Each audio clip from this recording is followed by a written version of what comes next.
The Last Wish, written by Andrzej Sapkowski, translated from the Polish by Danusia Stock, and read by Peter Kenny.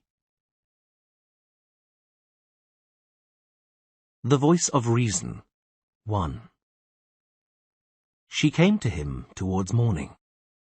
She entered very carefully, moving silently, floating through the chamber like a phantom.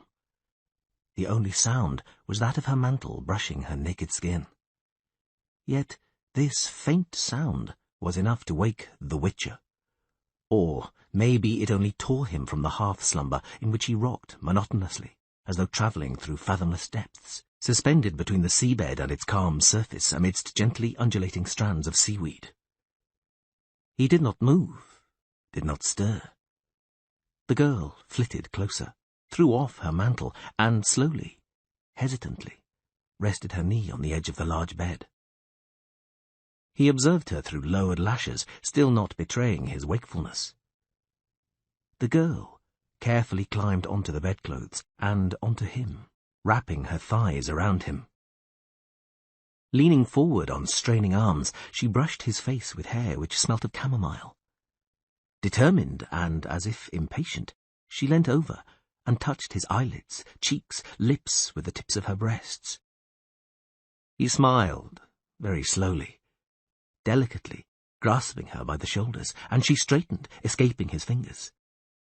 She was radiant, luminous in the misty brilliance of dawn. He moved, but, with pressure from both hands, she forbade him to change position, and, with a light but decisive movement of her hips, demanded a response. He responded. She no longer backed away from his hands. She threw her head back, shook her hair. Her skin was cool and surprisingly smooth. Her eyes, glimpsed when her face came close to his, were huge and dark as the eyes of a water nymph. Rocked, he sank into a sea of chamomile as it grew agitated and seethed. The Witcher. Part 1. Later, it was said, the man came from the north, from Roper's Gate. He came on foot, leading his laden horse by the bridle. It was late afternoon, and the ropers', saddlers' and tanners' stalls were already closed, the street empty. It was hot, but the man had a black coat thrown over his shoulders. He drew attention to himself. He stopped in front of the old Narracourt Inn, stood there for a moment, listened to the hubbub of voices. As usual at this hour, it was full of people. The stranger did not enter the old Narracourt. He pulled his horse further down the street to another tavern, a smaller one, called the Fox. Not enjoying the best of reputations, it was almost empty. The innkeeper raised his head above a barrel of pickled cucumbers and measured the man with his gaze. The outsider, still in his coat, stood stiffly in front of the counter, motionless and silent. "What will it be?" "Beer," said the stranger. His voice was unpleasant. The innkeeper wiped his hands on his canvas apron and filled a chipped earthenware tankard. The stranger was not old, but his hair was almost entirely white. Beneath his coat he wore a worn leather jerkin laced up at the neck and shoulders. As he took off his coat, those around him noticed that he carried a sword. Not something unusual in itself. Nearly every man in Vochim carried a weapon. But no one carried a sword strapped to his back as if it were a bow or a quiver. The stranger did not sit at the table with the few other guests. He remained standing at the counter, piercing the innkeeper with his gaze. He drew from the tankard. "I'm looking for a room for the night." "There's none," grunted the innkeeper, looking at the guest's boots, dusty and dirty. "Ask at the old Narracourt." "I would rather stay here." "There is none." The innkeeper finally recognized the stranger's accent. He was Rivian. "I'll pay." The outsider spoke quietly as if unsure, and the whole nasty affair began. A pockmarked beanpole of a man, who from the moment the outsider had entered had not taken his gloomy eyes from him, got up and approached the counter. Two of his companions rose behind him, no more than 2 paces away. "There's no room to be had, ye Rivian vagabond," rasped the pockmarked man, standing right next to the outsider. We don't need people like you in Vachim. This is a decent town.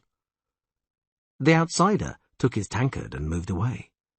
He glanced at the innkeeper, who avoided his eyes. It did not even occur to him to defend the Rivian. After all, who liked Rivians? "All Rivians are thieves," the pockmarked man went on, his breath smelling of beer, garlic, and anger. "Do you hear me, you bastard?" "He can't hear you. His ears are full of shit," said one of the men with him, and the second man cackled. "Pay and leave," yelled the pocked man. Only now did the Rivian look at him. "I'll finish my beer." "We'll give you a hand," the pockmarked man hissed. He knocked the tankard from the stranger's hand and, simultaneously grabbing him by the shoulder, dug his fingers into the leather strap, which ran diagonally across the outsider's chest. One of the men behind him raised a fist to strike. The outsider curled up on the spot, throwing the pockmarked man off balance. The sword hissed in its sheath and glistened briefly in the dim light. The place seethed. There was a scream, and one of the few remaining customers tumbled towards the exit. A chair fell with a crash and earthenware smacked hollowly against the floor. The innkeeper, his lips trembling, looked at the horribly slashed face of the pocked man who, clinging with his fingers to the edge of the counter, was slowly sinking from sight. The other two were lying on the floor, one motionless, the other writhing and convulsing in a dark, spreading puddle. A woman's hysterical scream vibrated in the air, piercing the ears as the innkeeper shuddered, caught his breath, and vomited. The stranger retreated towards the wall, tense and alert. He held the sword in both hands, sweeping the blade through the air. No one moved. Terror, like cold mud, was clear on their faces, paralyzing limbs and blocking throats. 3 guards rushed into the tavern with thuds and clangs. They must have been close by. They had truncheons wound with leather straps at the ready, but at the sight of the corpses, drew their swords. The Rivian pressed his back against the wall, and with his left hand pulled a dagger from his boot. "Throw that down!" one of the guards yelled with a trembling voice. "Throw that down, you thug! You're coming with us!" The second guard kicked aside the table between himself and the Rivian. "Go and get the men, Triska," he shouted to the third guard, who had stayed closer to the door. "No need," said the stranger, lowering his sword. "I'll come by myself." "You go, you son of a bitch, on the end of a rope!" yelled the trembling guard. "Throw that sword down, or I'll smash your head in." The Rivian straightened. He quickly pinned his blade under his left arm, and with his right hand, raised towards the guards, swiftly drew a complicated sign in the air. The clout nails, which studded his tunic from his wrists to elbows, flashed. The guards drew back, shielding their faces with their arms. One of the customers sprang up, while another darted to the door. The woman screamed again, wild and ear-splitting. "I'll come by myself," repeated the stranger, in his resounding metallic voice. "And the 3 of you will go in front of me. Take me to the Castellan. I don't know the way." "Yes, sir," mumbled the guard, dropping his head. He made towards the exit, looking around tentatively. The other 2 guards followed him out backwards, hastily. The stranger followed in their tracks, sheathing his sword and dagger. As they passed the tables, the remaining customers hid their faces from the dangerous stranger. Part 2. Velerad, Castellan of Vachim, scratched his chin. He was neither superstitious nor faint-hearted, but he did not relish the thought of being alone with the white-haired man. At last he made up his mind. "Leave," he ordered the guards. "And you, sit down. No, not there. Further away, if you please." The stranger sat down. He no longer carried his sword or black coat. "I am Velerad Castellan of Vachim," said Velerad, toying with a heavy mace lying on the table. "And I'm listening. What do you have to say to me, you brigand, before you are thrown into the dungeon? 3 killed in an attempted spell-casting? Not bad at all. Men are impaled for such things in Vachim. But I'm a just man, so I will listen to you before you are executed.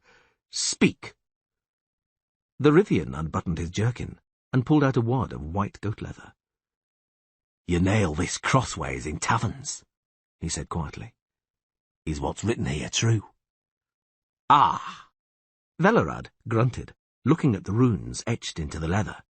"So that's it, and I didn't guess at once. Yes, it's true. It's signed by Foltest, King of Temeria, Pontar, and Mahakam, which makes it true. A proclamation is a proclamation, Witcher, but law is law, and I take care of law and order in Vuchim. I will not allow people to be murdered. Do you understand?" The Rivian nodded to show he understood. Velerad snorted with anger. "You carry the Witcher's emblem?" The stranger reached into his jerkin once more and pulled out a round medallion on a silver chain. It pictured the head of a wolf baring its fangs. "And do you have a name?" "Any name will do. It's simply to make conversation easier." "My name is Geralt." "Geralt, then.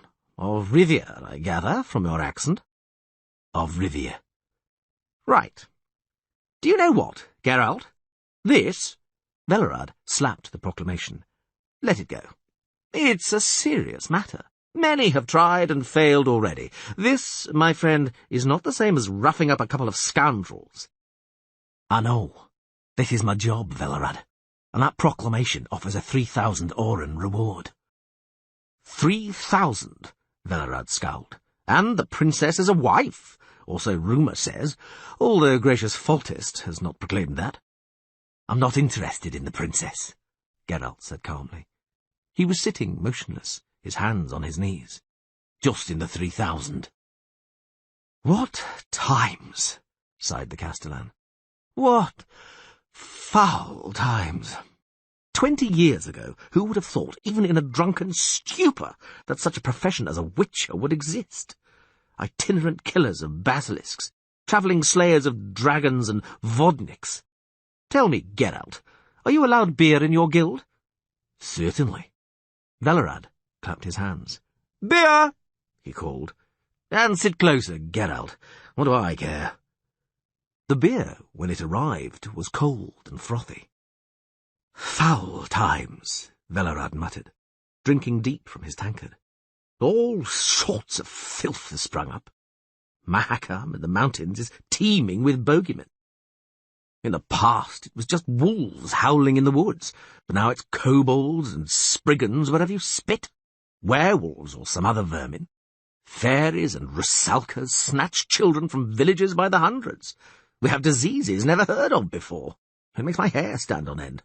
And now, to top it all, this." He pushed the wad of leather back across the table. "It's not surprising, Geralt, that you witches' services are in demand." "The king's proclamation, Castellan." Geralt raised his head. "Do you know the details?" Velerad leant back in his chair, locked his hands over his stomach. "The details? Yes, I know them. Not first-hand, perhaps, but from a good source." "That's what I want." "If you insist, then listen." Velerad drank some more beer and lowered his voice. "During the reign of old Medel, his father, when our gracious king was still a prince, Foltest showed us what he was capable of, and he was capable of a great deal. We hoped he would grow out of it. But, shortly after his coronation, Foltest surpassed himself, jaw-droppingly. He got his own sister with child. Ada was younger, and they were always together, but nobody suspected anything except, perhaps, the Queen. To get to the point, suddenly, there is Ada with a huge belly, and Foltest talking about getting wed to his sister. The situation was made even more tense because Vizimir of Novigrad wanted his daughter Dalka to marry Foltest and had already sent out his envoys. We had to restrain Foltest from insulting them, and lucky we did, or Vizimir would have torn our insides out. Then, not without Ada's help, for she influenced her brother, we managed to dissuade the boy from a quick wedding. Well, then Ada gave birth, and now listen, because this is where it all starts. Only a few saw what she bore, but one midwife jumped from the tower window to her death, and the other lost her senses and remains dazed to this day.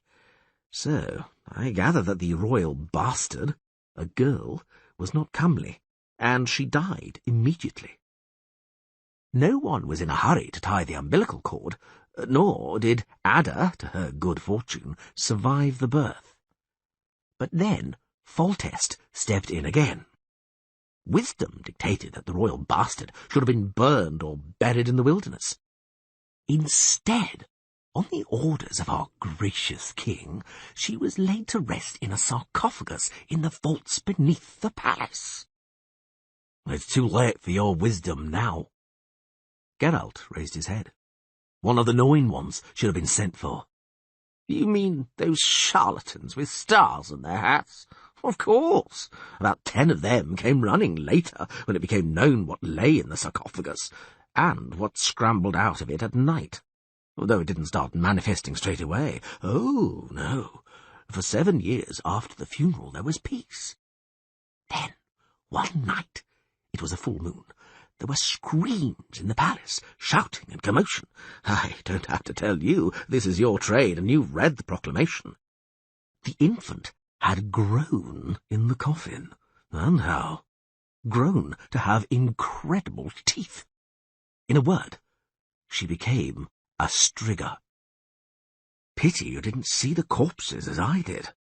Had you, you'd have taken a great detour to avoid Vichim. Geralt was silent. Then, as I was saying, Velerad continued, Foltest summoned a whole crowd of sorcerers. They all jabbered at the same time and almost came to blows with those staffs they carry.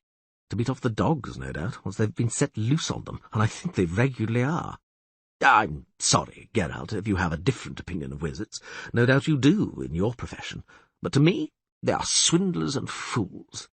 You witches inspire greater confidence in men. At least you were more straightforward. Geralt smiled, but didn't comment. But to the point. The Castellan peered into his tankard and poured more beer for himself and for the Rivian. Some of the sorcerer's advice didn't seem so stupid. One suggested burning the Strigger together with the palace and the sarcophagus. Another advised chopping her head off. The rest were keen on driving aspen stakes into her body during the day, when the she-devil was asleep in her coffin, worn out by her night's delights. Unfortunately, one, a jester with a pointed hat and a bald pate, a hunchbacked hermit, argued it was magic. The spell could be undone, and the Strigger would turn into Foltest's little daughter, as pretty as a picture. Someone simply had to stay in the crypt throughout the night, and that would be that. After which, can you imagine such a fool? He went to the palace for the night. Little of him was left in the morning, only, I believe, his hat and stick. But Foltest clung to his idea like a burr to a dog's tail. He forbade any attempt to kill the Strigger, and brought in charlatans from all corners of the Chim to reverse the spell and turn her into a princess. What colourful company! Twisted women, cripples, dirty and louse-ridden. It was pitiful. They went ahead and cast spells, mainly over a bowl and a tankard. Of course, some were quickly exposed as frauds by Foltest or the council. A few were even hung on the palisades, but not enough of them. I would have hung them all. I don't suppose I have to say that the Strigger, in the meantime, was getting her teeth into all sorts of people every now and again, and paying no attention to the fraudsters and their spells. Or that Foltest was no longer living in the palace. No one lived there any more. Velerad paused, drank some beer, and the Witcher waited in silence. And so it's been for 7 years, Geralt, because she was born around 14 years ago. We've had a few other worries, like war with Vizimir of Novigrad, fought for real, understandable reasons over the border posts, not for some princess or marriage alliance. Foltest sporadically hints at marriage and looks over portraits from neighbouring courts, which he then throws down the privy. And every now and then this mania seizes hold of him again, and he sends horsemen out to look for new sorcerers. His promised reward, the 3,000, has attracted any number of cranks, stray knights, Even a shepherd known throughout the whole region as a cretin, may he rest in peace. But the Strigger is still doing well. Every now and again she gets her teeth into someone. You get used to it. And at least those heroes trying to reverse the spell have a use. The beast stuffs herself on the spot and doesn't roam beyond her palace. Foltest has a new palace, of course, quite a fine one. In 7 years, Geralt raised his head. In 7 years, no one has settled the matter. Well, no. Velerad's gaze penetrated the Witcher. Because the matter can't be settled. We have to come to terms with it, especially Foltest, our gracious and beloved ruler, who will keep nailing these proclamations up at crossroads, although there are fewer volunteers now. There was one recently, but he insisted on the 3,000 in advance, so we put him in a sack and threw him in the lake. There is still no shortage of fraudsters, then? No, far from it, the Castellan agreed, without taking his eyes off the Witcher. But that's why you mustn't demand gold in advance when you go to the palace. If you go. I'll go. It's up to you, but remember my advice. As we're talking of the reward, there has been word recently about the second part of it. I mentioned it to you, the princess for a wife. I don't know who made it up, but if the Strigger looks the way they say, then it's an exceptionally grim joke.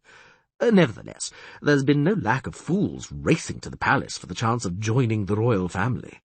2 apprentice shoemakers, to be precise. Why are shoemakers so foolish, Geralt? I don't know. And witchers, Castellan? Have they tried? There were a few, but when they heard the spell was to be lifted and the Strigger wasn't to be killed, they mostly shrugged and left. That's one of the reasons why my esteem for witchers has grown, Geralt. And one came along, younger than you. I forget his name, if he gave it at all. He tried. And? The fanged princess spread his entrails over a considerable distance. Geralt nodded. That was all of them. There was one other. Velerad remained silent for a while, and the Witcher didn't urge him on. Yes, the Castellan said finally. There was one more. At first, when Foltest threatened him with a noose if he killed or harmed the Strigger, he laughed and started packing his belongings. But then... Velerad leaned across the table, lowered his voice to almost a whisper. Then he undertook the task. You see, Geralt, there are some wise men in Vucim, in high positions, who've had enough of this whole affair. Rumour has it these men persuaded the Witcher, in secret, not to fuss around with spells, but to batter the Strigger to death and tell the king the spell had failed, that his dear daughter had been killed in self-defence, an accident at work. The king, of course, would be furious and refuse to pay an Orin in reward, but that would be an end to it. The witty Witcher replied, we could chase Striggers ourselves for nothing. Well, what could we do? We collected money, bargained, but nothing came of it. Geralt raised his eyebrows. Nothing, repeated Velerad. The Witcher didn't want to try that first night.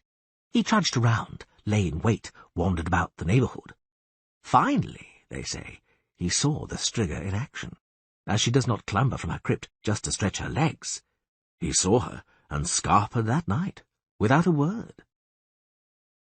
Geralt's expression changed a little in what was probably supposed to be a smile. Those wise men, he said. They still have the money, no doubt. Witches don't take payment in advance. No doubt they still do, said Velerad. Does the rumour say how much they offer? Velerad bared his teeth in a smile. Some say 800. Geralt shook his head. Others, murmured the Castellan, talk of 1,000. Not much when you bear in mind that rumour likes to exaggerate, and the king is offering 3,000. Don't forget about the betrothal, Velerad mocked. What are you talking about? It's obvious you won't get the 3,000. How's it obvious? Velerad thumped the table. Get out! Do not spoil my impression of witches. This has been going on for more than 7 years. The Strigger is finishing off up to 50 people a year. Fewer now people are avoiding the palace. Oh, no, my friend. I believe in magic. I've seen a great deal, and I believe, to a certain extent, in the abilities of wizards and witches.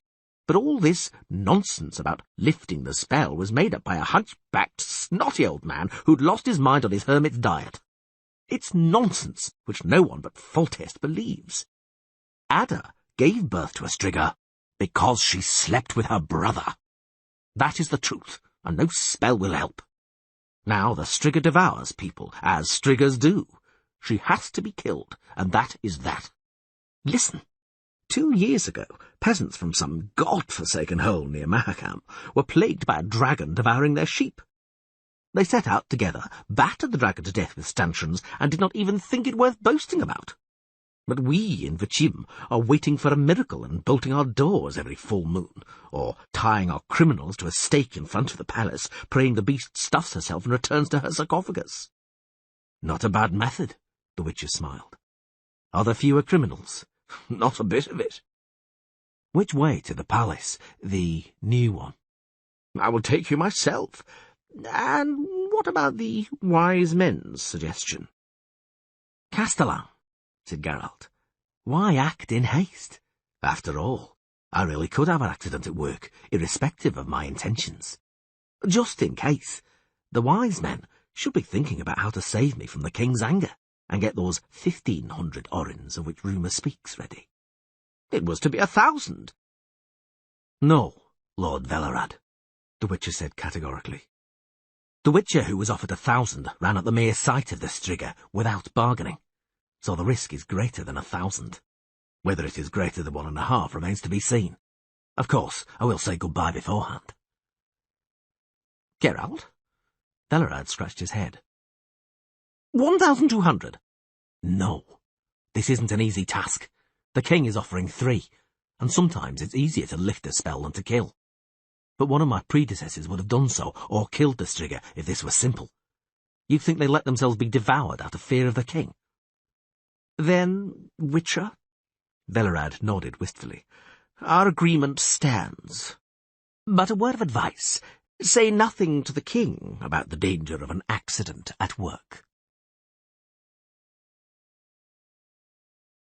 Part 3. Foltest was slim and had a pretty, too pretty face. He was under 40, the Witcher thought. The king was sitting on a dwarf armchair, carved from black wood, his legs stretched out toward the hearth, where 2 dogs were warming themselves. Next to him, on a chest, sat an older, powerfully built man with a beard. Behind the king stood another man, richly dressed and with a proud look on his face. A magnate. A Witcher? From Rivia? said the king after the moment's silence, which fell after Velerad's introduction. Yes, your majesty. Geralt lowered his head. What made your hair so grey? Magic? I can see that you are not old. That was a joke. Say nothing. You've had a fair amount of experience, I dare presume? Yes, your majesty. I would love to hear about it. Geralt bowed even lower. Your majesty, you know our code of practice forbids us to speak of our work. A convenient code, Witcher. Very convenient. But tell me, have you had anything to do with Spriggans? Yes. Vampires? Leshies? Those 2. Foltest hesitated. Striggers? Geralt raised his head, looking the king in the eyes. Yes. Foltest turned his eyes away. Velerad. Yes, gracious majesty. Have you given him the details? Yes, your gracious majesty. He says the spell cast on the princess can be reversed. I have known that for a long time. How, Witcher? Oh, of course, I forgot. Your code of practice. All right, I will make one small comment. Several witches have been here already. Velerad, you have told him? Good. So I know that your speciality is to kill rather than to reverse spells. This isn't an option. If one hair falls from my daughter's head, your head will be on the block. That is all. Ostrid, Lord Segolin, stay and give him all the information he requires. Witches always ask a lot of questions. Feed him and let him stay in the palace. He is not to drift from tavern to tavern. The king rose, whistled to his dogs, and made his way to the door, scattering the straw covering the chamber floor. At the door he paused.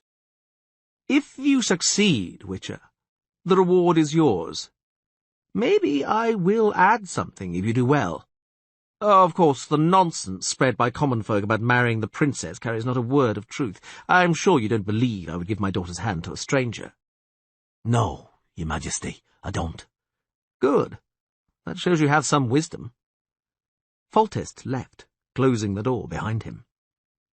Velerad and the magnate, who had been standing all the while, immediately sat at the table. The Castellan finished the king's half-full cup, peered into the jug and cursed. Ostrid, who took Foltest's chair, scowled at the Witcher while he stroked the carved armrests. Segolin, the bearded man, nodded at Geralt. Do sit, Witcher, do sit. Supper will soon be served. What would you like to know? Castellan Velerad has probably told you everything. I know him. He has sooner told you too much than too little. Only a few questions. Ask. The Castellan said that after the Strigger's appearance, the king called up many knowing ones. That's right, but don't say Strigger, say princess. It makes it easier to avoid making a mistake in the king's presence, and any consequent unpleasantness. Was there anyone well known among the knowing ones? Anyone famous? There were such then and later. I don't remember the names. Do you, Lord Ostrid? I don't recall, said the magnate, but I know some of them enjoyed fame and recognition. There was much talk of it. Were they in agreement that the spell can be lifted? They were far from any agreement, smiled Segolin, on any subject, but such an opinion was expressed. It was supposed to be simple, not even requiring magical abilities. As I understand it, it would suffice for someone to spend the night, from sunset to the third crowing of the cock, by the sarcophagus. Simple indeed, snorted Velerad. I would like to hear a description of the princess. Velerad leapt up from his chair. The princess looks like a strigger, he yelled, like the most striggish strigger I have heard of. Her Royal Highness, the cursed royal bastard, is 4 cubits high, shaped like a barrel of beer, has a maw which stretches from ear to ear, and is full of dagger-like teeth, has red eyes and a red mop of hair. Her paws, with claws like a wildcat's, hang down to the ground. I'm surprised we've yet to send her likeness to friendly courts. The princess, plague choker, is already 14. Time to think of giving her hand to a prince in marriage. Hold on, Velerad, frowned Ostrid, glancing at the door. Segolin smiled faintly. The description, although vivid, is reasonably accurate, and that's what you wanted, isn't it, Witcher? Velerad didn't mention that the princess moves with incredible speed, and is far stronger for her height and build than one would expect. And she is 14 years old, if that is of any importance. It is, said the Witcher. Do the attacks on people only occur during the full moon? Yes, replied Segolin. If she attacks beyond the old palace. Within the palace walls, people always die, irrespective of the moon's phase. But she only ventures out during the full moon, and not always then. Has there been even one attack during the day? No. Does she always devour her victims? Velerad spat vehemently on the straw. Come on, Geralt, it'll be supper soon. Pish! Devours, takes a bite, leaves a side. It varies, according to her mood, no doubt. She only bit the head from one, gutted a couple, and a few more she picked clean to the bone, sucked them dry, you could say. Damned mothers! Careful, Velerad, snarled Ostrid. Say what you want about the Strigger, but do not insult Ada in front of me, as you would not dare in the king's presence. Has anyone she's attacked survived? The Witcher asked, apparently paying no special attention to the magnate's outburst. Segolin and Ostrid looked at each other. Yes, said the bearded man. At the very beginning, 7 years ago, she threw herself at 2 soldiers standing guard over the crypt. One escaped. And then, interrupted Velerad, there was another, the miller she attacked near the town. You remember? Part 4. The following day, late in the evening, the miller was brought to the small chamber above the guardhouse allocated to the Witcher. He was led in by a soldier in a hooded coat. The conversation did not yield any significant results. The miller was terrified. He mumbled and stammered, and his scars told the Witcher more than he did. The Striga could open her jaws impressively wide and had extremely sharp teeth, including very long upper fangs, 4 of them, 2 on each side. Her claws were sharper than a wildcat's but less curved, and it was only because of that the miller had managed to tear himself away. Having finished his examination, Geralt nodded to the miller and soldier, dismissing them.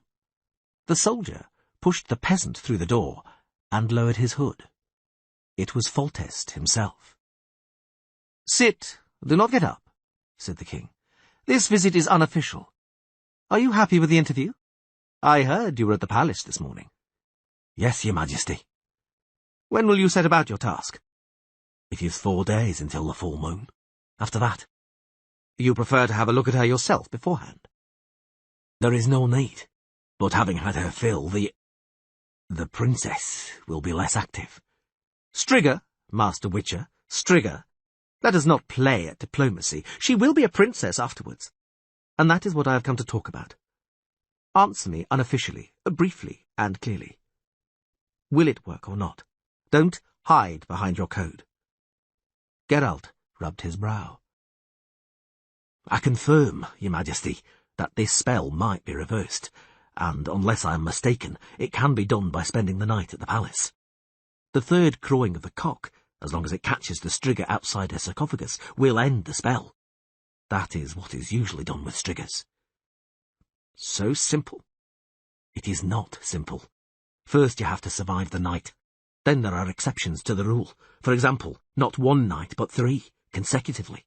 There are also cases which are, well, hopeless." "Yes," Foltest bristled. "I keep hearing that from some people. Kill the monster, because it's an incurable case. Master Witcher, I am sure they have already spoken to you. Am I right? Hack the man-eater to death without any more fuss at the beginning, and tell the king nothing else could be done. I won't pay, but they will. Very convenient and cheap, because the king will order the Witcher beheaded or hanged, and the gold will remain in their pockets."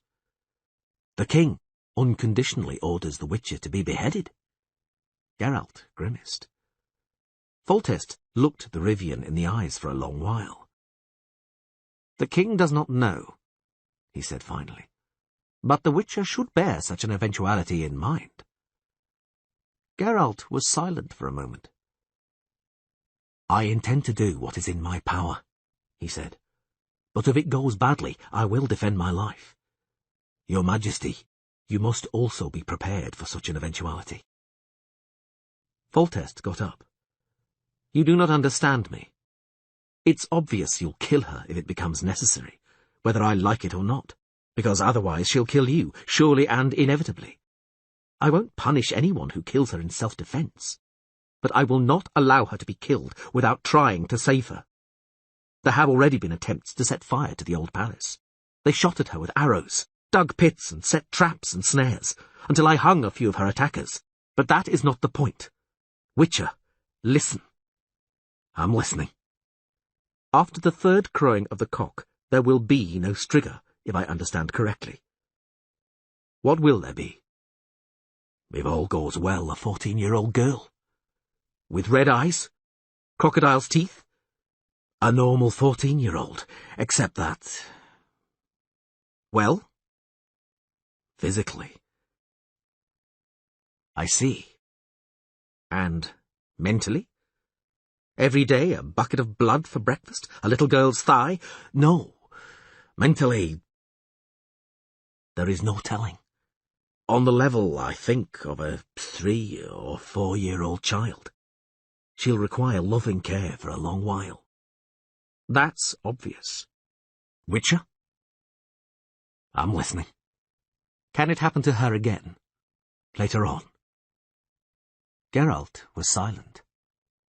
"Aha," said the king. "It can. And what then?" "Should she die after a long swoon lasting several days, her body will have to be burned quickly." Foltest grew gloomy.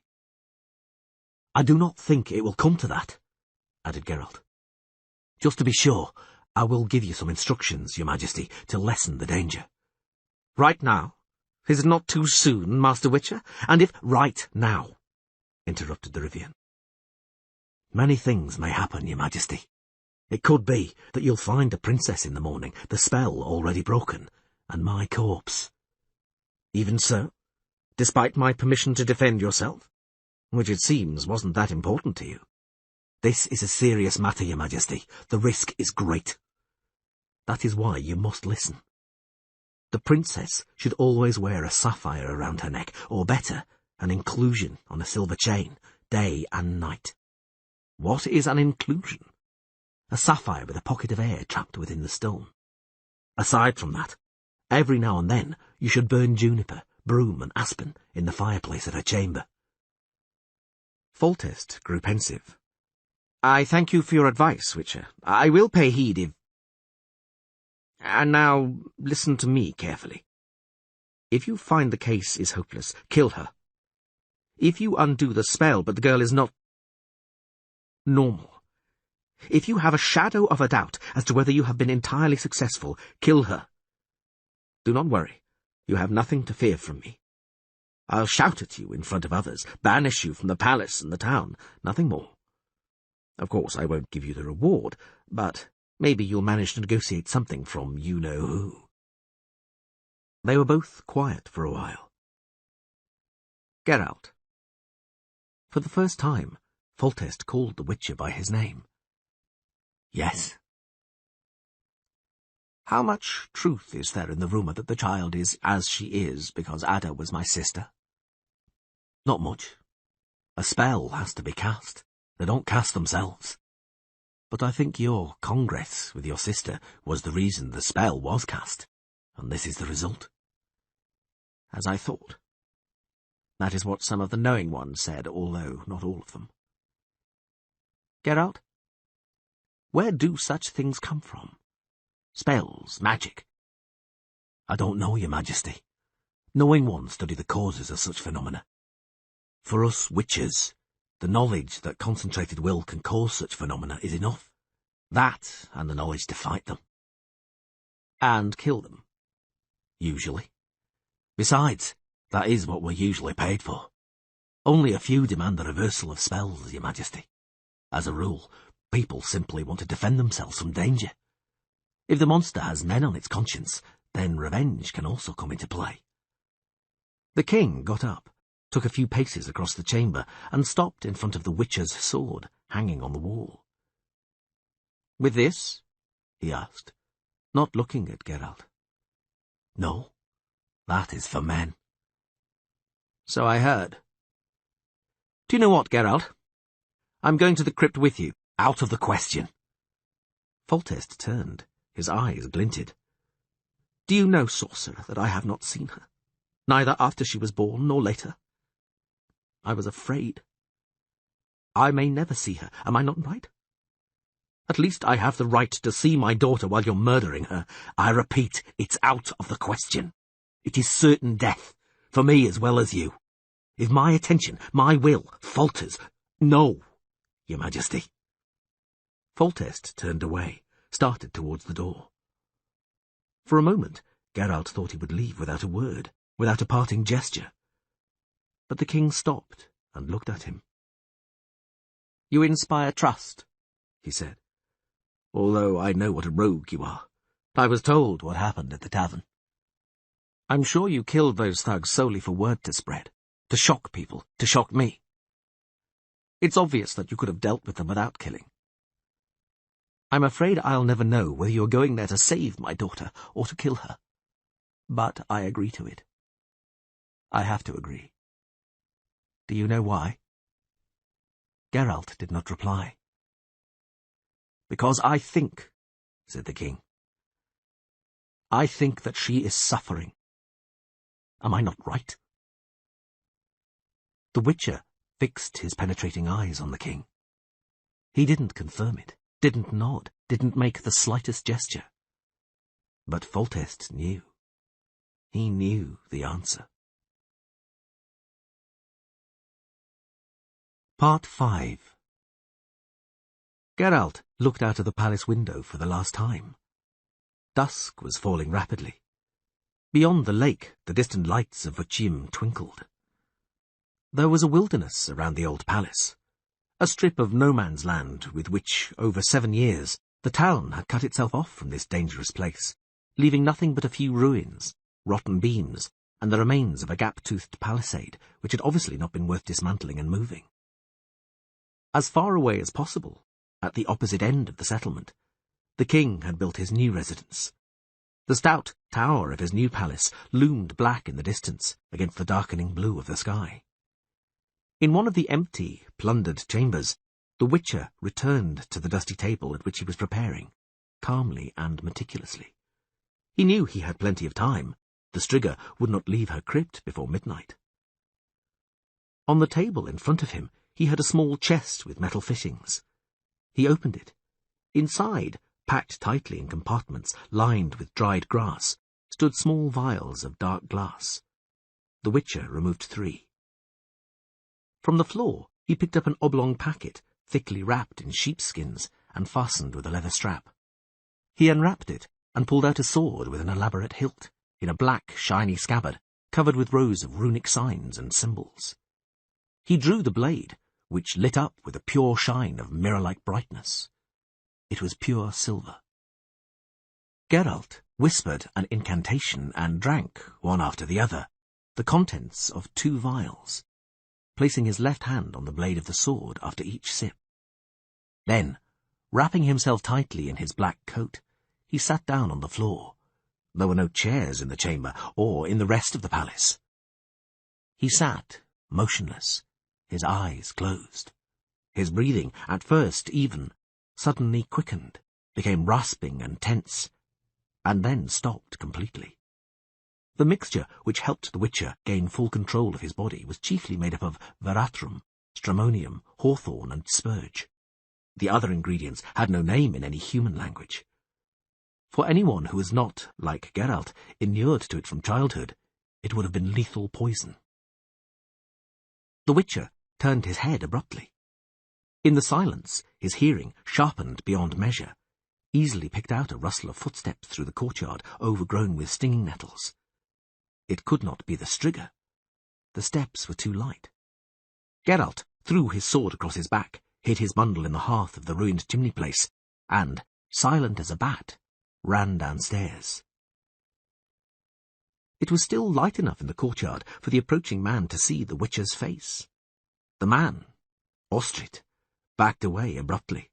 An involuntary grimace of terror and repulsion contorted his lips. The Witcher smiled wryly. He knew what he looked like. After drinking a mixture of banewort, monkshood, and eyebright, the face takes on the colour of chalk, and the pupils fill the entire iris.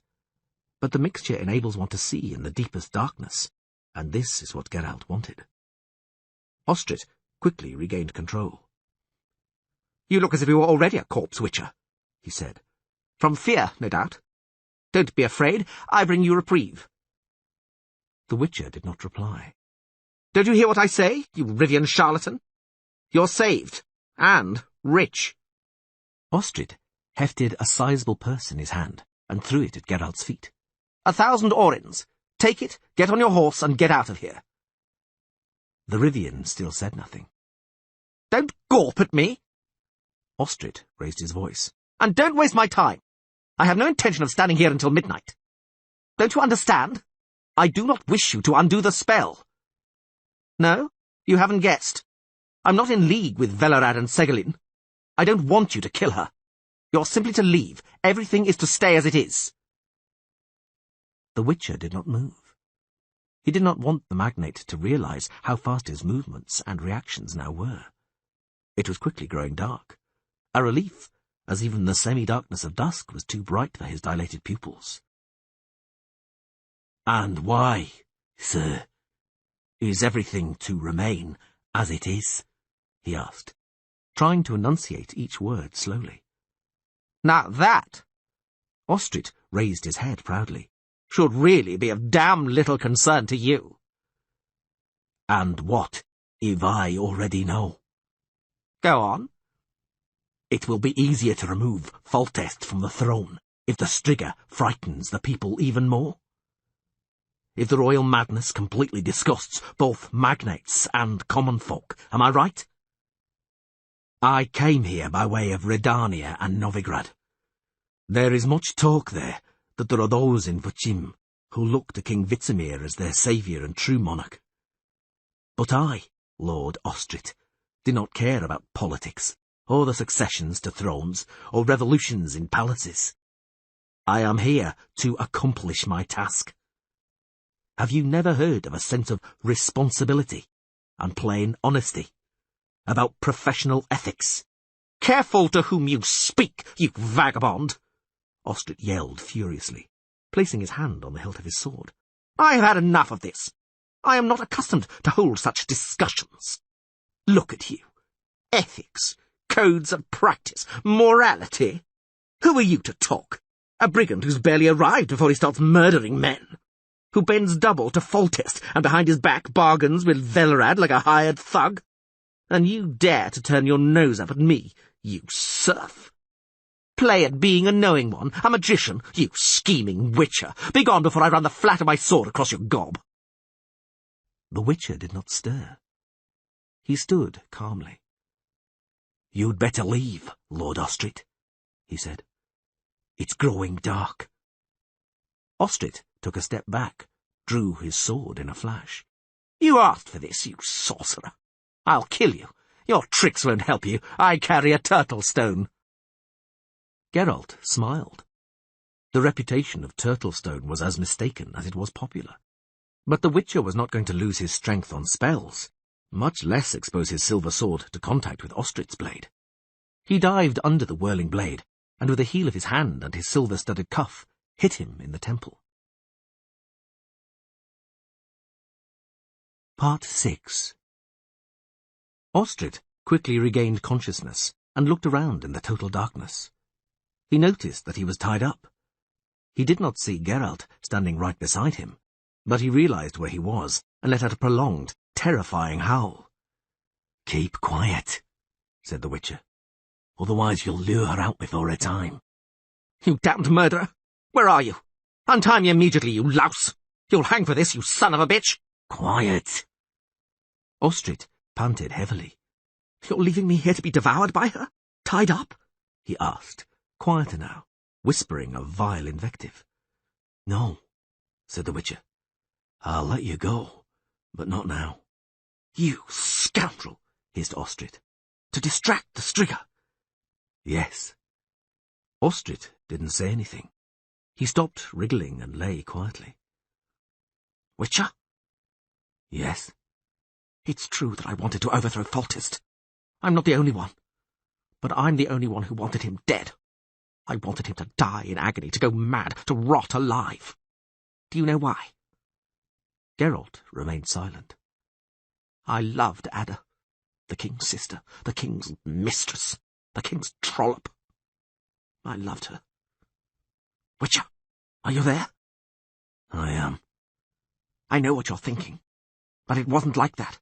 Believe me, I didn't cast any spells. I don't know anything about magic. Only once in anger did I say... Only once. Witcher, are you listening? I am. It's his mother, the old queen. It must be her. She couldn't watch him and Ada. It wasn't me. I only once, tried to persuade them, but Ada... Witcher, I was besotted, and said... Witcher, was it me? Me? It doesn't matter anymore. Witcher, is it nearly midnight? It's close. Let me go. Give me more time. No. Ostrit did not hear the scrape of the tomb lid being moved aside, but the Witcher did. He leant over and with his dagger cut the magnate's bonds. Ostrit did not wait for the word. He jumped up, numb, hobbled clumsily, and ran. His eyes had grown accustomed enough to the darkness for him to see his way from the main hall to the exit. The slab blocking the entrance to the crypt opened, and fell to the floor with a thud. Geralt, prudently behind the staircase balustrade, saw the misshapen figure of the Striga speeding swiftly and unerringly in the direction of Ostrit's receding footsteps. Not the slightest sound issued from the Striga. A terrible, quivering, frenzied scream tore the night, shook the old walls, continued rising and falling, vibrating. The Witcher couldn't make out exactly how far away it was. His sharpened hearing deceived him. But he knew that the Striga had caught up with Ostrit quickly. Too quickly. He stepped into the middle of the hall, stood right at the entrance to the crypt. He threw down his coat, twitched his shoulders, adjusted the position of his sword, pulled on his gauntlets. He still had some time. He knew that the Striga, although well fed after the last full moon, would not readily abandon Ostrit's corpse. The heart and liver were, for her, valuable reserves of nutrition for the long period spent in lethargic sleep. The Witcher waited. By his count, there were about 3 hours left until dawn. The cock's crow could only mislead him. Besides, there were probably no cocks in the neighbourhood. He heard her. She was trudging, slowly, shuffling along the floor. And then he saw her. The description had been accurate. The disproportionately large head, set on a short neck, was surrounded by a tangled, curly halo of reddish hair. Her eyes shone in the darkness like an animal's. The Striga stood motionless, her gaze fixed on Geralt. Suddenly she opened her jaws, as if proud of her rows of pointed white teeth, then snapped them shut with a crack like a chest being closed, and leapt, slashing at the Witcher with her bloodied claws. Geralt jumped to the side, spun a swift pirouette. The Striga rubbed against him, also spun around, slicing through the air with her talons. She didn't lose her balance, and attacked anew, mid-spin, gnashing her teeth fractions of an inch from Geralt's chest. The Rivian jumped away, changing the direction of his spin with a fluttering pirouette to confuse the Striga. As he leapt away, he dealt a hard blow to the side of her head, with the silver spikes studding the knuckles of his gauntlet.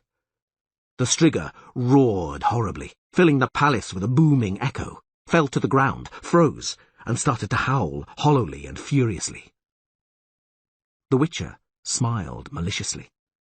His first attempt, as he had hoped, had gone well. Silver was fatal to the Striga, as it was for most monsters brought into existence through magic. So there was a chance. The beast was like the others, and that boded well for lifting the spell, while the silver sword would, as a last resort, assure his life.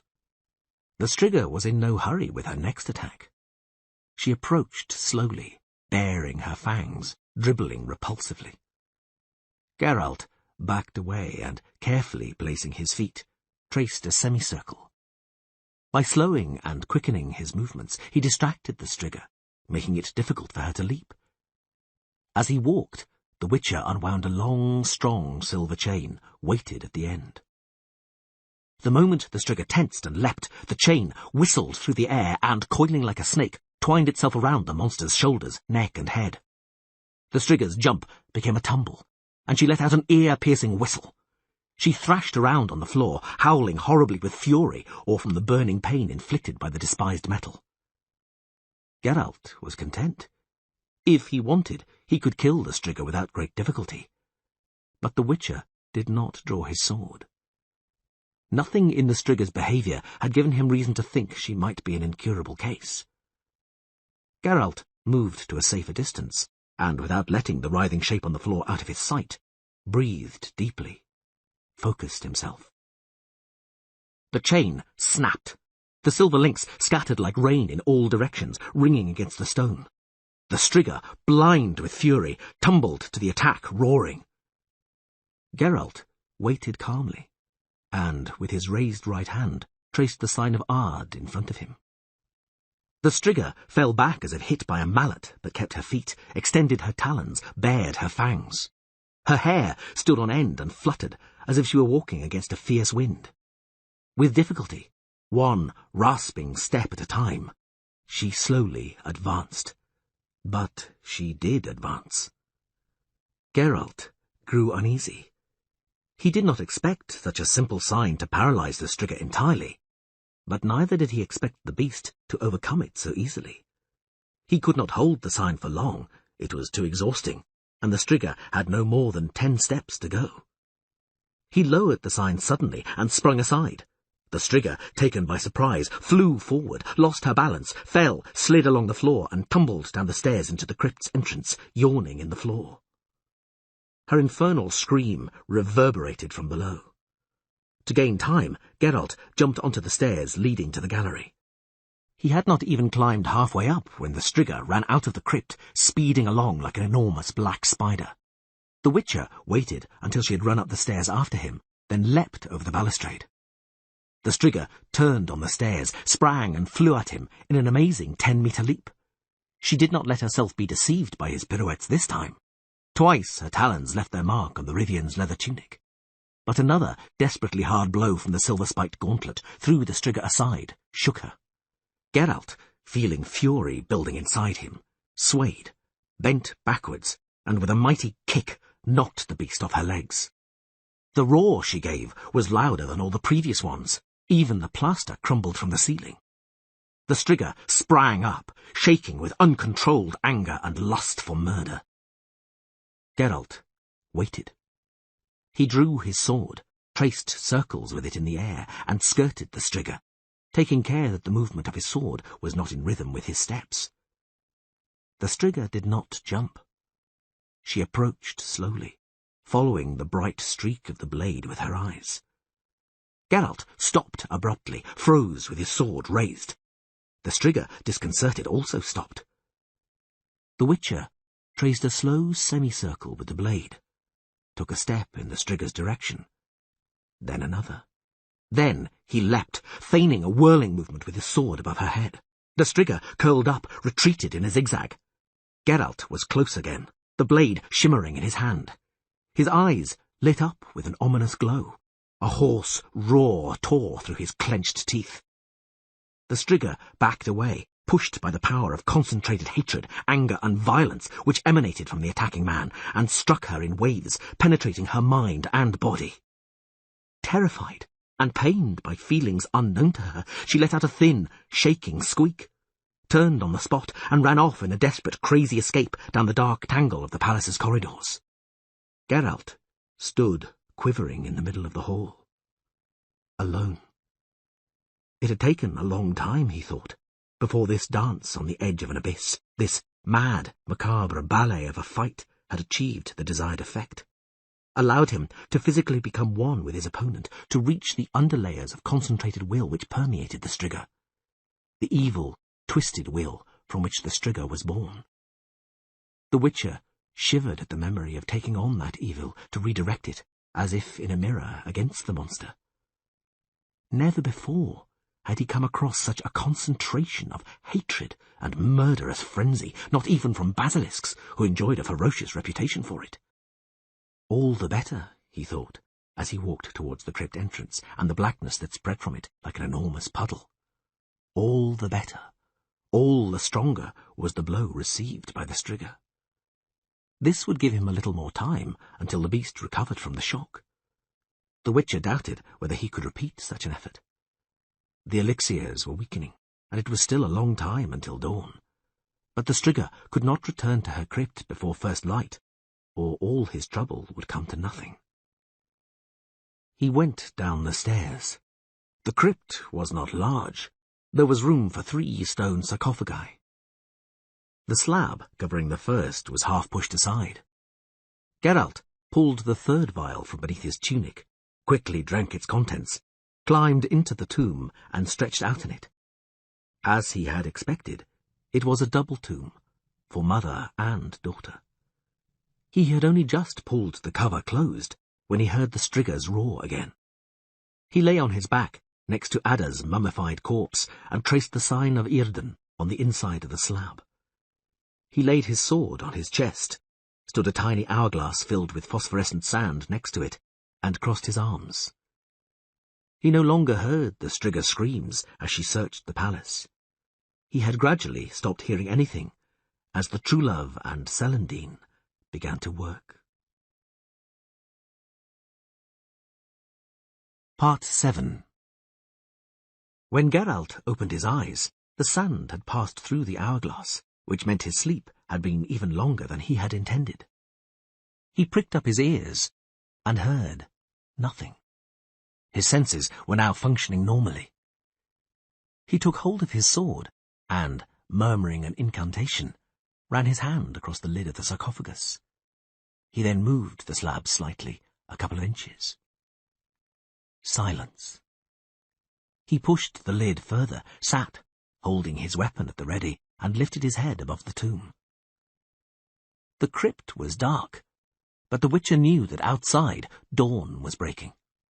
He struck a light, lit a miniature lamp, and lifted it, throwing strange shadows across the walls of the crypt. It was empty. He scrambled from the sarcophagus, aching, numb, cold, and then he saw her. She was lying on her back next to the tomb, naked and unconscious. She was rather ugly, slim, with small pointed breasts, and dirty. Her hair, flaxen red, reached almost to her waist. Standing the lamp on the slab, he knelt beside her and leant over. Her lips were pale, and her face was bloody where he had hit her cheekbone. Geralt removed his gloves, put his sword aside, and without any fuss, drew up her top lip with his finger. Her teeth were normal. He reached for her hand, which was buried in her tangled hair. Before he took it, he saw her open eyes. Too late. She swiped him across the neck with her talons, cutting him deeply. Blood splashed onto her face. She howled, striking him in the eyes with her other hand. He fell on her, grabbing her by the wrists, nailing her to the floor. She gnashed her teeth, which were now too short, in front of his face. He butted her in the face with his forehead and pinned her down harder. She had lost her former strength. She could only writhe beneath him, howling, spitting out blood. His blood, which was pouring over her mouth. His blood was draining away quickly. There was no time. The Witcher cursed and bit her hard on the neck, just below the ear. He dug his teeth in and clenched them until her inhuman howling became a thin, despairing scream, and then a choking sob. The cry of a hurt 14-year-old girl. He let her go when she stopped moving, got to his knees, tore a piece of canvas from his sleeve pocket and pressed it to his neck. He felt for his sword, held the blade to the unconscious girl's throat, and leant over her hand.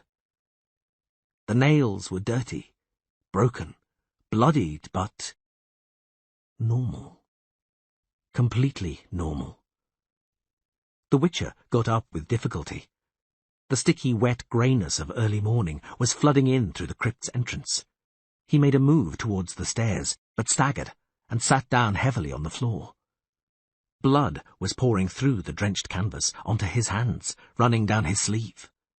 He unfastened his tunic, slit his shirt, tore and ripped rags from it, and tied them around his neck, knowing that he didn't have much time, that he would soon faint.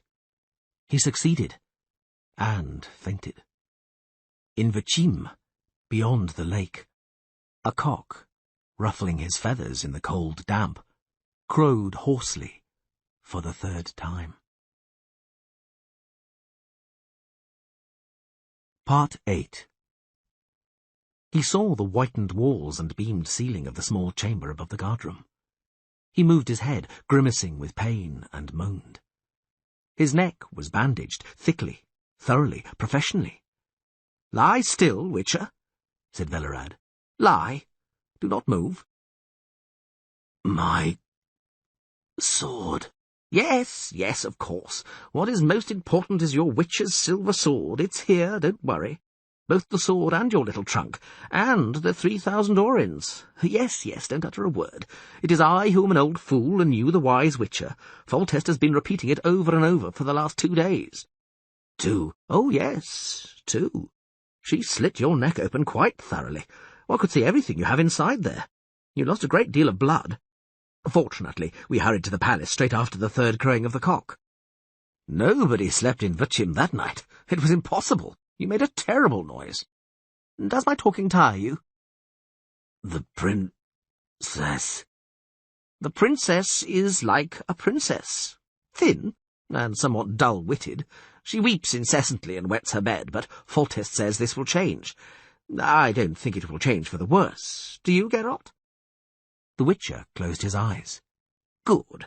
I take my leave now. Rest. Velerad got up. Geralt, before I go, tell me, why did you try to bite her to death? Eh, Geralt? The Witcher was asleep. The Voice of Reason 2, Part 1. Geralt? He raised his head, torn from sleep. The sun was already high and forced blinding golden rays through the shutters, penetrating the chamber with tentacles of light. The Witcher shaded his eyes with his hand in an unnecessary instinctive reflex which he had never managed to shake off. All he needed to do, after all, was narrow his pupils into vertical slits. "It's late," said Nenneke, opening the shutters. "You've slept in. Off with you, Yola." The girl sat up suddenly and leant out of bed to take her mantle from the floor. Geralt felt a trickle of cool saliva on his shoulder where her lips had been a moment ago. "Wait," he said hesitantly. She looked at him, quickly turned away. She had changed. There was nothing of the water nymph in her any more, nothing of the luminous, chamomile-scented apparition she had been at dawn. Her eyes were blue, not black, and she had freckles on her nose, her neckline, her shoulders. They weren't unattractive, they suited her complexion and reddish hair. But he hadn't seen them at dawn, when she had been his dream. With shame, he realized he felt resentment towards her, resentment that she hadn't remained a dream, and that he would never forgive himself for it. "Wait," he repeated. "Yola, I wanted—" "Don't speak to her, Geralt," said Nenneke. "She won't answer you anyway. Off with you, Yola." Wrapped in her mantle, the girl pattered towards the door, her bare feet slapping the floor, troubled, flushed, awkward, no longer reminding him in any way of Yennefer. "Nenneke," he said, reaching for his shirt. "I hope you're not annoyed that you won't punish her, will you?" "Fool," the priestess snorted. "You've forgotten where you are. This is neither a hermitage nor a convent. It's Melitele's temple. Our goddess doesn't forbid our priestesses anything." "Almost. You forbade me to talk to her." "I didn't forbid you, but I know it's pointless. Yola doesn't speak." "What?" "She doesn't speak. She's taken a vow. It's a sort of sacrifice through which— what's the point of explaining? You wouldn't understand anyway. You wouldn't even try to understand. I know your views on religion. No, don't get dressed yet. I want to check your neck." She sat on the edge of the bed and skillfully unwound the linen bandages wrapped thickly around the Witcher's neck. He grimaced in pain. As soon as he had arrived in Elander, Nenneke had removed the painfully thick stitches of shoemaker's twine with which they had stitched him in Vuchim, opened the wound and dressed it again. The results were clear. He had arrived at the temple almost cured, if perhaps a little stiff. Now he was sick again and in pain. But he didn't protest. He'd known the priestess for years and knew how great was her knowledge of healing, how rich and comprehensive her pharmacy was. A course of treatment at Melitele's temple could do nothing but good. Nenneke felt the wound, washed it and began to curse. He already knew this routine by heart.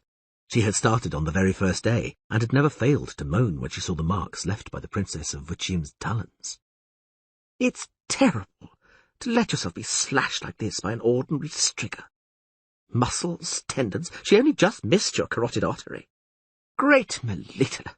Geralt, what's happening to you? How did she get so close to you? What did you want with her? To mount her? He didn't answer and smiled faintly. Don't grin like an idiot. The priestess rose and took a bag of dressings from the chest of drawers. Despite her weight and low stature, she moved swiftly and gracefully. There's nothing funny about it. You're losing your reflexes, Geralt. You're exaggerating. I'm not exaggerating at all. Nenneke spread a greenish mush smelling sharply of eucalyptus over the wound.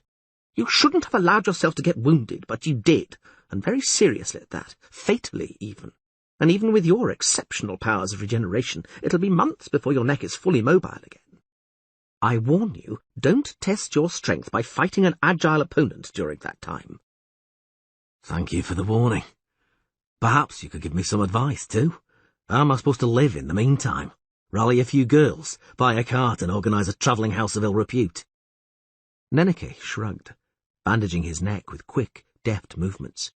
Am I supposed to give you advice and teach you how to live? Am I your mother or something?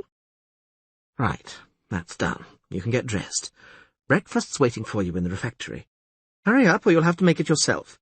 I don't intend to keep the girls in the kitchen to midday. Where will I find you later? In the sanctuary? No. Nenneke got up. Not in the sanctuary. You're a welcome guest here, Witcher, but don't hang around in the sanctuary. Go for a walk, and I'll find you myself. Fine. Part 2. Geralt strolled, for the fourth time, along the poplar alley, which led from the gate to the dwellings by the sanctuary and main temple block, which merged into the sheer rock. After brief consideration, he decided against returning to shelter and turned towards the gardens and outbuildings.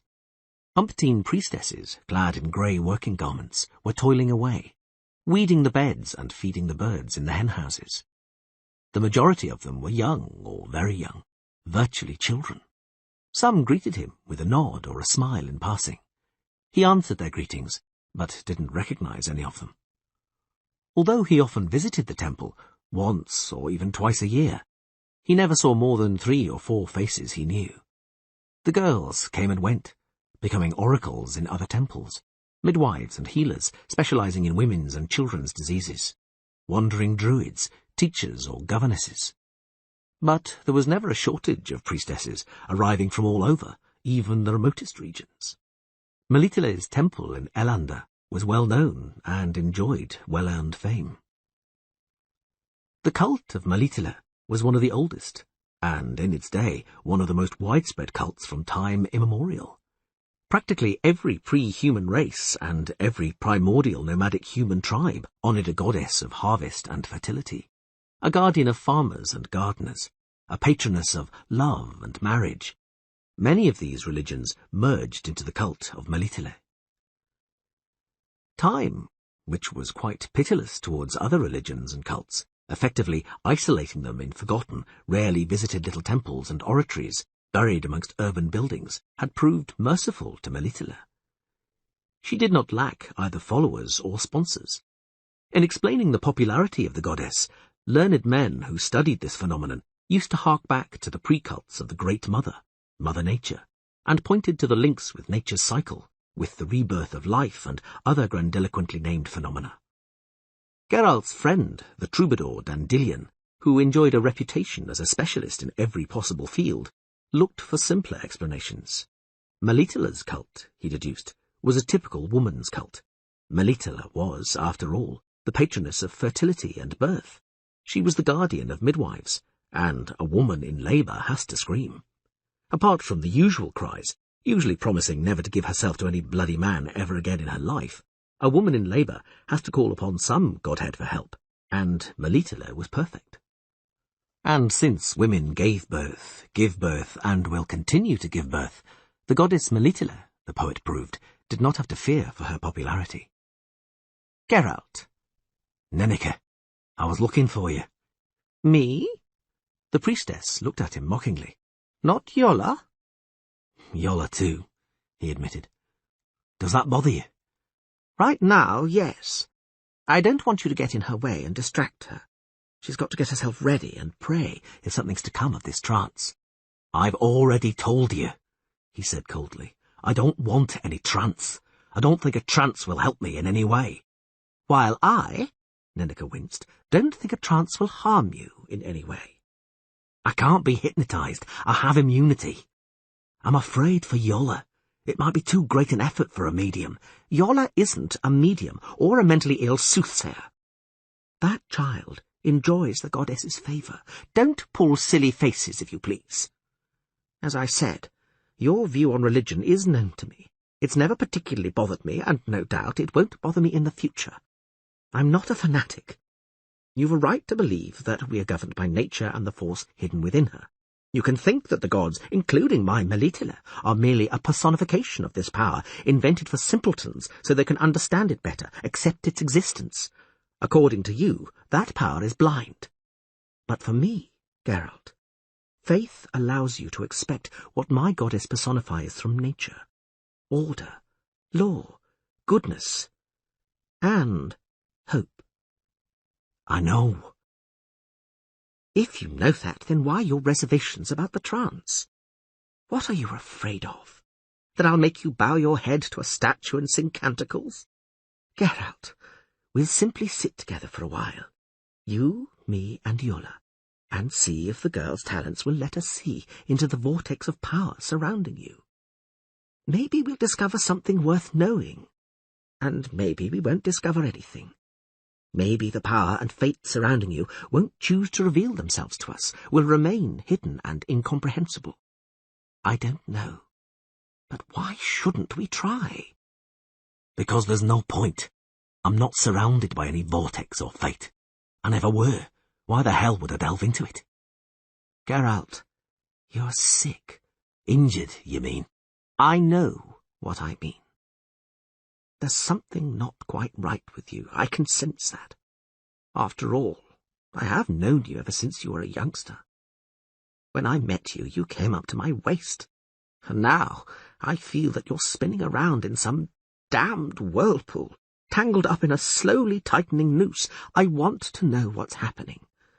But I can't do it myself. I have to count on Yola's gifts.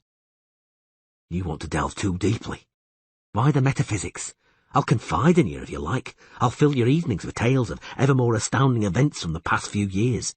Get a kick of beer so my throat doesn't dry up, and we can start today. But I fear I'll bore you, because you won't find any nooses or vortexes there, just a witch's ordinary tales. I'll willingly listen to them. But a trance, I repeat, would do no harm. Don't you think, he smiled, that my lack of faith makes such a trance pointless? No, I don't. And do you know why? No. Nenneke leant over and looked him in the eyes, with a strange smile on her pale lips. Because it would be the first proof I've ever heard of that a lack of faith has any kind of power at all. A Grain of Truth. Part 1. A number of black points, moving against a bright sky, streaked with mist, drew the witch's attention. Birds. They wheeled in slow, peaceful circles, then suddenly swooped and soared up again, flapping their wings. The witcher observed the birds for a long time, then, bearing in mind the shape of the land, density of the wood, depth and course of the ravine which he suspected lay in his path, calculated the distance to them, and how long he would take to cover it. Finally, he threw aside his coat and tightened the belt across his chest by 2 holes. The pommel and hilt of the sword, strapped across his back, peeked over his shoulder. "We'll go a little out of our way, Roach," he said. "We'll take a detour from the highway. I don't think the birds are circling there for nothing." The mare walked on, obedient to Geralt's voice. "Maybe it's just a dead elk," said Geralt. "But maybe it's not. Who knows?" There was a ravine, as he had suspected. The witcher scanned the crowns of the trees, tightly filling the rift. But the sides of the gully were gentle, the riverbed dry and clear of blackthorns and rotting tree trunks. He crossed it easily. On the other side was a copse of birches, and behind it a large glade, heath and undergrowth, which threw tentacles of tangled branches and roots upwards. The birds, scared away by the appearance of a rider, soared higher, croaking sharply in their hoarse voices. Geralt saw the first corpse immediately. The white of the sheepskin jacket and matte blue of the dress stood out clearly against a yellowing clump of sedge. He didn't see the second corpse, but its location was betrayed by 3 wolves sitting calmly on their haunches, watching the Witcher. His mare snorted, and the wolves, as if at a command, unhurriedly, trotted into the woods, every now and again turning their triangular heads to watch the newcomer. Geralt jumped off his horse. The woman in the sheepskin and blue dress had no face or throat, and most of her left thigh had gone. The Witcher, not leaning over, walked by her. The man lay with his face to the ground. Geralt didn't turn the body over, seeing that the wolves and birds hadn't been idle, and there was no need to examine the corpse in detail.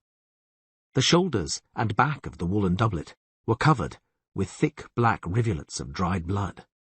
It was clear the man had died from a blow to the neck, and the wolves had only found the body afterwards. On a wide belt next to a short cutlass in a wooden sheath, the man wore a leather purse. The Witcher tore it off, and, item by item, threw the contents on the grass.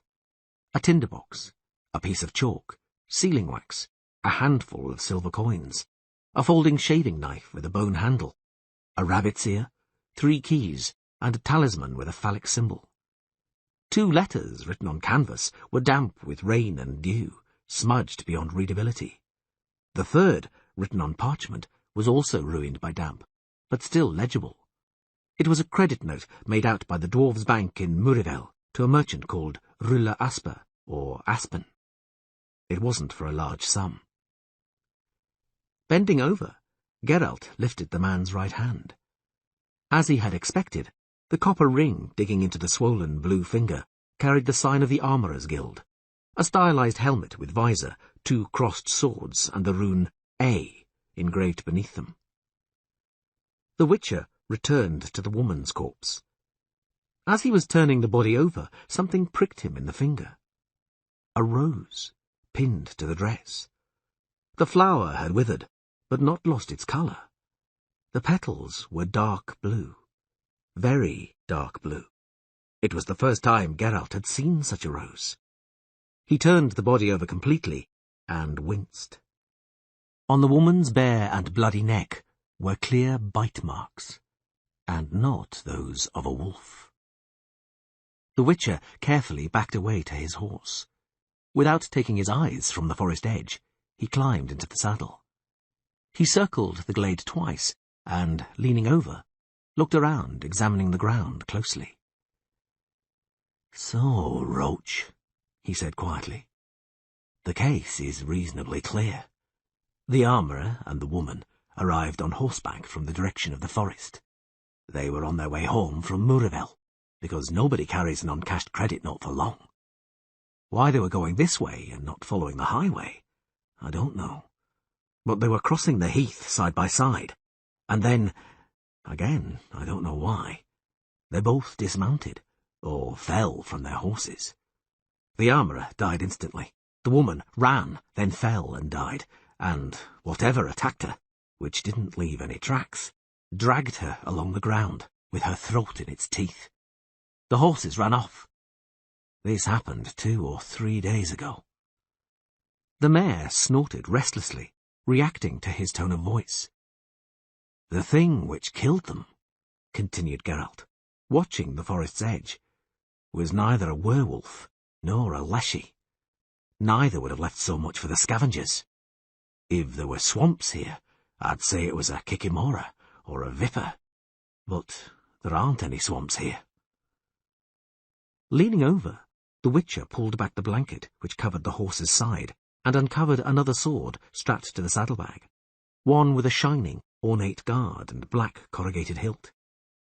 "Well, Roach, we're taking a roundabout route. We better check why this armourer and woman were riding through the forest, not along the highway.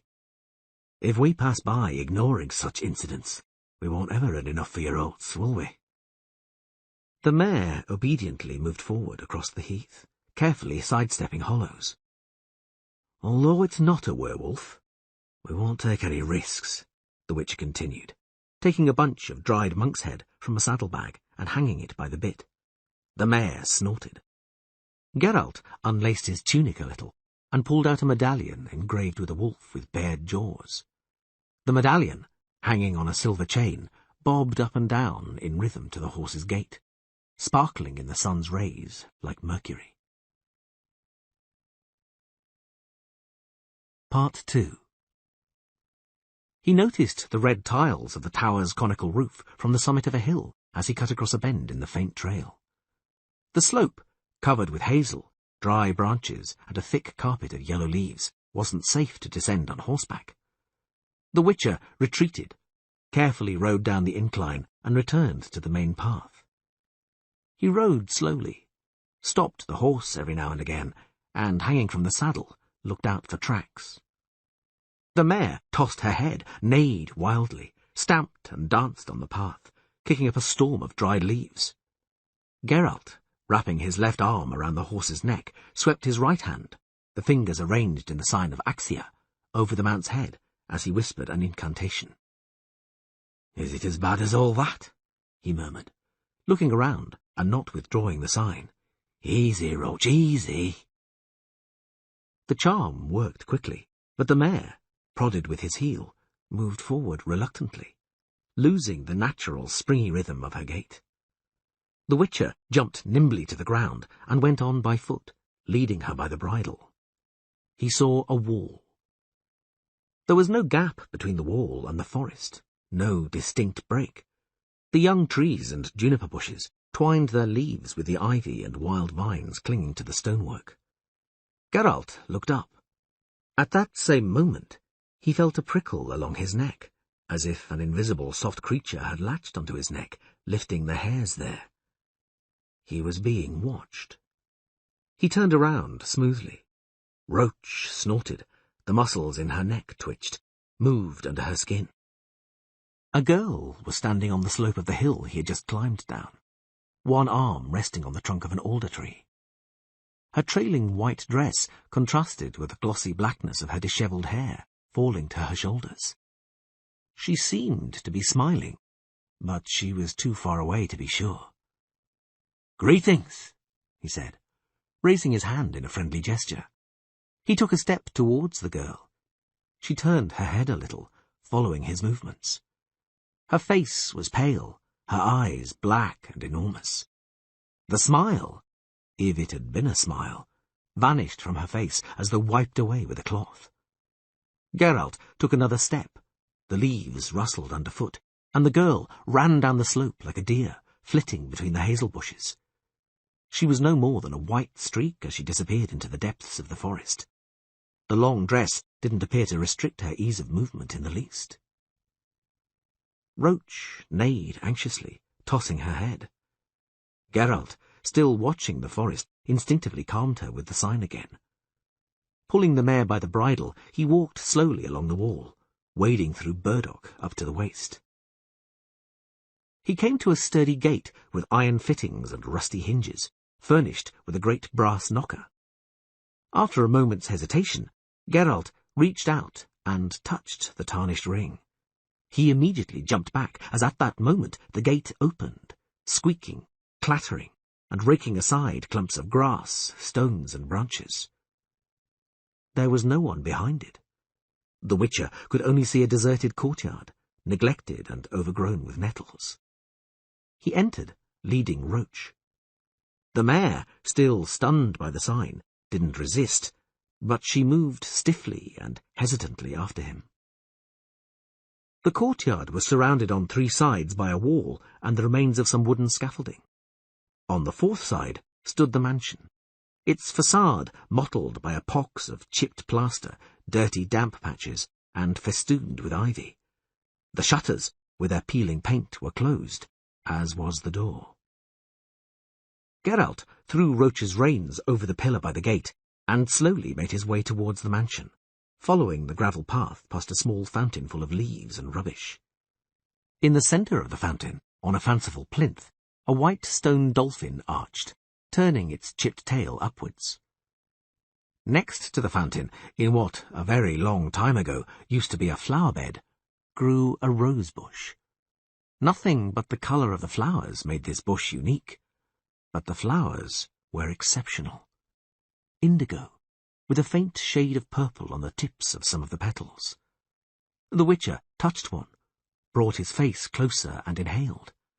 The flowers held the typical scent of roses, only a little more intense. The door and all the shutters of the mansion flew open at the same instant with a bang. Geralt raised his head abruptly. Down the path, scrunching the gravel, a monster was rushing straight at him. The Witcher's right hand rose as fast as lightning above his right shoulder, while his left jerked the belt across his chest, making the sword hilt jump into his palm. The blade, leaping from the scabbard with a hiss, traced a short, luminous semicircle and froze, the point aiming at the charging beast. At the sight of the sword, the monster stopped short, spraying gravel in all directions. The Witcher didn't even flinch. The creature was humanoid, and dressed in clothes which, though tattered, were of good quality, and not lacking in stylish and useless ornamentation. His human form, however, reached no higher than the soiled collar of his tunic, for above it loomed a gigantic, hairy, bear-like head with enormous ears, a pair of wild eyes, and terrifying jaws full of crooked fangs, in which a red tongue flickered like flame.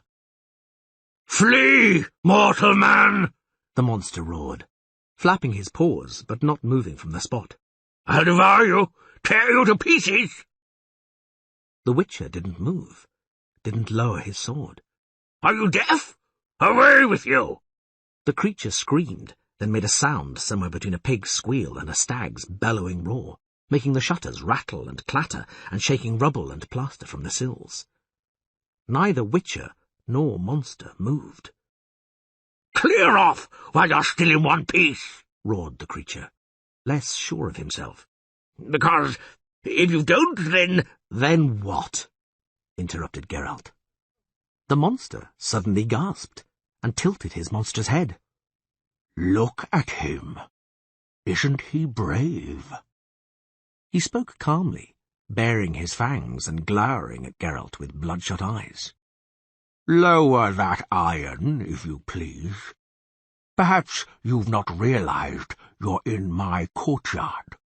Or maybe it's customary, wherever you come from, to threaten people with swords in their own courtyards." "It is customary," Geralt agreed, "when faced with people who greet their guests with a roar and the cry that they're going to tear you to pieces." "Pox on it!" The monster got himself worked up. "And he'll insult me on top of it all, this straggler. A guest, is he? Pushes his way into the yard, ruins someone else's flowers, plays the lord, and thinks that he'll be brought bread and salt. Pah!" The creature spat, gasped, and shut his jaws. The lower fangs protruded, making him look like a boar. "So?" The Witcher spoke after a moment, lowering his sword. "Are we going to carry on standing like this?" "And what do you suggest instead? Lying down?" snorted the monster. "Put that iron away, I said." The Witcher nimbly slipped the weapon into its scabbard, and, without lowering his arm, stroked the hilt which rose above his shoulder. "I prefer you," he said, "not to make any sudden moves. This sword can always be drawn again, faster than you can imagine." "I noticed," rasped the monster. "If it wasn't for that, you'd have been out of this gate a long time ago, with my boot print on your arse. What do you want here? How did you get here?" "I got lost," lied the Witcher. "You got lost?" repeated the monster, twisting his jaws in a menacing grin. "Well, unloose your way. Out of the gate, turn your left ear to the sun, and keep walking, and you'll soon get back to the highway. Well, what are you waiting for?" "Is there any water?" asked Geralt calmly. "The horse is thirsty, and so am I, if that doesn't inconvenience you." The monster shifted from one foot to the other and scratched his ear. "Listen, you," he said. "Are you really not frightened of me?" "Should I be?" The monster looked around, cleared his throat, and yanked up his baggy trousers. Pox on it! What's the harm of a guest in the house? It's not every day I meet someone who doesn't run away or faint at the sight of me. All right, then. If you're a weary but honest wanderer, I invite you in. But if you're a brigand or a thief, then I warn you, this house does what I tell it to. Within these walls, I rule. He lifted his hairy paw. All the shutters clattered against the wall once more, and deep in the dolphin's stone gullet, something rumbled. I invite you in, he repeated. Geralt didn't move, scrutinizing him. Do you live alone? What's that to do with you? Said the monster angrily, opening his jaws, then croaked loudly. Oh, I see. No doubt you'd like to know whether I've got 40 servants, all as beautiful as me. I don't. Well, pox, are you going to make use of my generous invitation? If not, the gate's over there. Geralt bowed stiffly. I accept your invitation, he said formally. I won't slight the right of hospitality. My house is your house, the monster said in return, just as formally, although a little offhandedly. This way, please, dear guest, and leave the horse here by the well. The interior was in need of extensive repair, although it was reasonably clean and tidy. The furniture had been made by skilled craftsmen, if a very long time ago. A pungent smell of dust hung in the dark rooms. Light! growled the monster, and the torch in its iron bracket burst into flames and sooty smoke. Not bad, remarked the Witcher. The monster cackled. That's it. I see you won't be amazed by any old trick. I told you this house obeys my commands. This way, please. Careful, the stairs are steep. Light! On the stairs, the monster turned. What's that around your neck, dear guest? Have a look. The creature took the medallion in his paw, lifted it up to his eyes, tightening the chain around Geralt's neck a little. The animal has an unpleasant expression. What is it? My guild's badge. Ah, you make muzzles, no doubt. This way, please. Light! The centre of the large room, completely devoid of windows, was taken up by a huge oak table, empty apart from an enormous brass candlestick, slowly turning green and covered with trickles of hardened wax. At the monster's command, the candles lit and flickered, brightening the interior a little. One wall was hung with weapons, compositions of round shields, crossed partisans, javelins and guisarmes, heavy sabres and axes. Half of the adjacent wall was taken up by an enormous fireplace, above which hung rows of flaking and peeling portraits. The wall facing the entrance was filled with hunting trophies, elks and stag antlers, whose branching racks threw long shadows across the grinning mounted heads of wild boar, bear and lynx, over the ruffled and frayed wings of eagles and hawks. The place of honour was filled by a rock dragon's head, tainted brown, damaged and leaking stuffing. Geralt examined it more closely. My grandpa killed it, said the monster, throwing a huge log into the depths of the fireplace. It was probably the last one in the vicinity when it got itself killed. Sit, my dear guest. You're hungry? I won't deny it, dear host. The monster sat at the table, lowered his head, clasped his hairy paws over his stomach, muttered something while twiddling his enormous thumbs, then suddenly roared, thumping the table with his paw. Dishes and platters rattled like pewter and silver, chalices jingled like crystal. There was a smell of roast meat, garlic, marjoram and nutmeg. Geralt did not show any surprise. Yes, the monster rubbed his hands. This is better than servants, isn't it? Help yourself, dear guest. Here is some fowl, here's some boar ham, here a tureen of, I don't know what, something.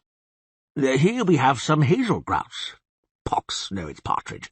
I got the spells muddled up. Eat up, eat up. This is proper, real food, don't worry. I'm not worried. Geralt tore the fowl in two. I forgot, snorted the monster, that you're not timid. What shall I call you? Geralt. And your name, dear host? Nivellen, but they call me Daggon or Fanger around here, and they use me to frighten children. The monster poured the contents of an enormous chalice down his throat, after which he sank his fingers in the terrine, tearing half of it from the bowl in one go. Frighten children, repeated Geralt with his mouth full. Without any reason, no doubt. Of course not. Your health, Geralt. And yours, Nivellen. How's the wine? Have you noticed that it's made from grapes and not apples? But if you don't like it, I'll conjure up a different one. Thank you. It's not bad. Are your magical powers innate? No, I've had them since growing this. This trap, that is. I don't know how it happened myself, but the house does whatever I wish. Nothing very big. I can conjure up food, drink, clothes, clean linen, hot water, soap. Any woman could do that, and without using magic at that. I can open and close windows and doors. I can light a fire. Nothing very remarkable. It's something. And this trap, as you call it, have you had it long? 12 years. How did it happen? What's it got to do with you? Pour yourself some more wine. With pleasure. It's got nothing to do with me. I'm just asking out of curiosity. An acceptable reason, the monster said, and laughed loudly. But I don't accept it. It's got nothing to do with you, and that's that. But, just to satisfy your curiosity a little, I'll show you what I used to look like. Look at those portraits. The first from the chimney is my father. The second, pox only knows. And the third is me. Can you see it? Beneath the dust and spiderwebs, a nondescript man with a bloated, sad, spotty face and watery eyes looked down from the painting. Geralt, who was no stranger to the way portrait painters tended to flatter their clients, nodded. "Can you see it?" repeated Nivellen, baring his fangs. "I can." "Who are you?" "I don't understand." "You don't understand?" The monster raised his head. His eyes shone like a cat's. "My portrait is hung beyond the candlelight.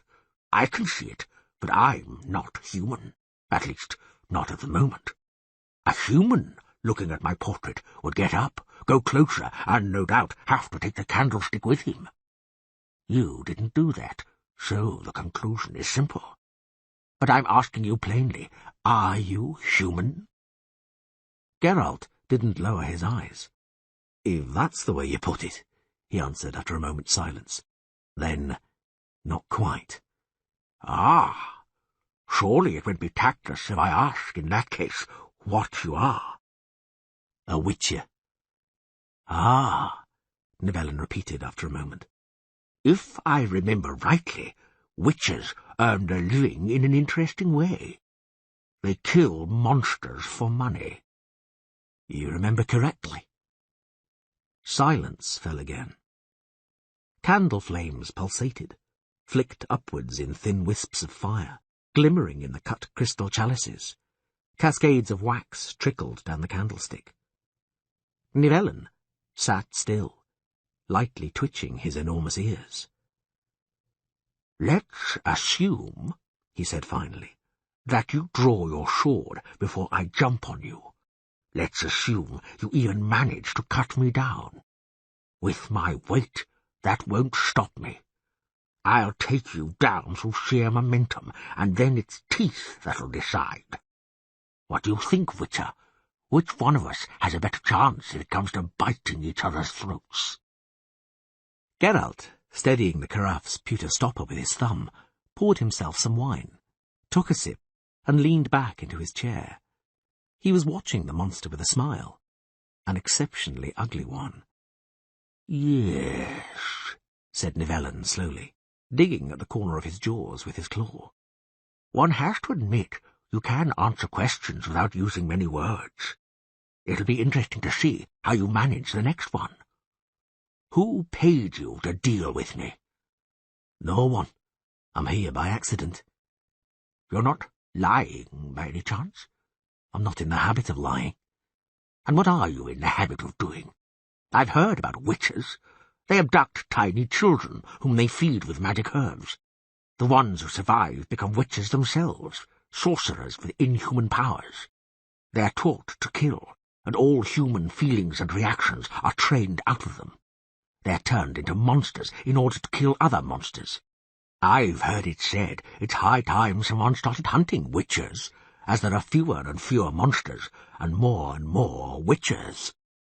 Do have some partridge before it's completely cold. Nivellen took the partridge from the dish, put it between his jaws, and crunched it like a piece of toast, bones cracking as they were crushed between his teeth.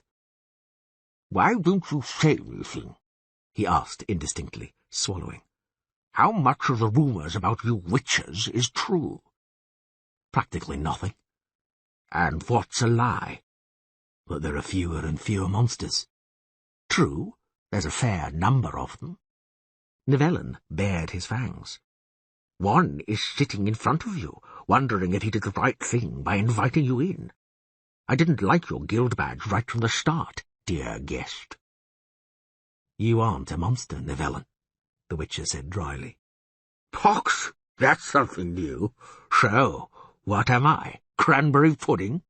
A flock of wild geese flying south on a sad November morning?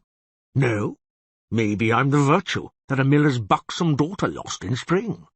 Well, get out, tell me what I am. Can't you see I'm shaking with curiosity?" "You're not a monster. Otherwise you wouldn't be able to touch this silver tray, and in no way could you hold my medallion." "Ha!" Nivellen roared, so powerfully the candle flames fell horizontal for a moment. "Today, very clearly, is a day for revealing great and terrible secrets. Now I'm going to be told that I grew these ears because I didn't like milky porridge as a child." "No, Nivellen," said Geralt calmly. "It happened because of a spell. I'm sure you know who cast that spell." "And what if I do?" "In many cases a spell can be uncast." "You, as a witcher, can uncast spells in many cases?" "I can. Do you want me to try?" "No, I don't." The monster opened his jaws and poked out his tongue 2 span long and very red. "Surprised you, hasn't it?" "That it has," admitted Geralt. The monster giggled and lounged in his armchair. "I knew that would," he said. "Pour yourself some more, get comfortable, and I'll tell you the whole story. Witcher or not, you've got an honest face, and I feel like talking. Pour yourself more." "There's none left." "Pox on it." The monster cleared his throat, then thumped the table with his paw again. A large earthenware demijohn in a wicker basket appeared next to the 2 empty carafes from nowhere. Nivellen tore the sealing wax off with his teeth. "As no doubt you've noticed," he began, pouring the wine, "this is quite a remote area. It's a long way to the nearest human settlement. It's because, you see, my father, and my grandfather too, in his time, didn't make themselves particularly loved by our neighbours or the merchants using the highway. If anyone went astray here, and my father spotted them from the tower, they lost, at best, their fortune. And a couple of the nearer settlements were burnt because father decided the levies were being paid tardily. Not many people liked my father, except for me, naturally. I cried awfully when what was left of my father, after a blow from a 2-handed sword, was brought home on a cart one day. Grandpa didn't take part in robbery any more because, ever since he was hit on the head with a morning star, he had a terrible stutter. He dribbled and rarely made it to the privy on time. As their heir, I had to lead the gang. I was young at the time," Nivellen continued. "A real milksop, so the lads in the crew wound me around their little fingers in a flash. I was as much in command of them as a fat piglet is of a pack of wolves. We soon began doing things which father would never have allowed had he been alive. I'll spare you the details and get straight to the point. One day we took ourselves as far as Gelibor, near Mert, and robbed a temple. A young priestess was there too." "Which temple, Nivellen?" "Pox only knows, but it must have been a bad one. There were skulls and bones on the altar, I remember, and a green fire was burning. It stank like nobody's business. But to the point. The lads overpowered the priestess and stripped her, then said I had to become a man. Well, I became a man, stupid little snot that I was, and while I was achieving manhood, the priestess spat into my face and screamed something. What? That I was a monster in human skin. That I'd be a monster in a monster's skin. Something about love, blood, I can't remember. She must have had the dagger, a little one, hidden in her hair. She killed herself, and then we fled from there, get out. I'm telling you, we nearly wore our horses out. It was a bad temple. Go on. Then it was as the priestess had said. A few days later, I woke up, and as the servants saw me, they screamed and took to their heels. I went to the mirror. You see, get out, I panicked, had some sort of an attack. I remember it almost through a haze. To put it briefly, corpses fell. Several. I used whatever came to hand, and I'd suddenly become very strong, and the house helped as best it could. Doors slammed, furniture flew in the air, fires broke out. Whoever could get out ran away in a panic. My aunt and cousin, the lads from the crew. What am I saying? Even the dogs howled and cowered. My cat, Glutton, ran away. Even my aunt's parrot kicked the bucket out of fear. I was alone, roaring, howling, going mad, smashing whatever came to hand, mainly mirrors. Llewellyn paused, sighed and sniffed. When the attack was over, he resumed after a while, it was already too late. I was alone. I couldn't explain to anyone that only my appearance had changed, that although in this horrible shape, I was just a stupid youngster, sobbing over the servants' bodies in an empty manor. I was afraid they'd come back and kill me before I could explain. But nobody returned. The monster grew silent for a moment, and wiped his nose on his sleeve. I don't want to go back to those first months, Geralt. It still leaves me shaking when I recall them. I'll get to the point. For a long time, a very long time, I sat in the manor, quiet as a mouse, not stirring from the place. If anyone appeared, which rarely happened, I wouldn't go out. I'd tell the house to slam the shutters a couple of times, or I'd roar through the gargoyle, and that was usually enough for the would-be guest to leave in a hurry. So that's how it was, until one day I looked out of the window one pale dawn, and what did I see? Some trespasser stealing a rose from my aunt's bush, and it isn't just any old rose bush. These are blue roses from Nazaire. It was grandfather who brought the seedlings.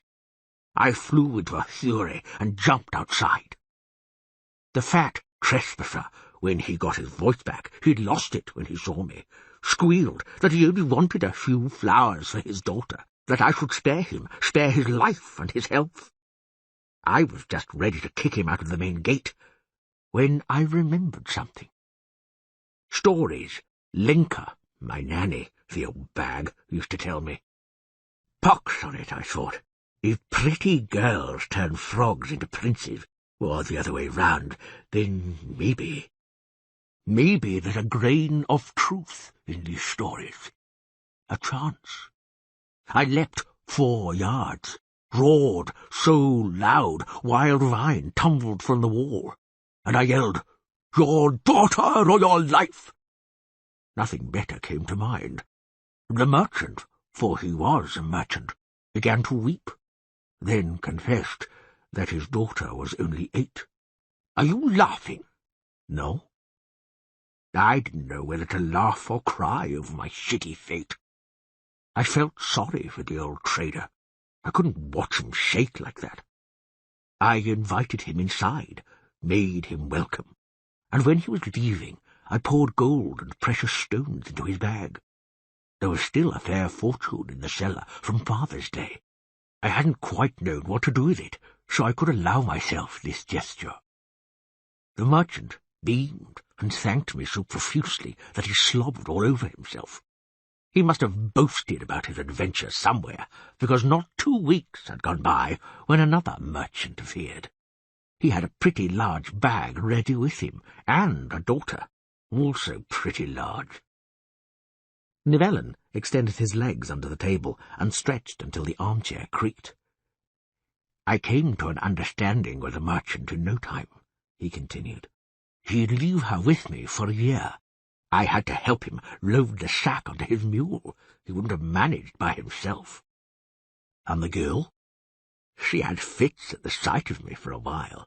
She really thought I'd eat her. But after a month we were eating at the same table, chatting and going for long walks. She was kind and remarkably smart, and I'd get tongue-tied when I talked to her. You see, Gerard, I was always shy with girls, always made a laughing-stock of myself, even with wenches from the cowshed, with dung up to their knees. Girls, the lads from the crew, turned over this way and that at will. Even they made fun of me. To say nothing of having a maw like this. I couldn't even make myself say anything about why I had paid so dearly for a year of her life. The year dragged like the stench following marauding troops, until at last the merchant arrived and took her away. I locked myself in the house, resigned, and didn't react for several months to any of the guests who turned up with daughters. But after a year spent with company, I realized how hard it was to live without anyone to talk to. The monster made a noise which was supposed to be a sigh, but came out more like a hiccup. The next one, he said after a while, was called Fenna. She was small, bright and chirpy, a real Goldcrest. She wasn't frightened of me at all. Once, on the anniversary of my first haircut, my coming of age, we'd both drunk too much mead, and straight after, I jumped out of bed and ran to the mirror. I must admit, I was disappointed and despondent. The trap was the same as it ever was, if with a slightly more stupid expression, and they say the wisdom of ages is to be found in fairy tales. It's not worth a shit, wisdom like that, get out. Well, Fenna quickly tried to make me forget my worries. She was a jolly girl, I tell you. Do you know what she thought up? We'd both frighten unwanted guests. Imagine, a guest like that enters the courtyard, looks around, and then, with a roar, I charge at him on all fours, with Fenna completely naked, sitting on my back and blowing my grandfather's hunting horn. Llewellyn shook with laughter, the white of his fangs flashing. Fenna, he continued, stayed with me for a year, then returned to her family with a huge dowry. She was preparing to marry a tavern owner, a widower. Carry on, Llewellyn. This is interesting. You think so? Said the monster, scratching himself between the ears with a rasping sound. All right. The next one, Primula, was the daughter of an impoverished knight. The knight, when he got here, had a skinny horse, a rusty cuirass, and incredible debts. He was as hideous as cow dung, I tell you, Geralt, and spread a similar smell. Primula, I'd wager my right hand, was conceived while he was at war, as she was quite pretty. I didn't frighten her either, which isn't surprising, really, as compared to her parent. I might have appeared quite comely. She had, as it turned out, quite a temperament, and I, having gained some self-confidence, seized the moment by the horns. After 2 weeks, Primula and I, already had a very close relationship. She liked to pull me by the ears and shout, "Bite me to death, you animal!" and "Tear me apart, you beast!" and other equally idiotic things. I ran to the mirror in the breaks, but just imagine, Geralt, I looked at myself with growing anxiety. Less and less did I long to return to my former shape. You see, Geralt, I used to be a weakling, and now I'd become a strapping fellow. I'd keep getting ill, I'd cough, my nose would run, but now I don't catch anything. And my teeth, you wouldn't believe how rotten my teeth had been. And now I can bite through the leg of a chair. Do you want me to bite a chair leg? No, I don't. Maybe that's good. The monster opened his mouth wide. My showing off used to amuse the girls, and there aren't many whole chairs left in the house. Nivellen yawned, his enormous tongue rolling up into a tube. This talking has made me tired, Geralt. Briefly, there were two after Primula, Ilka and Venemira. Everything happened in the same way, to the point of boredom. First a mixture of fear and reserve, then a thread of sympathy, reinforced by small but precious gifts, then, "Bite me, eat me up." Daddy's return, a tender farewell, and an increasingly discernible depletion of the treasury. I decided to take longer breaks to be alone. Of course, I'd long ago stopped believing that a virgin's kiss would transform the way I looked, and I'd come to terms with it. And what's more, I'd come to the conclusion that things were fine as they were, and that there wasn't any need for changes. Really? No changes, Nivellen? It's true. I have a horse's health, which came with the way I look, for one. Secondly, my being different works on girls like an aphrodisiac. Don't laugh. I'm certain that as a human I'd have to give a mighty good chase to get at a girl like, for example, Venemira, who was an extremely beautiful maid. I don't suppose she'd have glanced twice at the fellow in the portrait. And, thirdly, safety.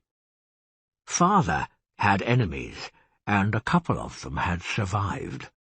People whom the crew, under my pitiful leadership, had sent to their graves, had relatives.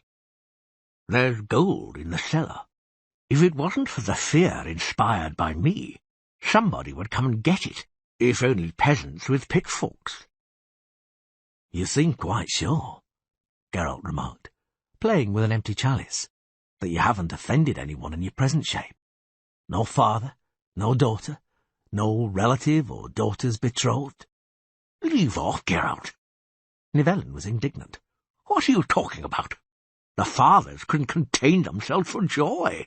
I told you I was incredibly generous. And the daughters? You didn't see them when they got here in their dresses of sackcloth, their little hands raw from washing, their shoulders stooped from carrying buckets.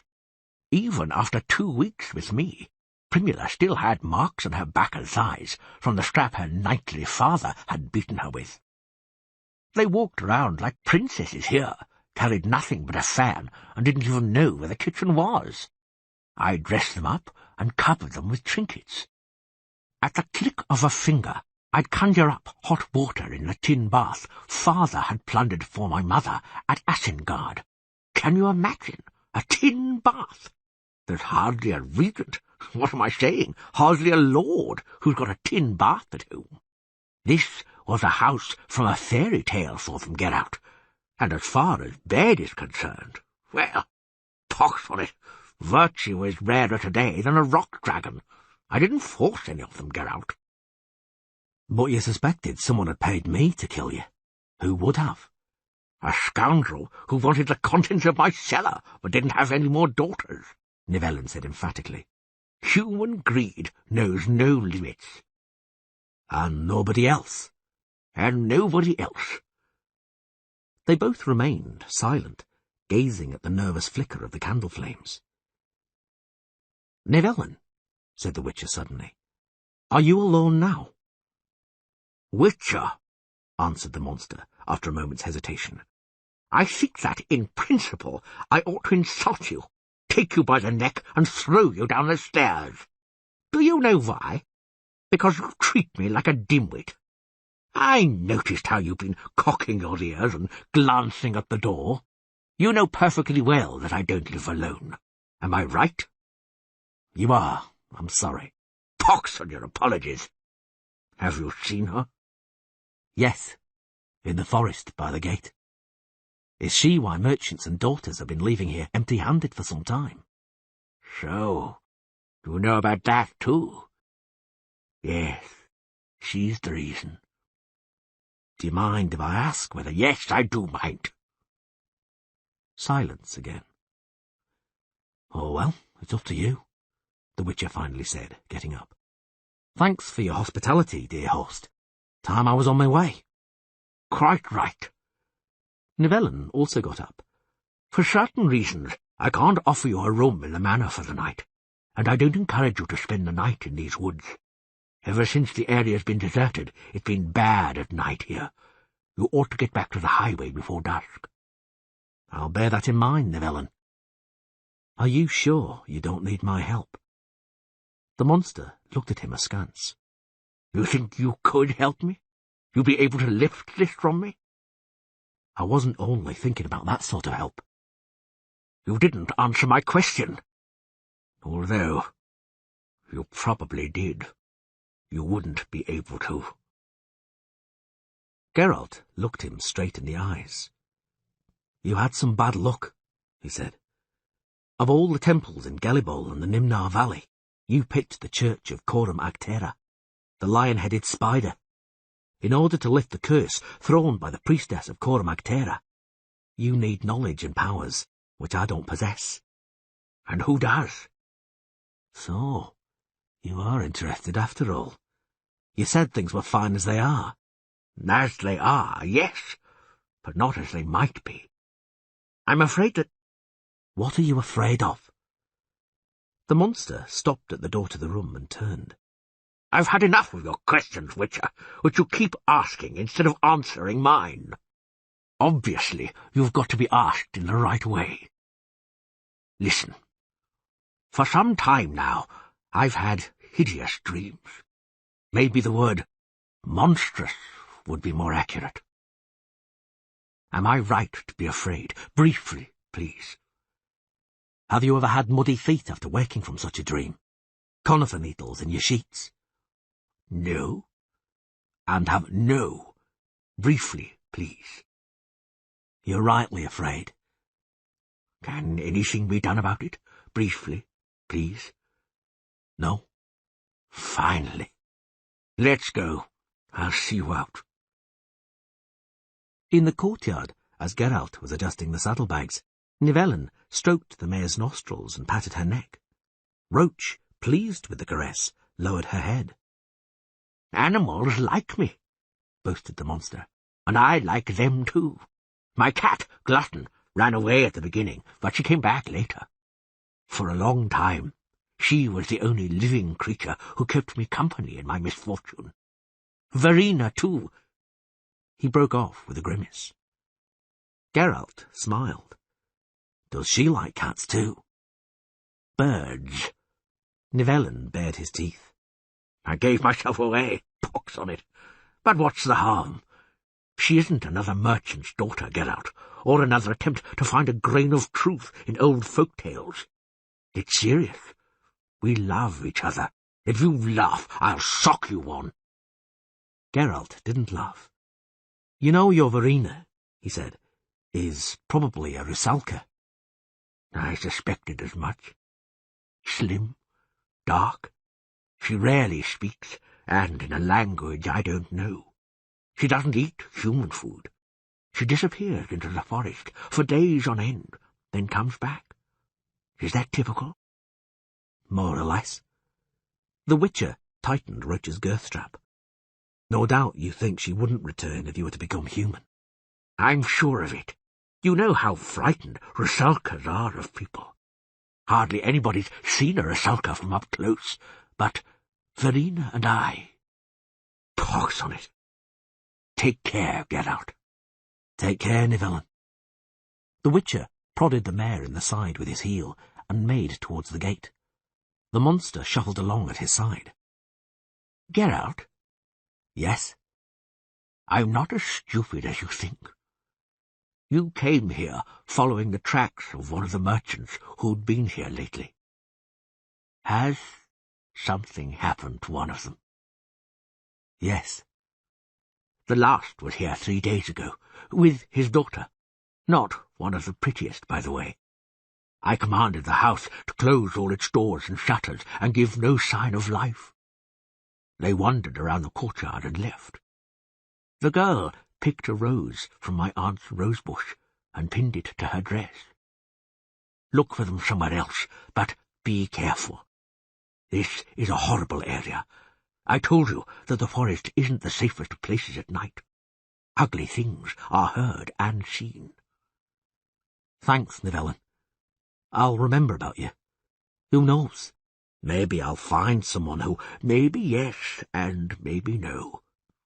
It's my problem, Geralt. My life and my punishment. I've learned to put up with it. I've got used to it. If it gets worse, I'll get used to that, too. And if it gets far worse, don't look for anybody. Come here yourself and put an end to it, as a witcher.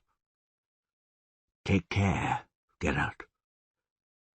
Nivellen turned and marched briskly towards the manor. He didn't look round again. Part 3. The area was deserted, wild and ominously inhospitable. Geralt didn't return to the highway before dusk.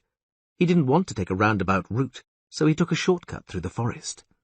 He spent the night on the bare summit of a high hill, his sword on his knees, beside a tiny campfire, into which, every now and then, he threw wisps of monkshood. In the middle of the night, he noticed the glow of a fire far away in the valley. He heard mad howling and singing, and a sound which could only have been the screaming of a tortured woman. When dawn had barely broken, he made his way there, to find nothing but a trampled glade and charred bones in still warm ashes. Something sitting in the crown of an enormous oak shrieked and hissed. It could have been a harpy or an ordinary wildcat. The Witcher didn't stop to check. Part 4. About midday, while Roach was drinking at a spring, the mare neighed piercingly and backed away, baring her yellow teeth and chewing her bit. Geralt calmed her with the sign. Then he noticed a regular ring formed by the caps of reddish mushrooms peering from the moss. "You're becoming a real hysteric, Roach," he said. "This is just an ordinary devil's ring. What's the fuss?" The mare snorted, turning her head towards him. The Witcher rubbed his forehead, frowned and grew thoughtful. Then he leapt into the saddle, turned the horse around, and started back, following his own tracks. "Animals like me," he muttered. "Sorry, Roach. It turns out you've got more brains than me." Part 5. The mare flattened her ears against her skull and snorted, throwing up earth with her hooves. She didn't want to go. Geralt didn't calm her with the sign. He jumped from the saddle and threw the reins over the horse's head. He no longer had his old sword in its lizard-skin sheath on his back. Its place was filled with a shining, beautiful weapon with a cruciform and slender, well-weighted hilt, ending in a spherical pommel made of white metal. This time, the gate didn't open for him. It was already open, just as he had left it. He heard singing. He didn't understand the words. He couldn't even identify the language. He didn't need to. The Witcher felt and understood the very nature, the essence of this quiet, piercing song which flowed through the veins in a wave of nauseous, overpowering menace. The singing broke off abruptly, and then he saw her. She was clinging to the back of the dolphin in the dried-up fountain, embracing the moss-overgrown stone with her tiny hands, so pale they seemed transparent. Beneath her storm of tangled black hair shone huge, wide-open eyes the colour of anthracite. Geralt slowly drew closer, his step soft and springy, tracing a semicircle from the wall and blue rosebush.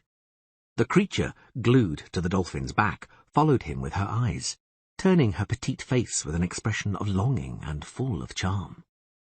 He could still hear her song, even though her thin, pale lips were held tight, and not the slightest sound emerged from them. The Witcher halted at a distance of 10 paces. His sword, slowly drawn from its black enamelled sheath, glistened and glowed above his head. "It's silver," he said. "This blade is silver." The pale little face did not flinch.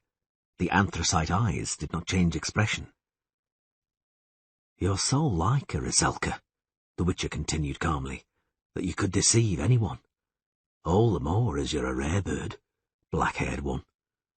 But horses are never mistaken. They recognize creatures like you instinctively and perfectly. What are you? I think you're a moolah, or an alpor. An ordinary vampire couldn't come out in the sun." The corners of the pale lips quivered and turned up a little. "Nivellen attracted you with that shape of his, didn't he? You evoked his dreams. I can guess what sort of dreams they were, and I pity him." The creature didn't move. "You like birds," continued the Witcher, "but that doesn't stop you biting the necks of people of both sexes, does it? You and Nivellen, indeed. A beautiful couple you'd make. A monster and a vampire, rulers of a forest castle. You'd dominate the whole area in a flash. You, eternally thirsty for blood, and he, your guardian, a murderer at your service, a blind tool. But first, he had to become a true monster, not a human being in a monster's mask." The huge black eyes narrowed. "Where is he, black-haired one?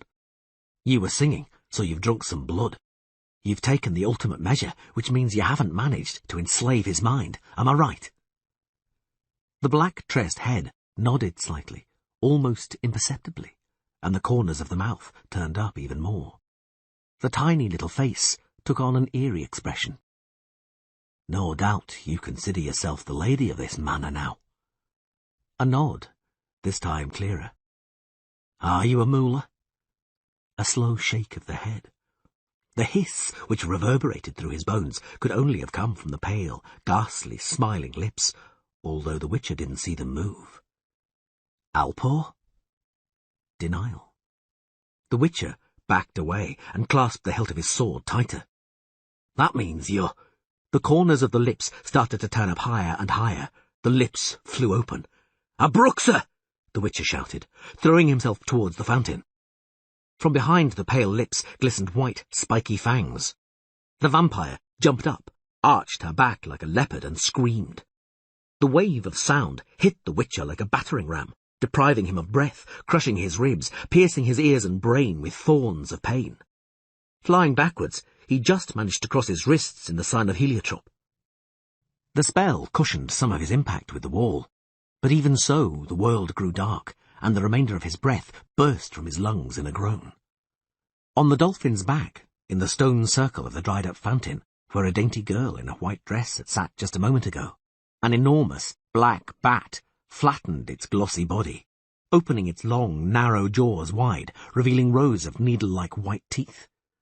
The membranous wings spread and flapped silently, and the creature charged at the Witcher like an arrow fired from a crossbow. Geralt, with a metallic taste of blood in his mouth, shouted a spell, and threw his hand, fingers spread in the sign of Quen, out in front of him.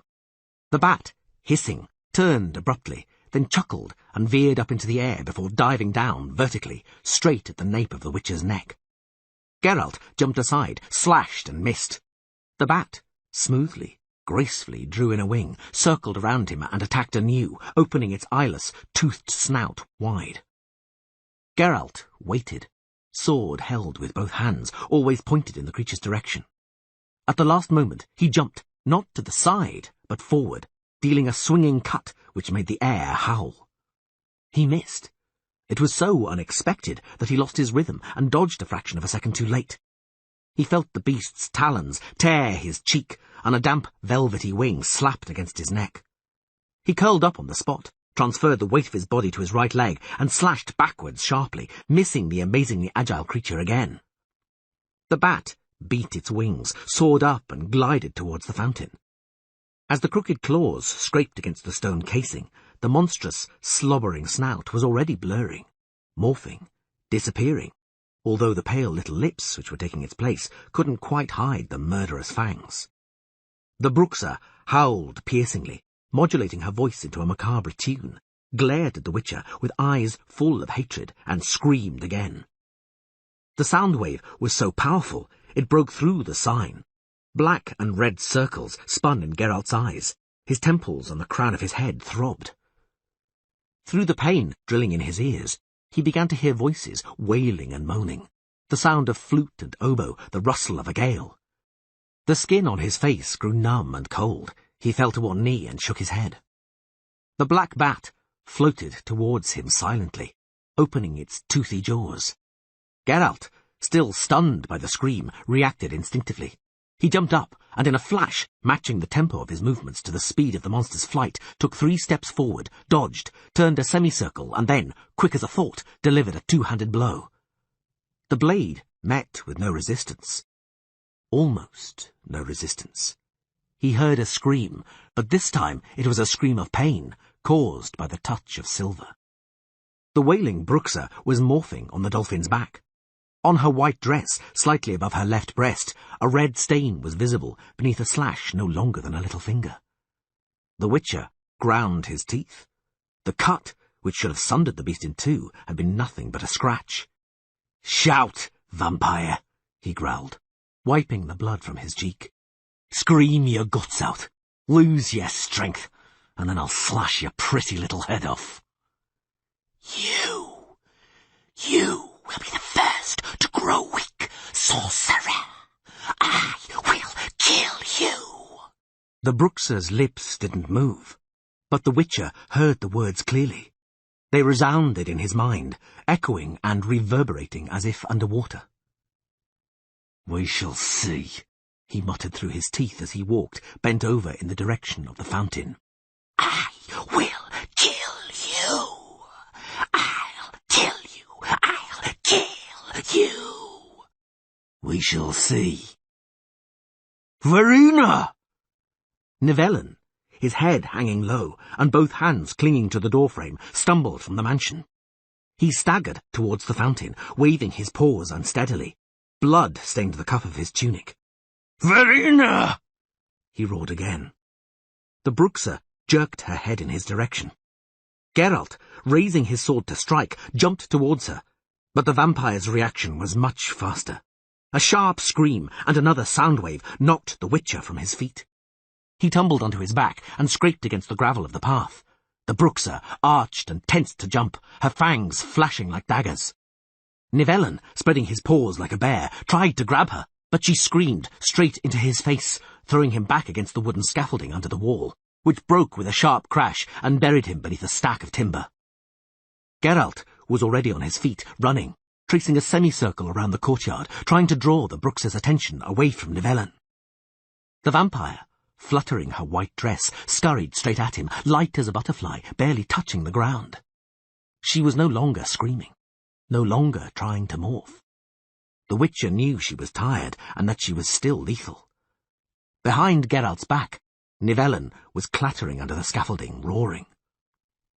Geralt leapt to the left, executing a short moulinette with his sword to confuse the Bruxa gliding towards him, white and black, wind-blown, terrible. He'd underestimated her. She screamed. He didn't make the sign in time, flew backwards until he thumped against the wall. The pain in his spine shot all the way to the tips of his fingers, paralyzed his shoulders, cut him down at the legs. He fell to his knees. The Bruxa, wailing melodiously, jumped towards him. "Verena!" roared Nivellen. She turned, and Nivellen forced the sharp broken end of a 3-meter-long pole between her breasts. She didn't shout. She only sighed. The Witcher shook, hearing this sigh. They stood there. Nivellen, on wide-spread legs, was wielding the pole in both hands, one end firmly secured under his arm. The bruxa, like a white butterfly on a pin, hung on the other end of the stake, clutching it with both hands. The vampire exhaled excruciatingly, and suddenly pressed herself hard against the stake. Geralt watched a red stain bloom on her back, on the white dress through which the broken tip emerged in a geyser of blood, hideous, almost obscene. Nivellen screamed, took one step back, then another, retreating from her. But he didn't let go of the pole and dragged the bruxa behind him. One more step, and he leaned back against the mansion. The end of the pole scraped against the wall. Slowly, as if a caress, the bruxa moved her tiny hands along the stake, stretched her arms out to their full length, grasped the pole hard and pulled on it again. Over a metre of bloodied wood already protruded from her back. Her eyes were wide open, her head flung back. Her sighs became more frequent and rhythmic, turning into a ruckling wheeze. Geralt stood, but, fascinated by the scene, still couldn't make himself act.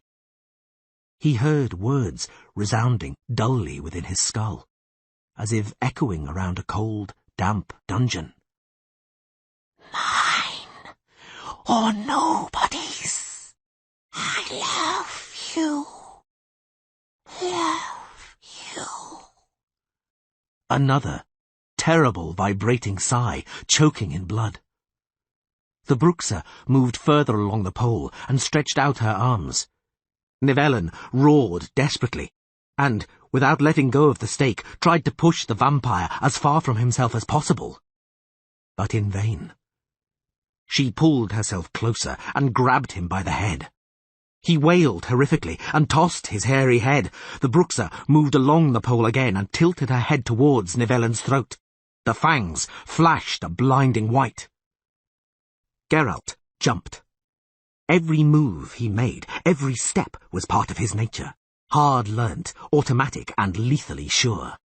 3 quick steps, and the third, like 100 such steps before, finished on the left leg with a strong, firm stamp, a twist of his torso and a sharp, forceful cut. He saw her eyes. Nothing could change now. He heard the voice. Nothing. He yelled to drown the word which she was repeating. Nothing could change. He cut. He struck decisively, like hundreds of times before, with the centre of the blade, and immediately, following the rhythm of the movement, took a 4th step and half a turn. The blade, freed by the half-turn, floated after him, shining, drawing a fan of red droplets in its wake. The streaming, raven-black hair floated in the air. Floated. Floated. Floated. The head fell onto the gravel. There are fewer and fewer monsters. And I... what am I? Who's shouting? The birds. The woman in a sheepskin jacket and blue dress. The roses from Nazaire. How quiet. How empty. What emptiness within me? Nivellen, curled up in a bundle, sheltering his head in his arms and shaking with twitches and shivers, was lying in the nettles by the manor wall. "Get up," said the Witcher. The young, handsome, well-built man with a pale complexion, lying by the wall, raised his head and looked around. His eyes were vague. He rubbed them with his knuckles. He looked at his hands, felt his face. He moaned quietly, and putting his finger in his mouth, ran it along his gums for a long time. He grasped his face again and moaned as he touched the 4 bloody, swollen streaks on his cheek. He burst out, sobbing, then laughed. "Geralt! How come? How did this... Geralt! Get up, Nivellen. Get up and come along. I've got some medicine in my saddlebags. We both need it. I've no longer got... I haven't, have I? Geralt? Why? The Witcher helped him get up, trying not to look at the tiny hands, so pale as to be transparent, clenched around the pole, stuck between the small breasts which were now plastered with a wet red fabric. Nivellen moaned again. Verena! Don't look. Let's go. They crossed the courtyard, holding each other up, and passed the blue rosebush. Nivellen kept touching his face with his free hand. Incredible, Geralt. After so many years. How's it possible? There's a grain of truth in every fairy tale, said the Witcher quietly. Love and blood, they both possess a mighty power. Wizards and learned men have been racking their brains over this for years, but they haven't arrived at anything except that. That what, Geralt? It has to be true love. The Voice of Reason 3. I'm Fulwick, Count of Mern, and this knight is Tylers from Dorndal. Geralt bowed cursorily, looking at the knights. Both wore armour and crimson cloaks, with the emblem of the White Rose on their left shoulder. He was somewhat surprised as, so far as he knew, there was no commandery of that order in the neighbourhood. Nenneke, to all appearances smiling light-heartedly and at ease, noticed his surprise. These nobly born gentlemen, she said casually, settling herself more comfortably in her throne-like armchair, are in the service of Duke Herivard, who governs these lands most mercifully. Prince! Tylers, the younger of the knights, corrected her emphatically, fixing his hostile pale blue eyes on the priestess. Prince Herivard! Let's not waste time with details and titles. Nenneke smiled mockingly.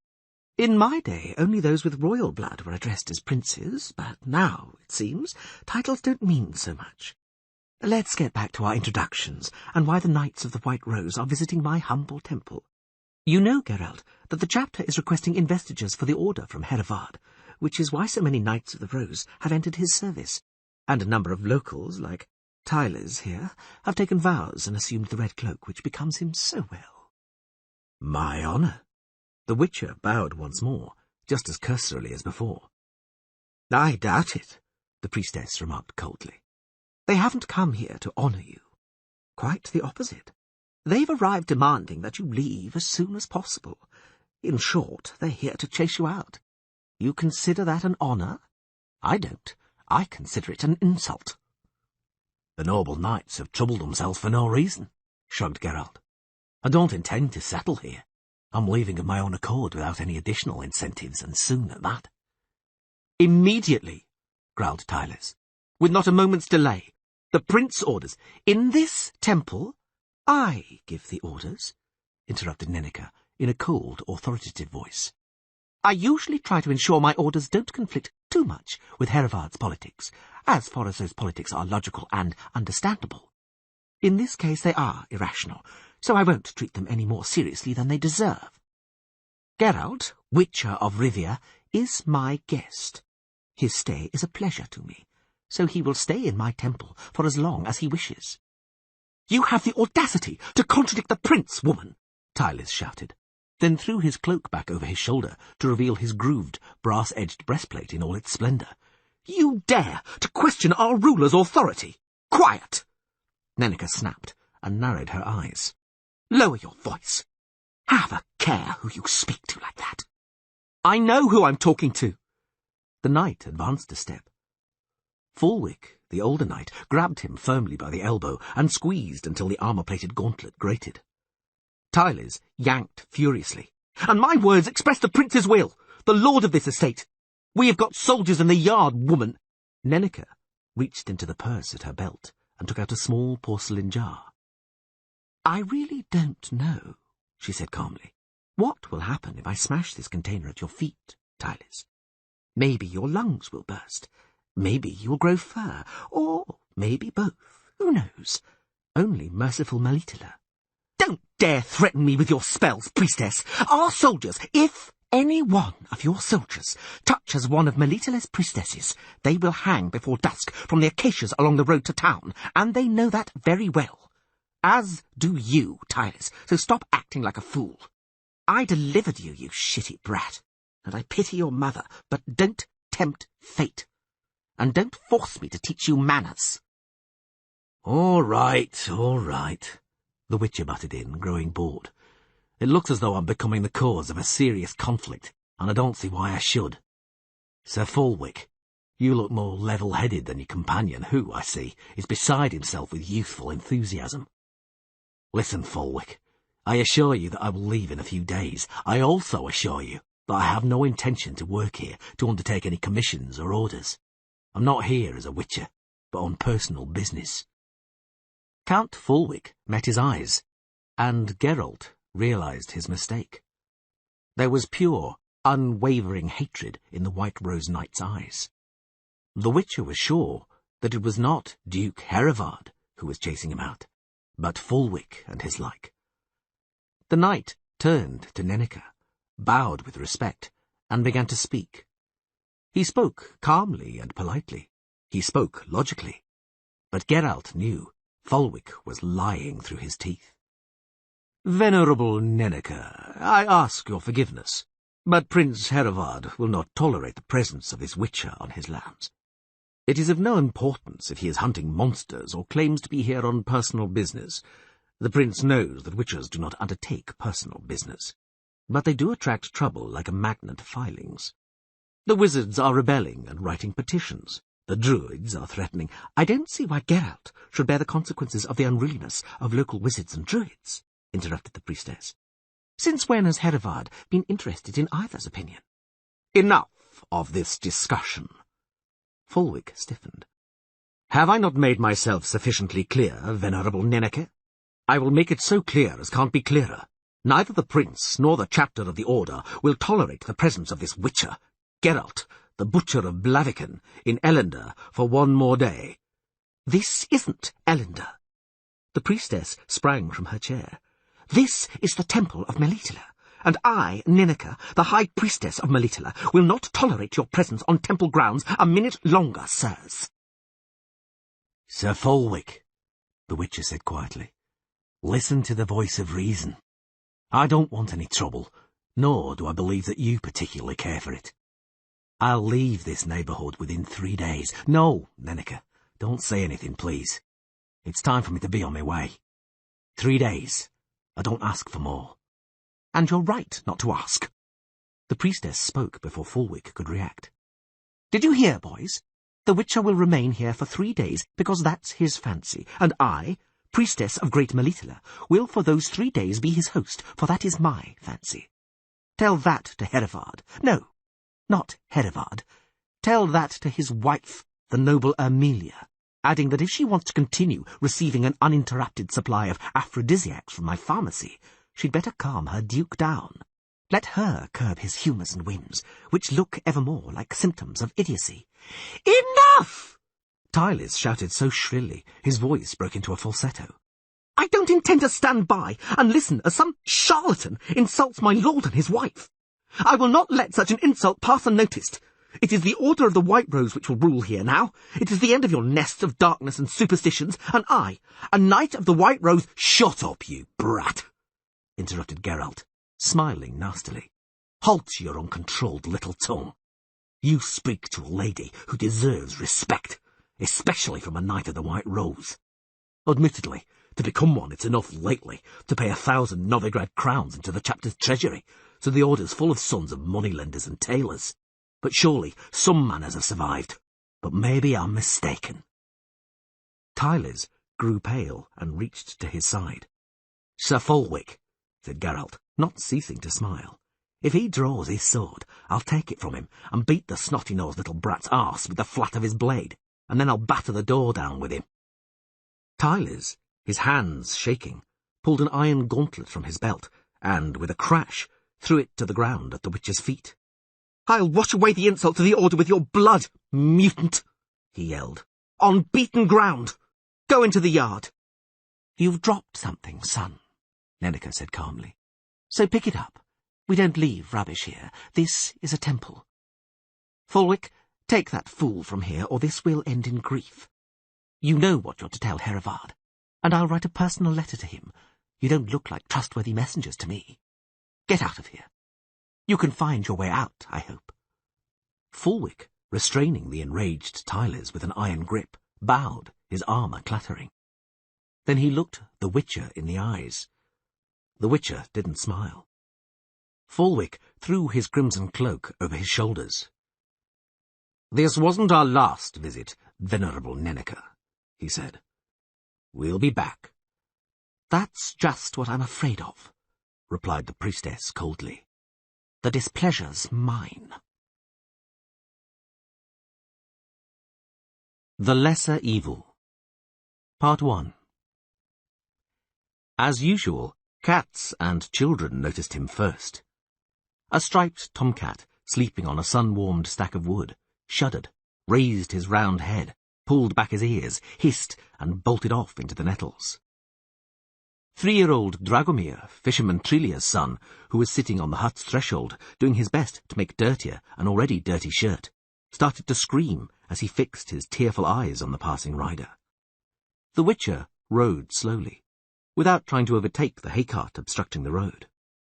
A laden donkey trotted behind him, stretching its neck and constantly pulling the cord tied to the Witcher's pommel tight.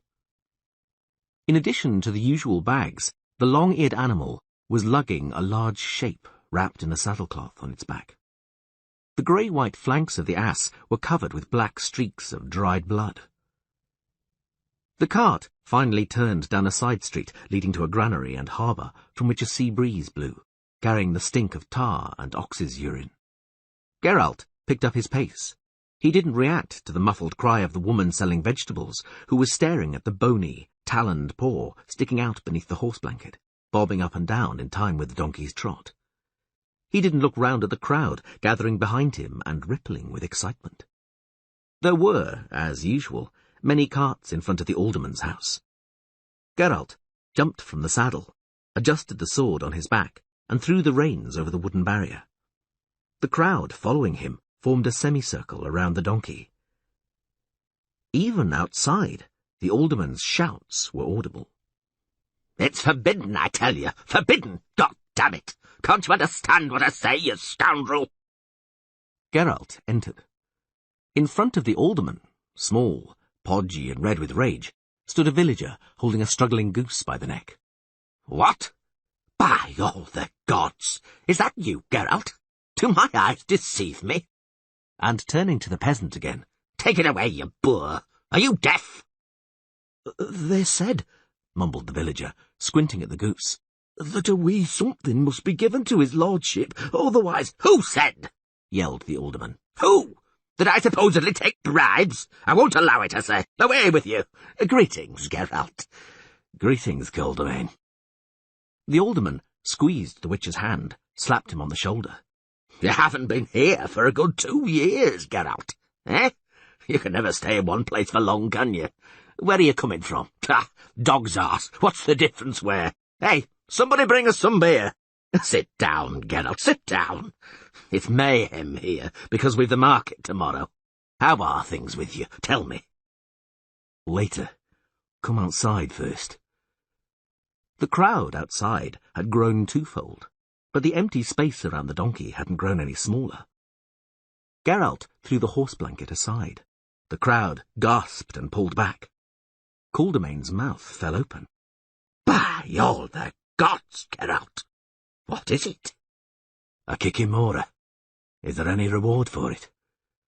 Coldamain shifted from foot to foot, looking at the spidery shape with its dry black skin, that glassy eye with its vertical pupil, the needle-like fangs in the bloody jaws. "Where? From where?" "On the dike, not some 4 miles from town, on the swamps. Coldamain, people must have disappeared there. Children." "Well, yes, true enough, but nobody... Who could have guessed? Hey, folks, go home, get back to work. This isn't a show. Cover it up, Geralt. Flies are gathering." Back inside, The alderman grabbed a large jug of beer without a word, and drank it to the last drop in one draught. He sighed deeply and sniffed. "There's no reward," he said gloomily. "No one suspected that there was something like that lurking in the salt marshes. It's true that several people have disappeared in those parts, but, well, hardly anyone loitered on that dike. And why were you there? Why weren't you taking the main road?" "It's hard for me to make a living on main roads, Caldermain." "I forgot." The alderman suppressed a belch, puffing out his cheeks. "And this used to be such a peaceful neighbourhood. Even imps only rarely pissed in the women's milk. And here, right next to us, some sort of Felis spectre. It's only fitting that I thank you, because as for paying you, I can't. I haven't the funds." "That's a shame. I could do with a small sum to get through the winter." The Witcher took a sip from his jug, wiped away the froth. "I'm making my way to Isbaden, but I don't know if I'll get there before the snows block the way. I might get stuck in one of the little towns on the Latonsky road." "Do you plan to stay long in Blaviken?" "No, I've no time to waste. Winter's coming." "Where are you going to stay? With me, perhaps? There's an empty room in the attic. Oh, I get fleeced by the innkeepers, those thieves. We'll have a chat, and you can tell me what's happening in the big wide world." "Willingly. But what will Libusha have to say about it? It was quite obvious last time that she's not very keen on me." "Women don't have a say in my house. But, just between us, don't do what you did during supper last time in front of her again." "You mean when I threw my fork at that rat?" "No, I mean when you hit it, even in the dark." "I thought it would be amusing." "It was. But don't do it in front of Libusha. And listen, this, what's it called? Kikimora. Do you need it for anything?" "What would I want it for? You can have them throw it in the cesspool if there's no reward for it." "That's not a bad idea. Hey, Garelka, Bog, Carry Pebble, any of you there?" A town guard entered with a halberd on his shoulder, the blade catching the door frame with a crash. "Carry Pebble," said Caldermain. "Get somebody to help you, and take the donkey with that muck wrapped up in the horse blanket. Lead it past the pigsties and chuck the Kikimora in the cesspool. Understood?" "At your command. But, Alderman, sir—" "What?" "Before we drown that hideous thing—" "Well?" "We could show it to Master Irian. It might be useful to him." Caldermain slapped his forehead with his open palm. "You're not stupid, Gary Pebble. Listen, Geralt, maybe our local wizard will spare you something for that carcass. The fishermen bring him the oddest of fish, octopedes, claybitters, or herons. Many have made some money on them. Come on, let's go to the tower." "You've got yourselves a wizard. Is he here for good or only passing?" "For good. Master Irian. He's been living in Blaviken for a year. A powerful magus, Geralt. You'll see that from his very appearance." "I doubt whether a powerful magus will pay for a Kikimora," Geralt grimaced. "As far as I know, it's not needed for any elixirs. Your Irian will only insult me, no doubt. We witches and wizards don't love each other." "I've never heard of Master Irian insulting anyone. I can't swear that he'll pay you, but there's no harm in trying. There might be more Kikimoras like that on the marshes, and what then? Let the wizard look at the monster and cast some sort of spell on the marshlands or something, just in case." The Witcher thought for a moment. "Very well, Caldermain. What the heck? We'll risk a meeting with Master Irian. Shall we go?" "We're off. Carry Pebble, chase the kids away and bring the floppy ears. Where's my hat?" Part 2. The tower, built from smoothly hewn blocks of granite and crowned by tooth-like battlements, was impressive, dominating the broken tiles of homesteads and dipping-roofed thatched cottages. "He's renovated it, I see," remarked Geralt. "With spells, or did he have you working at it?" "Spells, chiefly." "What's he like, this Irian?" "Decent. He helps people, but he's a recluse, doesn't say much. He rarely leaves the tower." On the door, which was adorned with a rosace inlaid with pale wood, hung a huge knocker in the shape of a flat, bulging-eyed fish head holding a brass ring in its toothed jaws. Caldermain obviously well versed with the workings of its mechanics, approached, cleared his throat, and recited, "Alderman Coldemain greets you with a case for Master Irian. With him greets you Witcher Geralt, with respect to the same case." For a long moment, nothing happened. Then, finally, the fish head moved its toothed mandibles and belched a cloud of steam. "Master Irian is not receiving. Leave, my good people." Coldemain waddled on the spot and looked at Geralt. The Witcher shrugged. Carrypebble picked his nose with serious concentration. "Master Irian is not receiving," the knocker repeated metallically. "Go, my good—" "I'm not a good person," Geralt broke in loudly. "I'm a witcher. That thing on the donkey is a Kikimora, and I killed it not far from town. It is the duty of every resident wizard to look after the safety of the neighbourhood. Master Irian does not have to honour me with conversation, does not have to receive me, if that is his will. But let him examine the Kikimora and draw his own conclusions. Carrypebble, unstrap the Kikimora and throw it down by the door." "Geralt," the alderman said quietly, "you're going to leave, but I'm going to have to—" "Let's go, Coldemain.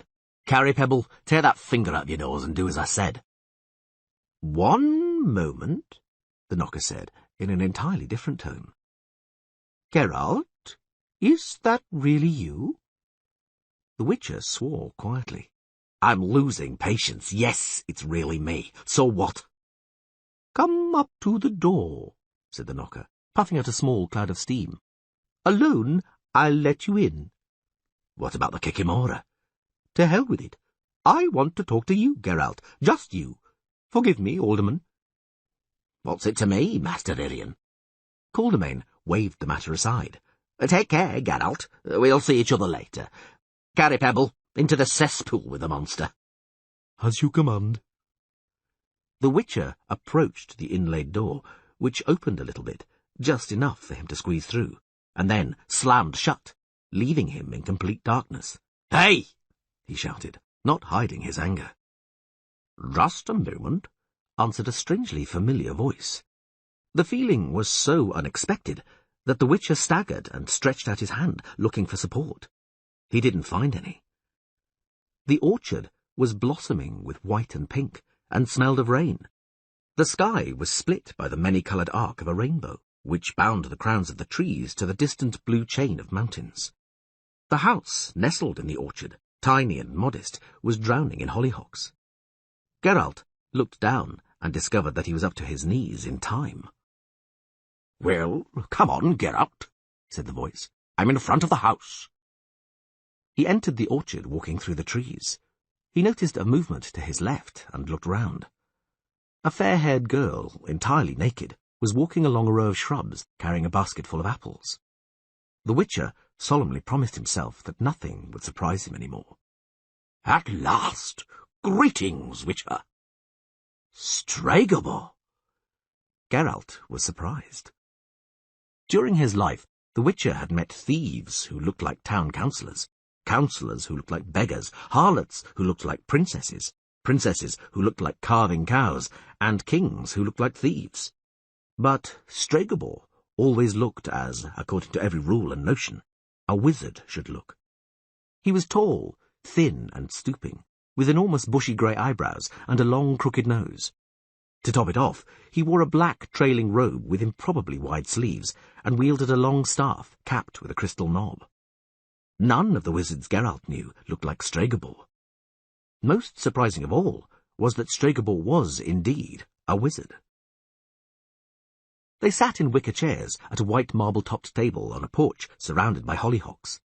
The naked blonde with the apple basket approached, smiled, turned, and, swaying her hips, returned to the orchard. "Is that an illusion too?" asked Geralt, watching the sway. "It is, like everything here. But it is, my friend, a first-class illusion. The flowers smell, you can eat the apples, the bee can sting you, and she—" The wizard indicated the blonde. "You can, maybe later." "Quite right. What are you doing here, Geralt? Are you still toiling away, killing the last representatives of dying species for money? How much did you get for the Kikimora? Nothing, I guess, or you wouldn't have come here." And to think that there are people who don't believe in destiny. Unless you knew about me, did you? No, I didn't. It's the last place I could have expected you. If my memory serves me correctly, you used to live in a similar tower in Corvair. A great deal has changed since then. Such is your name. Apparently you're Master Irian now. That's the name of the man who created this tower. He died about 200 years ago, and I thought it right to honour him in some way since I occupied his abode. I'm living here. Most of the inhabitants live off the sea, and as you know, my speciality, apart from illusions, is weather. Sometimes I'll calm a storm, sometimes conjure one up, sometimes drive schools of whiting and cod closer to the shores with a westerly wind. I can survive. That is, he added miserably, I could. How come I could? Why the change of name? Destiny has many faces. Mine is beautiful on the outside and hideous on the inside. She has stretched her bloody talons towards me. You've not changed a bit, Stregobor. Geralt grimaced. You're talking nonsense while making wise and meaningful faces. Can't you speak normally? I can, sighed the wizard. I can, if that makes you happy. I made it all the way here, hiding and running from a monstrous being that wants to murder me. My escape proved in vain. It found me. In all probability, it's going to try to kill me tomorrow, or at the latest the day after. "Uh-huh," said the Witcher dispassionately. "Now I understand." My facing death doesn't impress you much, does it? "Stregobor," said Geralt, "that's the way of the world. One sees all sorts of things when one travels. Two peasants kill each other over a field which, the following day, will be trampled flat by two counts and their retinues, trying to kill each other off. Men hang from trees at the roadside. Brigands slash merchants' throats. At every step in town, you trip over corpses in the gutters. In palaces, they stab each other with daggers, and somebody falls under the table at a banquet every minute, blue from poisoning. I'm used to it. So why should a death threat impress me? And one directed at you at that. One directed at me at that, Stregobor repeated with a sneer. And I considered you a friend. Counted on your help. Our last meeting, said Geralt, was in the court of King Idi of Corvair. I'd come to be paid for killing the Amphisbaena, which had been terrorising the neighbourhood.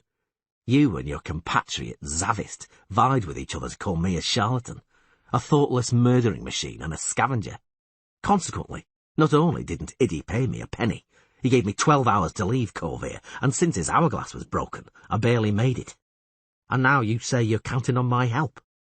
You say a monster's after you. What are you afraid of, Stregobor? If it catches up with you, tell it you like monsters, that you protect them, and make sure no witch or scavenger ever troubles their peace. Indeed, if the monster disembowels and devours you, it'll prove terribly ungrateful. The wizard turned his head away silently. Geralt laughed. Don't get all puffed up like a frog magician. Tell me what's threatening you. We'll see what can be done. Have you heard of the curse of the Black Sun?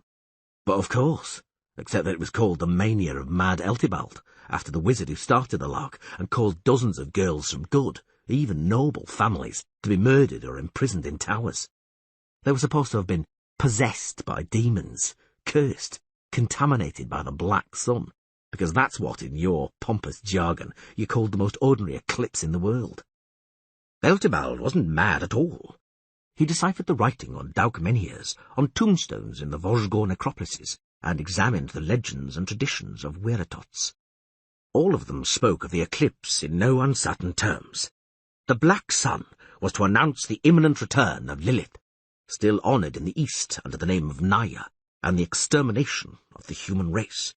Lilith's path was to be prepared by 60 women wearing gold crowns, who would fill the river valleys with blood. Nonsense, said the Witcher. And what's more, it doesn't rhyme. All decent predictions rhyme. Everyone knows what Eltibald and the Council of Wizards had in mind at the time. You took advantage of a madman's ravings to strengthen your own authority, to break up alliances, ruin marriage allegiances, stir up dynasties.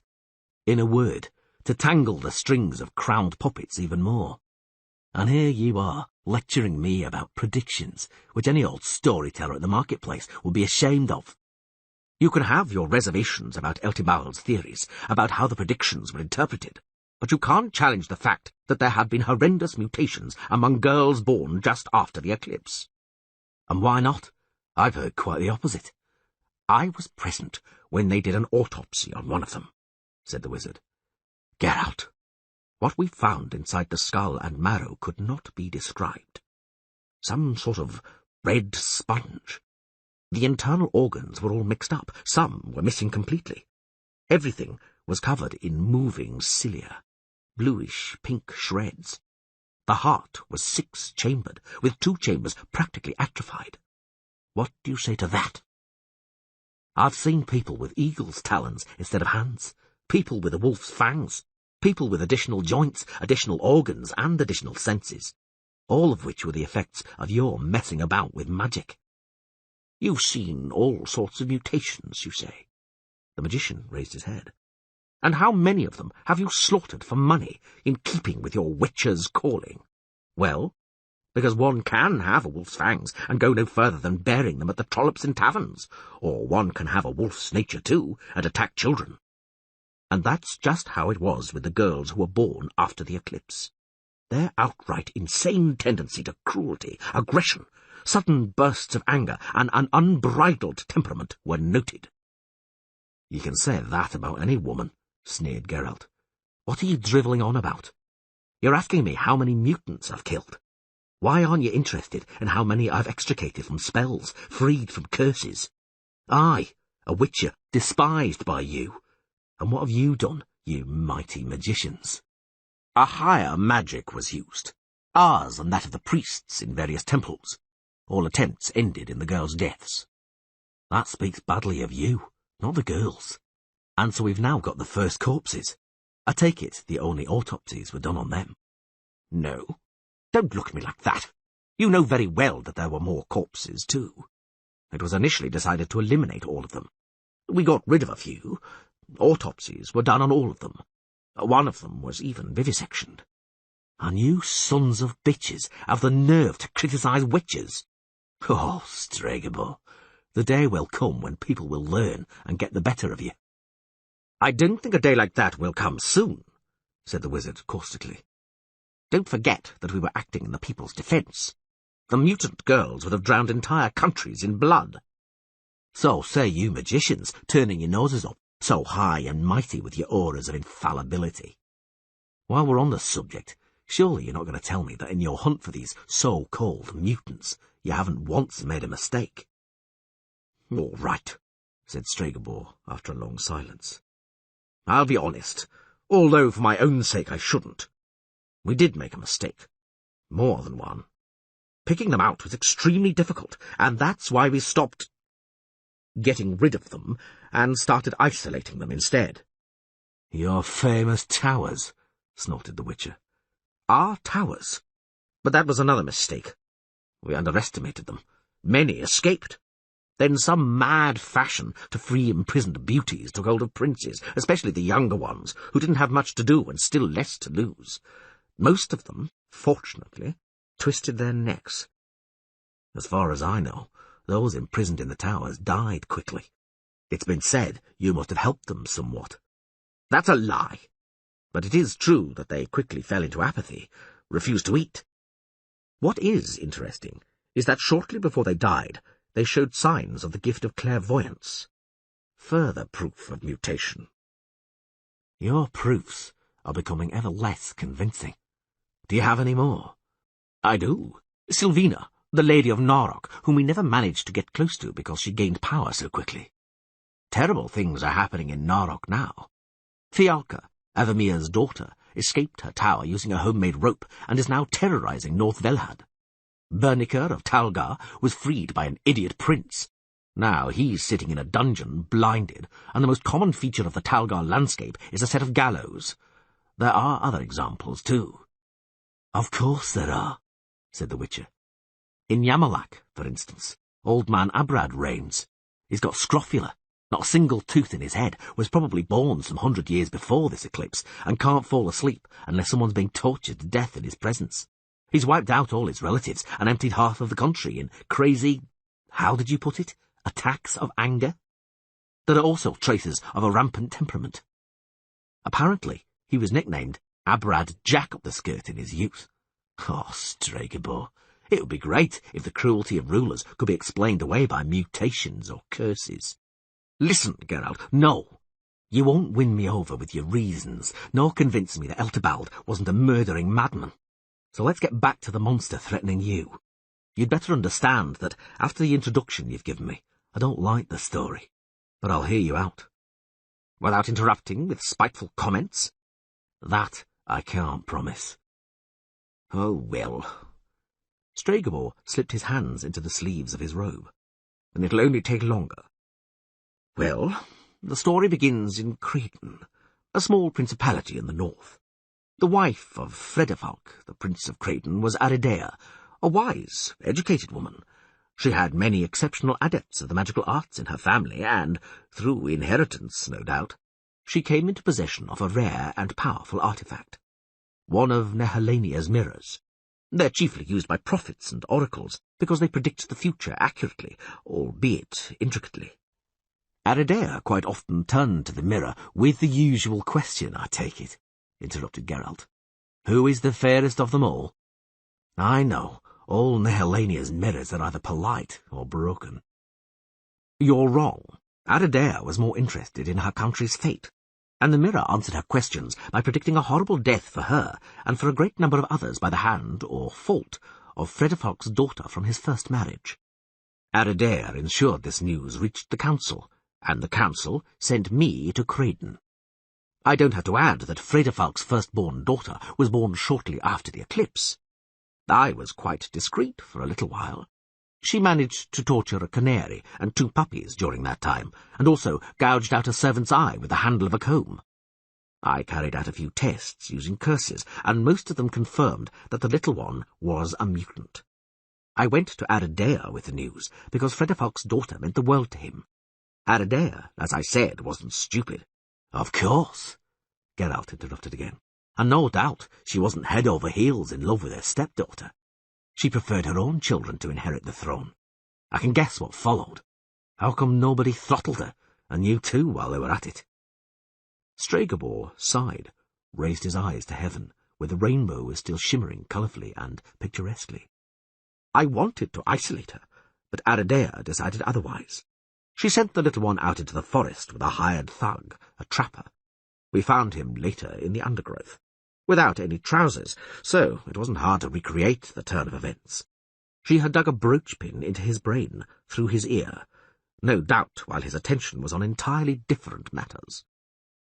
If you think I feel sorry for him, muttered Geralt, then you're wrong.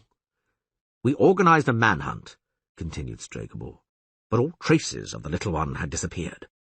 I had to leave Creighton in a hurry, because Fredefalk was beginning to suspect something. Then, 4 years later, I received news from Aridea. She'd tracked down the little one, who was living in Mahakam with 7 gnomes, whom she'd managed to convince it was more profitable to rob merchants on the roads than to pollute their lungs with dust from the mines. She was known as Shrike, because she liked to impale the people she caught on a sharp pole while they were still alive. Several times Aridea hired assassins, but none of them returned. Well, then it became hard to find anyone to try. Shrike had already become quite famous. She'd learned to use a sword so well there was hardly a man who could defy her. I was summoned and arrived in Creighton secretly, only to learn that someone had poisoned Aridea. It was generally believed that it was the work of Fredefalk, who had found himself a younger, more robust mistress. But I think it was Renfrey. Renfrey? That's what she was called. I said she'd poisoned Aridea. Shortly afterwards, Prince Fredefalk died in a strange hunting accident, and Aridea's eldest son disappeared without a word. That must have been the little one's doing too.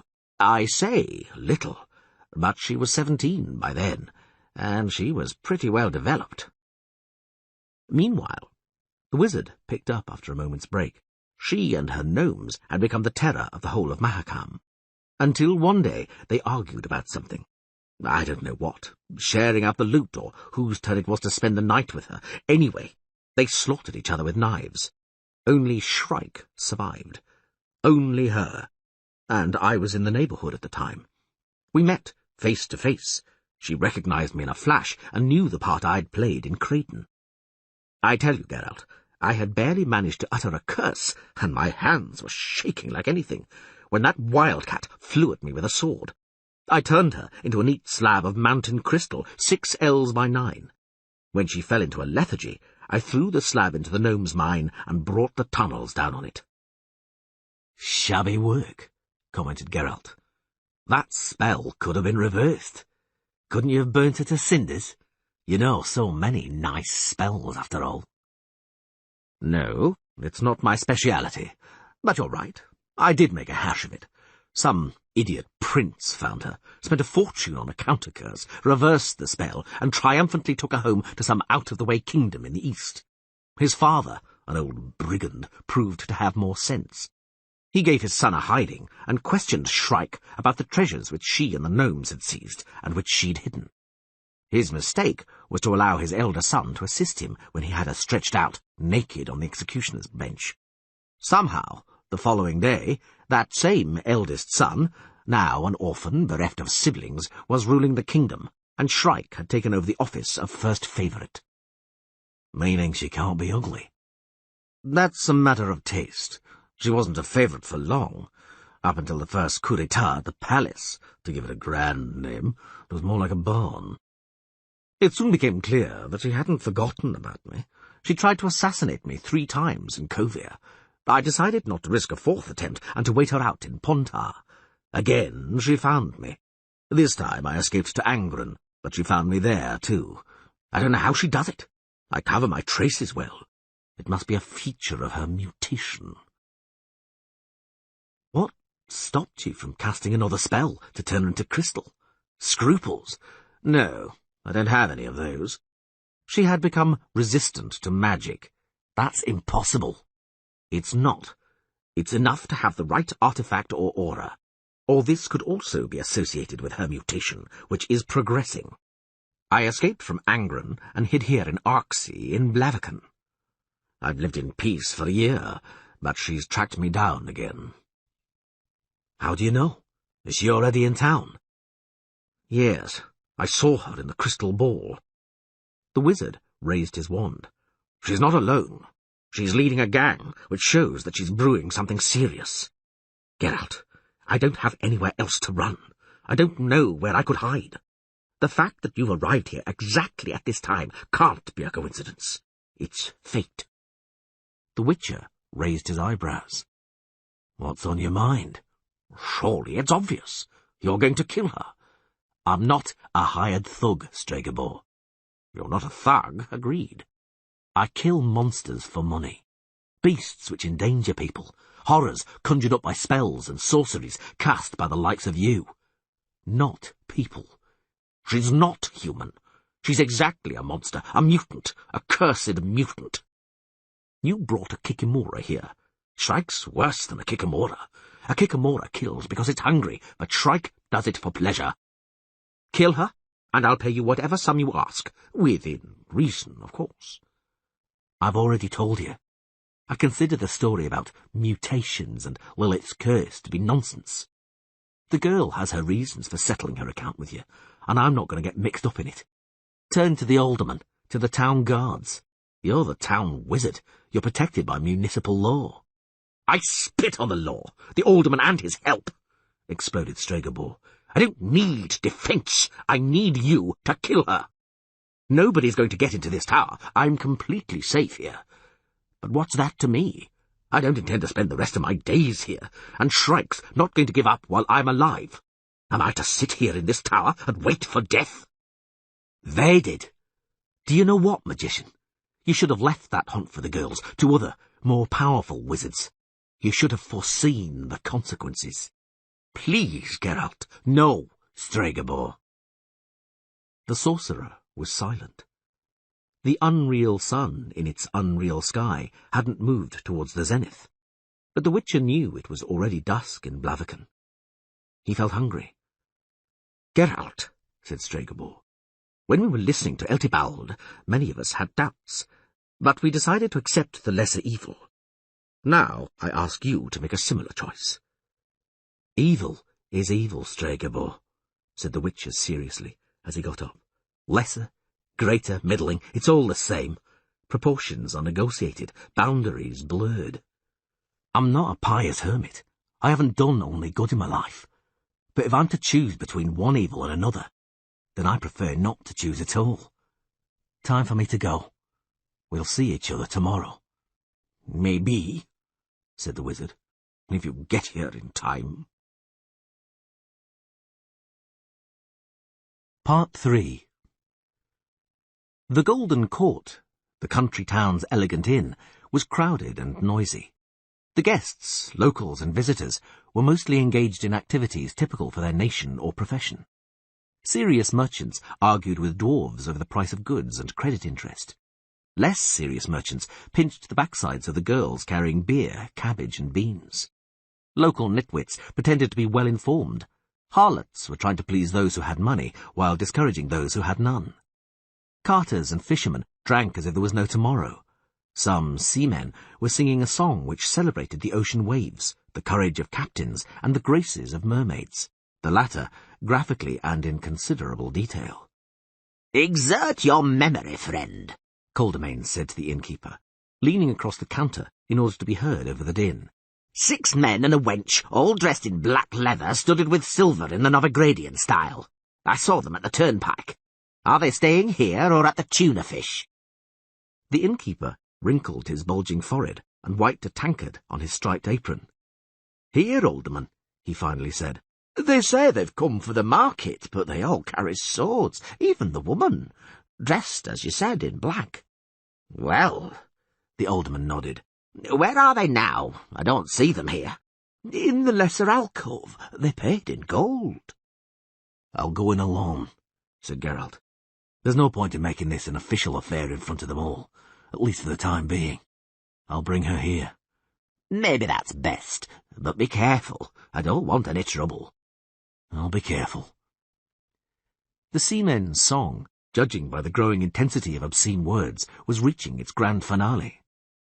Geralt drew aside the curtain, stiff and sticky with dirt, which hid the entrance to the alcove. 6 men were seated at the table. Shrike wasn't with them. "What do you want?" yelled the man who noticed him first.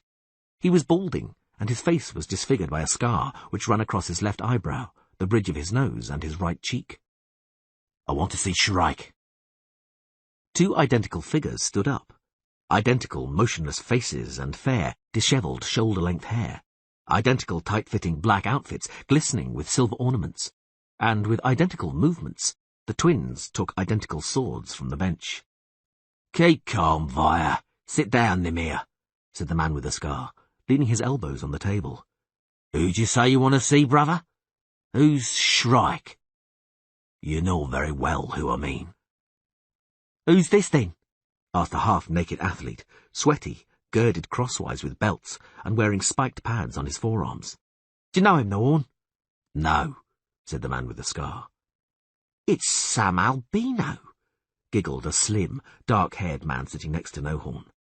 Delicate features, enormous black eyes and pointed ears betrayed him to be a half-blood elf. "Albino, mutant, freak of nature, and this sort of thing is allowed to enter pubs among decent people." "I've seen him somewhere before," said a stocky, weather-beaten man with a plait, measuring Geralt with an evil look in his narrowed eyes. "Doesn't matter where you've seen him, Tuvik," said Nohorn. "Listen here. Sivril insulted you terribly a moment ago. Aren't you going to challenge him? He's such a boring evening." "No," said the Witcher calmly. "And me? If I pour this fish soup over your head, are you going to challenge me?" cackled the man sitting naked to the waist. "Keep calm, 15, said Nohorn. "He said no. That means no. For the time being. Well, brother, say what you have to say and clear out. You've got one chance to clear out on your own. You don't take it, the attendants will carry you out." "I don't have anything to say to you. I want to see Shrike. Renfrey. Do you hear that, boys?" Nohorn looked around at his companions. He wants to see Renfrey. And may I know why? No. Nohorn raised his head and looked at the twins as they took a step forward, the silver clasps on their high boots jangling. I know, the man with the plait said suddenly. I know where I've seen him now. What's that you're mumbling, Tavik? In front of the alderman's house. He brought some sort of dragon into trade, a cross between a spider and a crocodile. People were saying he's a witcher. And what's a witcher? 15 asked. Eh, Cyril? A hired magician, said the half-elf. A conjurer for a fistful of silver. I told you, a freak of nature. An insult to human and divine laws. They ought to be burned, the likes of him. We don't like magicians, screeched Tavik, not taking his narrowed eyes off Geralt. It seems to me, Cyril, that we're going to have more work in this hole than we thought. There's more than one of them here, and everyone knows they stick together. Birds of a feather, the half-breed smiled maliciously. To think the likes of you walk the earth. Who spawns you, freaks? A bit more tolerance, if you please, said Geralt calmly, as I see your mother must have wandered off through the forest alone, often enough to give you good reason to wonder where you come from yourself. Possibly, answered the half-elf, the smile not leaving his face. But at least I knew my mother. You witches can't say that much about yourselves. Geralt grew a little pale and tightened his lips. Nohorn, noticing it, laughed out loud. Well, brother, you can't let an insult like that go by. That thing that you have on your back looks like a sword. So, are you going outside with Cyril? The evening's so boring. The Witcher didn't react. Shitty coward, snorted Tavik. What did he say about Cyril's mother? Nohorn continued monotonously, resting his chin on his clasped hands. Something extremely nasty, as I understood it. That she was an easy lay or something. Hey, 15, is it right to listen to some straggler insulting a companion's mother? A mother, you son of a bitch, is sacred. 15 got up willingly, undid his sword, and threw it on the table.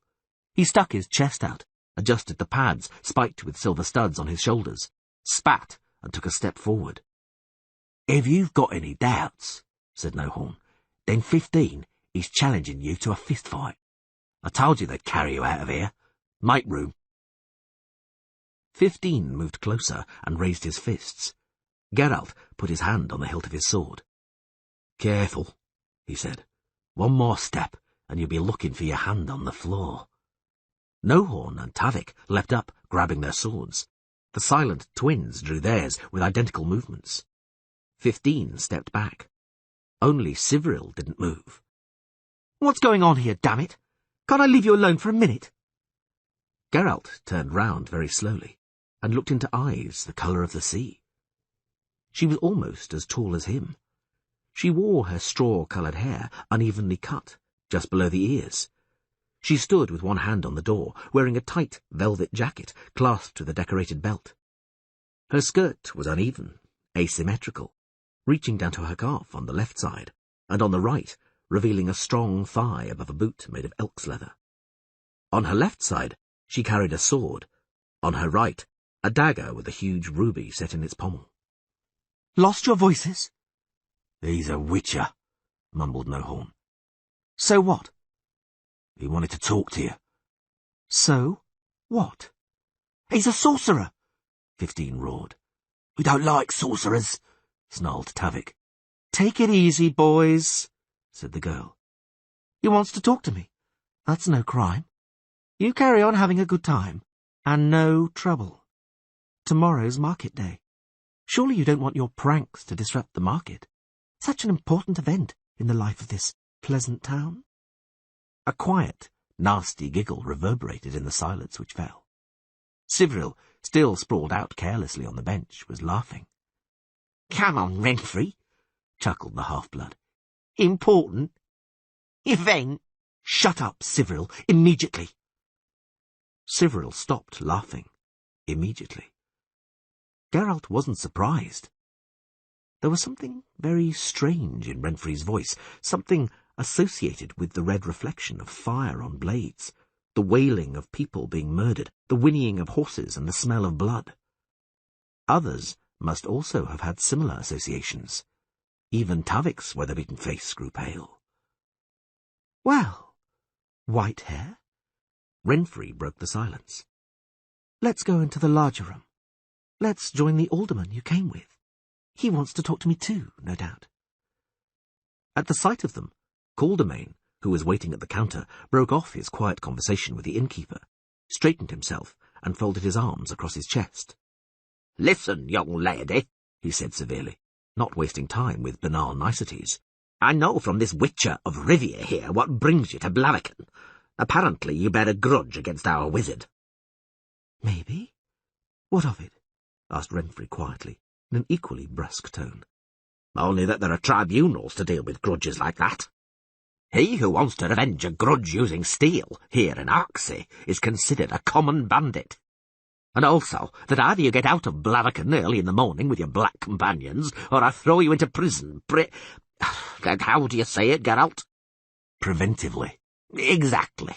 Understood, young lady?" Renfrey reached into the purse on her belt and pulled out a parchment which had been folded several times. "Read this, alderman, if you're literate, and don't call me young lady."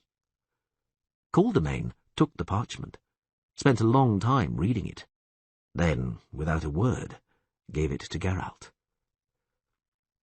"To my regents, vassals, and freemen's subjects," the Witcher read out loud, "to all and sundry, I proclaim that Renfrey, the Princess of Craden, remains in our service and is well seen by us. Whosoever dares maltreat her will incur our wrath. Arduin, King." Maltreat is not spelt like that, but the seal appears authentic. "Because it is authentic," said Renfrey, snatching the parchment from him. "It was affixed by Arduin, your merciful lord. That's why I don't advise you to maltreat me. Irrespective of how you spell it, the consequences for you would be lamentable.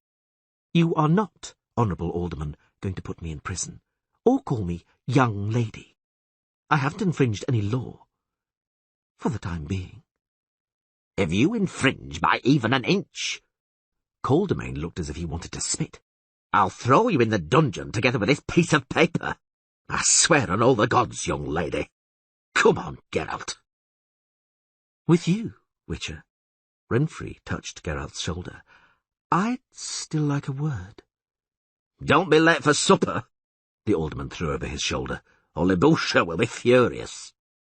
"I won't."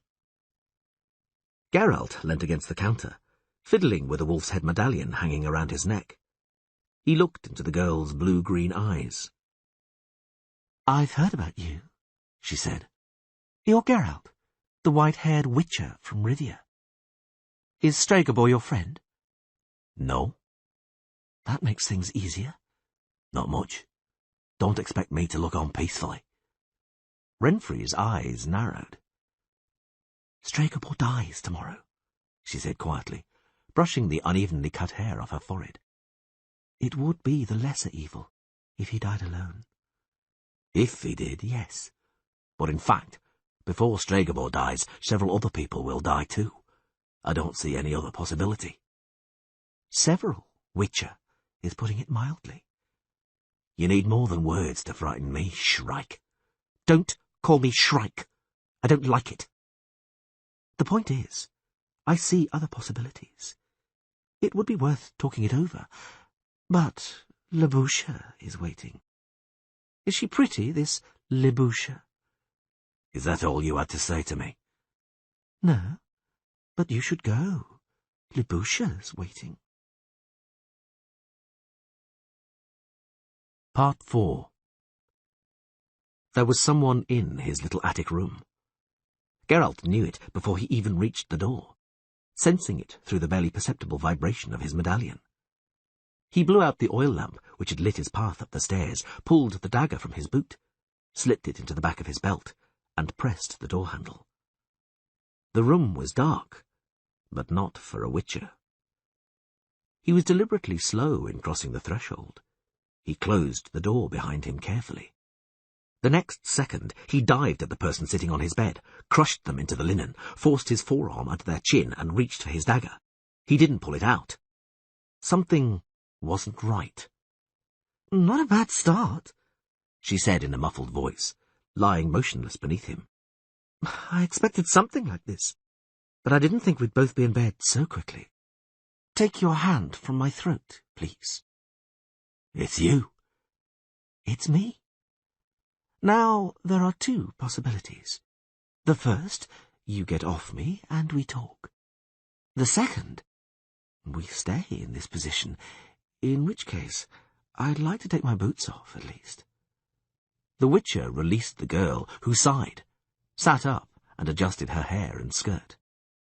Light the candle, she said.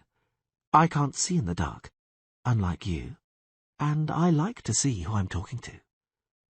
She approached the table, tall, slim, agile, and sat down, stretching out her long legs in their high boots. She wasn't carrying any visible weapons. Have you got anything to drink here? No. Then it's a good thing I brought something. She laughed, placing a travelling wineskin and 2 leather tumblers on the table. It's nearly midnight, said Geralt coldly. Shall we come to the point? In a minute.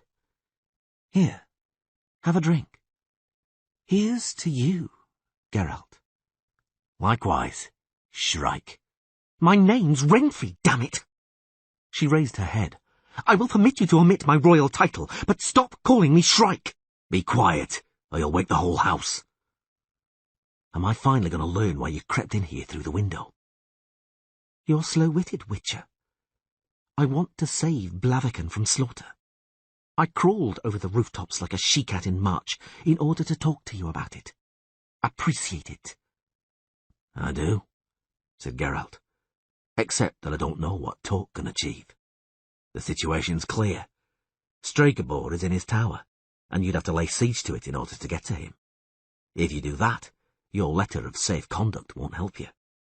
Alduin won't defend you if you openly break the law. The aldermen, guards, the whole of Blaviken will stand against you.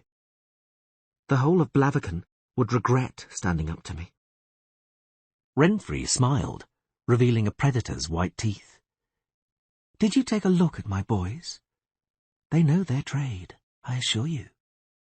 Can you imagine what would happen in a fight between them and those dim-wit guards who keep tripping over their own halberds?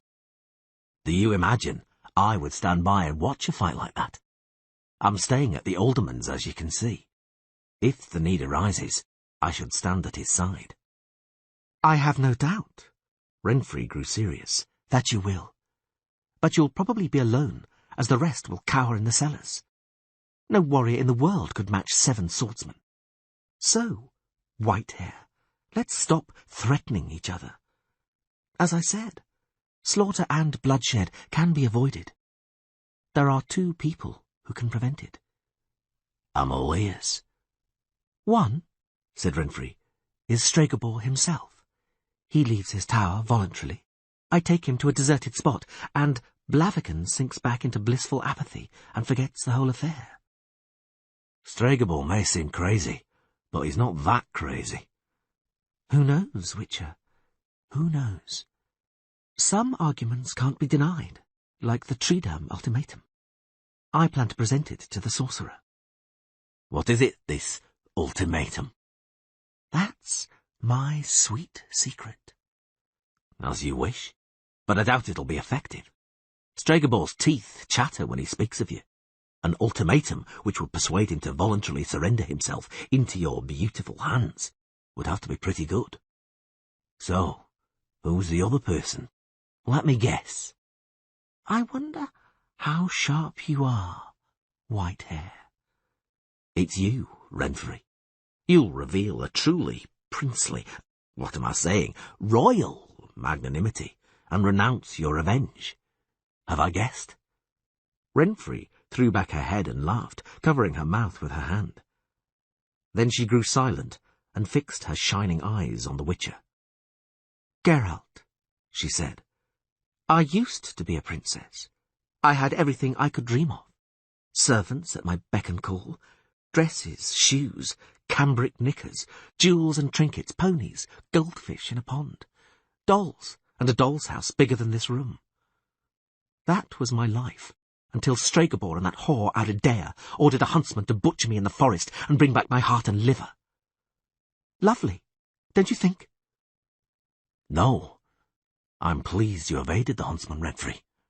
Like shit I did. He took pity on me and let me go, after the son of a bitch raped me and robbed me. Geralt, fiddling with his medallion, looked her straight in the eyes. She didn't lower hers. That was the end of the princess, she continued. The dress grew torn, the cambric grew grubby. And then there was dirt, hunger, stench, stink and abuse. Selling myself to any old bum for a bowl of soup or a roof over my head. Do you know what my hair was like? Silk, and it reached a good foot below my hips. I had it cut right to the scalp with sheep shears when I caught lice. It's never grown back properly. She was silent for a moment, idly brushing the uneven strands of hair from her forehead. I stole rather than starve to death. I killed to avoid being killed myself. I was locked in prisons which stank of urine, never knowing if they would hang me in the morning or just flog me and release me. And through it all, my stepmother and your sorcerer were hard on my heels with their poisons and assassins and spells. And you want me to reveal my magnanimity, to forgive him royally. I'll tear his head off royally first. Aridea and Stregobor tried to poison you. With an apple, seasoned with nightshade. I was saved by a gnome and an emetic I thought would turn my insides out. But I survived. Was that one of the 7 gnomes? Renfrey, pouring wine, froze, holding the wineskin over the tumbler. Ah, she said. You do know a lot about me. Yes. Do you have something against gnomes? Or humanoids? They were better to me than most people. Not that it's your business. Stregobor and Aridea hunted me like a wild animal as long as they could. Until I became the hunter. Aridea died in her own bed. She was lucky I didn't get to her earlier. I had a special plan for her. And now, I've got one for the sorcerer. Do you think he deserves to die? I'm no judge. I'm a witcher. You are. I said that there were 2 people who could prevent bloodshed in Blaviken. The second is you. The sorcerer will let you into the tower. You could kill him. Renfrey, said Geralt calmly. Did you fall from the roof onto your head on the way to my room? Are you a witcher or aren't you, damn it? They say you killed a Kikimora and brought it here on a donkey to get a price for it. Stregobor is worse than the Kikimora. It's just a mindless beast which kills because that's how the gods made it. Stregobor is a brute, a true monster. Bring him to me on a donkey, and I won't begrudge you any sum you care to mention. I'm not a hired thug, Shrike. You're not, she agreed with a smile. She leant back on the stool and crossed her legs on the table, without the slightest effort to cover her thighs with her skirt. You're a witcher, a defender of people from evil. And evil is the steel and fire which will cause devastation here if we fight each other. Don't you think I'm proposing a lesser evil? A better solution? Even for that son of a bitch Stregobor. You can kill him mercifully with one thrust. He'll die without knowing it. And I guarantee him quite the reverse. Geralt remained silent. Renfrey stretched, raising her arms. I understand your hesitation, she said. But I need an answer, now. Do you know why Stregobor and the king's wife wanted to kill you? Renfrey straightened abruptly and took her legs off the table. It's obvious, she snarled. I am heir to the throne. Aridea's children were born out of wedlock and don't have any right to. No. Renfrey lowered her head, but only for a moment. Her eyes flashed. Fine! I'm supposed to be cursed, contaminated in my mother's womb. I'm supposed to be, yes, a monster. And are you? For a fleeting moment, she looked helpless, shattered, and very sad. I don't know, Geralt, she whispered, and then her features hardened again. Because how am I to know, damn it? When I cut my finger, I bleed. I bleed every month, too. I get bellyache when I overeat, and a hangover when I get drunk. When I'm happy, I sing, and I swear when I'm sad. When I hate someone, I kill them, and when... But enough of this! Your answer, Witcher. My answer is no. You remember what I said? She asked after a moment's silence. There are offers you can't refuse. The consequences are so terrible. And this is one of them. Think it over. I have thought carefully, and my suggestion was as serious. Renfrey was silent for some time, fiddling with a string of pearls wound 3 times around her shapely neck, before falling teasingly between her breasts, their curves just visible through the slit of her jacket. Geralt, she said, did Stregobor ask you to kill me? Yes. He believed it was the lesser evil. Can I believe you refused him, as you have me? You can. Why? Because I don't believe in a lesser evil. Renfrey smiled faintly, an ugly grimace in the yellow candlelight. You don't believe in it, you say? Well, you're right, in a way. Only evil and greater evil exist, and beyond them, in the shadows, lurks true evil. True evil, Geralt, is something you can barely imagine. Even if you believe, nothing can still surprise you. And sometimes true evil seizes you by the throat and demands that you choose between it and another, slightly lesser evil. What's your goal here, Renfrey? Nothing. I've had a bit to drink, and I'm philosophizing. I'm looking for general truths. And I found one. Lesser evils exist, but we can't choose them. Only true evil can force us to such a choice, whether we like it or not. Maybe I've not had enough to drink. The Witcher smiled sourly. And in the meantime, midnight's passed the way it does. Let's speak plainly. You're not going to kill Stregobor in Blaviken, because I'm not going to let you. I'm not going to let it come to a slaughter here. So for the second time, renounce your revenge. Prove to him, to everyone, that you're not an inhuman and bloodthirsty monster. Prove he has done you great harm through his mistake. For a moment, Renfrey watched the Witcher's medallion spinning as he twisted the chain. And if I tell you, Witcher, that I can neither forgive Stregobor nor renounce my revenge, then I admit that he is right? Is that it? I'll be proving that I am a monster cursed by the gods? You know, when I was still new to this life, a freeman took me in.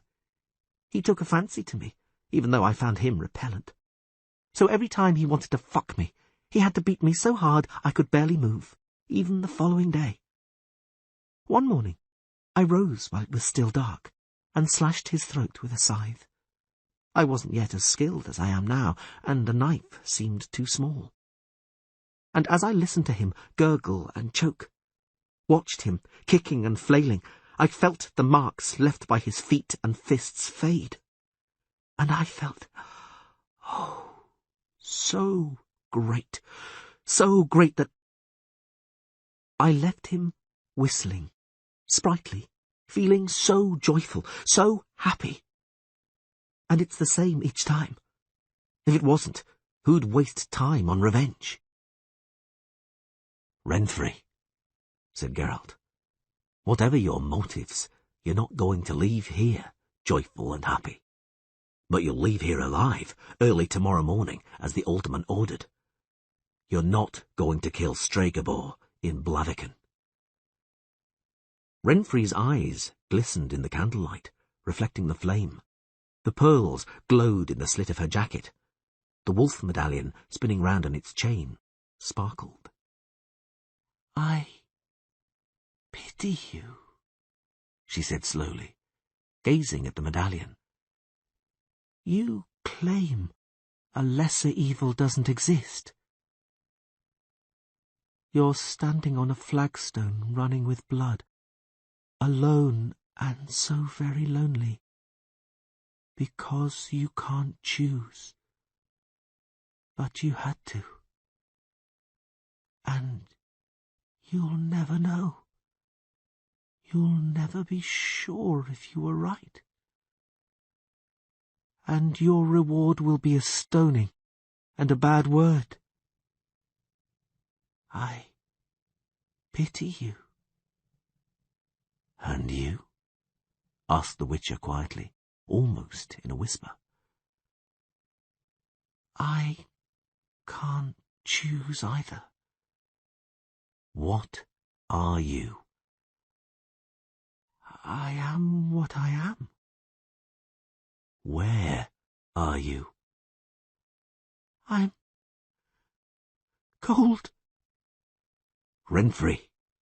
Geralt squeezed the medallion tightly in his hand. She tossed her head as if waking up, and blinked several times, surprised. For a very brief moment, she looked frightened. "You've won," she said sharply. "You win, Witcher. Tomorrow morning I'll leave Blaviken and never return to this rotten town. Never. Now pass me the wineskin." Her usual derisive smile returned as she put her empty tumbler back on the table. "Geralt?" "I'm here." "That bloody roof is steep. I'd prefer to leave at dawn than fall and hurt myself in the dark. I'm a princess, and my body's delicate. I can feel a pea under a mattress, as long as it's not well stuffed with straw, obviously. How about it?" "Renfrey." Geralt smiled despite himself. "Is that really befitting of a princess?"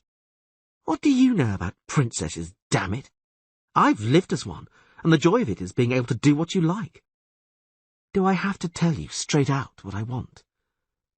Geralt, still smiling, didn't reply. "I can't believe you don't find me attractive." Renfrey grimaced. "Are you afraid you'll meet the Freeman sticky fate? Huh? White hair? I haven't got anything sharp on me. Have a look for yourself." She put her legs on his knees. "Pull my boots off. A high boot is the best place to hide a knife." Barefoot, she got up, tore at the buckle of her belt. "I'm not hiding anything here, either. Or here, as you can see. Put that bloody candle out." Outside, in the darkness, a cat yawned. "Renfrey."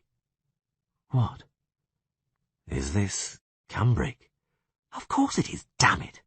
Am I a princess or not?" Part 5. "Daddy!" Marilka nagged monotonously. "When are we going to the market? To the market, Daddy!" "Quiet, Marilka," grunted Quatermain, wiping his plate with his bread. "So, what were you saying, Geralt? They're leaving?" "Yes." "I never thought it would end so peacefully. They had me by the throat with that letter from Alduin. I put on a brave face, but to tell you the truth, I couldn't do a thing to them." "Even if they openly broke the law, started a fight?" "Even if they did, Alduin's a very touchy king. He sends people to the scaffold on a whim. I've got a wife, a daughter, and I'm happy with my office. I don't have to worry where the bacon will come from tomorrow. It's good news that they're leaving. But how? And why did it happen?" "Daddy, I want to go to the market." "Libusha, take Marilka away." "Geralt, I asked Centurion, the Golden Court's innkeeper, about that Novigradian company. They're quite a gang. Some of them were recognised." "Yes?" The one with the gash across his face is No Horn, Abigard's old adjutant from the so-called Free Angren Company. You'll have heard of them. That Hulk they call 15 was one of theirs too, and I don't think his nickname comes from 15 good deeds. The half-elf is Sivril, a brigand and professional murderer. Apparently he had something to do with a massacre at Treedam. Where? Treedam? Didn't you hear of it? Everyone was talking about it 3 years ago. The Baron of Treedam was holding some brigands in the dungeons.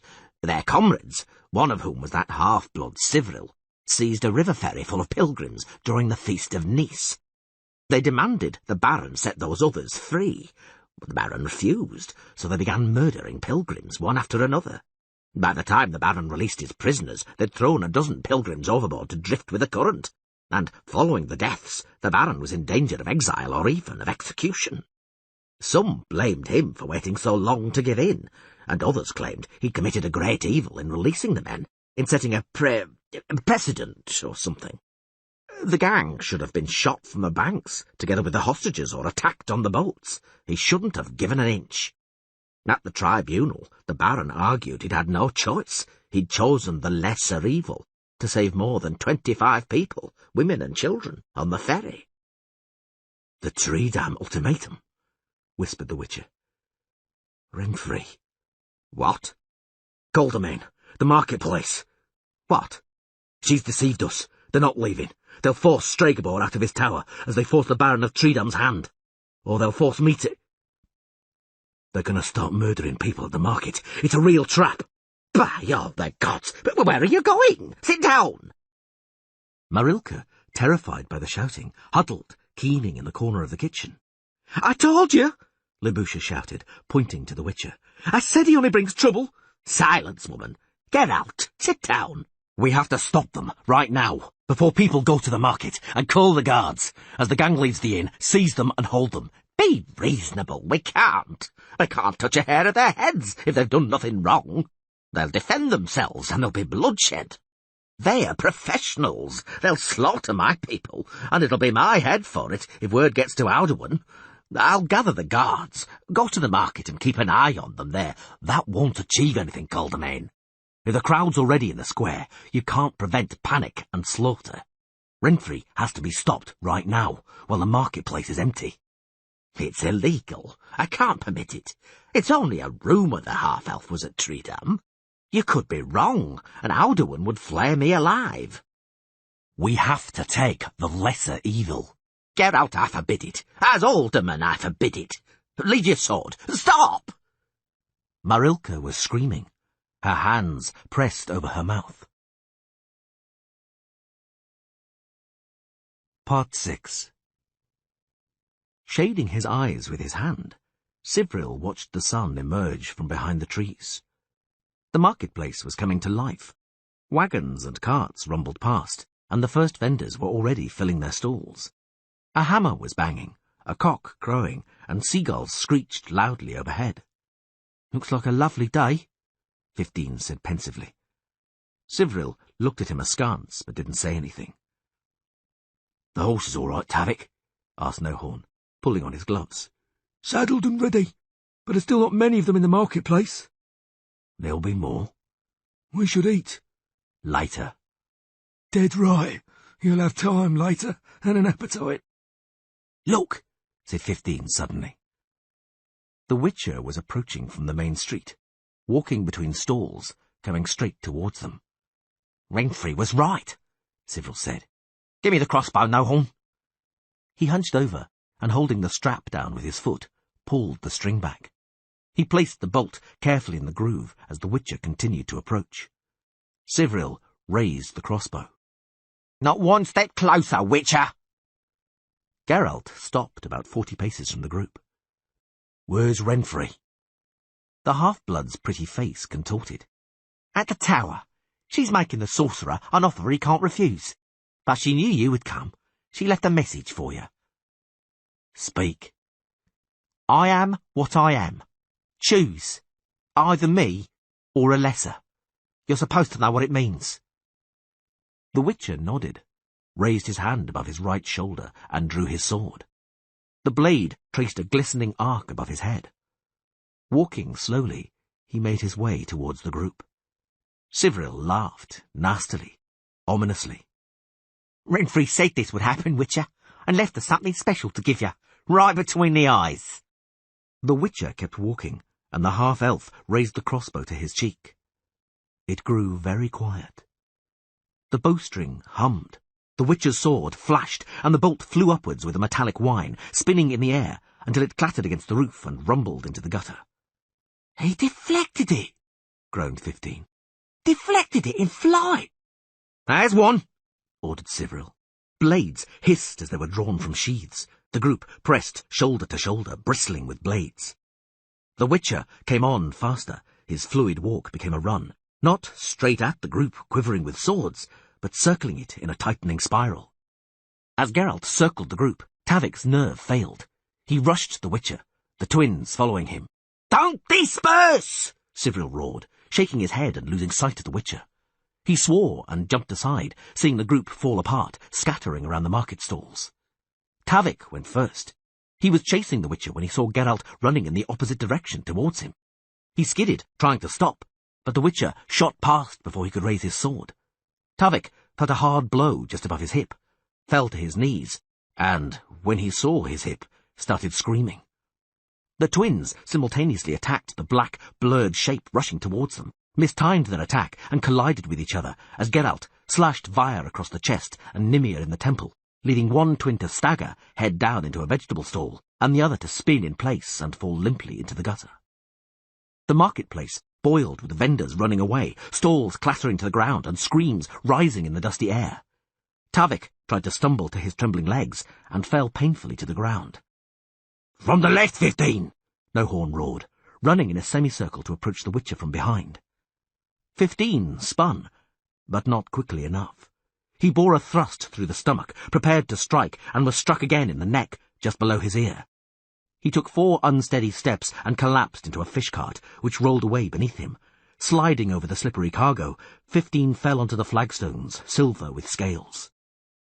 Sivril and Nohorn struck simultaneously from both sides, the elf with a high, sweeping cut, Nohorn from a kneeling position, low and flat. The Witcher caught both, 2 metallic clangs merging into one. Sivril leapt aside and tripped, catching himself against a stall as Nohorn warded off a blow so powerful it threw him backwards to his knees. Leaping up, he parried too slowly, taking a gash in the face parallel to his old scar. Sivril bounced off the stall, jumping over Nohorn as he fell, missed the Witcher and jumped away. The thrust was so sharp, so precise, he didn't feel it. His legs only gave way when he tried to attack again. The sword fell from his hand, the tendons severed above the elbow. Sivril fell to his knees and shook his head, trying and failing to rise. His head dropped, and among the shattered stalls and market wares, the scattered fish and cabbages, his body stilled in the centre of a growing red puddle. Renfrey entered the marketplace. She approached slowly, with a soft, feline step, avoiding the carts and stalls. The crowd in the streets and by the houses, which had been humming like a hornet's nest, grew silent. Geralt stood motionless, his sword in his lowered hand. Renfrey came to within 10 paces and stopped, close enough to see that under her jacket she wore a short coat of chainmail, barely covering her hips. "You've made your choice," she said slowly. "Are you sure it's the right one?" "This won't be another tree dam," Geralt said with an effort. "It wouldn't have been. Stregobor laughed in my face. He said I could butcher Blaviken and the neighbouring villages, and he wouldn't leave his tower. And he won't let anyone in, not even you. Why are you looking at me like that? Yes, I deceived you. I'll deceive anyone if I have to. Why should you be special?" "Get out of here, Renfrey." She laughed. "No, Geralt." She drew her sword, quickly and nimbly. "Renfrey." "No. You made a choice. Now it's my turn." With one sharp move, she tore the skirt from her hips and spun it in the air, wrapping the material around her forearm. Geralt retreated and raised his hand, arranging his fingers in the sign. Renfrey laughed hoarsely. It doesn't affect me. Only the sword will. Renfrey, he repeated. Go. If we cross blades, I won't be able. I know, she said. But I can't do anything else. I just can't. We are what we are, you and I. She moved towards him with a light, swaying step, her sword glinting in her right hand, her skirt dragging along the ground from her left. She leapt. The skirt fluttered in the air and, veiled in its tracks, the sword flashed in a short, sparing cut. Geralt jumped away. The cloth didn't even brush him, and Renfrey's blade slid over his diagonal parry.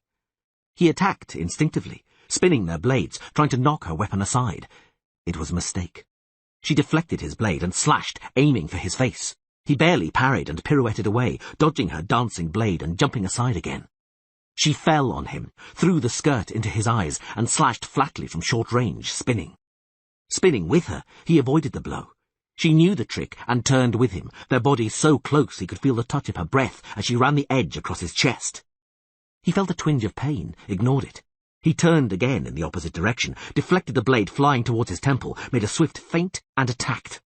Renfrey sprang away as if to strike from above as Geralt lunged and swiftly slashed her exposed thigh and groin from below with the very tip of his sword. She didn't cry out. Falling to her side, she dropped her sword and clutched her thigh. Blood poured through her fingers in a bright stream over her decorated belt, elk-leather boots, and onto the dirty flagstones. The clamour of the swaying crowd, crammed in the streets, grew as they saw blood. Geralt put up his sword. Don't go, she moaned, curling up in a ball. He didn't reply. I'm cold. He said nothing. Renfrey moaned again, curling up tighter as her blood flowed into the cracks between the stones. Geralt, hold me. The Witcher remained silent. She turned her head, resting her cheek on the flagstones, and was still. A fine dagger, hidden beneath her body until now, slipped from her numb fingers. After a long moment, the Witcher raised his head, hearing Stregobor's staff tapping against the flagstones. The wizard was approaching quickly, avoiding the corpses. What slaughter! He panted. I saw it, Geralt. I saw it all in my crystal ball. He came closer, bent over. In his trailing black robe, supported by his staff, he looked old. It's incredible. He shook his head. Shrike's dead. Geralt didn't reply. Well, Geralt. The wizard straightened himself. Fetch a cart, and we'll take her to the tower for an autopsy. He looked at the Witcher, and, not getting any answer, leant over the body. Someone the Witcher didn't know found the hilt of his sword and drew it. Touch a single hair of her head, said the person the Witcher didn't know. Touch her head, and yours will go flying to the flagstones. Have you gone mad? You're wounded, in shock. An autopsy's the only way we can confirm. Don't touch her. Stregobor, seeing the raised blade, jumped aside and waved his staff. All right, he shouted. As you wish. But you'll never know. You'll never be sure. Never. Do you hear, Witcher? Begone. As you wish. The wizard turned away, his staff hitting the flagstones. I'm returning to Kovir. I'm not staying in this hole another day. Come with me, rather than rot here. These people don't know anything. They've only seen you killing. And you kill nastily, Geralt. Well, are you coming? Geralt didn't reply. He wasn't looking at him. He put his sword away. Stregobor shrugged and walked away, his staff tapping rhythmically against the ground. A stone came flying from the crowd and clattered against the flagstones. A second followed, whizzing past just above Geralt's shoulder. The Witcher, holding himself straight, raised both hands and made a swift gesture with them. The crowd heaved. The stones came flying more thickly, but the sign, protecting him behind an invisible oval shield, pushed them aside. "Enough!" yelled Quatermain. "Bloody hell! Enough of that!" The crowd roared like a surge of breakers, but the stones stopped flying. The Witcher stood, motionless. The alderman approached him. "Is this," he said, with a broad gesture indicating the motionless bodies strewn across the square, "how your lesser evil looks? Is this what you believe necessary?" "Yes," replied Geralt slowly, with an effort. "Is your wound serious?" "No." "In that case, get out of here." "Yes," said the Witcher. He stood a moment longer, avoiding the alderman's eyes. Then he turned away, slowly, very slowly. "Geralt!" The Witcher looked round. "Don't come back," said Quatermain. "Never come back." The Voice of Reason, 4. Let's talk, Yola. I need this conversation. They say silence is golden. Maybe it is, although I'm not sure it's worth that much. It has its price, certainly. You have to pay for it. It's easier for you. Yes, it is. Don't deny it. You're silent through choice.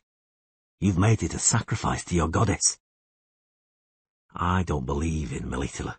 Don't believe in the existence of other gods either. But I respect your choice, your sacrifice, your belief. Because your faith and sacrifice, the price you're paying for your silence, will make you a better, a greater being. Or at least it could. But my faithlessness can do nothing. It's powerless. You ask what I believe in that case. I believe in the sword. As you can see, I carry two. Every Witcher does. It said, spitefully, the silver one is for monsters and the iron for humans. But that's wrong. As there are monsters which can be struck down only with a silver blade, so there are those for whom iron is lethal. And Yola, not just any iron. It must come from a meteorite. What is a meteorite, you ask? It's a falling star. You must have seen them. Short, luminous streaks in the night. You've probably made a wish on one. Perhaps it was one more reason for you to believe in the gods. For me, a meteorite is nothing more than a bit of metal, primed by the sun and its full metal to make swords. Yes, of course you can take my sword.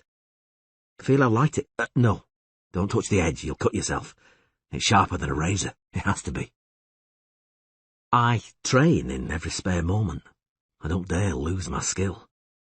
I've come here, this furthest corner of the temple garden, to limber up, to rid my muscles of that hideous, loathsome numbness which has come over me, this coldness flowing through me. And you found me here. Funny. For a few days I was trying to find you. I need to talk, Yola. Let's sit down for a moment. You don't know me at all, do you? I'm called Geralt. Geralt of... No, only Geralt. Geralt of nowhere. I'm a Witcher. My home is Kaer Morhen, Witcher's settlement. It was a fortress. Not much remains of it. Kaer Morhen. That's where the likes of me were produced. It's not done anymore. No one lives in Kaer Morhen now. No one but Vesemir. Who's Vesemir? My father. Why are you so surprised? What's so strange about it? Everyone's got a father, and mine is Vesemir. And so what if he's not my real father? I didn't know him or my mother. I don't even know if they're still alive. I don't much care. Yes, Kaer Morhen. I underwent the usual mutation there, through the trial of grasses, and then hormones, herbs, viral infections, and then through them all again, and again, to the bitter end. Apparently, I took the changes unusually well. I was only ill briefly. I was considered to be an exceptionally resilient brat, and was chosen for more complicated experiments as a result. They were worse, much worse. But, as you see, I survived. The only one to live out of all those chosen for further trials. My hair's been white ever since. Total loss of pigmentation. A side effect, as they say. A trifle. Then they taught me various things until the day when I left Kaer and took to the road. I'd earned my medallion, the sign of the Wolf School. I had 2 swords, silver and iron, and my conviction, enthusiasm, incentive, and faith. Faith that I was needed in a world full of monsters and beasts to protect the innocent. As I left Kaer I dreamed of meeting my first monster. I couldn't wait to stand eye to eye with him, and the moment arrived. My first monster, Yola, was bald and had exceptionally rotten teeth. I came across him on the highway, where, with some fellow monsters, deserters, he'd stopped a peasant's cart and pulled out a little girl, maybe 13 years old. His companions held her father, while the bald man tore off her dress, yelling it was time for her to meet a real man. I rode up and said the time had come for him, too. I thought I was very witty. The bald monster released the girl and threw himself at me with an axe. He was slow but tough. I hit him twice. Not clean cuts, but spectacular, and only then did he fall. His gang ran away when they saw what a witch's sword could do to a man. Am I boring you, Yola? I need this. I really do need it. Where was I? My first noble deed. You see, they told me again and again in Kaer not to get involved in such incidents, not to play at being knight-errant or uphold the law, not to show off, but to work for money. And I joined this fight like an idiot, not 50 miles from the mountains. And do you know why? I wanted the girl, sobbing with gratitude, to kiss her saviour on the hands and her father to thank me on his knees. In reality, her father fled with his attackers, and the girl, drenched in the bald man's blood, threw up, became hysterical and fainted in fear when I approached her. Since then, I've only very rarely interfered in such matters. I did my job. I quickly learned how. I'd ride up to village enclosures or town pickets and wait. If they spat, cursed and threw stones, I rode away. If someone came out to give me a commission, I'd carry it out. I visited towns and fortresses. I looked for proclamations nailed to posts at the crossroads. I looked for the words, Witcher urgently needed. And then there'd be a sacred site, a dungeon, necropolis or ruins, forest ravine or grotto hidden in the mountains, full of bones and stinking carcasses. Some creature which lived to kill, out of hunger, for pleasure, or invoked by some sick will. A manticore, wyvern, fogler, aishna, ilyocaris, chimera, leshy, vampire, ghoul, greyveer, werewolf, giants, scorpion, striga, black anis, kikimora, viper. So many I've killed. There'd be a dance in the dark, and a slash of the sword, and fear and distaste in the eyes of my employer afterwards. Mistakes? Of course I've made them. But I keep to my principles. No, not the code. Although I have at times hidden behind a code. People like that. Those who follow a code are often respected and held in high esteem. But no one's ever compiled a witch's code. I invented mine, just like that, and keep to it. Always. Not always. There have been situations where it seemed there wasn't any room for doubt, when I should say to myself, what do I care? It's nothing to do with me. I'm a witcher. When I should listen to the voice of reason, to listen to my instinct, even if it's fear, if not to what my experience dictates. I should have listened to the voice of reason that time. I didn't. I thought I was choosing the lesser evil. I chose the lesser evil. Lesser evil. I'm Geralt, Witcher. I'm the Butcher of Blaviken. Don't touch me. You might see. And I don't want you to. I don't want to know. I know my fate whirls about me like water in a weir. It's hard on my heels, following my tracks, but I never look back. A loop?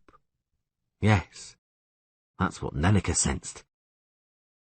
What tempted me, I wonder, in Sintra? How could I have taken such a risk, so foolishly? No, I never look back. I'll never return to Sintra. I'll avoid it like the plague. I'll never go back there. Hey, if my calculations are correct, that child would have been born in May, sometime around the feast of Beltane. If that's true, it's an interesting coincidence, because Yennefer was also born on Beltane's. Enough of this. We should go. It's already dusk. Thank you for talking to me. Thank you, Yola. No, nothing's wrong. I'm fine. Quite fine. A Question of Price. Part 1. The Witcher had a knife at his throat. He was wallowing in a wooden tub, brimful of soapsuds, his head thrown back against its slippery rim. The bitter taste of soap lingered in his mouth as the knife, blunt as a doorknob, scraped his Adam's apple painfully and moved towards his chin with a grating sound. The barber, with the expression of an artist who is conscious that he is creating a masterpiece, scraped once more for form's sake, then wiped the Witcher's face with a piece of linen soaked in tincture of angelica. Geralt stood up, allowed a servant to pour a bucket of water over him, shook himself, and climbed from the tub, leaving wet footmarks on the brick floor. "Your towel, sir?" The servant glanced curiously at his medallion. "Thanks." "Clothes," said Haxo. "Shirt, underpants, trousers, and tunic, and boots." "You've thought of everything. But can't I go in my own shoes?" "No. Beer?" "With pleasure." He dressed slowly. The touch of someone else's coarse, unpleasant clothes against his swollen skin spoiled his relaxed mood. "Castellan?" "Yes, Geralt." "You don't know what this is all about, do you? Why they need me here?" "It's not my business," said Haxo, squinting at the servants. "My job is to get you dressed." "Dressed up, you mean?" "Get you dressed and take you to the banquet, to the Queen. Put the tunic on, sir, and hide the medallion beneath it." "My dagger was here." "It isn't any more. It's in a safe place, like your swords and your possessions. Nobody carries arms where you're going." The Witcher shrugged, pulling on the tight purple tunic. "What's this?" he asked, indicating the embroidery on the front of his outfit. "Oh, yes," said Haxo. "I almost forgot. During the banquet, you will be the Honourable Ravix of Forhorn. As guest of honour, you will sit at the Queen's right hand. Such is her wish, and that on the tunic is your coat of arms. A bare passant sable, damsel vested azure riding him, her hair loose and arms raised. You should remember it. One of the guests might have a thing about heraldry. It often happens." "Of course I'll remember it," said Geralt seriously. "And Forhorn, where's that?" "Far enough. Ready? Can we go?" "We can. Just tell me, Haxo, what's this banquet in aid of?" "Princess Pavetta is turning 15, and, as is the custom, contenders for her hand have turned up in their dozens. Queen Calanthe wants her to marry someone from Skellige. An alliance with the islanders would mean a lot to us." "Why them?" "Those they're allied with aren't attacked as often as others." "A good reason." "And not the sole one. In Sintra, women can't rule. King Rogna died some time ago, and the Queen doesn't want another husband. Our Lady Calanthe is wise and just, but a king is a king. Whoever marries the princess will sit on the throne, and we want a tough, decent fellow. They have to be found on the islands. They're a hard nation. Let's go. Geralt stopped halfway down the gallery surrounding the small inner courtyard and looked around. "Castellan," he said under his breath, "we're alone. Quickly, tell me why the Queen needs a witcher. You of all people must know something." For the same reasons as everyone else, Haxo grunted. Sintra is just like any other country. We've got werewolves and basilisks, and a manticore can be found too, if you looked hard enough. So a witcher might also come in useful. Don't twist my words, Castellan. I'm asking why the Queen needs a witcher in disguise, as a bare passant with hair loose at that, at the banquet. Haxo also looked around, and even leant over the gallery balustrade. Something bad's happening, Geralt, he muttered. In the castle. Something's frightening people. What? What usually frightens people? A monster. They say it's small, hunchbacked, bristling like an Archeon. It creeps around the castle at night, rattles chains, moans and groans in the chambers. Have you seen it? No, Haxo spat, and I don't want to. You're talking nonsense, Castellan, grimaced the Witcher. It doesn't make sense. We're going to an engagement feast. What am I supposed to do there? Wait for a hunchback to jump out and groan, without a weapon, dressed up like a jester? Haxo? Think what you like, grumbled the Castellan. They told me not to tell you anything, but you asked, so I told you. And you tell me I'm talking nonsense. How charming.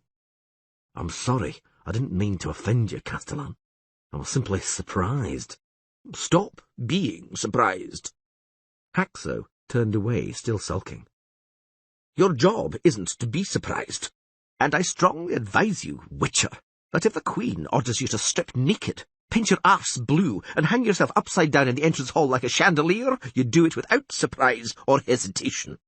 Otherwise, you might meet with a fair amount of unpleasantness. Have you got that? I've got it. Let's go, Haxo. Whatever happens, that bath's given me an appetite. Part 2. Apart from the curt, ceremonious greetings with which she welcomed him as Lord of Faughorn, Queen Calanthe didn't exchange a single word with the Witcher. The banquet was about to begin, and the guests, loudly announced by the herald, were gathering. The table was huge, rectangular, and could seat more than 40 men. Calanthe sat at the head of the table on a throne with a high backrest. Geralt sat on her right, and on her left, a grey-haired bard called Drogodar with a lute. 2 more chairs at the head of the table on the Queen's left remained empty. To Geralt's right, along the table, sat Haxo and a voivode whose name he'd forgotten. Beyond them were guests from the Duchy of Atre, the sullen and silent Knight Rainfarn, and his charge, the chubby 12-year-old Prince Vindhelm, one of the pretenders to the princess's hand. Further down were the colourful and motley knights from Sintra and local vassals. Baron Elenbert of Tig, announced the herald. Cucudac, murmured Calanthe, nudging Drogodar. This will be fun. A thin and whiskered, richly attired knight bowed low, but his lively, happy eyes and cheerful smirk belied his subservience. Greetings, Cucudac, said the Queen ceremoniously. Obviously the Baron was better known by his nickname than by his family name. We are happy to see you. And I am happy to be invited, declared Cucudac, and sighed. Oh, well, I'll cast an eye on the princess, if you permit, my queen. It's hard to live alone, ma'am. Aye, Cucudac. Calanthe smiled faintly, wrapping a lock of hair around her finger. But you're already married, as we well know. Ah! The Baron was miffed. You know yourself, ma'am, how weak and delicate my wife is, and smallpox is rife in the neighbourhood. I bet my belt and sword against a pair of old slippers that in a year I'll already be out of mourning. Poor man, Cucudac, but lucky, too. Calanthe's smile grew wider. Lucky your wife isn't stronger. I hear that last harvest, when she caught you in the haystack with a strumpet, she chased you for almost a mile with a pitchfork, but couldn't catch you. You have to feed her better, cuddle her more, and take care that her back doesn't get cold during the night.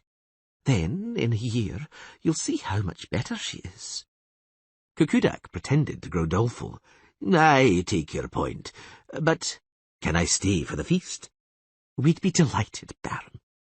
The legation from Skellige, shouted the herald, becoming increasingly hoarse. The islanders, 4 of them in shiny leather doublets trimmed with seal fur and belted with checkered woolen sashes, strode in with a sprightly, hollow step. They were led by a sinewy warrior with a dark face and aquiline nose, and at his side a broad-shouldered youth with a mop of red hair. They all bowed before the Queen. "It is a great honour," said Calanthe, a little flushed, "to welcome such an excellent knight as East Tjursach of Skellige to my castle again. If it weren't for your well-known disdain for marriage, I'd be delighted to think you're here to court my Pavetta. Has loneliness got the better of you after all, sir?" "Often enough, beautiful Calanthe," replied the dark-faced islander, raising his glistening eyes to the Queen. "But my life is too dangerous for me to contemplate a lasting union. If it weren't for that, Pavetta is still a young girl, and an opened bud, but I can see—" "See what?" "The apple does not fall far from the tree," smiled East Tjursach, flashing his white teeth. "Suffice it to look at you, my Queen, to know how beautiful the princess will be when she reaches the age at which a woman can please a warrior. In the meantime, it is young men who are to court her, such as our King Bran's nephew here, Crach and Crete, who travelled here for exactly that purpose." Crach, bowing his red head, knelt on one knee before the Queen. "Who else have you brought, East?" A thick-set, robust man with a bushy beard and a strapping fellow with bagpipes on his back knelt by Crach and Crete. "This is the gallant druid Mousesack, who, like me, is a good friend and adviser to King Bran, and this is Draig Bondu, our famous skald. And 30 seamen from Skellige are waiting in the courtyard, burning with hope to catch a glimpse of the beautiful Calanthe of Sintra." "Sit down, noble guests. Tjursach, sir, sit here." East took the vacant seat at the narrower end of the table, only separated from the Queen by Drogodar and an empty chair. The remaining islanders sat together on the left, between Marshal Visegerd and the 3 sons of Lord Strept, Tingland, Fodkat, and Wildhill. "That's more or less everyone." The Queen leant over to the Marshal. "Let's begin, Visegerd." The Marshal clapped his hands. The servants, carrying platters and jugs, moved towards the table in a long line, greeted by a joyful murmur from the guests. Calanthe barely ate, reluctantly picking at the morsels served her with a silver fork. Drogodar, having bolted his food, kept strumming his lute. The rest of the guests, on the other hand, laid waste to the roast piglets, birds, fish, and mollusks on offer, with the red-haired Crach and Crete in the lead. Ringthorn of Atre reprimanded the young Prince Vindhelm severely, even slapping his hand when he reached for a jug of cider. Kukudak stopped picking bones for a moment and entertained his neighbours by imitating the whistle of a mud turtle. The atmosphere grew merrier by the minute. The first toasts were being raised, and already becoming less and less coherent. Calanthe adjusted the narrow golden circlet on her curled ash-grey hair and turned to Geralt, who was busy cracking open a huge red lobster. "It's loud enough that we can exchange a few words discreetly. Let us start with courtesies. I'm pleased to meet you." "The pleasure's mutual, Your Majesty." "After the courtesies come hard facts. I've got a job for you." "So I gathered. I'm rarely invited to feasts for the pleasure of my company." "You're probably not very interesting company, then. What else have you gathered?" "I'll tell you when you've outlined my task, Your Majesty."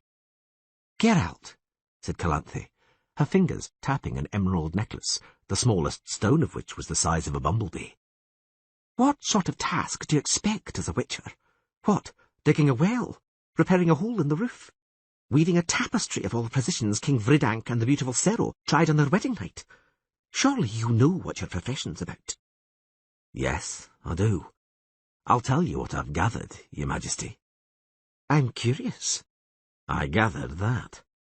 And that, like many others, you've mistaken my trade for an altogether different profession. Oh? Calanthe, casually leaning towards the lute-strumming Drogheda, gave the impression of being pensive and absent. Who, Geralt, makes up this ignorant horde with whom you acquaint me? And for what profession do those fools mistake your trade? Your Majesty, said Geralt calmly, while I was riding to Cintra, I met villages, merchants, peddlers, dwarves, tinkers, and woodcutters. They told me about a black anise who has its hideout somewhere in these woods, a little house on a chicken-claw tripod. They mentioned a chimera nestling in the mountains, Aeshnas and centipede animorphs. Apparently, a manticore could also be found if you look hard enough. So many tasks a witcher could perform without having to dress up in someone else's feathers and coat of arms. You didn't answer my question. Your Majesty, I don't doubt that a marriage alliance with Skellige is necessary for Cintra. It's possible, too, that the schemers who want to prevent it deserve a lesson, using means which don't involve you. It's convenient if this lesson were to be given by an unknown lord from Forhorn, who would then disappear from the scene. And now I'll answer your question. You mistake my trade for that of a hired killer. Those others, of whom there are so many, are rulers.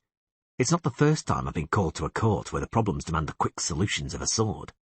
But I've never killed people for money, regardless of whether it's for a good or bad cause. And I never will. The atmosphere at the table was growing more and more lively as the beer diminished. The red-haired Crach and Crate found appreciative listeners to his tale of the battle at Thwith. Having sketched a map on the table with the help of meat bones dipped in sauce, he marked out the strategic plan, shouting loudly. Kukudak, proving how apt his nickname was, suddenly cackled like a very real sitting hen, creating general mirth among the guests and consternation among the servants, who were convinced that a bird, mocking their vigilance, had somehow managed to make its way from the courtyard into the hall. Thus fate has punished me with too shrewd a witcher. Calanthe smiled, but her eyes were narrowed and angry. A witcher who, without a shadow of respect, or at the very least of common courtesy, exposes my intrigues and infamous plans. But hasn't fascination with my beauty and charming personality clouded your judgment? Don't ever do that again, Geralt. Don't speak to those in power like that. Few of them would forget your words, and you know kings. They have all sorts of things at their disposal. Daggers, poisons, dungeons, red-hot pokers. There are hundreds, thousands of ways kings can avenge their wounded pride. And you wouldn't believe how easy it is, Geralt, to wound some ruler's pride. Rarely will any of them take words such as no, I won't, and never calmly. But that's nothing. Interrupt one of them, or make inappropriate comments, and you'll condemn yourself to the wheel. The Queen clasped her narrow white hands together and lightly rested her chin on them.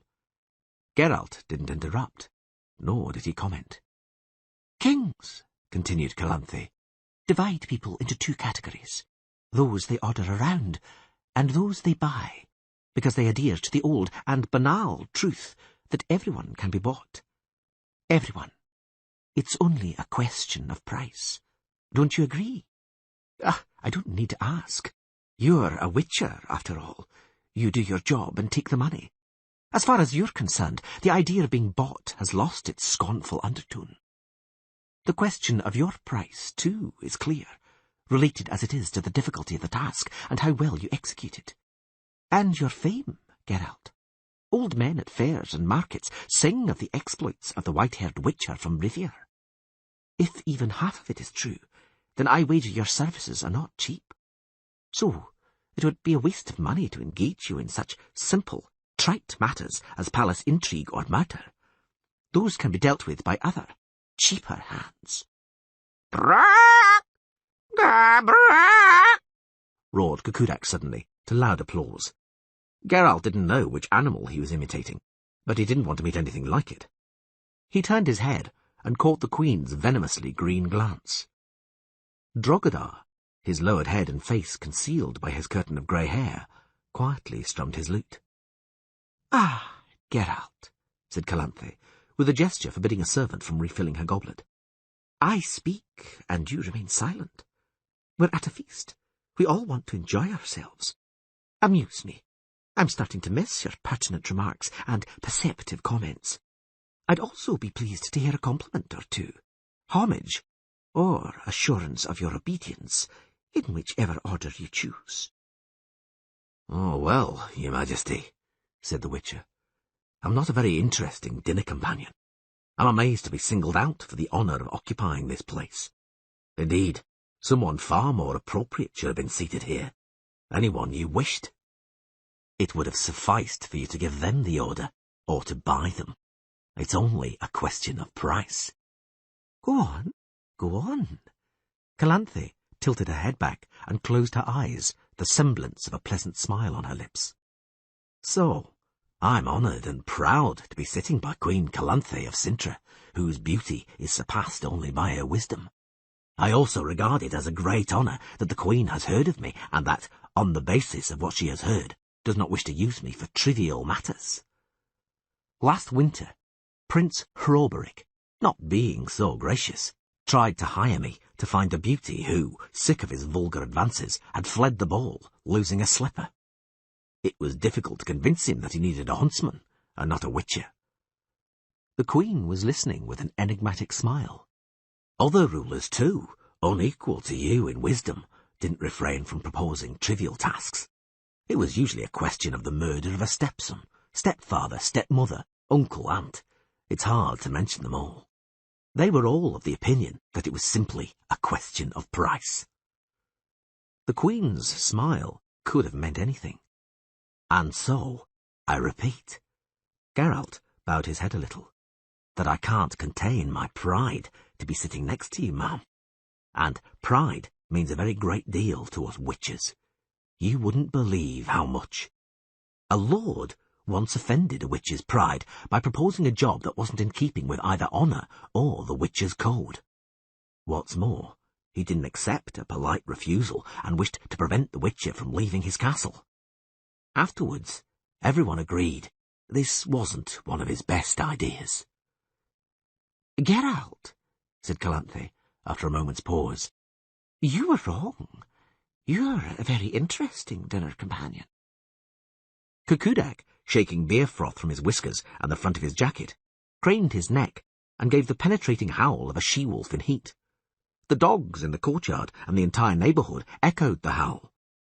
One of the brothers from Strept dipped his finger in his beer and touched up the thick line around the formation drawn by Crach and Crete. "Error and incompetence!" he shouted. "They shouldn't have done that. Here, towards the wing, that's where they should have directed the cavalry, struck the flanks." "Ha!" roared Crach and Crete, whacking the table with a bone and splattering his neighbours' faces and tunics with sauce. "And so weaken the centre! A key possession! Ludicrous! Only someone who's blind or sick in the head would miss the opportunity to manoeuvre in a situation like that." "That's it! Quite right!" shouted Vindhelm of Atre. "Who's asking you, you little snot?" "Snot yourself! Shut your gob or I'll wallop you. Sit on your ears and keep quiet, Crach," called East Tiersich, interrupting his conversation with Visigerd. "Enough of these arguments. Drogadar, sir, don't waste your talent. Indeed, your beautiful though quiet tunes should be listened to with greater concentration and gravity. Draig Bondu, stop scoffing and guzzling. You're not going to impress anyone here like that. Pump up your bagpipes and delight our ears with decent martial music. With your permission, noble Calanthe." "Oh, mother of mine," whispered the Queen to Geralt, raising her eyes to the vault for a moment in silent resignation. But she nodded her permission, smiling openly and kindly.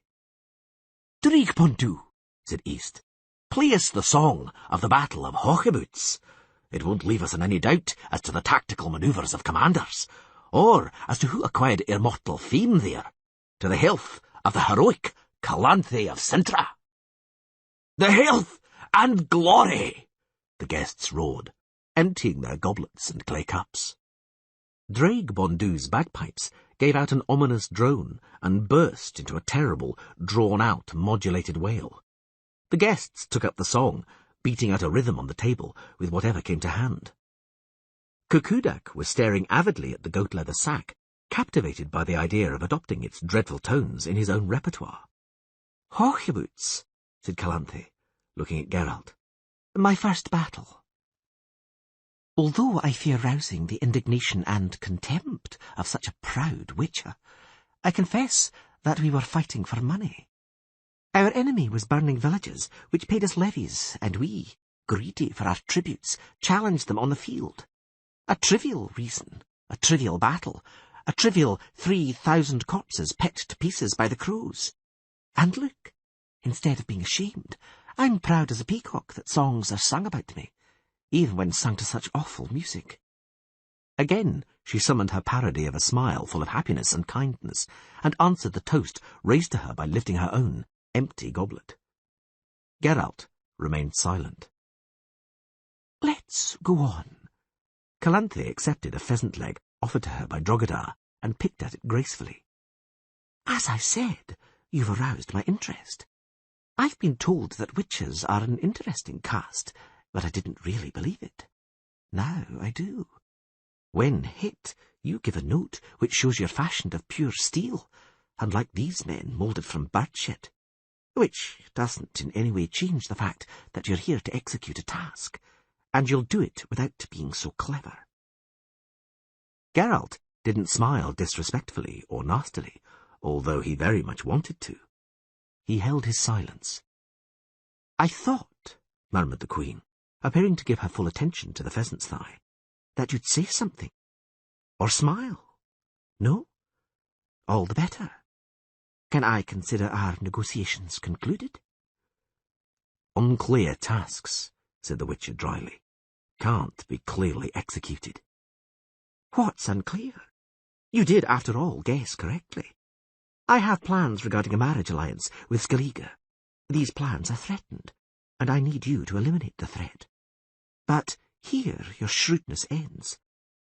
The supposition that I mistake your trade for that of a hired thug has piqued me greatly.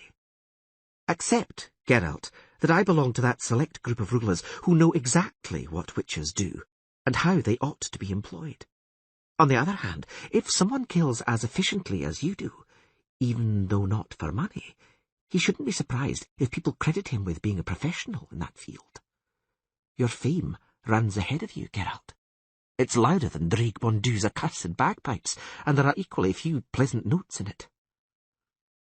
The bagpipe player, although he couldn't hear the Queen's words, finished his concert. The guests rewarded him with an uproarious ovation, and dedicated themselves with renewed zeal to the remains of the banquet, recalling battles and making rude jokes about womenfolk. Kukudak was making a series of loud noises, but there was no way to tell if these were yet another animal imitation, or an attempt to relieve his overloaded stomach. East Tirsach leant far across the table. "Your Majesty," he said, "there are good reasons, I am sure, for your dedication to the Lord from Forhorn. But it's high time we saw Princess Pavetta. What are we waiting for? Surely not for Crach and Crete to get drunk, and even that moment is almost here." "You're right, as usual, East."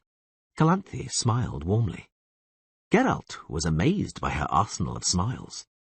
"Indeed, I do have important matters to discuss with the Honourable Ravix. I'll dedicate some time to you, too. But you know my principle. Duty, then pleasure. Haxo!"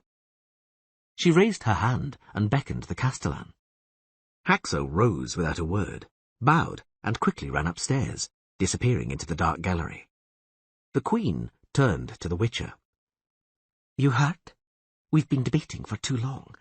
If Pavetta has stopped preening in front of the looking-glass, she'll be here presently. So prick up your ears, because I won't repeat this. I want to achieve the ends which, to a certain degree, you have guessed. There can be no other solution. As for you, you have a choice. You can be forced to act by my command. I don't wish to dwell on the consequences of disobedience, although obedience will be generously rewarded. Or you can render me a paid service. Note that I didn't say, I can buy you, because I've decided not to offend your witch's pride. There's a huge difference, isn't there?" "The magnitude of this difference has somehow escaped my notice." "Then pay greater attention. The difference, my dear Witcher, is that one who is bought is paid according to the buyer's whim, whereas One who renders a service sets his own price. Is that clear? To a certain extent. Let's say, then, that I choose to serve. Surely I should know what that entails. No. Only a command has to be specific and explicit. A paid service is different. I'm interested in the results, nothing more. How you achieve it is your business. Geralt, raising his head, met Mousesack's penetrating black gaze. The druid of Skellige, without taking his eyes from the Witcher, was crumbling bread in his hands and dropping it as if lost in thought. Geralt looked down. There, on the oak table, crumbs, grains of buckwheat and fragments of lobster shell were moving like ants. They were forming runes which joined up, for a moment, into a word. A question. Mousesack waited without taking his eyes off him. Geralt, almost imperceptibly, nodded. The druid lowered his eyelids and, with a stony face, swiped the crumbs off the table. "Honourable gentlemen," called the herald, "Pavetta of Sintra." The guests grew silent, turning to the stairs. Preceded by the castellan and a fair-haired page in a scarlet doublet, the princess descended slowly, her head lowered. The colour of her hair was identical to her mother's, ash-grey, but she wore it braided into two thick plaits which reached below her waist. Pavetta was adorned only with a tiara ornamented with a delicately worked jewel, and a belt of tiny golden links which girded her long silvery blue dress at the hips. Escorted by the page, herald, castellan, and Visegerd, the princess occupied the empty chair between Drogadar and East Tirsach. The knightly islander immediately filled her goblet and entertained her with conversation. Geralt didn't notice her answer with more than a word. Her eyes were permanently lowered, hidden behind her long lashes, even during the noisy toasts raised to her around the table. There was no doubt her beauty had impressed the guests. Crach and Crete stopped shouting and stared at Pavetta in silence, even forgetting his tankard of beer. Vindhalm of Atre was also devouring the princess with his eyes, flushing shades of red as though only a few grains in the hourglass separated them from their wedding night. Kukudak and the brothers from Strept were studying the girl's petite face too, with suspicious concentration. "Aha," said Calanthe quietly, clearly pleased. "And what do you say, Geralt? The girl has taken after her mother. It's even a shame to waste her on that red-haired lout Crach.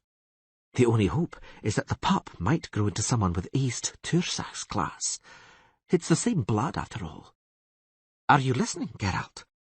Sintra has to form an alliance with Skellige because the interest of the state demands it. My daughter has to marry the right person. Those are the results you must ensure me." "I have to ensure that? Isn't your will alone sufficient for it to happen?"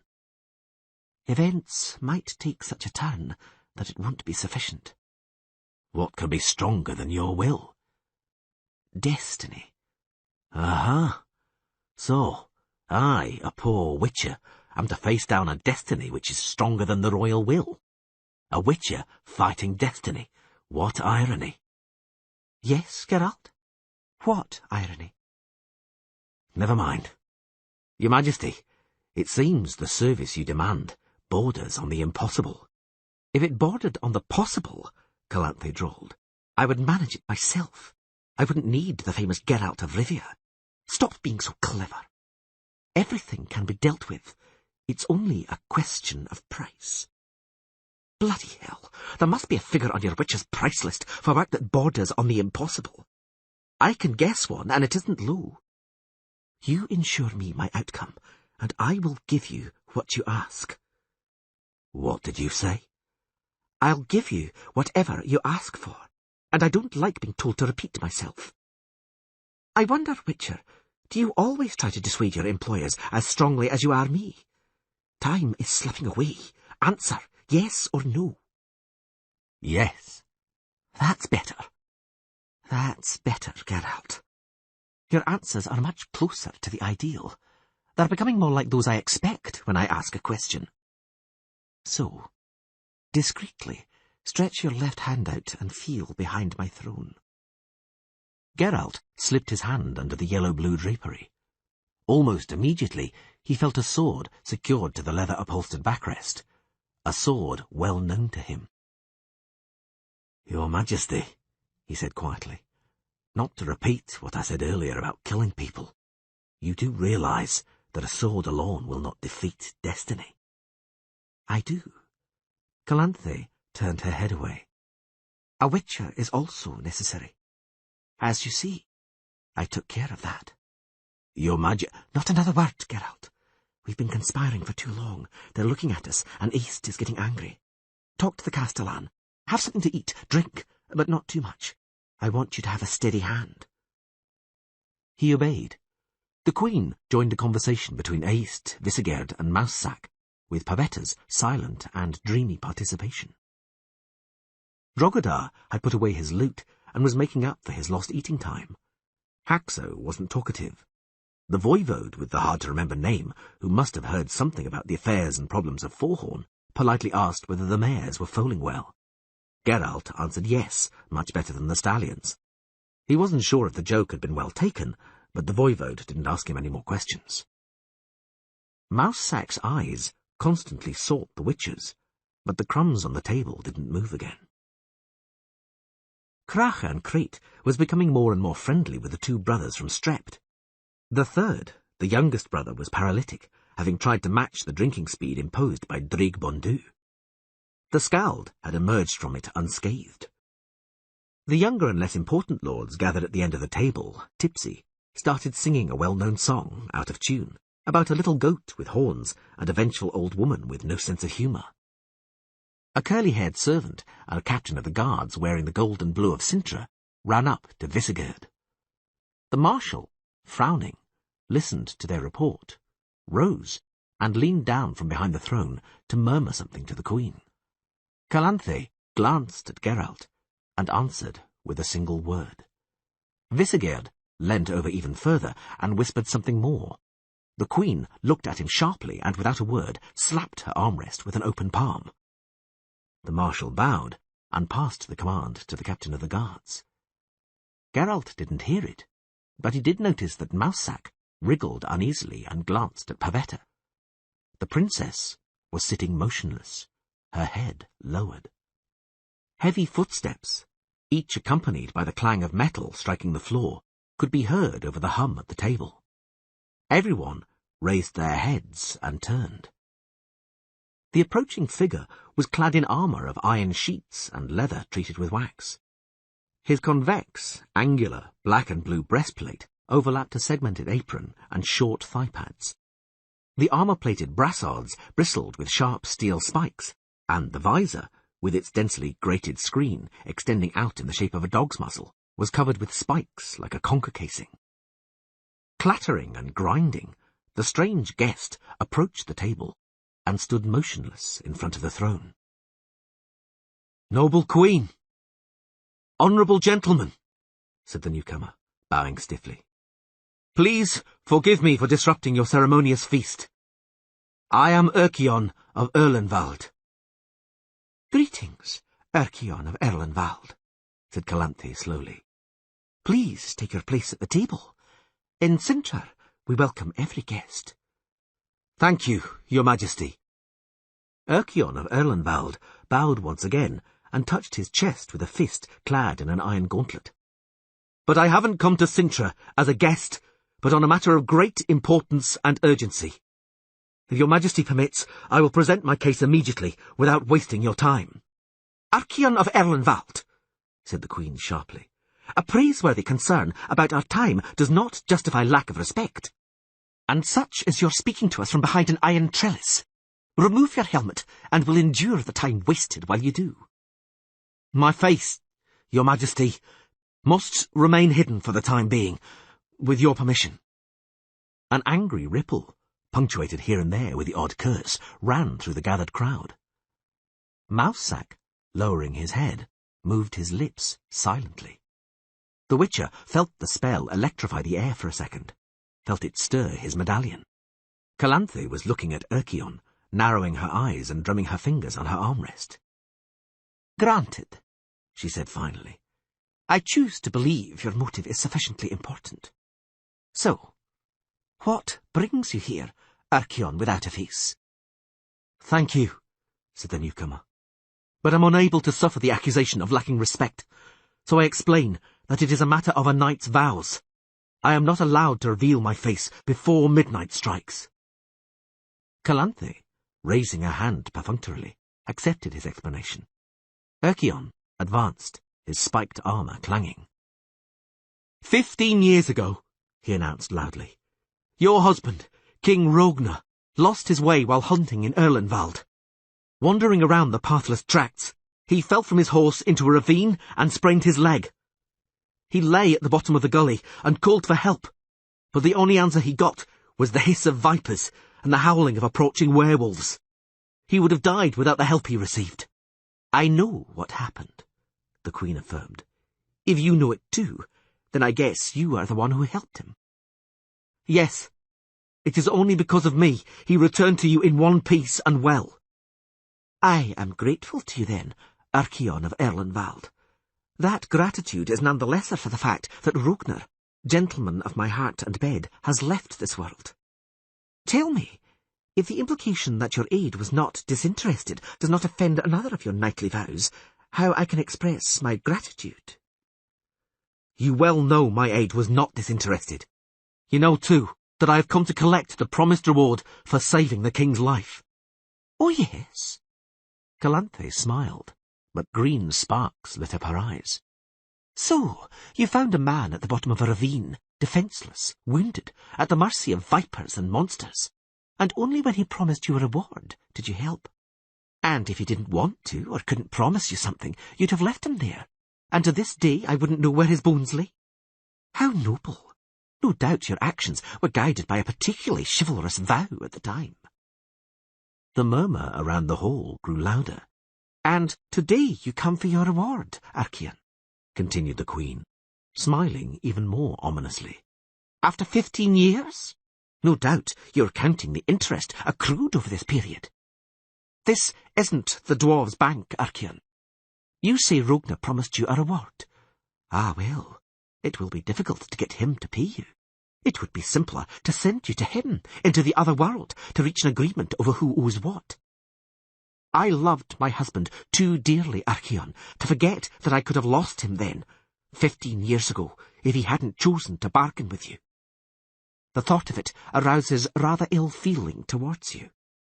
Masked newcomer, do you know that here in Sintra, in my castle and in my power, you are just as helpless and close to death as Rogner was then, at the bottom of the ravine?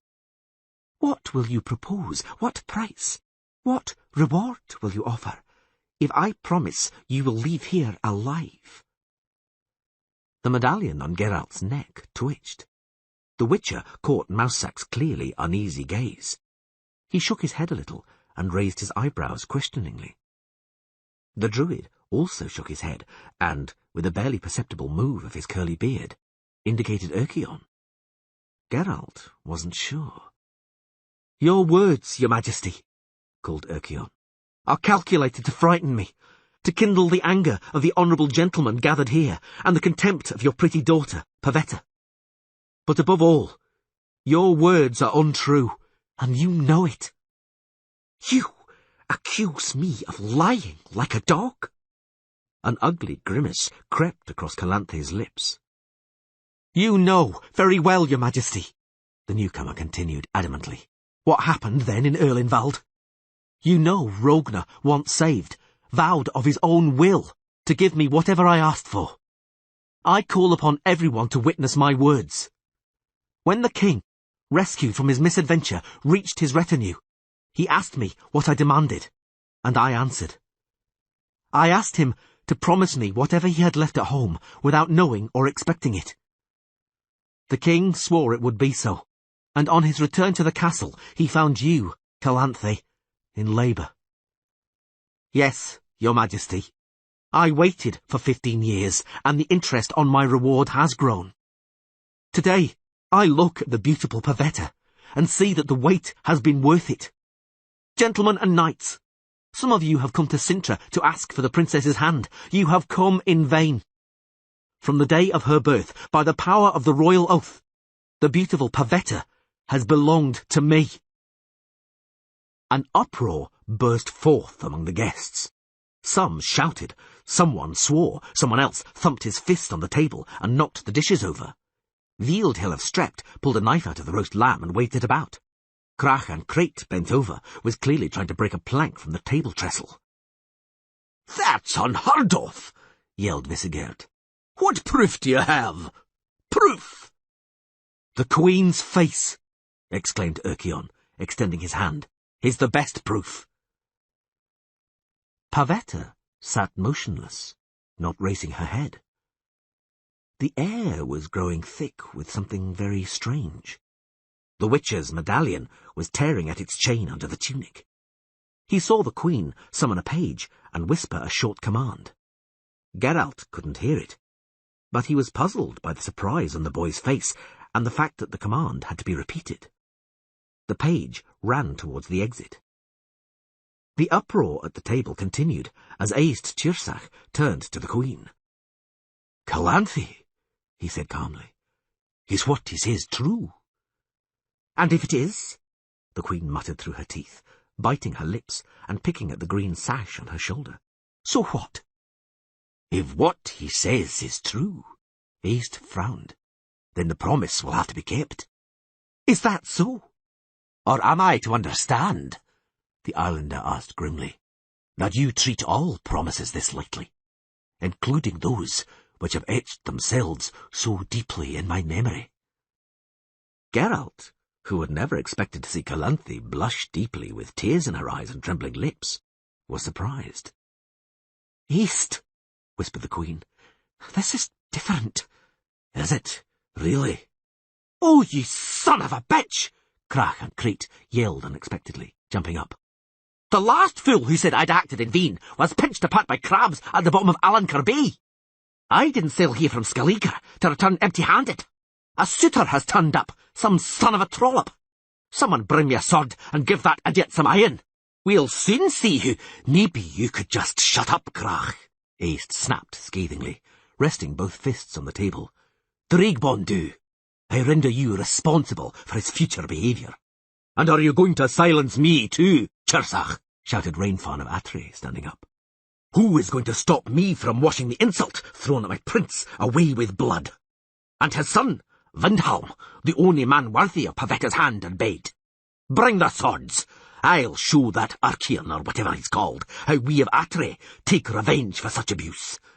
I wonder whether anybody or anything could hold me back."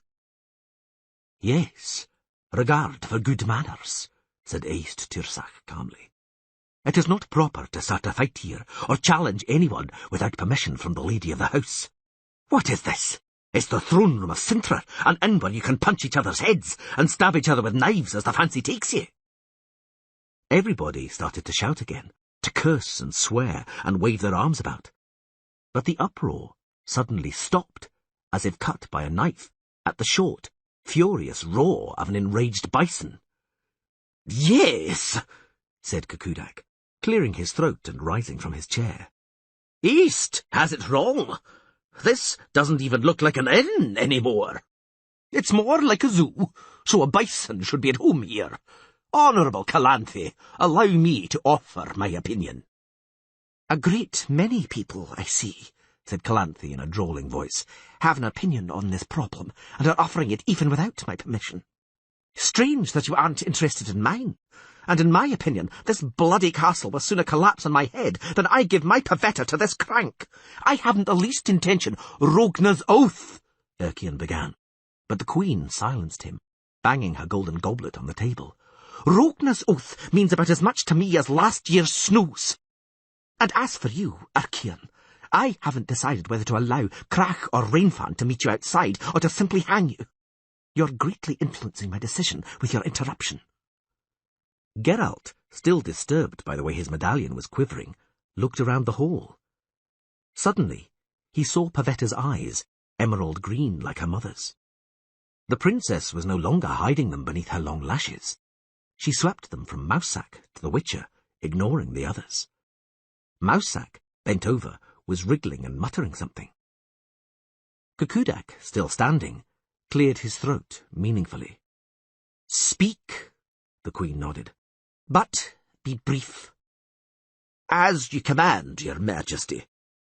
Noble Calanthe, and you, knights. Indeed, Archeon of Erlenwald made a strange request of King Rognar, a strange reward to demand when the king offered him his wish.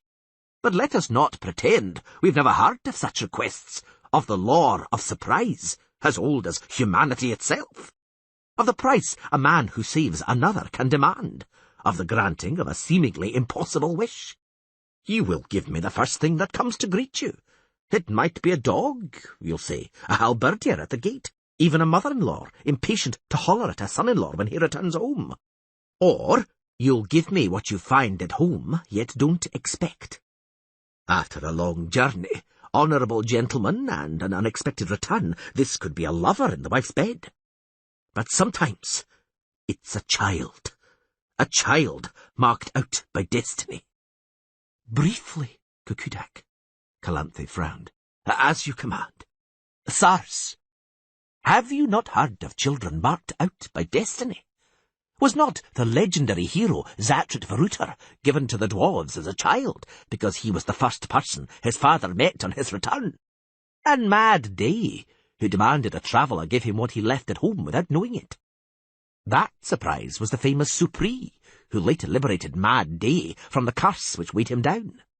Remember Zivelina, who became the Queen of Metina with the help of the gnome Rumpelstiltskin, and in return promised her firstborn. Zivelina didn't keep her promise when Rumpelstiltskin came for his reward, and by using spells she forced him to run away. Not long after that, both she and the child died of the plague. You do not dice with destiny with impunity." "Don't threaten me, Kukudak," Calanthe grimaced. "Midnight is close, the time for ghosts. Can you remember any more legends from your undoubtedly difficult childhood? If not, then sit down." "I ask, your grace," the Baron turned up his long whiskers, "to allow me to remain standing. I'd like to remind everybody of another legend. It's an old, forgotten legend. We've all probably heard it in our difficult childhoods. In this legend, the kings kept their promises, and we, poor vassals, are only bound to kings by the royal word. Treaties, alliances, our privileges and fiefs all rely on it. And now, are we to doubt all this? Doubt the inviolability of the king's word? Wait until it is worth as much as yesteryear's snow? If this is how things are to be, then a difficult old age awaits us after our difficult childhoods." "Whose side are you on, Kukudak?" hollered Rainfawn of Ytre. "Silence!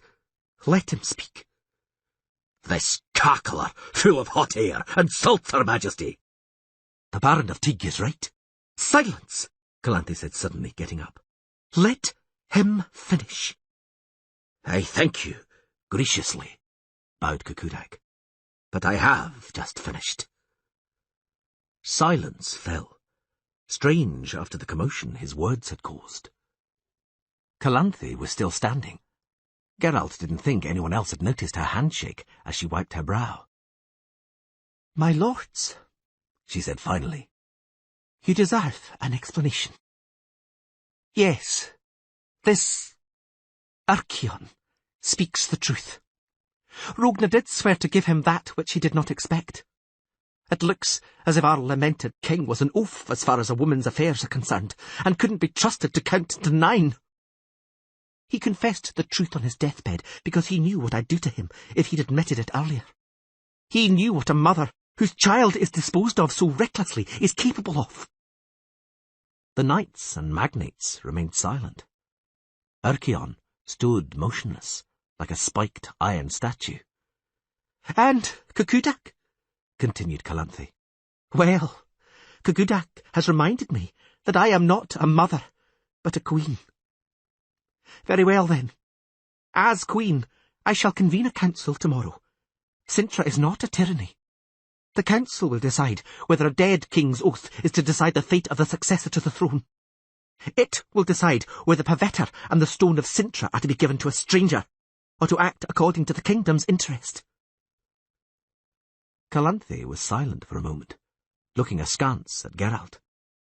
And as for the noble knights who have come to Sintra in the hope of the princess's hand, it only remains for me to express my deep regret at the cruel disrespect and dishonour they have experienced here, at the ridicule poured on them. I am not to blame. Amidst the hum of voices which rumbled through the guests, the Witcher managed to pick out Erst Tchirsach's whisper. "On all the gods of the sea," sighed the islander. "This isn't befitting. This is open incitement to bloodshed. Calanthe, you're simply setting them against each other." "Be quiet, East," hissed the Queen furiously, "because I'll get angry." Mousesack's black eyes flashed as, with a glance, the druid indicated Rainfawn of Atre, who, with a gloomy, grimacing face, was preparing to stand. Geralt reacted immediately, standing up first and banging the chair noisily. "Maybe it will prove unnecessary to convene the council," he said in ringing tones. Everyone grew silent, watching him with astonishment. Geralt felt Pavetta's emerald eyes on him. He felt Erchion's gaze fall on him from behind the lattice of his black visor. And he felt the force surging like a flood wave and solidifying in the air. He saw how, under the influence of this force, the smoke from the torches and oil lamps was taking on fantastic forms. He knew that Mousesack saw it too. He also knew that nobody else saw it. "I said," he repeated calmly, "that convening the council may not prove necessary. You understand what I have in mind, Erchion of Erlenwald." The spiked knight took 2 grating steps forward. "I do," he said, his words hollow beneath his helmet. "It would take a fool not to understand. I heard what the merciful and noble Lady Calanthe said a moment ago. She has found an excellent way of getting rid of me. I accept your challenge, knight unknown to me." "I don't recall challenging you," said Geralt. "I don't intend to duel you, Erchion of Erlenwald." "Geralt," called Calanthe, twisting her lips and forgetting to call the Witcher Ravix. "Don't overdo it. Don't put my patience to the test." "Or mine," added Rainfawn ominously. Crach and Crete growled, and East Tchirsach meaningfully showed him a clenched fist. Crach growled even louder. "Everyone heard," spoke Geralt. "Baron Teig tell us about the famous heroes taken from their parents on the strength of the same oath that Erchion received from King Rogner. But why should anyone want such an oath? You know the answer, Erchion of Erlenwald. It creates a powerful, indissoluble tie of destiny between the person demanding the oath and its object, the child's surprise. Such a child, marked by blind fate, can be destined for extraordinary things. It can play an incredibly important role in the life of the person to whom fate has tied it. That is why, Erchion, you demanded the prize you claim today. You don't want the throne of Sintra. You want the princess." "It is exactly as you say, knight unknown to me." Erchion laughed out loud. "That is exactly what I claim. Give me the one who is my destiny." "That," said Geralt, "will have to be proved." "You dare doubt it? After the Queen confirmed the truth of my words? After what you've just said?" "Yes, because you didn't tell us everything. Rogner knew the power of the Law of Surprise and the gravity of the oath he took, and he took it because he knew law and custom have a power which protects such oaths, ensuring they are only fulfilled when the force of destiny confirms them. I declare, Erchion, that you have no right to the princess as yet. You will win her only when— When what? When the princess herself agrees to leave with you. This is what the Law of Surprise states. It is the child's, not the parent's consent which confirms the oath, which proves that the child was born under the shadow of destiny. That's why you returned after 15 years, Erchion, and that's the condition King Rogner stipulated in his oath. Who are you? I am Geralt of Rivia. Who are you, Geralt of Rivia, to claim to be an oracle in matters of laws and customs. He knows the law better than anyone else, Mousesack said in a hoarse voice, because it applied to him once. He was taken from his home because he was what his father hadn't expected to find on his return, because he was destined for other things, and by the power of destiny, he became what he is. And what is he? A witcher. In the silence that reigned, the guardhouse bell struck, announcing midnight in a dull tone. Everyone shuddered and raised their heads. Mousesack watched Geralt with surprise, but it was Erkion who flinched most noticeably and moved uneasily. His hands, clad in their armour gauntlets, fell to his sides lifelessly, and the spiked helmet swayed unsteadily. The strange, unknown force suddenly grew thicker, filling the hall like a grey mist. "It's true," said Calanthe. "Geralt, present here, is a witcher. His trade is worthy of respect and esteem. He has sacrificed himself to protect us from monsters and nightmares born in the night, those sent by powers ominous and harmful to man. He kills the horrors and monsters that await us in the forests and ravines, and those which have the audacity to enter our dwellings." Erkion was silent. "And so," continued the Queen, raising her ringed hand, "let the law be fulfilled. Let the oath which you, Erkion of Erlenwald, insist should be satisfied, be satisfied. Midnight has struck. Your vow no longer binds you. Lift your visor, before my daughter expresses her will, before she decides her destiny. Let her see your face. We all wish to see your face." Erkion of Erlenwald slowly raised his armoured hand, pulled at the helmet's fastenings, grabbed it by the iron horn, and threw it against the floor with a crash. Someone shouted, someone swore, someone sucked in their breath with a whistle. On the Queen's face appeared a wicked, very wicked smile, a cruel smile of triumph.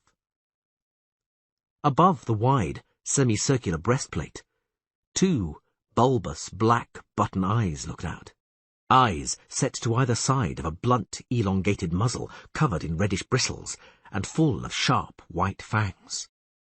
Erkion's head and neck bristled with a brush of short grey twitching prickles. "This is how I look," spoke the creature, "which you well knew, Calanthe. Rogner, in telling you of his oath, wouldn't have omitted describing me. Erkion of Erlenwald, to whom, despite my appearance, Rogner swore his oath. You prepared well for my arrival, Queen.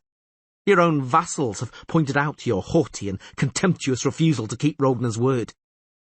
When your attempt to set the other suitors on me didn't succeed, you still had a killer witcher in reserve, ready at your right hand. And finally, common, low deceit. You wanted to humiliate me, Calanthe. Know that it is yourself you have humiliated. Enough!" Calanthe stood up and rested her clenched fist on her hip. "Let's put an end to this. Pavetta, you see who, or rather what, is standing in front of you, claiming you for himself. In accordance with the law of surprise and eternal custom, the decision is yours. Answer. One word from you is enough. Yes, and you become the property, the conquest of this monster. No, and you will never have to see him again." The force pulsating in the hall was squeezing Geralt's temples like an iron vice, buzzing in his ears, making the hair on his neck stand on end. The Witcher looked at Mousesack's whitening knuckles clenched at the edge of the table, at the trickle of sweat running down the Queen's cheek, at the breadcrumbs on the table moving like insects, forming runes, dispersing, and again gathering into one word. Careful. "Pavetta," Calanthe repeated. "Answer. Do you choose to leave with this creature?" Pavetta raised her head.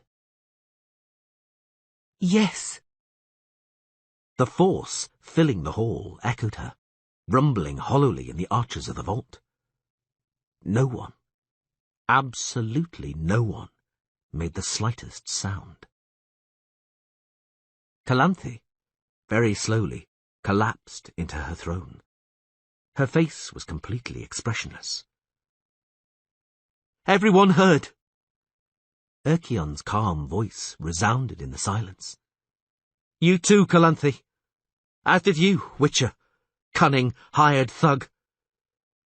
My rights have been established. Truth and destiny have triumphed over lies and deviousness. What do you have left, noble queen, disguised Witcher? Cold steel? No one answered. I'd like to leave with Pavetta immediately, continued Erchion, his bristles stirring as he snapped his jaw shut.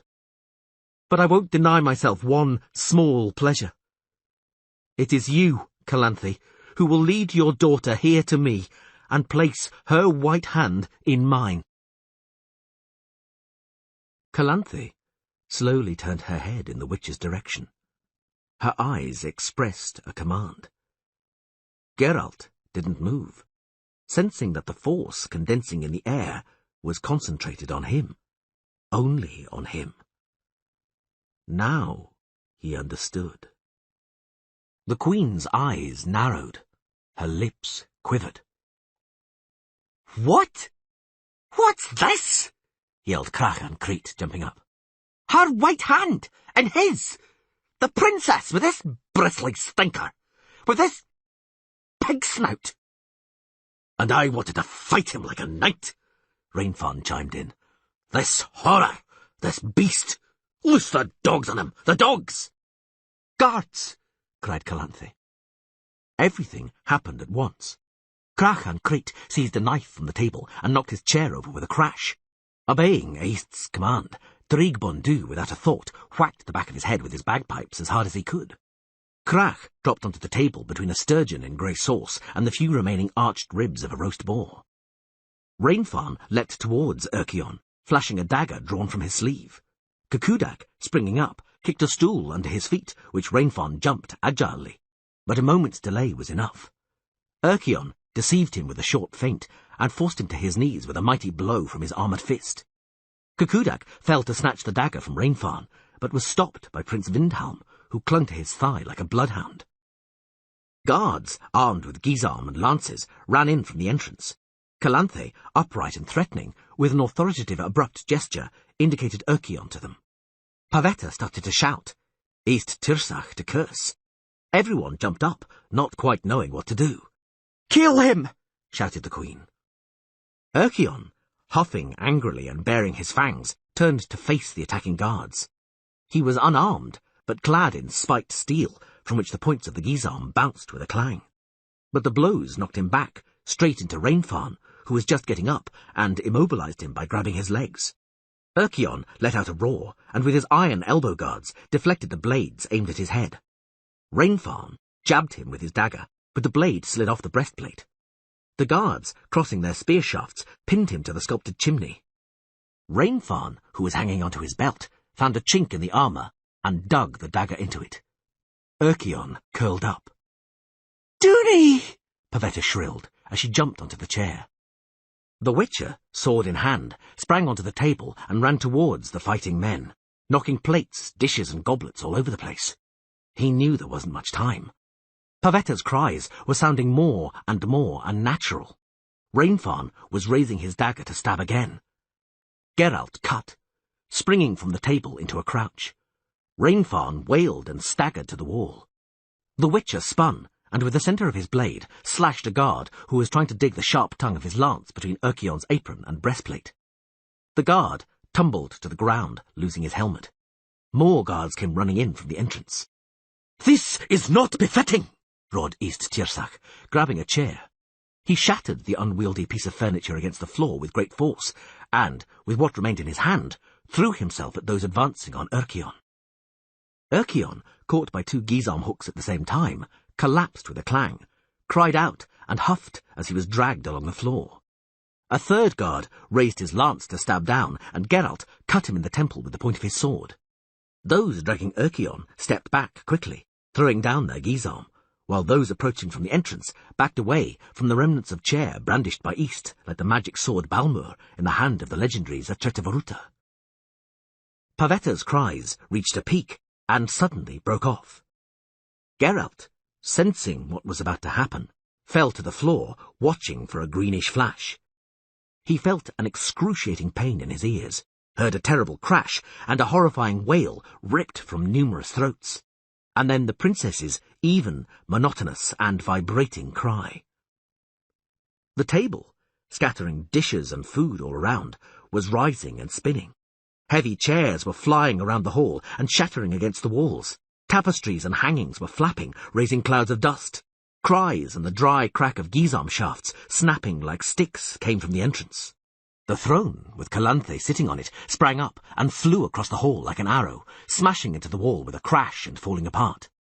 The queen slid to the floor like a ragged puppet. East Tirsach, barely on his feet, threw himself towards her, took her in his arms, and sheltered her from the hail, pelting against the walls and floor with his body. Geralt, grasping the medallion in his hand, slithered as quickly as he could towards Mousesack, miraculously still on his knees, who was lifting a short hawthorn wand with a rat skull affixed to the tip. On the wall behind the druid, a tapestry depicting the siege and fire of Fortress Ortegar was burning with very real flames. Pavetta wailed. Turning round and round, she lashed everything and everybody with her cries as if with a whip. Anyone who tried to stand tumbled to the ground or was flattened against the wall. An enormous silver sauceboat in the shape of a many-oared vessel with an upturned bow came whistling through the air in front of Geralt's eyes and knocked down the voivode with a hard-to-remember name just as he was trying to dodge it. Plaster rained down silently as the table rotated beneath the ceiling, with Krach and Crate flattened on it and throwing down vile curses. Geralt crawled to Mousesack, and they hid behind the heap formed by Fodcat of Strept, a barrel of beer, Drogadar, a chair, and Drogadar's lute. "It's pure primordial force," the druid yelled over the racket and clatter. "She's got no control over it." "I know," Geralt yelled back. A roast pheasant with a few striped feathers still stuck in its rump fell from nowhere and thumped him in the back. "She has to be restrained. The walls are starting to crack. I can see. Ready? Yes. 1, 2, now!" They both hit her simultaneously, Geralt with the sign of Ard, and Mousesack with a terrible three-staged curse, powerful enough to make the floor melt. The chair on which the princess was standing disintegrated into splinters. Pavetta barely noticed. She hung in the air within a transparent green sphere. Without ceasing to shout, she turned her head towards them, and her petite face shrunk into a sinister grimace. "By all the demons!" roared Mousesack. "Careful!" shouted the Witcher, curling up. "Block her, Mousesack! Block her, or it's the end of us!" The table thudded heavily to the ground, shattering its trestle and everything beneath it. Krach and Crate, who was lying on the table, was thrown into the air. A heavy rain of plates and remnants of food fell. Crystal carafes exploded as they hit the ground. The cornice broke away from the wall, rumbling like thunder, making the floors of the castle quake. "Everything's letting go!" Mousesack shouted, aiming his wand at the princess. "The whole force is going to fall on us!"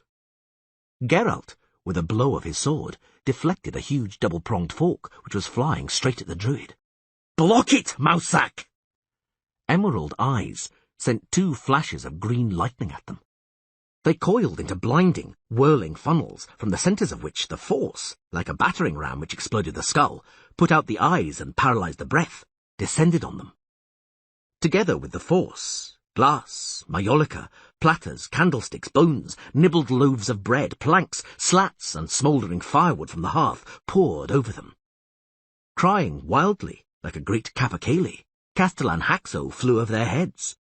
The enormous head of a boiled carp splattered against Geralt's chest on the bare passant sable and damsel of Forehorn.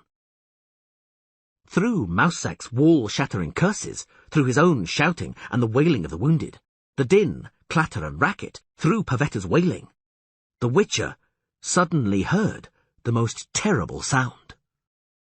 Cucudak, on his knees, was strangling Draig von Du's bagpipes with his hands, while, with his head thrown back, he shouted over the monstrous sounds emerging from the bag, wailed and roared, cackled and croaked, bawled and squawked in a cacophony of sounds made by all known, unknown, domestic, wild and mythical animals.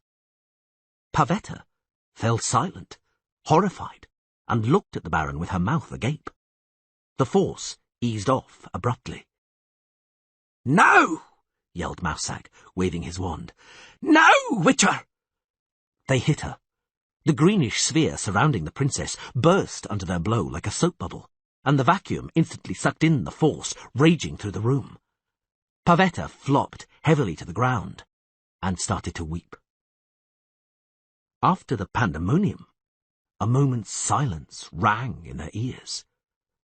Then, with difficulty, laboriously, voices started to break through the rubble and destruction, through the broken furniture and the inert bodies. "Chwachabiars, gilbranach malanchoch," spat Crach and Crate, spraying blood from his bitten lip. "Control yourself, Crach," said Mousesack with effort, shaking buckwheat from his front. "There are women present." "Calanthe, my beloved, my Calanthe," East Tirsack said in the pauses between kisses. The Queen opened her eyes, but didn't try to free herself from his embrace. "East, people are watching," she said. "Let them watch."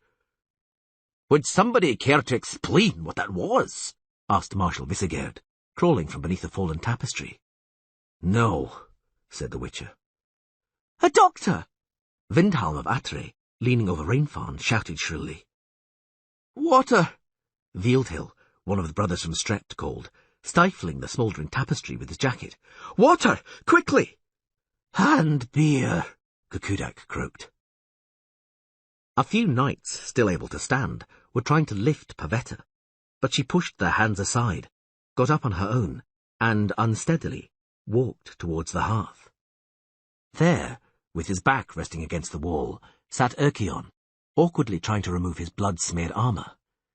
"The youth of today," snorted Mousesack, looking in their direction. "They start early. They've only got one thing on their minds." "What's that?" "Didn't you know, Witcher, that a virgin, that is, one who's untouched, wouldn't be able to use the Force?" "To hell with her virginity," muttered Geralt. "Where did she get such a gift anyway? Neither Calanthe nor Rogna." "She inherited it, missing a generation and no mistake," said the Druid. "Her grandmother, Adalia, could raise a drawbridge with a twitch of her eyebrows. Hey, Geralt, look at that! She still hasn't had enough." Calanthe, supported by East Tirsack's arm, indicated the wounded Erchion to the guards. Geralt and Mousesack approached quickly but unnecessarily.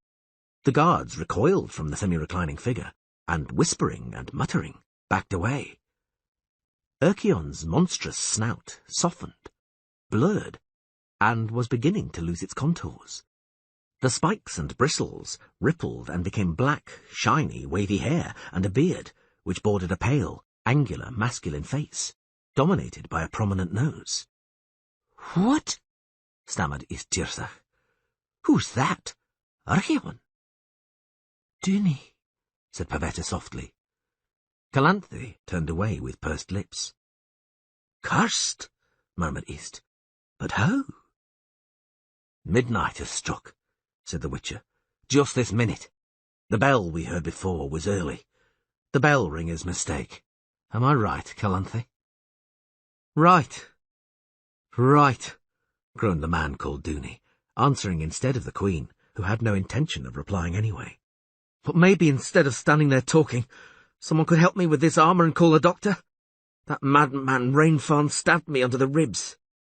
"What do we need a doctor for?" said Mousesack, taking out his wand. "Enough." Calanthe straightened and raised her head proudly. "Enough of this. When all this is over, I want to see you in my chamber, all of you, as you stand. East, Pavetta, Mousesack, Geralt, and you. Dooney. Mousesack?" "Yes, your Majesty." "That wand of yours. I've bruised my backbone, and thereabouts." "At your command, your Majesty."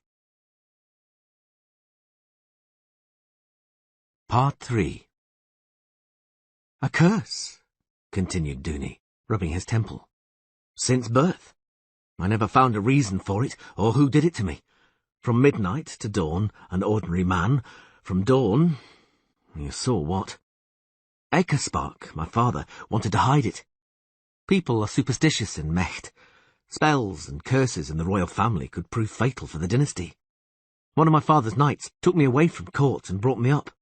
The two of us wandered around the world, the knight errant and his squire, and later, when he died, I journeyed alone. I can't remember who told me that a child's surprise could free me from the curse. Not long after that, I met Rogner. The rest you know. The rest we know or can guess, nodded Calanthe. Especially that you didn't wait the 15 years agreed upon with Rogner, but turned my daughter's head before that.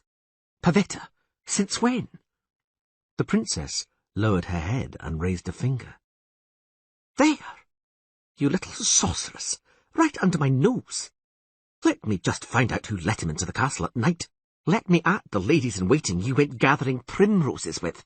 Primroses, damn it! Well, what am I to do with you now? Calanthe, began East. Hold on, Tirsa. I haven't finished yet. Dooney, the matter's become very complicated. You've been with Pavetta for a year now, and what? And nothing. So, you negotiated the oath from the wrong father. Destiny has made a fool of you. What irony, as Geralt of Rivia present here is wont to say. To hell with destiny, oaths and irony, grimaced Dooney. I love Pavetta, and she loves me, that's all that counts. You can't stand in the way of our happiness. I can, Dooney, I can, and how? Calanthe smiled one of her unfeeling smiles. You're lucky I don't want to. I have a certain debt towards you, Dooney. I've made up my mind. I ought to ask your forgiveness, but I hate doing that. So I'm giving you Pavetta, and we'll be quits. Pavetta? You haven't changed your mind, have you? The princess shook her head eagerly. Thank you, your majesty, thank you, smiled Dooney. You're a wise and generous queen. Of course I am. And beautiful. And beautiful. You can both stay in Sintra if you wish. The people here are less superstitious than the inhabitants of Mecht, and adjust to things quicker. Besides, even as Archean, you were quite pleasant. But you can't count on having the throne just yet. I intend to reign a little longer, beside the new king of Sintra. The noble East Tirsach of Skellige has made me a very interesting proposition. Calanthe? Yes, East, I accept. I've never before listened to a confession of love while lying on the floor amidst fragments of my own throne, but... How did you put it, Dooney? This is all that counts, and I don't advise anyone to stand in the way of my happiness. And you? What are you staring at? I'm not as old as you think. Today's youth, muttered Mousak. The apple doesn't fall far. What are you muttering, sorcerer? Nothing, ma'am. Good. While we're at it, I've got a proposition for you, Mousak. Pavetta's going to need a teacher. She ought to learn how to use her gift. I like this castle, and I'd prefer it to remain standing. It might fall apart at my talented daughter's next attack of hysteria. How about it, Druid? I'm honoured. I think. The Queen turned her head towards the window. It's dawn. Time to... She suddenly turned to where Pavetta and Dooney were whispering to each other, holding hands, their foreheads all but touching. Dooney? Yes, Your Majesty. Do you hear? It's dawn. It's already light. And you... Geralt glanced at Mousak, and both started laughing. And why are you so happy, sorcerers? Can't you see? We can, Geralt assured her. We were waiting until you saw for yourself, snorted Mousak. I was wondering when you'd catch on. To what? That you've lifted the curse. It's you who's lifted it, said the Witcher. The moment you said, I'm giving you Pavetta, destiny was fulfilled. Exactly, confirmed the Druid. Oh, gods, said Dooney slowly. So, finally. Damn, I thought I'd be happier, that some sort of trumpets would play, or force of habit. Your Majesty, thank you. Pavetta, do you hear? said the princess, without raising her eyes. And so, sighed Calanthe, looking at Geralt with tired eyes, all's well that ends well. Don't you agree, Witcher? The curse has been lifted. 2 weddings are on their way. It'll take about a month to repair the throne room. There are 4 dead, countless wounded, and Rainfarn of Actray is half dead. Let's celebrate. Do you know, Witcher, there was a moment when I wanted to have you. I know. But now I have to do you justice. I demanded a result, and got one.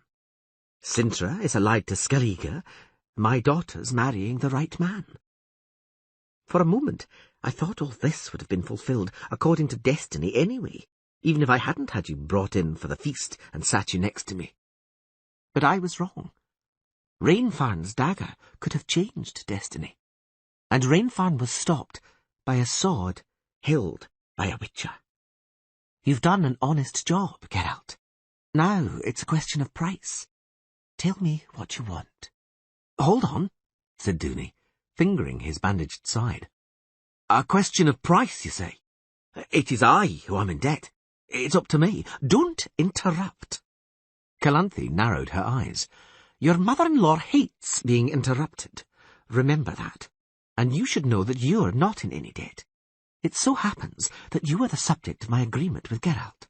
I said we're quits, and I don't see the sense of my having to endlessly apologize to you for it. But the agreement still binds me. Well, Geralt, your price. Very well, said the Witcher. I ask for your green sash, Calanthe. May it always remind me of the colour of the eyes of the most beautiful queen I have ever known. Calanthe laughed and unfastened her emerald necklace. This trinket, she said, has stones of the right hue. Keep it, and the memory. May I speak? Asked Dooney modestly. But of course, son-in-law. Please do, please do. I still say I am in your debt, Witcher.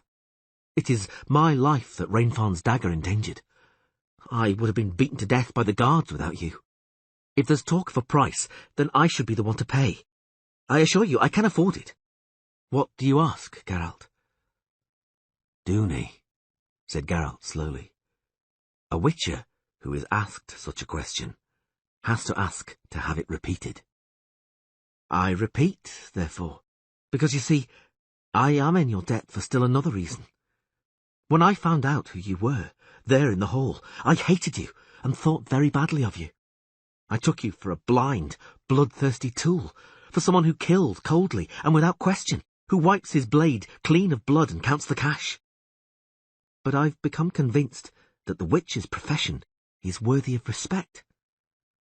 You protect us, not only from the evil lurking in the darkness, but also from that which lies within ourselves. It's a shame there are so few of you. Calanthe smiled. For the first time that night, Geralt was inclined to believe it was genuine. My son-in-law has spoken well. I have to add 2 words to what he said. Precisely 2.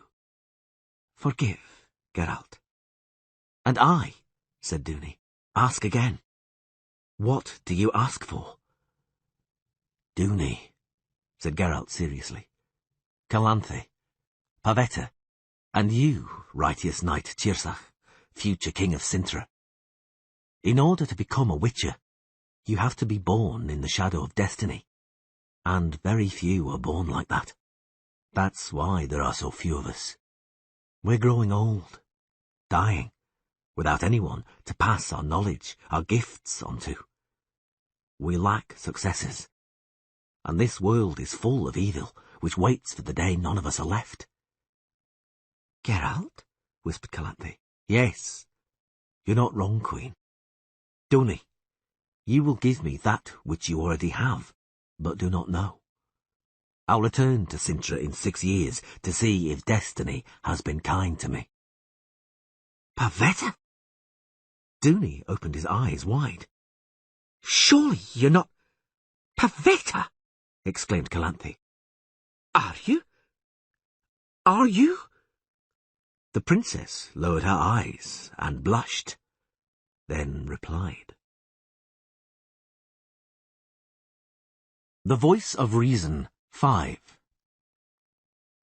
Geralt? Hey, are you there?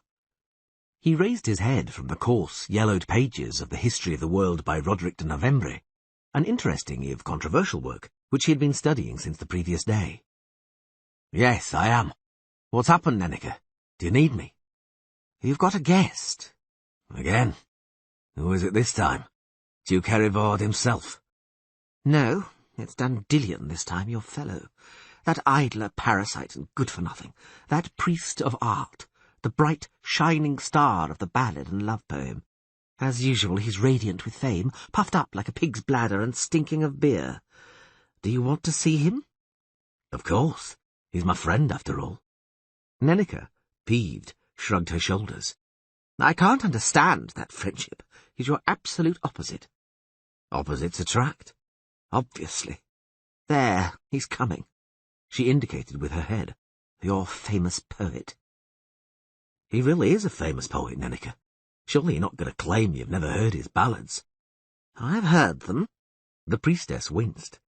Yes, indeed.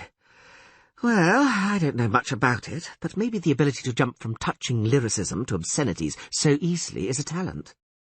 Never mind. Forgive me, but I won't keep you company. I'm not in the mood for either his poetry or his vulgar jokes. A peal of laughter and the strumming of a lute resounded in the corridor, and there on the threshold of the library stood Dandelion, in a lilac jerkin with lace cuffs, his hat askew. The troubadour bowed exaggeratedly at the sight of Nenneke, the heron feather pinned to his hat, sweeping the floor. My deepest respect, venerable mother, he whined stupidly. Praise be the great Melitele and her priestesses, the springs of virtue and wisdom. Stop talking bullshit, snorted Nenneke, and don't call me mother. The very idea that you could be my son fills me with horror. She turned on her heel and left, her trailing robe rustling. Dandelion, aping her, sketched a parody bow. She hasn't changed a bit, he said cheerfully. She still can't take a joke. She's furious because I chatted a bit to the gatekeeper when I got here. A pretty blonde with long lashes and a virgin's plait reaching down to a cute little bottom, which it would be a sin not to pinch. So I did, and Nenneke, who had just arrived... Ah, what the deuce. Greetings, Geralt. Greetings, Dandelion. How did you know I was here? The poet straightened himself and yanked his trousers up. I was in Vitchim, he said. I heard about the Strigger and that you were wounded. I guessed where you had come to recuperate. I see you're well now. Are you? You see correctly, but try explaining that to Nenneke. Sit, let's talk. Dandelion sat and peeped into the book lying on the lectern. History? He smiled. Roderick de Novembre? I've read him, I have. History was second on my list of favourite subjects when I was studying at the Academy in Oxenford. What was the first? Geography, said the poet seriously. The atlas was bigger, and it was easier to hide a demijohn of vodka behind it. Geralt laughed dryly, got up, removed Lunin and Tyrus's The Arcane Mysteries of Magic and Alchemy from the shelf, and pulled a round-bellied vessel wrapped in straw from behind the bulky volume and into the light of day. Oh-ho! The bard visibly cheered up. Wisdom and inspiration, I see, are still to be found in libraries. Oh, I like this. Plum, isn't it? Yes, this is true alchemy. This is a philosopher's stone well worth studying. Your health, brother. Oh, it's strong as the plague. What brings you here? Geralt took the demijohn over from the poet, took a sip and started to cough, fingering his bandaged neck. Where are you going? Nowhere. That is, I could go where you're going. I could keep you company. Do you intend staying here long? Not long. The local duke, let it be known, I'm not welcome. Herivard? Dandelion knew all the kings, princes, lords and feudal lords from Yaruga to the Dragon Mountains. Don't you give a damn. He won't dare fall foul of Nenneke or Melitele. The people would set fire to his castle. I don't want any trouble, and I've been sitting here for too long anyway. I'm going south, Dandelion. Far south. I won't find any work here. Civilization. What the hell do they need a witcher here for? When I ask after employment, They look at me as if I'm a freak. What are you talking about? What civilization? I crossed Bowina a week ago and heard all sorts of stories as I rode through the country. Apparently there are water sprites here. Myriapodons, chimerae, flying drakes, every possible filth. You should be up to your ears in work. Stories, well, I've heard them too. Half of them are either made up or exaggerated. No, Dandelion. The world is changing. Something's coming to an end. The poet took a long pull at the demijohn, narrowed his eyes and sighed heavily. Are you crying over your sad fate as a witcher again, and philosophizing on top of that? I perceive the disastrous effects of inappropriate literature, because the fact that the world is changing occurred even to that old fart Roderick de Novembre. The changeability of the world is, as it happens, the only thesis in this treatise you can agree with. But it's not so innovative you have to ply me with it and put on the face of a great thinker, which doesn't suit you in the least. Instead of answering, Geralt took a sip from the demijohn. Yes, yes, sighed Dandelion anew. The world is changing. The sun sets, and the vodka is coming to an end. What else, in your opinion, is coming to an end? You mentioned something about endings, philosopher. I'll give you a couple of examples, said Geralt after a moment's silence. All from 2 months this side of the Bowina. One day, I ride up, and what do I see? A bridge, and under that bridge sits a troll, and demands every passer-by pays him. Those who refuse have a leg injured, sometimes both. So I go to the alderman. How much will you give me for that troll? He's amazed. What are you talking about? He asks. Who will repair the bridge if the troll's not there? He repairs it regularly, with the sweat of his brow. Solid work, first rate. It's cheaper to pay his toll. So I ride on. And what do I see? A folk-tale. Not very big, about 4 yards, nose tip to tail tip. It's flying, carrying a sheep in its talons. I go to the village. How much, I ask, will you pay me for the folk-tale? The peasants fall on their knees. No, they shout. It's our Baron's youngest daughter's favourite dragon. If a scale falls from its back, the Baron will burn our hamlet and skin us. I ride on, and I'm getting hungrier and hungrier. I ask around for work. Certainly it's there. But what work? To catch a Rosalka for one man, a nymph for another, a dryad for a third. They've gone completely mad. The villages are teeming with girls, but they want humanoids. Another asked me to kill a mycopteran and bring him a bone from its hand because, crushed and poured into a soup, it cures impotence. That's rubbish, interrupted Dandelion. I tried it. It doesn't strengthen anything, and it makes the soup taste of old socks. But if people believe it and are inclined to pay, I'm not going to kill mycopterans, nor any other harmless creatures. Then you'll go hungry, unless you change your line of work. To what? Whatever. Become a priest. You wouldn't be bad at it with all your scruples, your morality, your knowledge of people and everything. The fact that you don't believe in any gods shouldn't be a problem. I don't know many priests who do. Become a priest and stop feeling sorry for yourself. I'm not feeling sorry for myself. I'm stating the facts. Dandelion crossed his legs and examined his worn sole with interest. You remind me, Geralt, of an old fisherman who, towards the end of his life, discovers that fish stink and the breeze from the sea makes your bones ache. Be consistent. Talking and regretting won't get you anywhere. If I were to find that the demand for poetry had come to an end, I'd hang up my lute and become a gardener. I'd grow roses. Nonsense. You're not capable of giving it up. Well, agreed the poet, still staring at his soul, maybe not. But our professions differ somewhat. The demand for poetry and the sound of lute strings will never decline. It's worse with your trade. You witchers, after all, deprive yourselves of work, slowly but surely. The better, and the more conscientiously you work, the less work there is for you. After all, your goal is a world without monsters, a world which is peaceful and safe, a world where witches are unnecessary. A paradox, isn't it? True. In the past, when unicorns still existed, there was quite a large group of girls who took care of their virtue in order to be able to hunt them. Do you remember? And the rat-catchers with pipes? Everybody was fighting over their services, but they were finished off by alchemists and their effective poisons, and then domesticated ferrets and weasels. The little animals were cheaper, nicer, and didn't guzzle so much beer. Notice the analogy? I do.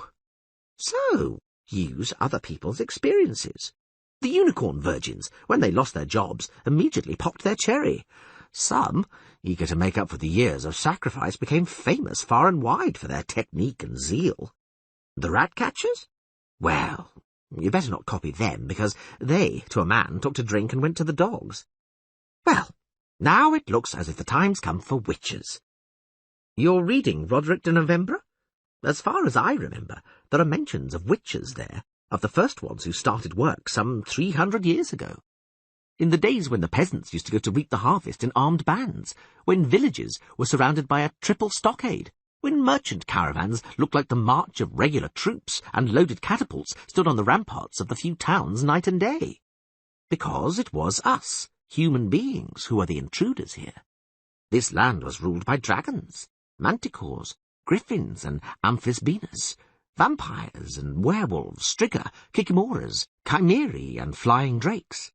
And this land had to be taken from them bit by bit, every valley, every mountain pass, every forest and every meadow. And we didn't manage that without the invaluable help of witches. But those times have gone, Geralt, irrevocably gone. The Baron won't allow a forktail to be killed because it's the last draconid for 1,000 miles, and no longer gives rise to fear, but rather to compassion and nostalgia for times past. The troll under the bridge gets on with people. He's not a monster used to frighten children. He's a relic, and a local attraction, and a useful one at that. And chimerae, manticores, and amphisbaenas? They dwell in virgin forests and inaccessible mountains. So, I was right. Something is coming to an end. Whether you like it or not, something's coming to an end. I don't like you mouthing banal platitudes. I don't like your expression when you do it. What's happening to you? I don't recognize you, Geralt. Oh, plague on it. Let's go south as soon as possible to those wild countries. As soon as you've cut down a couple of monsters, your blues will disappear. And there's supposed to be a fair number of monsters down there. They say when an old woman's tired of life, she goes alone and weaponless into the woods to collect brushwood. The consequences are guaranteed. You should go and settle there for good. Maybe I should, but I won't. Why? It's easier for a witcher to make money there. Easier to make money. Geralt took a sip from the demijohn, but harder to spend it. And on top of that, they eat pearl barley and millet. The beer tastes like piss, the girls don't wash, and the mosquitoes bite. Dandelion chuckled loudly and rested his head against the bookshelf on the leather-bound volumes. Millet and mosquitoes. That reminds me of our first expedition together to the edge of the world, he said. Do you remember? We met at the fete in Gullet, and you persuaded me. You persuaded me. You had to flee from Gullet as fast as your horse could carry you, because the girl you'd knocked up onto the musician's podium had 4 sturdy brothers. They were looking for you all over town, threatening to geld you and cover you in pitch and sawdust. That's why you hung on to me then. And you almost jumped out of your pants with joy to have a companion. Until then, you only had your horse for company. But you're right, it was as you say. I did have to disappear for a while, and the Valley of Flowers seemed just right for my purpose. It was, after all, supposed to be the edge of the inhabited world, the last outpost of civilization, the furthest point on the border of 2 worlds. Remember? I remember. The Edge of the World. Part 1. Dandelion came down the steps of the inn carefully, carrying 2 tankards dripping with froth. Cursing under his breath, he squeezed through a group of curious children and crossed the yard at a diagonal, avoiding the cowpats. A number of villagers had already gathered round the table in the courtyard, where the Witcher was talking to the alderman. The poet set the tankards down and found a seat. He realized straight away that the conversation hadn't advanced a jot during his short absence. I'm a Witcher, sir, Geralt repeated for the umpteenth time, wiping beer froth from his lips. I don't sell anything, I don't go around enlisting men for the army, and I don't know how to treat glanders. I'm a Witcher. It's a profession, explained Dandelion yet again. A Witcher? Do you understand? He kills striggers and spectres. He exterminates all sorts of vermin. Professionally. For money. Do you get it, Alderman? Aha! The alderman's brow, deeply furrowed in thought, grew smoother. A witcher! You should have said so right away. Exactly, agreed Geralt. So now I'll ask you, is there any work to be found around here for me? Ah! The alderman quite visibly started to think again. Work? Maybe those, well, where things. You're asking, are there any where things hereabouts? The Witcher smiled and nodded, rubbing an itching eyelid with his knuckles. That there are, the alderman concluded, after a fair while. Only look ye yonder. See ye those mountains? There's elves live there. That there is their kingdom. Their palaces, hear ye, are all of pure gold. Oh, aye, sir. Elves, I tell ye. 'Tis awful. He who yonder goes never returns. I thought so, said Geralt coldly, which is precisely why I don't intend going there. Dandelion chuckled impudently. The alderman pondered a long while, just as Geralt had expected. Aha, he said at last. Well, aye, but there be other weir things here too. From the land of elves they come, to be sure. Oh, sir, there be many, many. 'Tis hard to count them all. But the worst, that be the bane. Am I right, my good men? The good men came to life and besieged the table from all sides. Bane, said one. Aye, aye, 'tis true what the alderman says. A pale virgin. She walks the cottages at daybreak, and the children, they die. And imps, added another, a soldier from the watchtower. They tangle up the horses' manes in the stables. And bats! There be bats here! And myriapodons, you come up all in spots because of them. The next few minutes passed in a recital of the monsters which plagued the local peasants with their dishonourable doings or their simple existence. Geralt and Dandelion learnt of misguides and mamoons, which prevent an honest peasant from finding his way home in a drunken stupor, of the flying drake which drinks milk from cows, of the head on spider's legs which runs around in the forest, of hobolds which wear red hats, and about a dangerous pike which tears linen from women's hands as they wash it. And just you wait, and it'll be at the women themselves. They weren't spared hearing that old Nan the hag flies on a broom at night and performs abortions in the day, that the miller tampers with the flour by mixing it with powdered acorns, and that a certain Duda believed the royal steward to be a thief and scoundrel. Geralt listened to all this calmly, nodding with feigned interest, and asked a few questions about the roads and layout of the land, after which he rose and nodded to Dandelion. Well, take care, my good people, he said. I'll be back soon, then we'll see what can be done. They rode away in silence alongside the cottages and fences, accompanied by yapping dogs and screaming children. Geralt, said Dandelion, standing in the stirrups to pick a fine apple from a branch which stretched over the orchard fence. All the way you've been complaining about it being harder and harder to find work. Yet from what I just heard, it looks as if you could work here without break until winter. You'd make a penny or two, and I'd have some beautiful subjects for my ballads. So, explain why we're riding on. I wouldn't make a penny, Dandelion. Why? Because there wasn't a word of truth in what they said.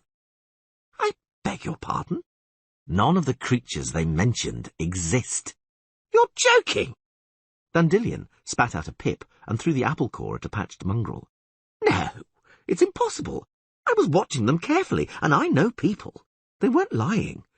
No, the Witcher agreed. They weren't lying. They firmly believed it all, which doesn't change the facts. The poet was silent for a while.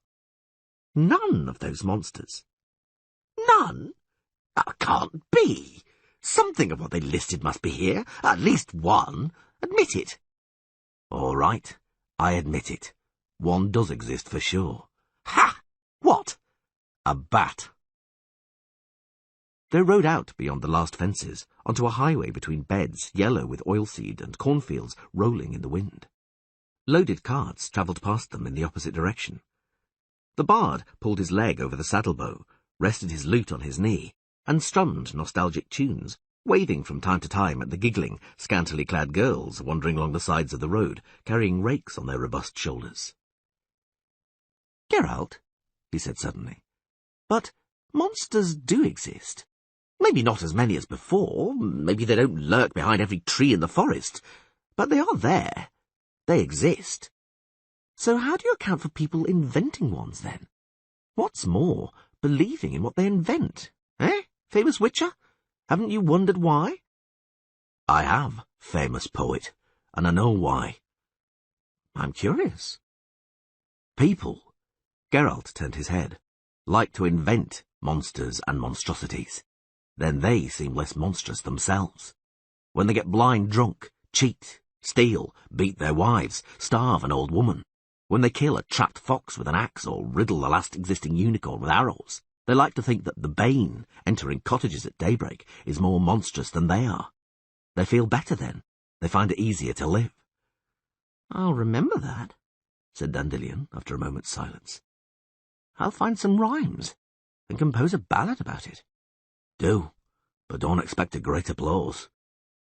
They rode slowly, but lost the last cottages of the hamlet from sight. Soon they had climbed the row of forested hills. "Ha!" Dandelion halted his horse and looked around. "Look, Geralt.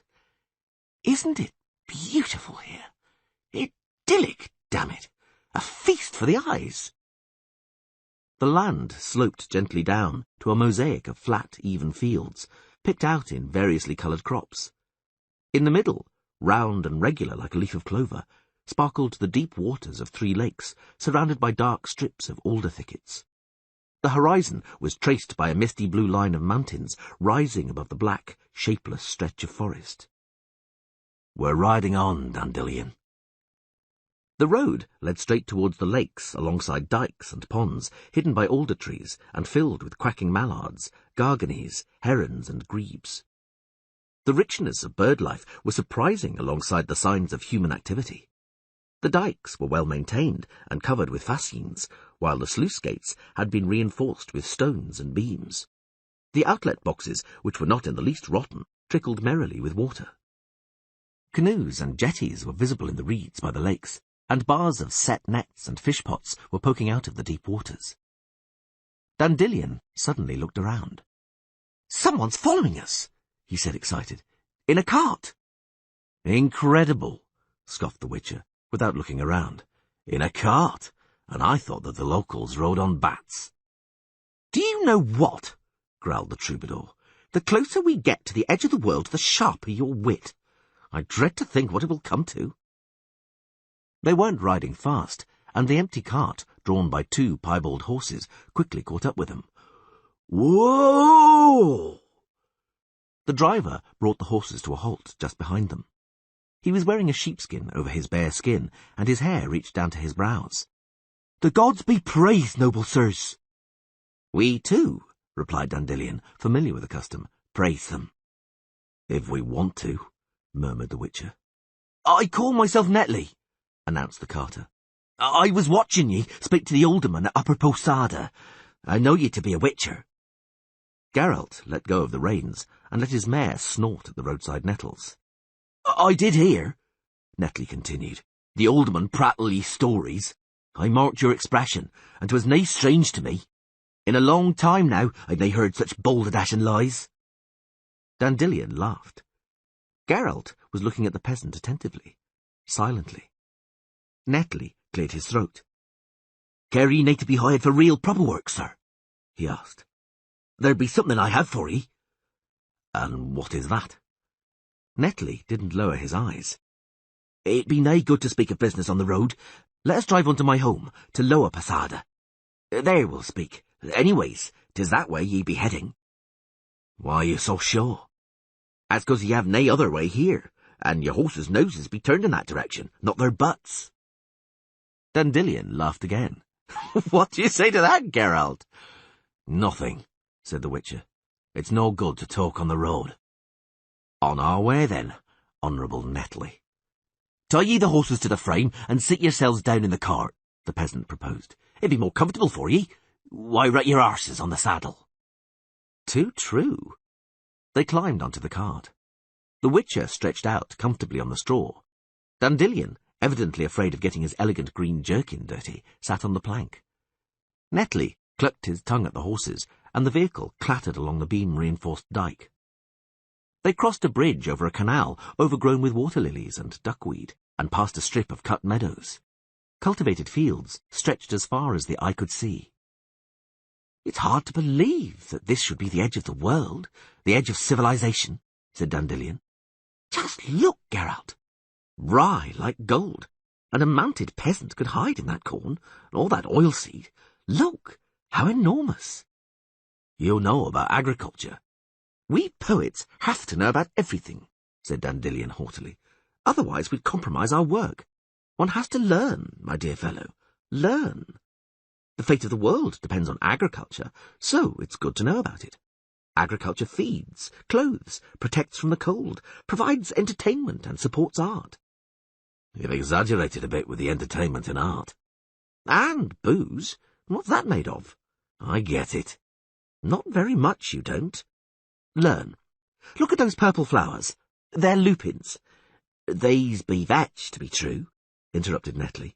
Have ye nae seen lupins, or what? But you've hit exact with one thing, sir. Everything seeds mightily here, and grows as to make the heart sing. That be why 'tis called the Valley of Flowers. That be why our forefathers settled here, first ridding the land of the elves. The Valley of Flowers? That's Dol Blatana. Dandelion nudged the Witcher, who was stretched out on the straw, with his elbow. You paying attention? The elves have gone, but their name remains. Lack of imagination. And how do you get on with the elves here, dear host? You've got them in the mountains across the path, after all. We nae mix with each other, each to his own. The best solution, said the poet. Isn't that right, Geralt? The Witcher didn't reply. Part 2. Thank you for the spread. Geralt licked the bone spoon clean and dropped it into the empty bowl. 100 thanks, dear host. And now, if you permit, we'll get down to business. Well, that we can, agreed Netley. What say ye, Dun? Dun, the elder of Lower Posada, a huge man with a gloomy expression, nodded to the girls, who swiftly removed the dishes from the table and left the room, to the obvious regret of Dandelion, who had been grinning at them ever since the feast began and making them giggle at his gross jokes. I'm listening, said Geralt, looking at the window from where the rapping of an axe and the sound of a saw drifted. Some sort of woodwork was going on in the yard, and the sharp, resinous smell was penetrating the room. Tell me how I can be of use to you. Netley glanced at Dun. The elder of the village nodded and cleared his throat. Well, it be like this, he said. There be this field hereabouts. Geralt kicked Dandelion, who was preparing to make a spiteful comment, under the table. A field, continued Dun. Be I right, Netley? A long time, that field there, it lay fallow. But we set it to the plough, and now 'tis on it we sow hem, hops and flax. It be a grand piece of field, I tell ye. Stretches right up to the forest. And what? The poet couldn't help himself. What's on that field there? Well, Dun raised his head and scratched himself behind the ear. Well, there be a devil prowls there. What? Snorted Dandelion. A what? I tell ye, a devil. What devil? What can he be? A devil, and that be it. Devils don't exist. Don't interrupt, Dandelion, said Geralt in a calm voice. And go on, Honourable Dun. I tell ye, it's a devil. I heard you. Geralt could be incredibly patient when he chose. Tell me, what does he look like? Where did he come from? How does he bother you? One thing at a time, if you please. Well, Dun raised his gnarled hand and started to count with great difficulty, folding his fingers over, one at a time. "One thing at a time. Forsooth, ye be a wise man. Well, it be like this. He looks, sir, like a devil, for all the world like a devil. Where did he come from? Well, nowhere. Crash, bang, wallop, and there we have him, a devil. And bother us? Forsooth, he doesn't bother us overly. There be times he even helps." "Helps?" cackled Dandelion, trying to remove a fly from his beer. "A devil?" "Don't interrupt, Dandelion. Carry on, Dun, sir. How does he help you, this, as you say, devil?" repeated the freeman with emphasis. "Well, this be how he helps. He fertilizes the land. He turns the soil. He gets rid of the moles, scares birds away, watches over the turnips and beetroots. Oh, and he eats the caterpillars, he does. They as do hatch in the cabbages. But the cabbages, he eats them too, forsooth. Nothing but guzzle be what he does, just like a devil." Dandelion cackled again, then flicked a beer-drenched fly at a cat sleeping by the hearth. The cat opened one eye and glanced at the bard reproachfully. "Nevertheless," the Witcher said calmly, "you're ready to pay me to get rid of him. Am I right? In other words, you don't want him in the vicinity." "And who," Dun looked at him gloomily, "would care to have a devil on his birthright soil? This be our land since forever, bestowed upon us by the king, and it has naught to do with the devil. We spet on his help. We've got hands ourselves, have we not? And he, sir, is nae a devil but a malicious beast, and has got so much, forgive the word, shite in his head as to be hard to bear. There be no knowing what will come into his head.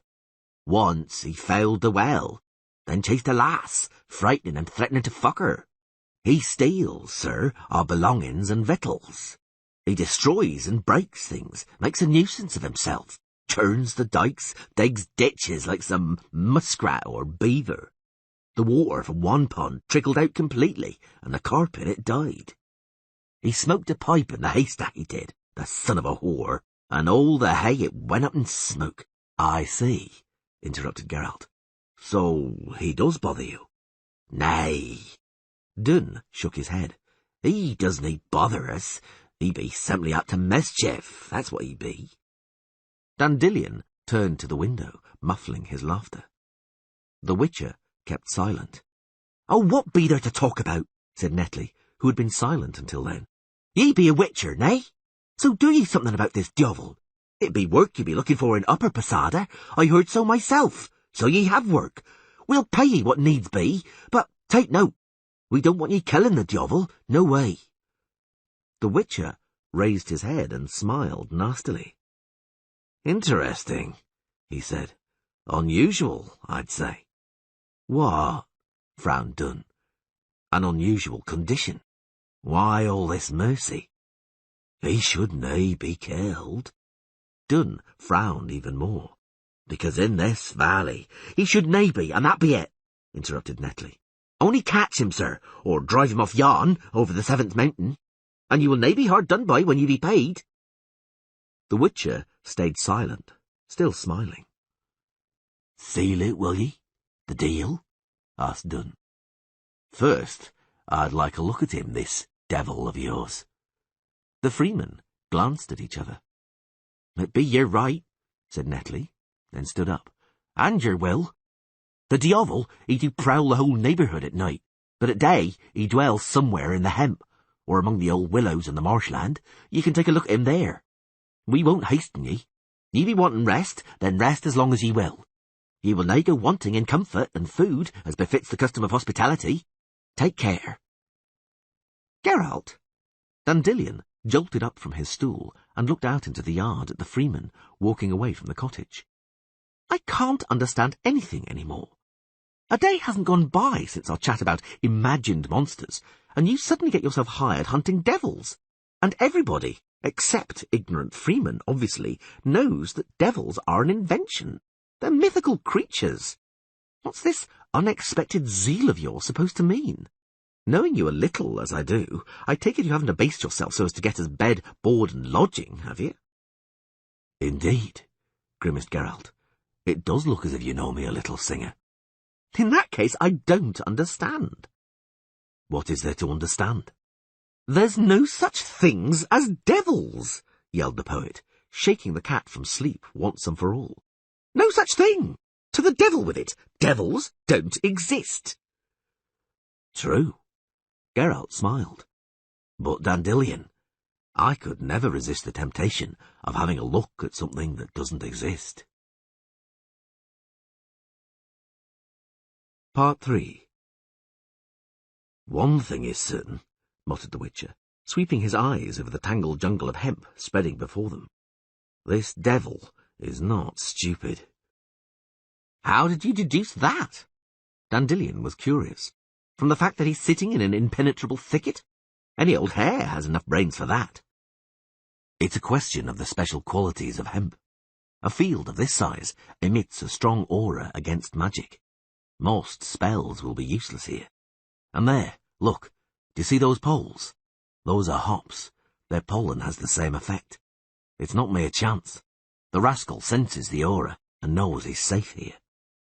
Dandelion coughed and adjusted his breeches. I'm curious. He scratched his forehead beneath his hat. How are you going to go about it, Geralt? I've never seen you work. I take it you know a thing or two about catching devils. I'm trying to recall some ballads. There was one about a devil and a woman. Rude, but amusing.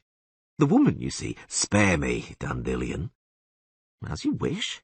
I only wanted to be helpful, that's all. And you shouldn't scorn ancient songs. There's wisdom in them, accumulated over generations. There's a ballad about a farmhand called Slow who— Stop wittering. We have to earn our board and lodging.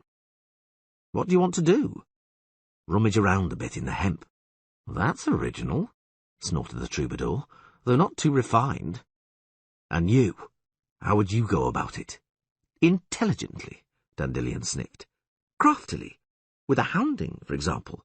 I'd chase the devil out of the thicket, chase him on horseback in the open field, and lasso him. What do you think of that? Interesting. Who knows? Maybe it could be done, if you took part, because at least 2 of us are needed for an enterprise like that. But we're not going hunting yet. I want to find out what this thing is, this devil. That's why I'm going to rummage about in the hemp. Hey! The bard had only just noticed. You haven't brought your sword. What for? I know some ballads about devils too. Neither the woman nor Slow the farmhand used a sword. Dandelion looked around. Do we have to squeeze through the very middle of this thicket? You don't have to. You can go back to the village and wait for me. Oh, no, protested the poet. And miss a chance like this? I want to see a devil too, see if he's as terrible as they claim. I was asking if we have to force our way through the hemp when there's a path. Quite right. Geralt shaded his eyes with his hand. There is a path, so let's use it. And what if it's the devil's path? All the better. We won't have to walk too far. Do you know, Geralt, babbled the bard, following the Witcher along the narrow, uneven path among the hemp, I always thought the devil was just a metaphor invented for cursing. Go to the devil with it, may the devil. Lowlanders say, the devils are bringing us guests, while dwarves have devilheur when they get something wrong, and call poor-blooded livestock devilscheiss. And in the old language there's a saying, a diable perse, which means I know what it means. You're babbling, Dandelion. Dandelion stopped talking, took off the hat decorated with a heron's feather, fanned himself with it, and wiped his sweaty brow. The humid, stifling heat, intensified by the smell of grass and weeds in blossom, dominated the thicket. The path curved a little, and, just beyond the bend, ended in a small clearing which had been stamped in the weeds. Look, Dandelion. In the very centre of the clearing lay a large flat stone, and on it stood several clay bowls. An almost burnt-out tallow candle was set among the bowls. Geralt saw some grains of corn and broad beans among the unrecognisable pips and seeds stuck in the flakes of melted fat.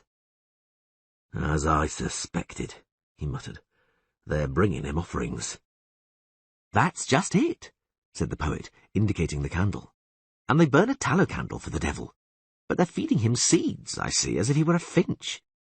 Plague, what a bloody pigsty! Everything here is all sticky with honey and birch tar. What—" The bard's next words were drowned by a loud, sinister bleating. Something rustled and stamped in the hemp. Then the strangest creature Geralt had ever seen emerged from the thicket. The creature was about half a rod tall, with bulging eyes and a goat's horns and beard. The mouth, a soft, busy slit, also brought a chewing goat to mind. Its nether regions were covered with long, thick, dark red hair right down to the cleft hooves. The devil had a long tail ending in a brush-like tassel, which wagged energetically. "Ick, ick," barked the monster, stamping his hooves. "What do you want here? Leave, leave, or I'll ram you down. Ugh, ugh." "Has anyone ever kicked your arse, little goat?" Dandelion couldn't stop himself. "Uck, uck, meh," bleated the goat horn in agreement or denial, or simply bleating for the sake of it. "Shut up, Dandelion," growled the Witcher. "Not a word." "Blah, blah, blah, blah, meh." The creature gurgled furiously, his lips parting wide to expose yellow horse-like teeth. "Uck, uck, blah, blah, meh, blah, blah, meh, blah." "Most certainly," nodded Dandelion. "You can take the barrel organ and bell when you go home." "Stop it, damn you," hissed Geralt. "Keep your stupid jokes to yourself." "Jokes?" roared the goat horn loudly, and leapt up. "Jokes? New jokers have come, have they? They brought iron balls, have they? I'll give you iron balls, you scoundrels, you— You want a joke, do you? Here are some jokes for you. Here are your balls." The creature sprang up and gave a sudden swipe with his hand. Dandelion howled and sat down on the path, clasping his forehead. The creature bleated and aimed again. Something whizzed past Geralt's ear. "Here are your balls." Brrrr. An iron ball, an inch in diameter, thwacked the Witcher in the shoulder, and the next hit Dandelion in the knee. The poet cursed foully and scrambled away, Geralt running after him as balls whizzed above his head. "Uck, uck," screamed the goat horn, leaping up and down. "I'll give you balls, you shitty jokers." Another ball whizzed through the air. Dandelion cursed even more foully as he grabbed the back of his head. Geralt threw himself to one side among the hemp, but didn't avoid the ball that hit him in the shoulder. The goat horn's aim was true, and he appeared to have an endless supply of balls. The Witcher, stumbling through the thicket, heard yet another triumphant bleat from the victorious goat horn, followed by the whistle of a flying ball, a curse, and the patter of Dandelion's feet scurrying away along the path. And then silence fell. Part 4. "Well, well, Geralt." Dandelion held a horseshoe he'd cooled in a bucket to his forehead. "That's not what I expected. A horned freak with a goatee, like a shaggy billy goat, and he chased you away like some upstart, and I got it in the head. Look at that bump." "That's the 6th time you've shown it to me, and it's no more interesting now than it was the first time." "How charming, and I thought I'd be safe with you."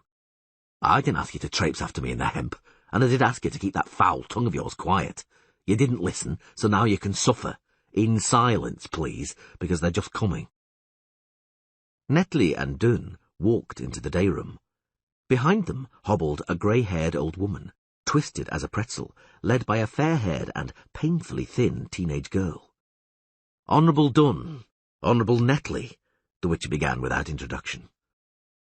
"I asked you before I left whether you yourselves had already tried to do something with that devil of yours. You told me you hadn't done anything. I've grounds to think otherwise. I await your explanation." The villagers murmured amongst themselves, after which Dun coughed into his fist and took a step forward. "Ye be right, sir. Asking forgiveness. We lied. It be guilt devours us. We wanted to outwit the jovel ourselves, for him to go away." "By what means?" "Here, In this valley, said Doon slowly, there be monsters in the past. Flying dragons, earth myriapotens, were-brawls, ghosts, gigantous spiders, and various vipers. And all the times we be searching in our great book for a way to deal with all that vermin. What great book? Show the book, old woman. Book, I say. The great book. I'll be on the boil in a minute. Deaf as a doorknob she be. Liller, tell the old woman to show the book. The girl tore the huge book from the taloned fingers of the old woman and handed it to the Witcher. In this here great book, continued Dunn, which be in our family clan for time immemorial, be ways to deal with every monster, spell and wonder in the world that has been, is, or will be. Geralt turned the heavy, thick, greasy, dust-encrusted volume in his hands. The girl was still standing in front of him, wringing her apron in her hands. She was older than he had initially thought. Her delicate figure had deceived him, so different from the robust build of the other girls in the village.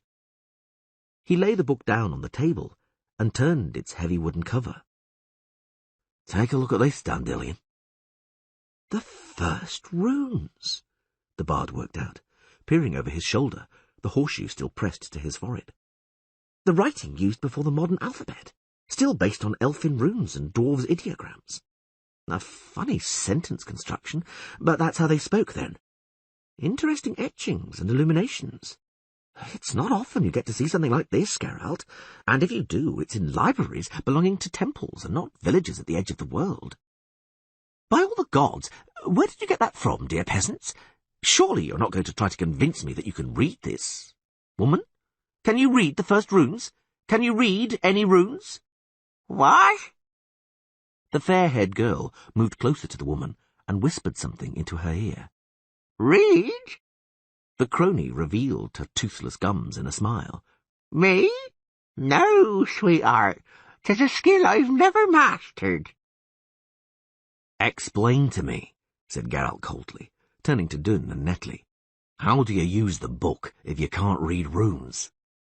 Always the oldest woman knows what stands written in the book, said Doon gloomily. And what she knows she teaches some young one when 'tis time for her to turn to earth. E.g. yourselves how 'tis time for our old woman. So our old woman has taken Lilla in, and she be teaching her. But for now, 'tis the old woman knows best. The old witch and the young witch, muttered Dandelion. The old woman knows the whole book by heart, Geralt asked with disbelief. Is that right, Grandma? Nay, the whole, oh nay, answered the woman, again through Lilla. Only what stands written by the picture. Ah. Geralt opened the book at random. The picture on the torn page depicted a dappled pig with horns in the shape of a lyre. Well then, what's written here? The old woman smacked her lips, took a careful look at the etching, then shut her eyes. The horned aurochs or Taurus, she recited. Erroneously called bison by ignoramuses. It has horns and used them to ram— Enough. Very good indeed. The Witcher turned several sticky pages. And here? Cloud sprites and wind sprites be varied. Some rain pour, some wind roar, and others hurl their thunder. Harvests, to protect from them, takest thou a knife of iron, new, of a mouse's droppings a half-ounce, of a grey heron's fat. Good. Well done. And here? What's this? The etching showed a dishevelled monstrosity with enormous eyes and even larger teeth, riding a horse. In its right hand, the monstrous being wielded a substantial sword. In its left, a bag of money. A witchman, mumbled the woman, called by some a witcher. To summon him is most dangerous, albeit one must, for when against the monster and the vermin there be no aid, the witchman can contrive. But careful one must be— Enough!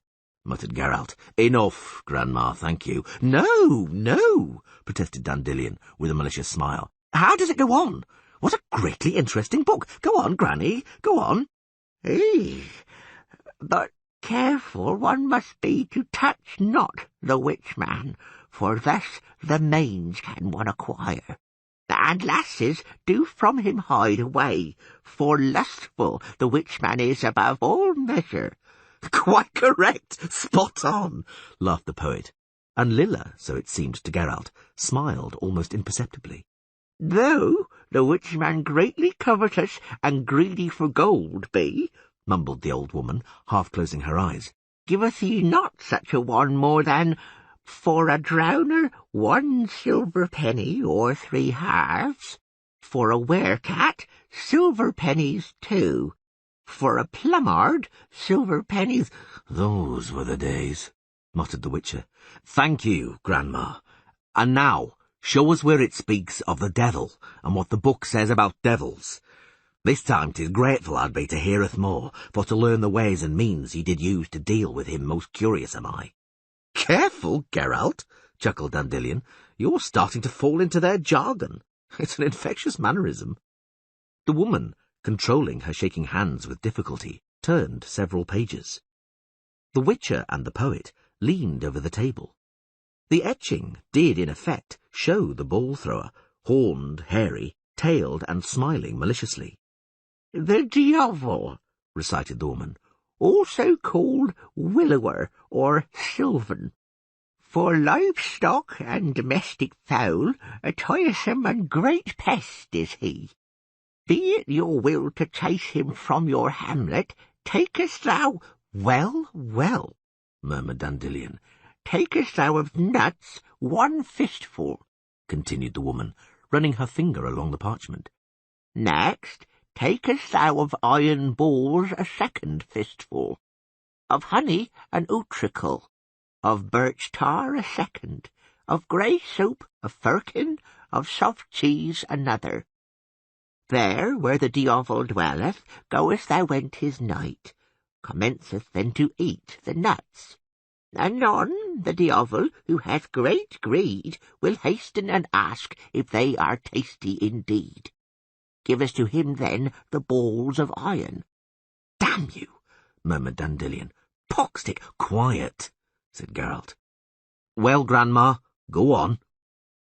Having broken his teeth, he will be attentive as thou eatest the honey.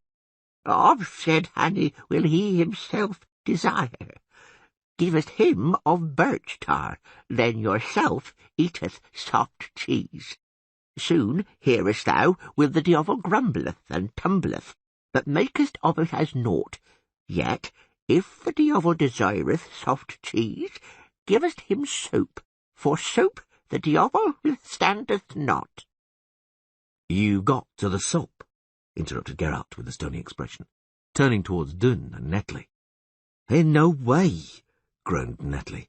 If only we had got to the balls, but he gave us what for when he bet a ball. And who told you to give him so many? Dandelion was enraged. It stands written in the book 1 fistful to take, yet ye gave of balls a sackful. Ye furnished him with ammunition for 2 years, the fool ye be. Careful, smiled the Witcher. You're starting to fall into their jargon. It's infectious. Thank you. Geralt suddenly raised his head and looked into the eyes of the girl standing by the woman. Lilla didn't lower her eyes. They were pale and wildly blue. Why are you bringing the devil offerings in the form of grain? He asked sharply. After all, it's obvious that he's a typical herbivore. Lilla didn't answer. I asked you a question, girl. Don't be frightened. You won't get the mange by talking to me. Don't ask her anything, sir, said Netley, with obvious unease in his voice. Lilla, she be strange. She won't answer you. Don't force her. Geralt kept looking into Lilla's eyes, and Lilla still met his gaze. He felt a shiver run down his back and creep along his shoulders. Why didn't you attack the devil with stanchions and pitchforks? He raised his voice. Why didn't you set a trap for him? If you'd wanted to, his goat's head would already be spiked on a pole to frighten crows away. You warned me not to kill him. Why? You forbade it, didn't you, Lilla?" Dun got up from the bench. His head almost touched the beams. "Leave, lass," he growled. "Take the old woman and leave." "Who is she, Honourable Dun?" the Witcher demanded, as the door closed behind Lilla and the woman. "Who is that girl? Why does she enjoy more respect from you than that bloody book?" "It be nae your business." Dun looked at him, and there was no friendliness in his eyes. "Persecute wise women in your own town. Burn stakes in your own land. There has been none of it here, nor will there be." "You didn't understand me," said the Witcher coldly. "Because I didn't try," growled Dun. "I noticed," Geralt said through his teeth, making no effort to be cordial. "But be so gracious as to understand something, Honourable Dun. We have no agreement. I haven't committed myself to you in any way. You have no reason to believe that you've bought yourself a witcher who, for a silver penny or 3 halves, will do what you can't do yourselves, or don't want to do, or aren't allowed to. No, Honourable Dun, you have not bought yourself a witcher yet, and I don't think you'll succeed in doing so. Not with your reluctance to understand." Dun remained silent, measuring Geralt with a gloomy stare. Netley cleared his throat and wriggled on the bench, shuffling his rag sandals on the dirt floor, then suddenly straightened up.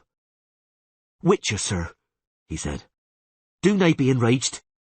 We will tell ye what and how. Dun?" The elder of the village nodded and sat down. "As we be riding here," began Netley, "ye did notice how everything here grows, the great harvests we have. There be nae many places ye see all grow like this, if there be any such. Seedlings and seeds be so important to us that 'tis with them we pay our levies, and we sell them and use them to barter. What's that got to do with the devil?" The diavol was wont to make a nuisance of himself and play silly tricks, and then he'd be starting to steal a great deal of grain. At the beginning, we'd be bringing him a little to the stone and the hemp, thinking his fill he'd eat and leave us in peace. Naught of it. With a vengeance, he went on stealing, and when we started to hide our supplies in shops and sheds, well locked and bolted, 'tis furious he grew, sir. He roared, bleated, "Uck, uck," he called, and when he goes, "Uck, uck," ye'd do best to run for your life. He threatened to "Screw." Dandelion threw in with a ribald smile. "That too," agreed Netley. "Oh, and he mentioned a fire. Talk, long as we may, he couldn't steal, so 'tis levies he demanded. He ordered grain and other goods be brought in by the sackful. Riled we were then, and intended to beat his tailed arse. But—" The freeman cleared his throat and lowered his head.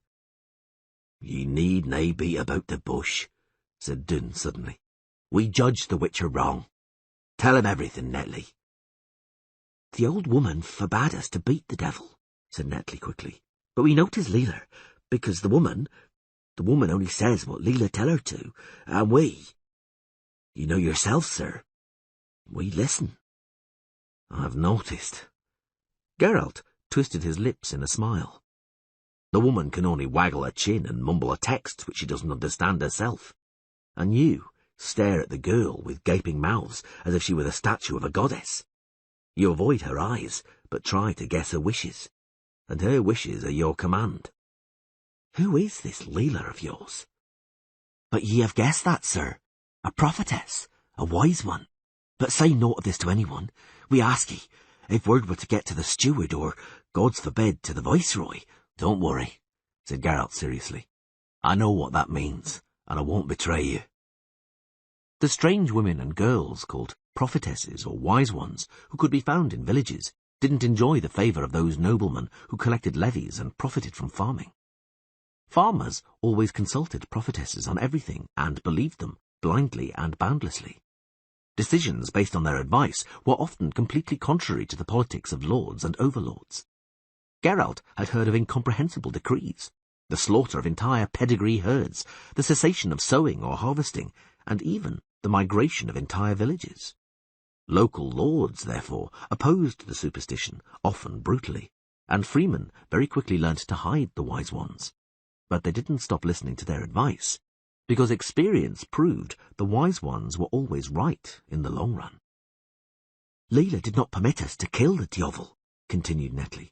She told us to do what the book says. As ye well know, it did nae work out. There has already been trouble with the steward. If we give less grain in levy than be normal, 'tis bawl he will, shout and fulminate. Thus we have nae even squeaked to him of the Diovel. The reason being the steward be ruthless and knows cruelly little about jokes. And then ye happened along.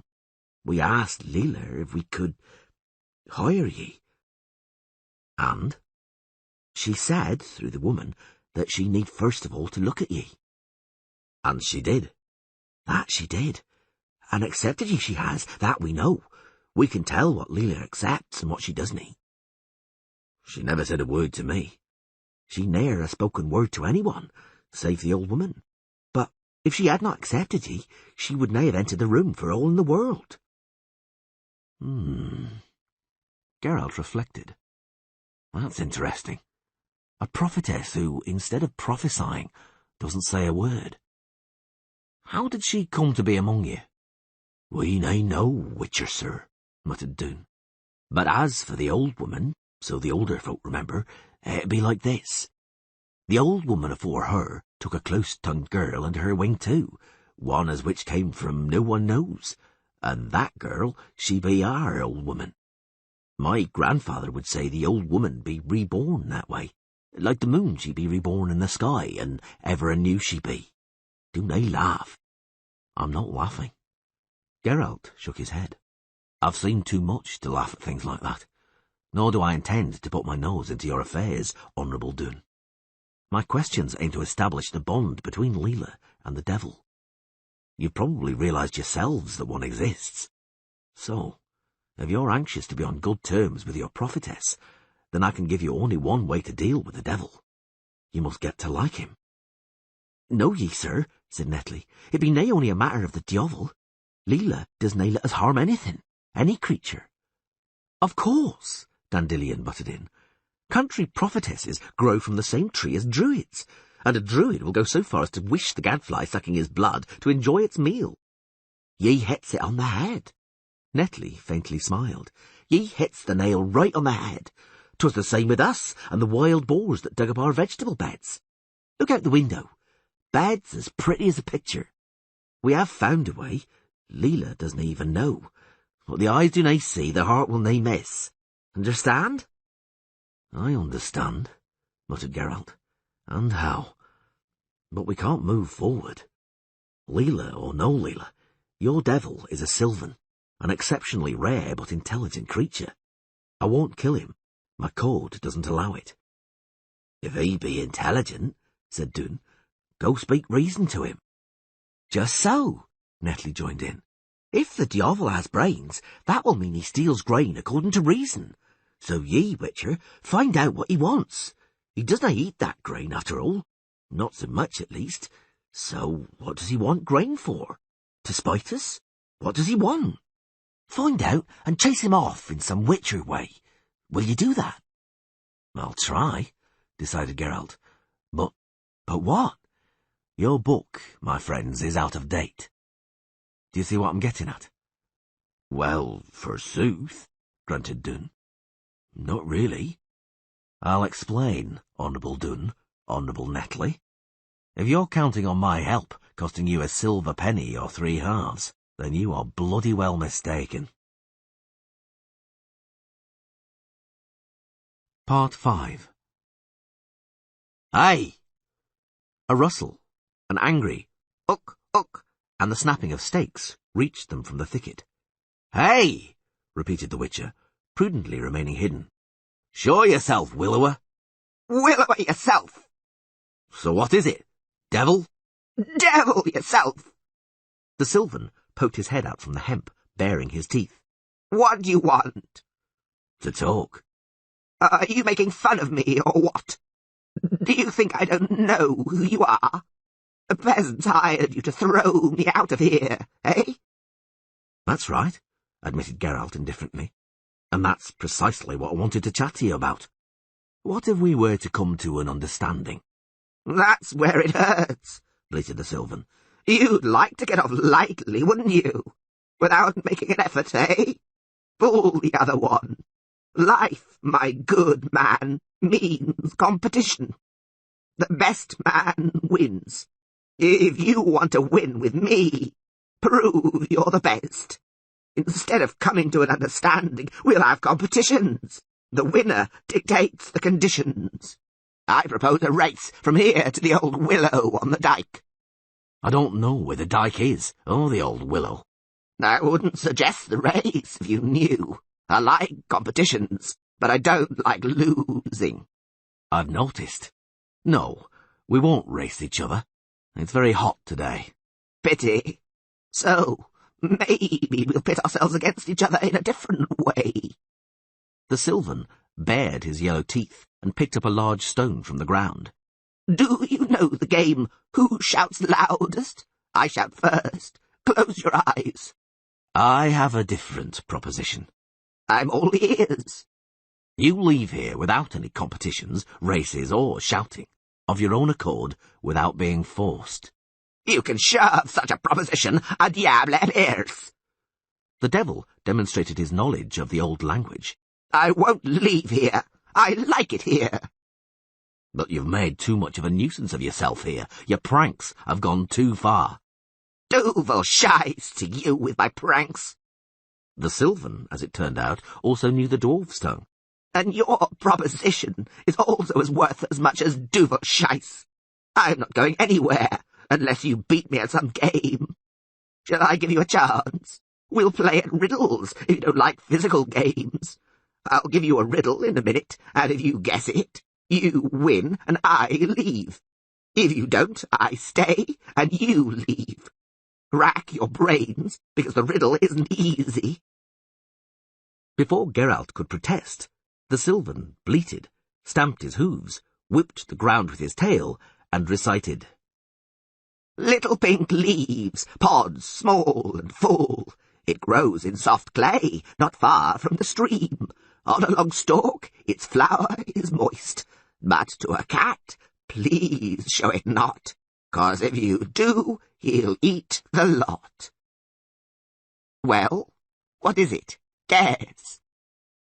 "I haven't the faintest idea," the Witcher said, not even trying to think it over. "Sweet pea, perhaps?" "Wrong! You lose!" "And what is the correct answer? What has, moist pods?" "Cabbage." "Listen," growled Geralt. "You're starting to get on my nerves." "I warned you," chuckled the Sylvan, "that the riddle wasn't easy. Tough. I won, I stay, and you leave. I wish you, sir, a cold farewell." "Just a moment." The Witcher surreptitiously slipped a hand into his pocket. "And my riddle? I have the right to a revenge match, haven't I?" "No," protested the devil. "I might not guess it after all. Do you take me for a fool?" "No." Geralt shook his head. "I take you for a spiteful, arrogant dope. We're going to play quite a new game shortly, one which you don't know." "Ha! After all, what game?" "The game is called," said the Witcher slowly, "Don't do unto others what you would not have them do to you. You don't have to close your eyes." Geralt stooped in a lightning throw. The 1-inch iron ball whizzed sharply through the air and thwacked the Sylvan straight between the horns. The creature collapsed onto his back as if hit by a thunderbolt. Geralt dived between the poles and grabbed him by one shaggy leg. The Sylvan bleated and kicked. The Witcher sheltered his head with his arm, but to little effect. The Sylvan, despite his mean posture, kicked with the strength of an enraged mule. The Witcher tried and failed to catch a kicking hoof. The Sylvan flapped, thrashed his hands on the ground, and kicked him again in the forehead. The Witcher cursed, feeling the Sylvan's leg slip from his fingers. Both, having parted, rolled in opposite directions, kicked the poles with a crash, and tangled themselves up in the creeping hemp. The Sylvan was the first to jump up, and lowering his horned head, charged. But Geralt was already on his feet, and effortlessly dodged the attack, grabbed the creature by a horn, tugged hard, threw him to the ground, and crushed him with his knees. The Sylvan bleated and spat straight into the Witcher's eyes like a camel suffering from excess saliva. The Witcher instinctively stepped back without releasing the devil's horns. The Sylvan, trying to toss his head, kicked with both hooves at once and, strangely, hit the mark with both. Geralt swore nastily, but didn't release his grip. He pulled the Sylvan up, pinned him to the creaking poles, and kicked him in a shaggy knee with all his might. Then he leant over and spat right into his ear. The Sylvan howled and snapped his blunt teeth. "Don't do unto others," panted the Witcher, "what you would not have them do to you. Shall we play on?" The Sylvan gurgled, howled, and spat fiercely, but Geralt held him firmly by the horns and pressed his head down hard, making the spittle hit the Sylvan's own hooves, which tore at the ground, sending up clouds of dust and weeds. The next few minutes passed in an intense skirmish and exchange of insults and kicks.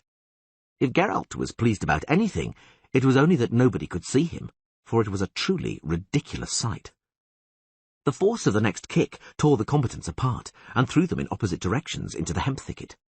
The Sylvan got up before the Witcher and rushed to escape, limping heavily. Geralt, panting and wiping his brow, rushed in pursuit. They forced their way through the hemp and ran into the hops. The Witcher heard the pounding of a galloping horse, the sound he'd been waiting for. "Here, Dandelion, here!" he yelled. "In the hops!" He saw the mount breast right in front of him and was knocked over. He bounced off the horse as though it were a rock and tumbled onto his back. The world darkened.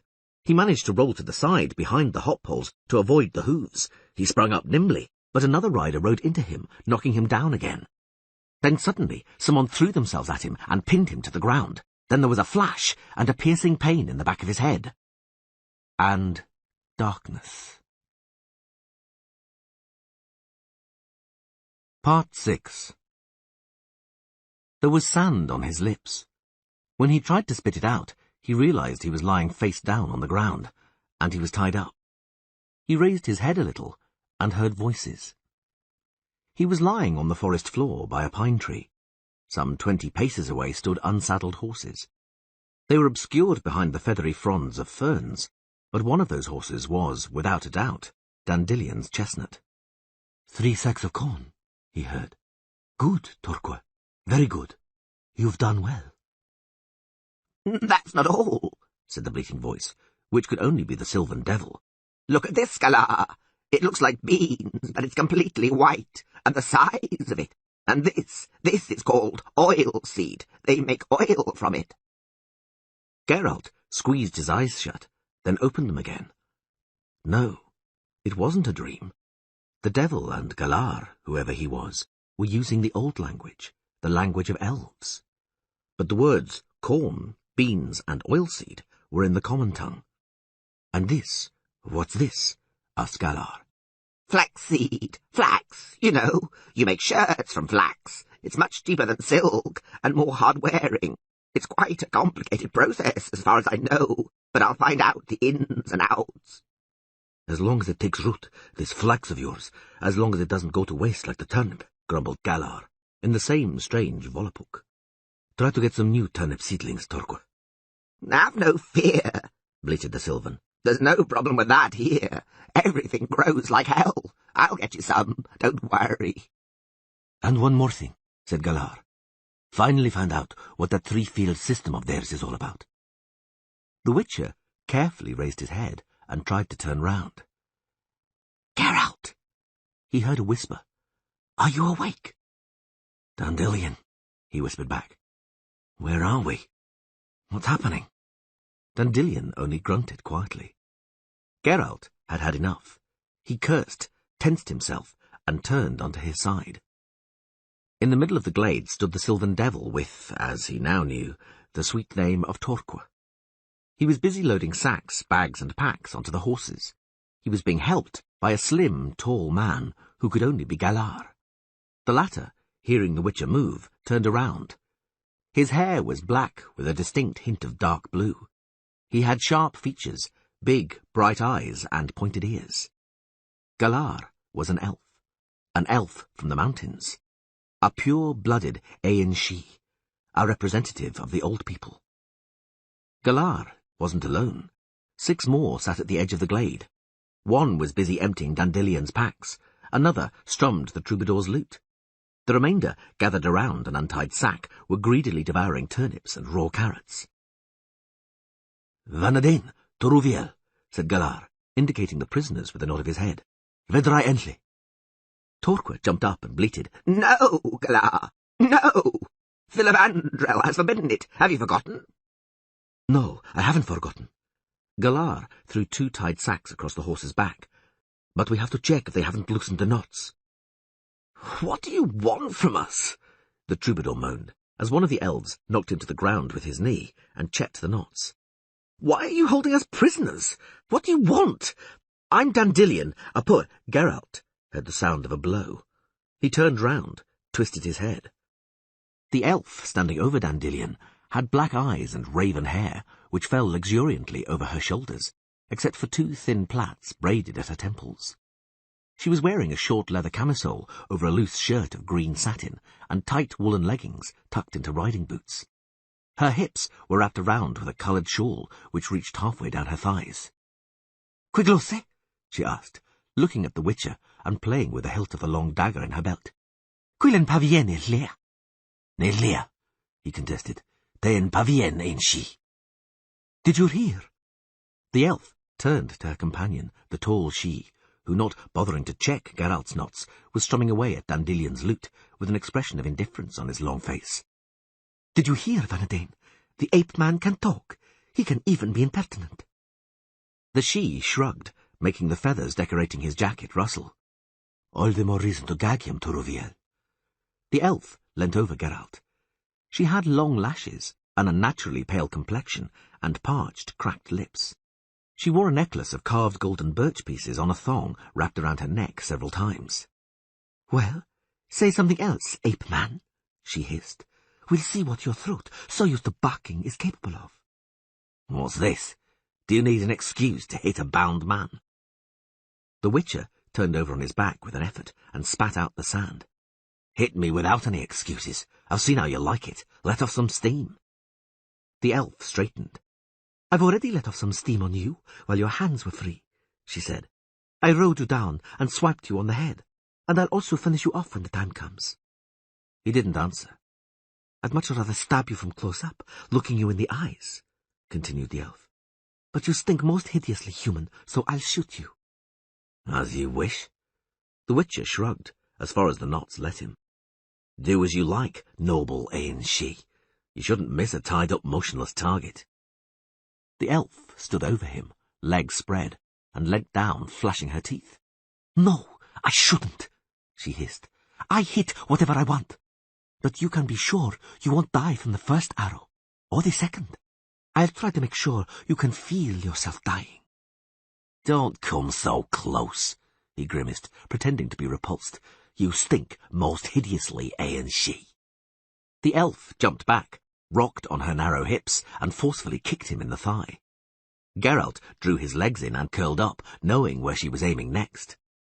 He succeeded, and got her boot in the hip, so hard his teeth rattled. The tall elf standing next to her echoed each kick with a sharp chord on the lute. "Leave him, Toruviel," bleated the Sylvan. "Have you gone mad? Galar, tell her to stop." "Tissa!" shrieked Toruviel, and kicked the Witcher again.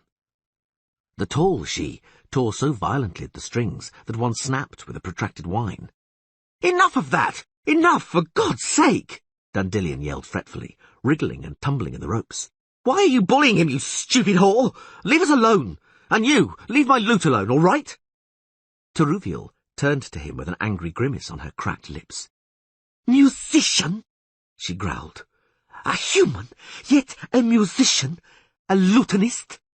Without a word, she pulled the instrument from the tall elf's hand, forcefully smashed the lute against the pine, and threw the remains, tangled in the strings, on Dandelion's chest.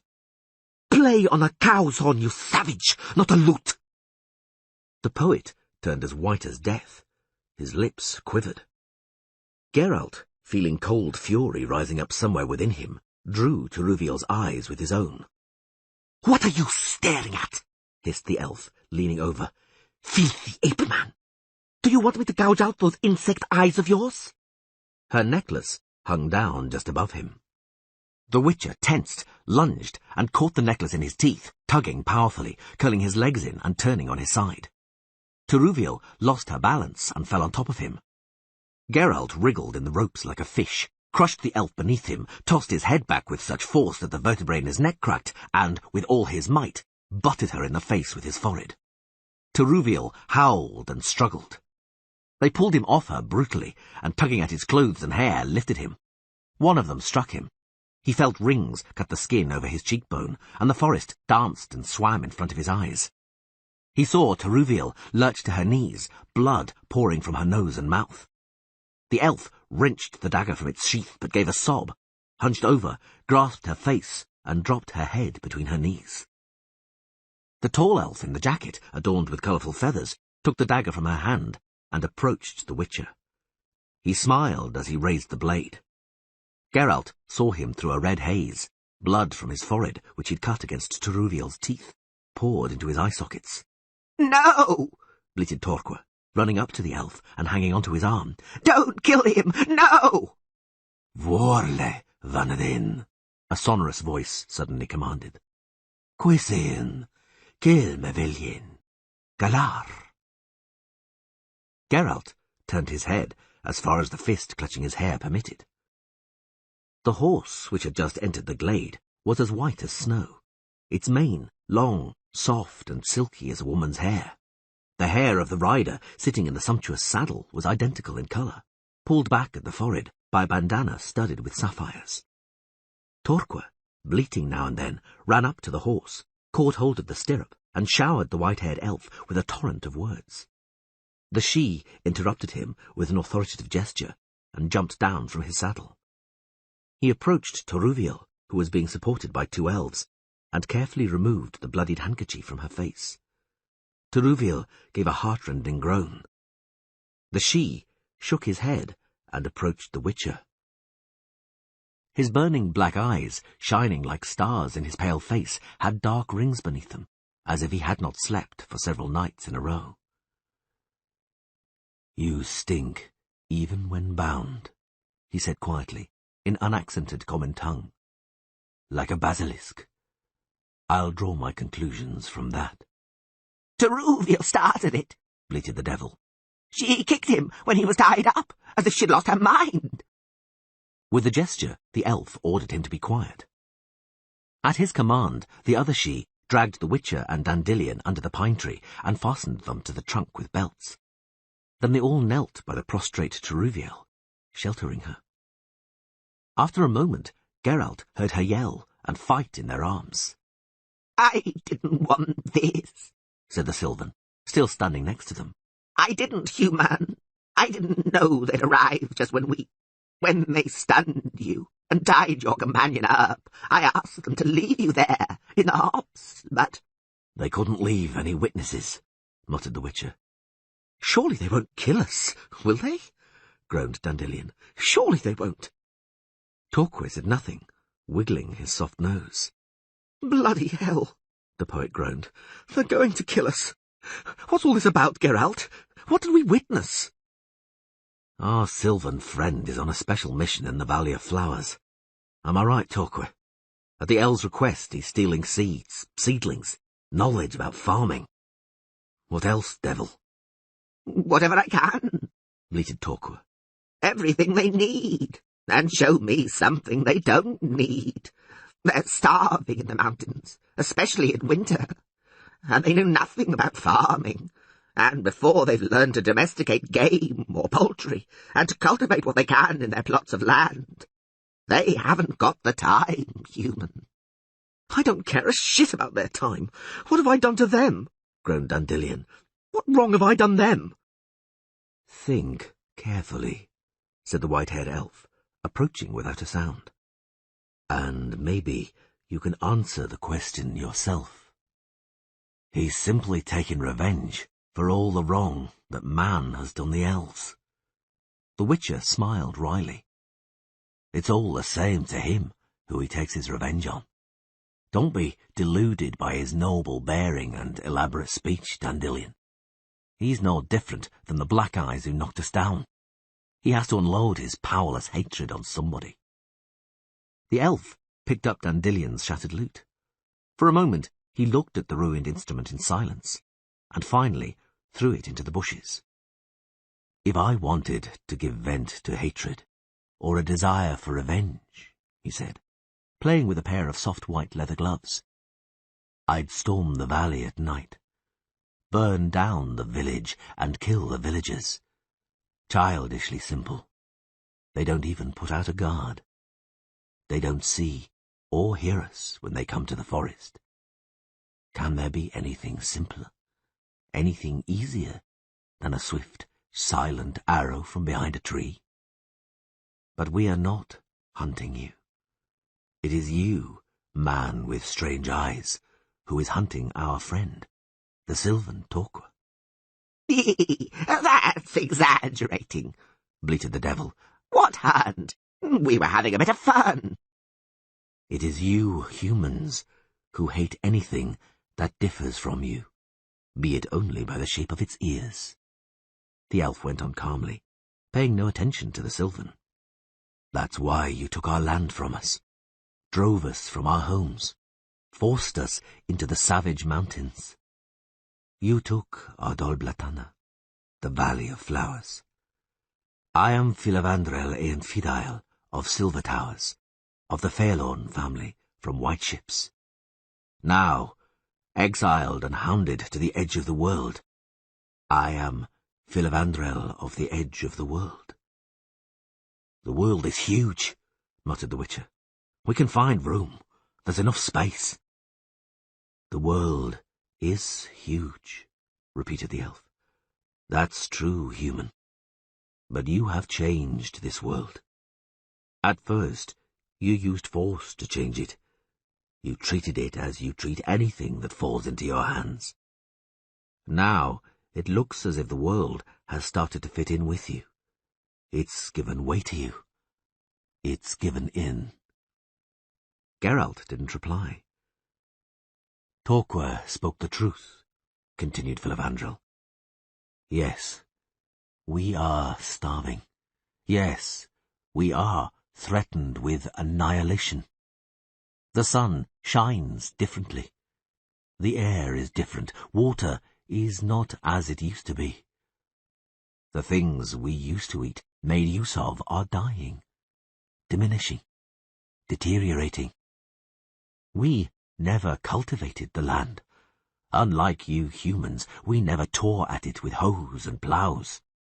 To you, the earth pays a bloody tribute.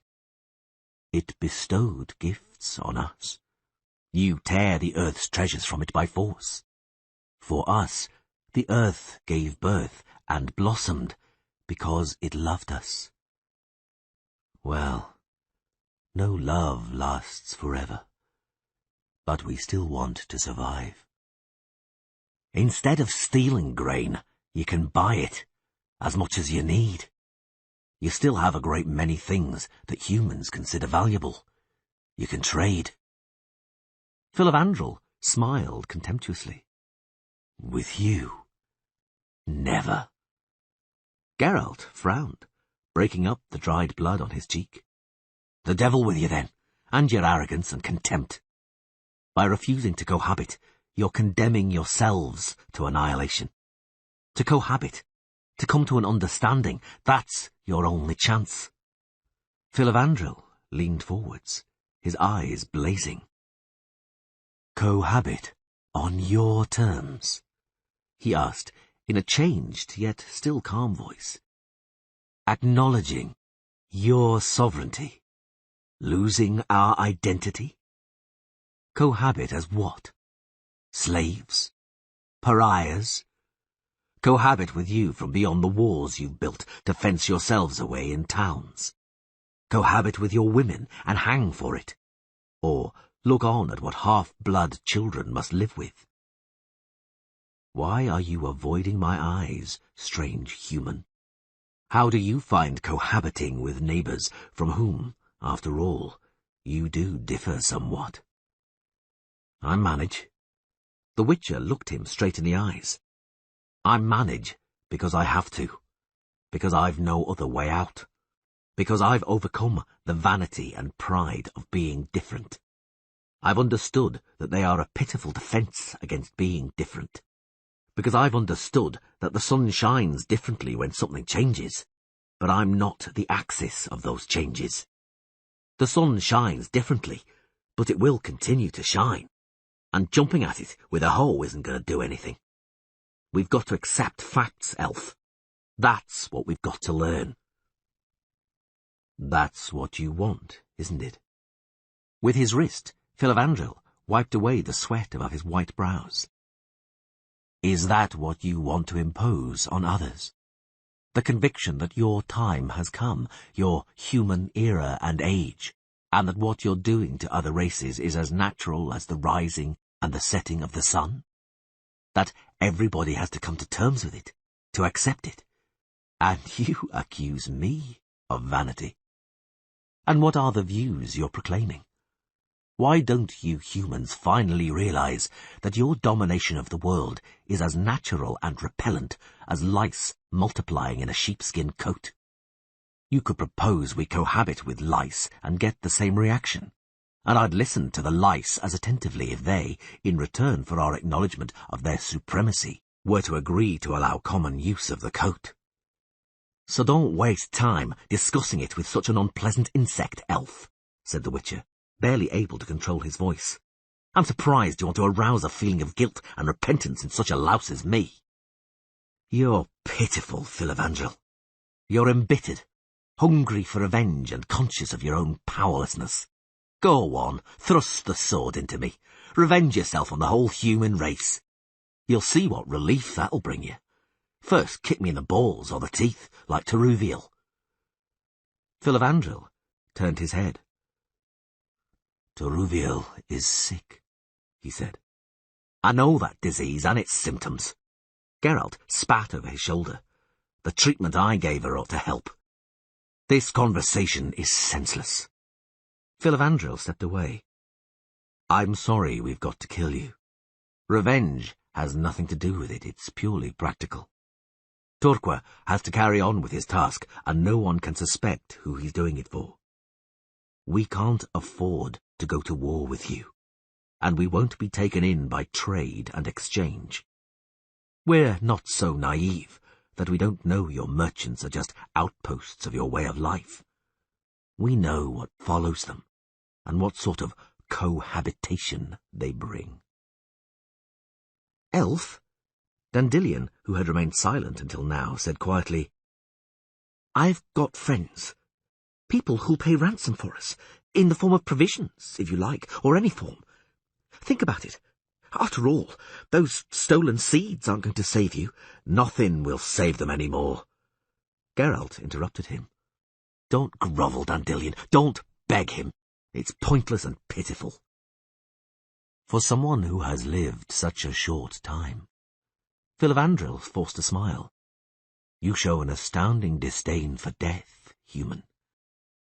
Your mother gives birth to you only once, and only once do you die, the Witcher said calmly. An appropriate philosophy for a louse. Don't you agree? And your longevity. I pity you, Filavandrel. The elf raised his eyebrows. Why? You're pathetic, with your little stolen sacks of seeds on pack horses, with your handful of grain, that tiny crumb thanks to which you plan to survive, and with that mission of yours which is supposed to turn your thoughts from imminent annihilation, because you know this is the end. Nothing will sprout or yield crops on the plateaus. Nothing will save you now. But you live long, and you will live very long in arrogant isolation, fewer and fewer of you, growing weaker and weaker, more and more bitter. And you know what will happen then, Filavandrel? You know that desperate young men with the eyes of 100-year-old men, and withered, barren and sick girls like Teruviel, will lead those who can still hold a sword and bow in their hands down into the valleys. You'll come down into the blossoming valleys to meet death, wanting to die honourably in battle, and not in sickbeds of misery, where anemia, tuberculosis and scurvy will send you. Then, long living Aen She, you'll remember me, you'll remember that I pitied you, and you'll understand that I was right." "Time will tell who was right," said the elf quietly, "and herein lies the advantage of longevity. I've got a chance of finding out, if only because of that stolen handful of grain. You won't have a chance like that. You'll die shortly." "Spare him at least." Geralt indicated Dandelion with his head. "No, not out of lofty mercy, out of common sense. Nobody's going to ask after me, but they are going to take revenge for him." "You judge my common sense poorly," the elf said after some hesitation. "If he survives, thanks to you, he'll undoubtedly feel obliged to avenge you." "You can be sure of that," Dandelion burst out, pale as death. "You can be sure, you son of a bitch. Kill me too, because I promise otherwise I'll set the world against you. You'll see what lice from a fur coat can do. We'll finish you off, even if we have to level those mountains of yours to the ground. You can be sure of that." "How stupid you are, Dandelion," sighed the Witcher. "Your mother gives birth to you only once, and only once do you die," said the poet haughtily, the effect somewhat spoiled by his teeth rattling like castanets. "That settles it." Filavandrel took his gloves from his belt and pulled them on. "It's time to end this." At his command, the elves positioned themselves opposite Geralt and Dandelion with bows. They did it quickly. They'd obviously been waiting for this a long time. One of them, the Witcher noticed, was still chewing a turnip. Teruviel, her mouth and nose bandaged with cloth and birch bark, stood next to the archers without a bow. "Shall I bind your eyes?" asked Filavandrel. "Go away." The Witcher turned his head. "Go." "A diable épées!" Dandelion finished for him, his teeth chattering. "Oh, no!" the Sylvan suddenly bleated, running up and sheltering the condemned men with his body. "Have you lost your mind, Filavandrel? This is not what we agreed. Not this. You were supposed to take them up to the mountains, hold them somewhere in some cave, until we'd finished." "Torquil," said the elf. I can't risk it. Did you see what he did to Teruviel while tied up? I can't risk it." "I don't care what you can or can't. What do you imagine? You think I'll let you murder them? Here, on my land, right next to my hamlet? You accursed idiots! Get out of here with your bows, or I'll ram you down! Ugh! "Torquil!" Filavandrel rested his hands on his belt. "This is necessary." "Duvel scheiss! Not necessary!" "Move aside, Torquil." The Sylvan shook his ears, bleated even louder, stared and bent his elbow in an abusive gesture popular among dwarves. "You're not going to murder anybody here. Get on your horses and out into the mountains, beyond the passes. Otherwise, you'll have to kill me, too." "Be reasonable," said the white-haired elf slowly. "If we let them live, people are going to learn what you're doing. They'll catch you and torture you. You know what they're like, after all." "I do," bleated the Sylvan, still sheltering Geralt and Dandelion. "It turns out I know them better than I know you. And verily, I don't know who to side with. I regret allying myself with you, Filavandrel." "You wanted to," said the elf coldly, giving a signal to the archers. "You wanted to, Torquil. Ysbarallien, Efellien." The elves drew arrows from their quivers. "Go away, Torquil," said Geralt, gritting his teeth. "It's senseless. Get aside." The Sylvan, without budging from the spot, showed him the dwarves' gesture. "I can hear music," Dandelion suddenly sobbed. "It happens," said the Witcher, looking at the arrowheads. "Don't worry. There's no shame in fear." Filavandrel's face changed, screwed up in a strange grimace. The white-haired she suddenly turned round and gave a shout to the archers. They lowered their weapons. Leela entered the glade. She was no longer a skinny peasant girl in a sackcloth dress. Through the grasses covering the glade no, not walked, floated a queen, radiant, golden-haired, fiery-eyed, ravishing. The queen of the fields, decorated with garlands of flowers, ears of corn, bunches of herbs. At her left-hand side, a young stag pattered on stiff legs. At her right, rustled an enormous hedgehog. Dana Maeve, said Filavandrel with veneration, and then bowed and knelt. The remaining elves also knelt. Slowly, reluctantly, they fell to their knees, one after the other, and bowed their heads low in veneration. Teruviel was the last to kneel. Hail, Dana Maeve, repeated Filavandrel. Leela didn't answer. She stopped several paces short of the elf, and swept her blue eyes over Dandelion and Geralt. Torquay, still bowing, started cutting through the knots. None of the Sidhe moved. Leela stood in front of Filavandrel. She didn't say anything, didn't make the slightest sound. But the Witcher saw the changes on the elf's face, sensed the aura surrounding them, and was in no doubt they were communicating. The devil suddenly pulled at his sleeve. "Your friend," he bleated quietly, "has decided to faint right on time. What shall we do?" Slap him across the face a couple of times. "With pleasure." Filavandrel got up from his knees.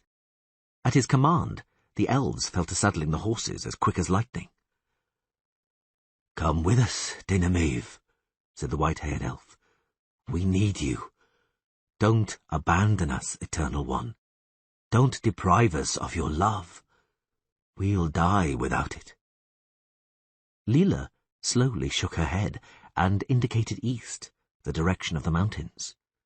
The elf bowed, crumpling the ornate reins of his white-maned mount in his hands. Dandelion walked up, pale and dumbfounded, supported by the Sylvan. Leela looked at him and smiled. She looked into the Witcher's eyes. She looked long. She didn't say a word. Words weren't necessary. Most of the elves were already in their saddles when Filavandrel and Teruviel approached. Geralt looked into the elf's black eyes, visible above the bandages. Teruviel, he said, and didn't finish. The elf nodded.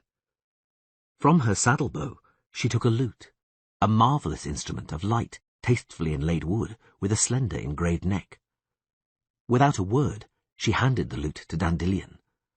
The poet accepted the instrument and smiled, also without a word, but his eyes said a great deal. Farewell, strange human, Filavandrel said quietly to Geralt. You are right. Words aren't necessary. They won't change anything. Geralt remained silent. After some consideration, added the Sidhe, I've come to the conclusion that you were right, when you pitied us. So, goodbye. Goodbye until we meet again, on the day when we descend into the valleys to die honourably. We'll look out for you then, Teruviel and I. Don't let us down. For a long time they looked at each other in silence, and then the Witcher answered briefly and simply, I'll try. Part 7. By the gods, Geralt! Dandelion stopped playing, hugged the lute and touched it with his cheek. This wood sings on its own. These strings are alive. What wonderful tonality! Bloody hell, a couple of kicks and a bit of fear is a pretty low price to pay for such a superb lute. I'd have let myself be kicked from dawn to dusk if I'd known what I was going to get. Geralt, are you listening to me at all? It's difficult not to hear you two. Geralt raised his head from the book and glanced at the Sylvan, who was still stubbornly squeaking on a peculiar set of pipes made from reeds of various lengths. "I hear you. The whole neighbourhood hears you." "Duvelscheiss, not neighbourhood." Torquay put his pipes aside. "A desert, that's what it is, a wilderness, a shithole. Eh? I miss my hemp." "He misses his hemp," laughed Dandelion, carefully tuning the delicately engraved lute pegs. "You should have sat in the thicket, quiet as a dormouse, instead of scaring girls, destroying dikes and sullying the well. I think you're going to be more careful now and give up your tricks, eh, Torquay?" "I like tricks," declared the Sylvan, baring his teeth. "and I can't imagine life without them. But have it your way. I promise to be more careful on new territory. I'll be more restrained." The night was cloudy and windy. The gale beat down the reeds and rustled in the branches of the bushes surrounding their camp. Dandelion threw some dry twigs into the fire. Torquay wriggled around on his makeshift bed, swiping mosquitoes away with his tail. A fish leapt in the lake with a splash. "I'll describe our whole expedition to the edge of the world in a ballad," declared Dandelion. "And I'll describe you in it too, Torquay."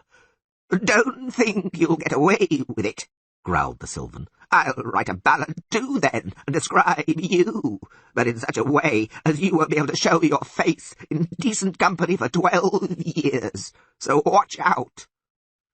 "Geralt?" "What?" "Have you read anything interesting in that book which you so disgracefully wheedled out of those freemen?" "I have." "So, read it to us before the fire burns out." "Yes, yes." Dandelion strummed the melodious strings of Torruviel's lute. "Read us something, Geralt." The Witcher leant on his elbow, edging the volume closer to the fire. "Glimpsed she may be," he began, "during the time of Sumor, from the days of May and June to the days of October. But most oft this haps on the feast of the Scythe, which ancients would call Lammas. She revealeth herself as the fair-haired lady, in flowers all, and all that liveth followeth her path and clingeth to her, as one, plant or beast. Hence her name is Lithia. Ancients call her Danamebi, and venerate her greatly. Even the bearded, albeit in mountains, not on fields, they dwell, respect, and call her Blumenmagde." "Danamebi," muttered Dandelion. "Dana Maeve, the Lady of the Fields. Whence Lithia treads, the earth blossometh and bringeth forth, and abundantly doth each creature breed. Such is her might. All nations to her offer sacrifice of harvest, in vain hope their field, not another's, will by Lithia visited be. Because it is also said that there cometh a day at end when Lithia will come to settle among that tribe, which above all others will rise. But these be mere womenfolk tales. Because, forsooth, the wise do say that Lithia loveth but one land, and that which groweth on it, and liveth alike, with no difference, be it the smallest of common apple trees or the most wretched of insects. And all nations are no more to her than that thinnest of trees, because, forsooth, they too will be gone, and new, different tribes will follow. But Lithia eternal is, was, and ever shall be, until the end of time." "Until the end of time," sang the troubadour, and strummed his lute. Torquay joined in with a high trill on his reed pipes. "Hail, Lady of the Fields, for the harvest, for the flowers in Dolblatana, but also for the hide of the undersigned, which you saved from being riddled with arrows. Do you know what? I'm going to tell you something." He stopped playing, hugged the lute like a child, and grew sad. "I don't think I'll mention the elves and the difficulties they've got to struggle with in the ballad. There'll be no shortage of scum wanting to go into the mountains. Why hasten the—" The troubadour grew silent. "Go on, finish," said Torquay bitterly. "You wanted to say, hasten what can't be avoided, the inevitable." "Let's not talk about it," interrupted Geralt. Why talk about it? Words aren't necessary. Follow Leela's example. She spoke to the elf telepathically, muttered the bard. I sensed it. I'm right, aren't I, Geralt? After all, you can sense communication like that. Did you understand what she was getting across to the elf? Some of it. What was she talking about? Hope. That things renew themselves and won't stop doing so. Is that all? That was enough. Geralt, Leela lives in the village among people. Do you think that she'll stay with them? Here, in Dol Blathanna? Maybe. If what? If people prove worthy of it. If the edge of the world remains the edge of the world. If we respect the boundaries. But enough of this talk, boys. Time to sleep. True. It's nearly midnight. The fire's burning out. I'll sit up for a little while yet. I've always found it easiest to invent rhymes beside a dying fire, and I need a title for my ballad. A nice title. Maybe The Edge of the World? But no, snorted the poet. Even if it really is the edge, it's got to be described differently. Metaphorically. I take it you know what a metaphor is, Geralt. Let me think. Where... Oh, bloody hell. Where... Good night, said the devil. The Voice of Reason. 6. The Witcher unlaced his shirt and peeled the wet linen from his neck. It was very warm in the cave, hot even. The air hung heavy and moist, the humidity condensing in droplets on the moss-covered boulders and basalt blocks of the walls. Plants were everywhere. They grew out of beds hewn into the bedrock and filled with peat, in enormous chests, troughs and flower pots. They climbed up rocks, up wooden trellises and stakes. Geralt examined them with interest, recognizing some rare specimens, those which made up the ingredients of a witch's medicines and elixirs, magical philters and a sorcerer's decoctions, and others, even rarer, whose qualities he could only guess at. Some he didn't know at all, or hadn't even heard of. He saw stretches of star-leafed melilot, compact balls of puffheads pouring out of huge flower pots, shoots of arenaria strewn with berries as red as blood. He recognized the meaty, thickly veined leaves of fastame, the crimson-golden ovals of measure-me-nots, and the dark arrows of saw-cuts. He noticed pinnated pond-blood moss huddled against stone blocks, the glistening tubers of raven's eye, and the tiger-striped petals of the mousetail orchid. In the shady part of the grotto bulged caps of the suent mushroom, grey as stones in a field. Not far from them grew reach cluster, an antidote to every known toxin and venom. The modest yellow-grey brushes, peering from chests deeply sunken into the ground, revealed scarix, a root with powerful and universal medicinal qualities. The centre of the cave was taken up by aqueous plants. Geralt saw vats full of hornwort and turtle duckweed, and tanks covered in a compact skin of liverwort, fodder for the parasitic giant oyster. Glass reservoirs full of gnarled rhizomes of the hallucinogenic bitip, slender, dark green cryptocorenes, and clusters of nematodes. Muddy, silted troughs were breeding grounds for innumerable phycomycetes, algae, moulds, and swamp lichen. Neneka, rolling up the sleeves of her priestess's robe, took a pair of scissors and a little bone rake from her basket, and got to work. Geralt sat on a bench between shafts of light falling through huge crystal blocks in the cave's vault. The priestess muttered and hummed under her breath, deftly plunging her hands into the thicket of leaves and shoots, snipping with her scissors, and filling the basket with bunches of weeds. She adjusted the stakes and frames supporting the plants, and now and again turned the soil with her small rake. Sometimes, muttering angrily, she pulled out dried or rotted stalks, threw them into the humus containers as food for mushrooms and other squamous and snake-like twisted plants which the Witcher didn't recognize. He wasn't even sure they were plants at all. It seemed to him the glistening rhizomes moved a little, stretching their hair-like offshoots towards the priestess's hands. It was warm, very warm. Geralt? Yes? He fought off an overwhelming sleepiness. Nenneke, playing with her scissors, was looking at him from behind the huge, pinnated leaves of sand-spurry flybush. Don't leave yet. Stay. A few more days. No, Nenneke. It's time for me to be on my way. Why the hurry? You don't have to worry about Hereward, and let that vagabond Dandelion go and break his neck on his own. Stay, Geralt. No, Nenneke. The priestess snipped with scissors. Are you in such haste to leave the temple because you're afraid that she'll find you here? Yes, he admitted reluctantly. You've guessed.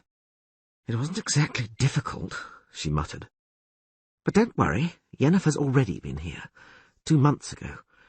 She won't be back in a hurry because we quarrelled. No, not because of you. She didn't ask about you. She didn't ask. That's where it hurts, the priestess laughed. You're egocentric like all men. There's nothing worse than a lack of interest, is there? Than indifference? No, but don't lose heart. I know Yennefer only too well. She didn't ask anything, but she did look around attentively, looking for signs of you. And she's mighty furious at you, that I did feel. What did you quarrel about? Nothing that would interest you. I know, anyway. I don't think so, said Nenneke calmly, adjusting the stakes. You know her very superficially, as, incidentally, she knows you. It's quite typical of the relationship which binds you, or did bind you. Both parties aren't capable of anything other than a strongly emotional evaluation of the consequences, while ignoring the causes. She came looking for a cure, he remarked coldly. That's what you quarrelled about. Admit it. I won't admit anything. The Witcher got up and stood in full light under one of the crystal sheets in the grotto's vault. Come here a minute, Nenneke. Take a look at this. He unknotted a secret pocket in his belt, dug out a tiny bundle, a miniature purse made of goat leather, and poured the contents into his palm. 2 diamonds, a ruby, 3 pretty nephrites, and an interesting agate. Nenneke was knowledgeable about everything. How much did they cost you? 2,500 Temeria orens. Payment for the Vachim Strigger. For a tall neck, grimaced the priestess. Oh, well, it's a question of price. But you did well to turn cash into these trinkets. The oren is weak, and the cost of stones in Vachim isn't high. It's too near to the dwarves' mines in Mahakam. If you sell those in Novigrad, you'll get at least 500 Novigrad crowns, and the crown at present stands at 6.5 orens and is going up. I'd like you to take them. For safekeeping? No.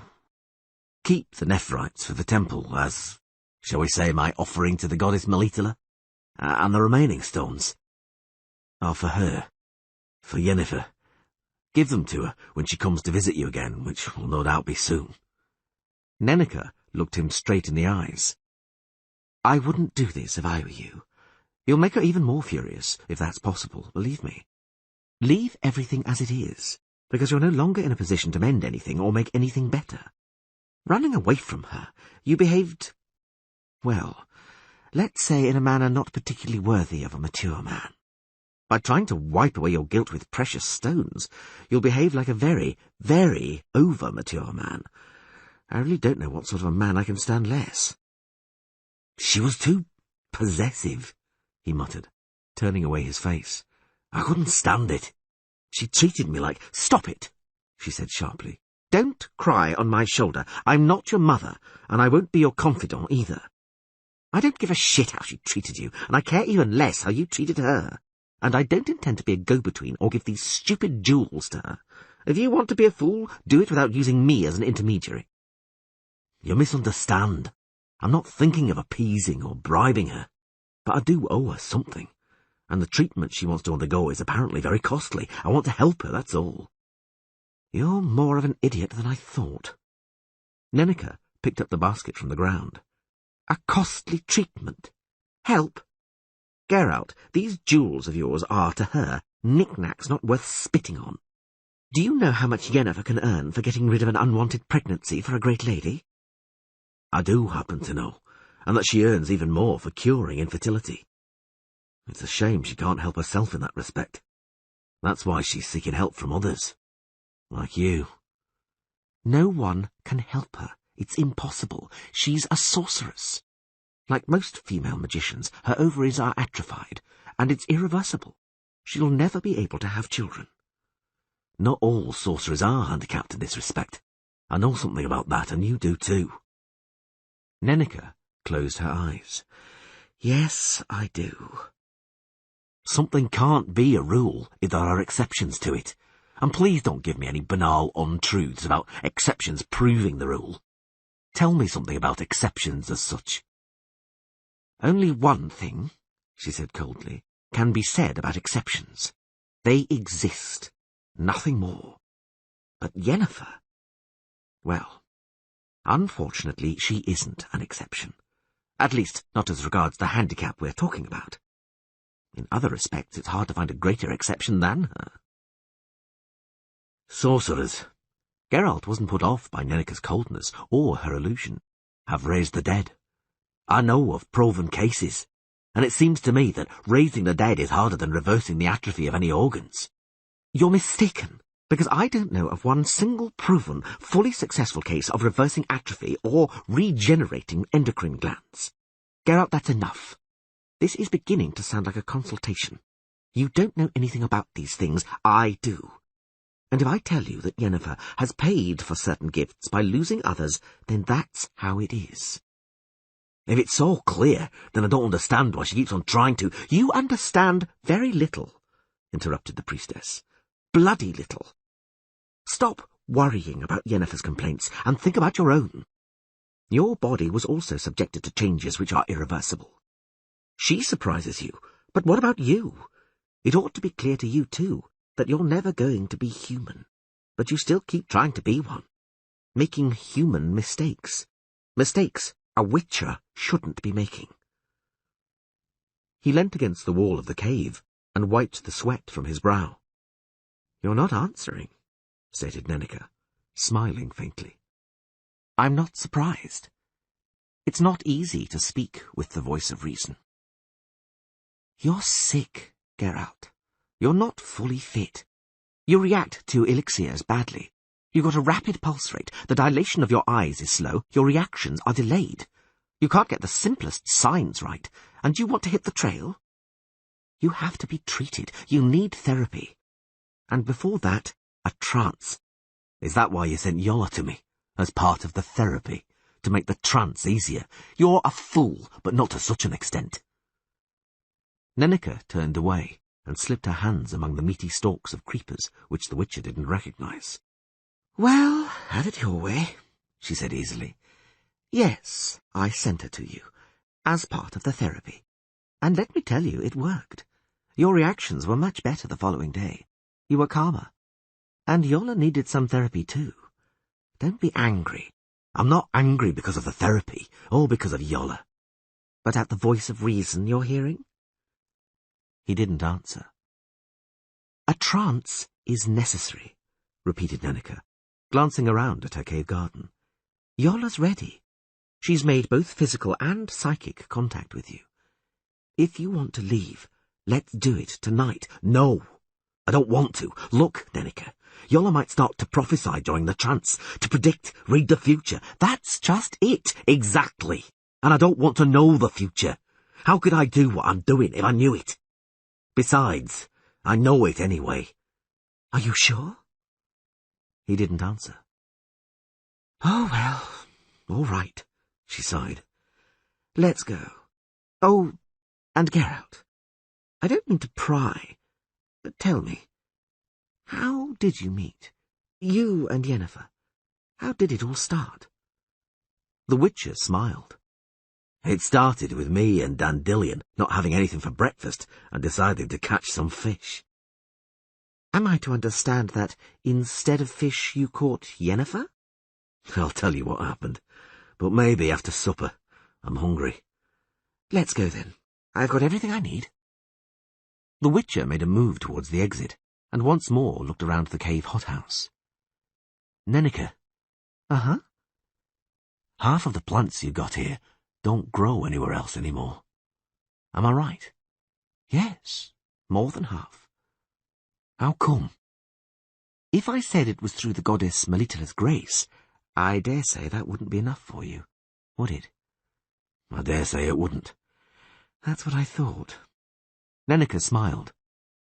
You see, Geralt, this bright sun of ours is still shining, but not quite the way it used to. Read the great books if you like, but if you don't want to waste time on it, maybe you'll be happy with the explanation that the crystal roof acts like a filter. It eliminates the lethal rays which are increasingly found in sunlight. That's why plants, which you can't see growing wild anywhere in the world, grow here. I understand, nodded the Witcher.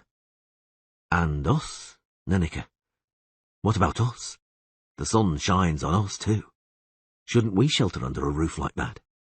In principle, yes, sighed the priestess. But... But what? It's too late. The Last Wish. Part 1. The catfish stuck its barbed head above the surface, tugged with force, splashed, stirred the water, and flashed its white belly. "Careful, Dandelion!" shouted the Witcher, digging his heels into the wet sand. "Hold him, damn it! I am holding him," groaned the poet. "Heavens, what a monster! It's a leviathan, not a fish. There'll be some good eating on that, dear gods. Loosen it, or the line will snap." The catfish clung to the bed and threw itself against the current towards the bend in the river. The line hissed as Dandelion's and Geralt's gloves smouldered. "Pull, Geralt, pull! Don't loosen it, or it'll get tangled up in the roots. The line will snap. No, it won't pull." They hunched up and pulled. The line cut the water with a hiss, vibrated and scattered droplets which glistened like mercury in the rising sun. The catfish suddenly surfaced, set the water seething just below the surface, and the tension of the line eased. They quickly started to gather up the slack. "We'll smoke it," panted Dandelion. "We'll take it to the village and get it smoked, and we'll use the head for soup. Careful!" Feeling the shallows under its belly, the catfish threw half of its 12-foot-long body out of the water, tossed its head, whacked its flat tail, and took a sharp dive into the depths. Their gloves smouldered anew. "Pull! Pull! To the bank, the son of a bitch! The line is creaking. Loosen it, Dandelion. It'll hold, don't worry. We'll cook the head for soup." The catfish, dragged near to the bank again, surged and strained furiously against them, as if to let them know he wasn't that easy to get into the pot. The spray flew 6 feet into the air. "We'll sell the skin." Dandelion, red with effort, pulled the line with both hands. "And the barbels! We'll use the barbels to make—" Nobody ever found out what the poet was going to make from the catfish's barbels. The line snapped with a crack, and both fishermen, losing their balance, fell onto the wet sand. "Bloody hell!" Dandelion yelled so loud that the echo resounded through the osiers. "So much grub escaped! I hope you die, you son of a catfish!" "I told you!" Geralt shook his wet trousers. "I told you not to use force when you pull. You screwed up, my friend. You make as good a fisherman as a goat's arse makes a trumpet." "That's not true." The troubadour was outraged. "It's my doing that the monster took the bait in the first place." "Oh, really? You didn't lift a finger to help me set the line? You played the lute and hollered so the whole neighbourhood could hear you. Nothing more." "You're wrong." Dandelion bared his teeth. "When you fell asleep, you see, I took the grubs off the hook and attached a dead crow, which I'd found in the bushes. I wanted to see your face in the morning when you pulled the crow out, and the catfish took the crow. Your grubs would have caught shit all." They would have. The Witcher spat into the water, winding the line onto a little wooden rake, but it snapped because you tugged like an idiot. Wind up the rest of the lines instead of gabbling. The sun's already up, it's time to go. I'm going to pack up." "Geralt?" "What?" "There's something on the other line, too." "Oh, no. Damn it. It only got caught." Hell, it's holding like a stone. I can't do it. Ah, that's it. Look what I'm bringing in. It must be the wreck of a barge from King Desmond's time. What great stuff. Look, Geralt. Dandelion was clearly exaggerating. The clump of rotted ropes, net and algae pulled out of the water was impressive, but it was far from being the size of a barge dating from the days of the legendary king. The bard scattered the jumble over the bank and began to dig around in it with the tip of his shoe. The algae was alive with leeches, scuds and little crabs. Ha! Look what I found. Geralt approached, curious. The find was a chipped stoneware jar, something like a two-handled amphora, tangled up in netting, black with rotten algae, colonies of caddis larvae and snails, dripping with stinking slime. Ha! Dandelion exclaimed again proudly. Do you know what this is? It's an old pot. You're wrong, declared the troubadour, scraping away shells and hardened shiny clay. This is a charmed jar. There's a djinn inside who'll fulfill my 3 wishes. The Witcher snorted. You can laugh. Dandelion finished his scraping, bent over and rinsed the amphora. But there's a seal on the spigot and a wizard's mark on the seal. What mark? Let's see. Oh, sure. The poet hid the jar behind his back. And what more do you want? I'm the one who found it, and I need all the wishes. Don't touch that seal. Leave it alone. Let go, I tell you, it's mine. Dandelion, be careful. Sure, don't touch it, oh bloody hell. The jar fell to the sand during their scuffle, and luminous red smoke burst forth. The Witcher jumped back and rushed towards the camp for his sword. Dandelion, folding his arms across his chest, didn't move. The smoke pulsated and collected in an irregular sphere level with Dandelion's eyes. The sphere formed a 6-foot-wide distorted head, with no nose, enormous eyes, and a sort of beak. Djinn, said Dandelion, stamping his foot. I freed thee, and as of this day, I am thy lord. My wishes... The head snapped its beak, which wasn't really a beak, but something in the shape of drooping, deformed, and ever-changing lips. Run! Yelled the Witcher. Run, Dandelion! My wishes, continued the poet, are as follows. Firstly, may Valdo Marx, the troubadour of Sidaris, die of apoplexy as soon as possible. Secondly, there's a count's daughter in Kelf called Virginia who refuses all advances. May she succumb to mine. Thirdly... No one ever found out Dandelion's third wish. 2 monstrous paws emerged from the horrible head and grabbed the bard by the throat. Dandelion screeched. Geralt reached the head in 3 leaps, swiped his silver sword and slashed it through the middle. The air howled. The head exhaled smoke and rapidly doubled in diameter. The monstrous jaw, now also much larger, flew open, snapped and whistled. The paws pulled the struggling Dandelion around and crushed him to the ground. The Witcher crossed his fingers in the sign of Ard and threw as much energy as he could muster at the head. The energy materialized in a blinding beam, sliced through the glow surrounding the head and hit its mark. The boom was so loud it stabbed Geralt's ears, and the air sucked in by the implosion made the willows rustle. The roar of the monster was deafening as it grew even larger, but it released the poet, soared up, circled, and, waving its paws, flew away over the water. The Witcher rushed to pull Dandelion, who was lying motionless, away. At that moment, his fingers touched a round object buried in the sand. It was a brass seal, decorated with the sign of a broken cross and a 9-pointed star. The head, suspended above the river, had become the size of a haystack, while the open, roaring jaws looked like the gates of an average-sized barn. Stretching out its paws, the monster attacked.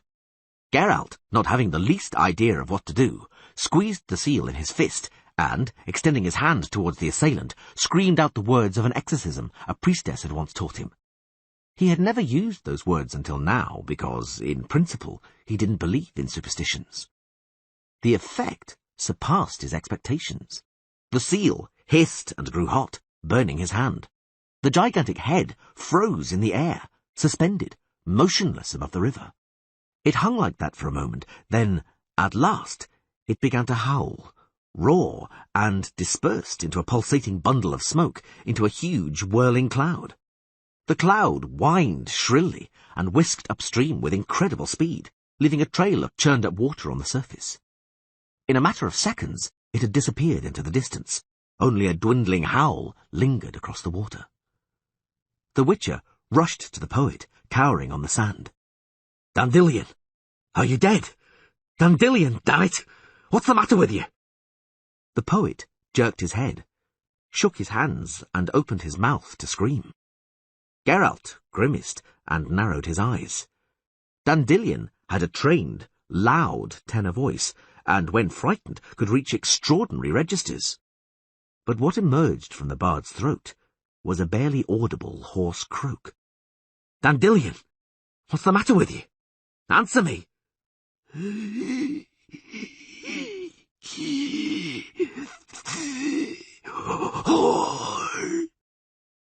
"Are you in pain? What's the matter? Dandelion!"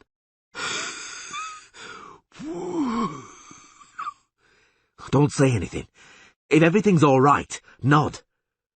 Dandelion grimaced, and with great difficulty nodded, and then immediately turned on his side, curled up, and, choking and coughing, vomited blood. Geralt cursed. Part 2. "By all the gods!" The guard stepped back and lowered the lantern. "What's the matter with him?" "Let us through, my good man," said the Witcher quietly, supporting Dandelion, who was huddled up in the saddle. "We're in great haste, as you see." "I do." The guard swallowed, looking at the poet's pale face and chin covered in black, dried blood. "Wounded? He looks terrible, sir." "I'm in haste," repeated Geralt. "We've been travelling since dawn. Let us through, please." "We can't," said the other guard. "You're only allowed through between sunrise and sunset. None may pass at night. That's the order. There's no way through for anyone unless they've got a letter of safe conduct from the king or the mayor, or their nobility with a coat of arms." Dandelion croaked, huddled up even more, resting his forehead on the horse's mane, shuddered, shook, and retched dryly. Another stream of blood trickled down the branched, dried pattern on his mount's neck. "My good men," Geralt said as calmly as he could, "you can see for yourselves how badly he fares. I have to find someone who can treat him. Let us through, please." "Don't ask." The guard leant on his halberd. "Orders are orders. I'll go to the pillory if I let you through. They'll chase me from service, and then how will I feed my children? No, sir, I can't. Take your friend down from the horse and put him in the room in the barbican. We'll dress him, and he'll last out till dawn, if that's his fate. It's not long now." "A dressing's not enough." The Witcher ground his teeth. "We need a healer, a priest, a gifted doctor." "You wouldn't be waking up anyone like that at night anyway," said the second guard. "The most we can do is see that you don't have to camp out under the gate until dawn. It's warm in there, and there's somewhere to put your friend. He'll fare better there than in the saddle. Come on, let us help you lower him from the horse." It was warm, stuffy, and cosy in the room within the barbican. A fire crackled merrily in the hearth, and behind it a cricket chirped fiercely. 3 men sat at the heavy square table laid with jugs and plates. "Forgive us for disturbing you, squires," said the guard, holding Dandelion up. "I trust you won't mind. This one here is a knight, and the other one is wounded, so I thought—" "You thought well." One of the men turned his slender, sharp, expressive face towards them and got up. "Here, lay him down on the pallet." The man was an elf, like the other one sitting at the table. Both, judging by their clothes, which were a typical mixture of human and elven fashion, were elves who had settled and integrated. The third man, who looked the eldest, was human, a knight, judging by the way he was dressed and by his salt and pepper hair, cut to fit beneath a helmet. "I'm Kireadan."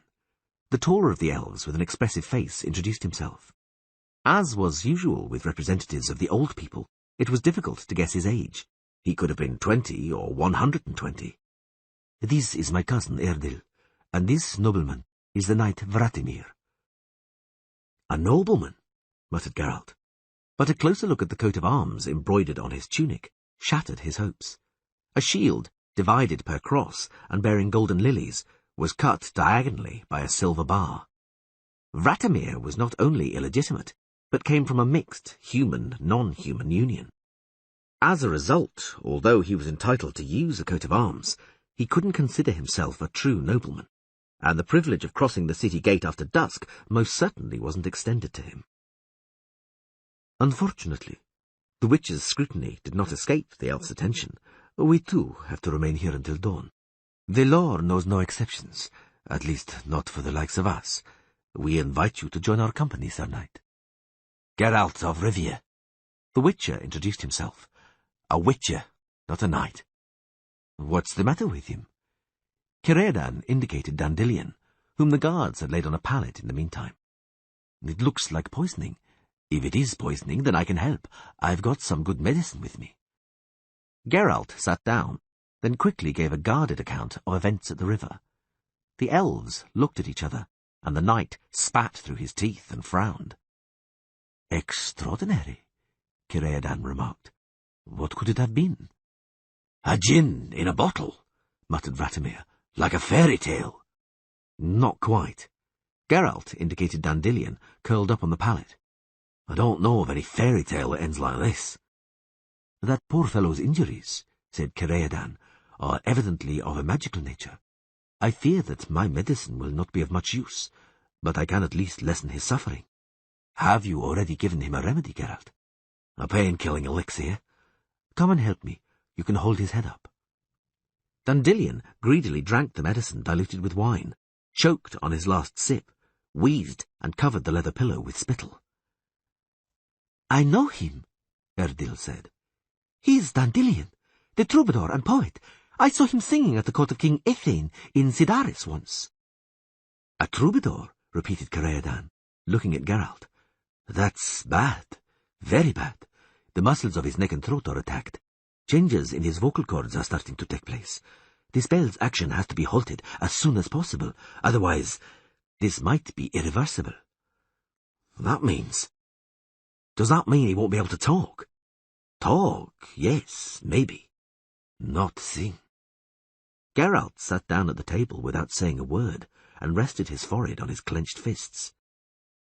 A wizard, said Vratimir. A magical remedy or a curative spell is needed. You have to take him to some other town, Witcher. What? Geralt raised his head.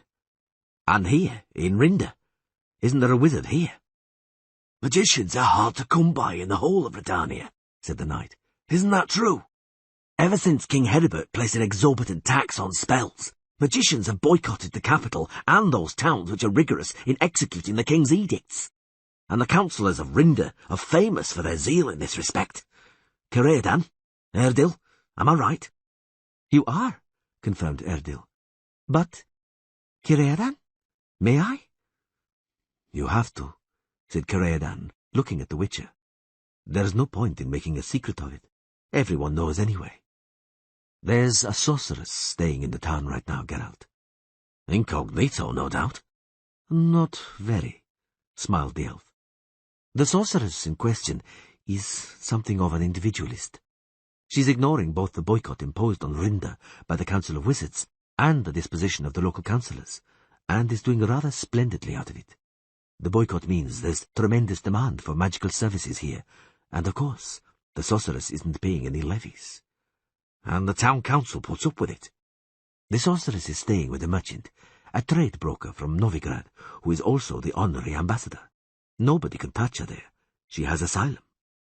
It's more like house arrest than asylum, corrected Erdil. She's just about imprisoned there, but she has no shortage of clients. Rich clients. She ostentatiously makes light of the councillors, holds balls and extravagant parties.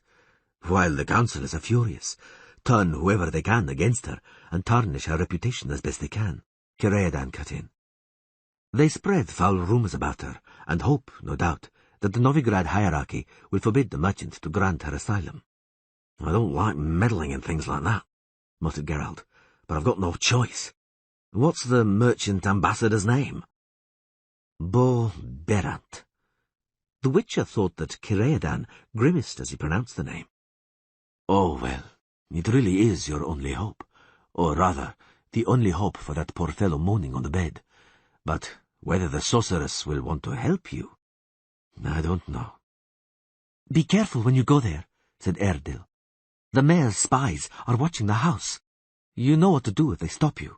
Money opens all doors. I'll go as soon as they open the gates. What's the sorceress called? Geralt thought he detected a slight flush on Kireadan's expressive face, but it could have been the glow from the fire in the hearth. Yennefer of Vergeberg. Part 3. My lord's asleep, repeated the doorman, looking down at Geralt. He was taller by a head and nearly twice as broad in the shoulders. Are you deaf, you vagabond? The lord's asleep, I said. Then let him sleep, agreed the Witcher. I've not got business with your lord, but with the lady who is staying here. Business, you say? The doorman, as it turned out, was surprisingly witty for someone of such stature and appearance. Then go, you loiterer, to the whorehouse to satisfy your need. Scram! Geralt unfastened the purse on his belt and, holding it by the straps, weighed it in his palm. You won't bribe me, the Kerberos said proudly. I don't intend to. The porter was too huge to have the reflexes which would let him dodge or shield himself from a quick blow given by an ordinary man. He didn't even have time to blink before the Witcher's blow landed. The heavy purse struck him in the temple with a metallic crash. He collapsed against the door, grabbing the frame with both hands. Geralt tore him away from it with a kick in the knee, shoved him with his shoulder, and fetched him another blow with the purse. The doorman's eyes grew hazy and diverged in a comical squint, and his legs folded under him like two penknives. The Witcher, seeing the strapping fellow moving, although almost unconscious, walloped him with force for the third time, right on the crown of his head. Money, he muttered, opens all doors. It was dark in the vestibule. A loud snoring came from the door on the left. The Witcher peeped in carefully. A fat woman, her nightdress hitched up above her hips, was asleep on a tumbled pallet, snoring and snorting through her nose. It wasn't the most beautiful sight. Geralt dragged the porter into the little room and closed the door. On the right was another door, half opened, and behind it stone steps led down. The Witcher was about to pass them when an indistinct curse, a clatter, and the dry crash of a vessel cracking reached him from below. The room was a big kitchen, full of utensils, smelling of herbs and resinous wood. On the stone floor, among fragments of a clay jug, knelt a completely naked man with his head hanging low. Apple juice, bloody hell, he mumbled, shaking his head like a sheep which had rammed a wall by mistake. Apple juice. Where are the servants? I beg your pardon, the Witcher asked politely. The man raised his head and swallowed.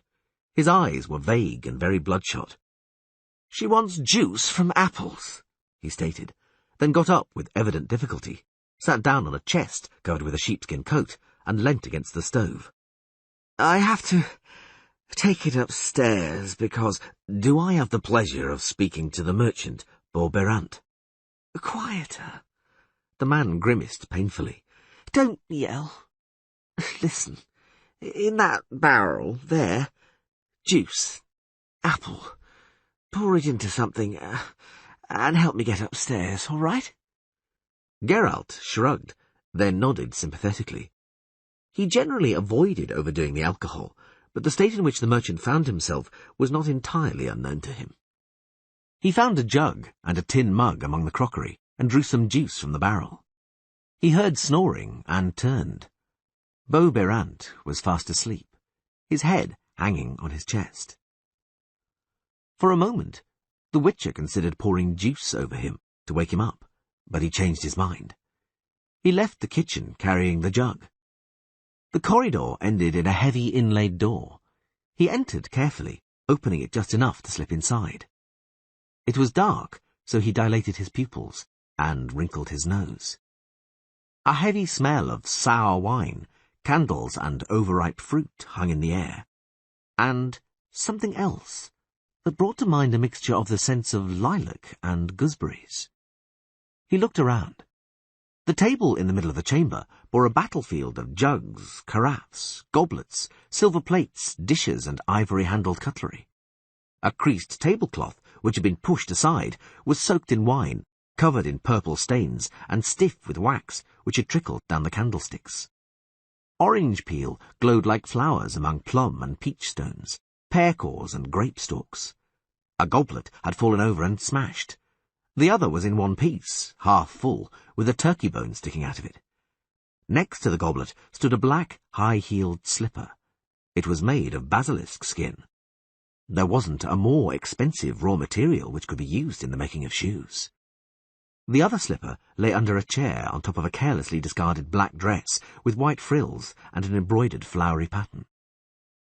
For a moment, Geralt stood undecided, struggling with embarrassment and the desire to turn on his heel and leave. But that would have meant his tussle with the Kerberos below had been unnecessary, and the Witcher didn't like doing anything unnecessarily. He noticed winding stairs in the corner of the chamber.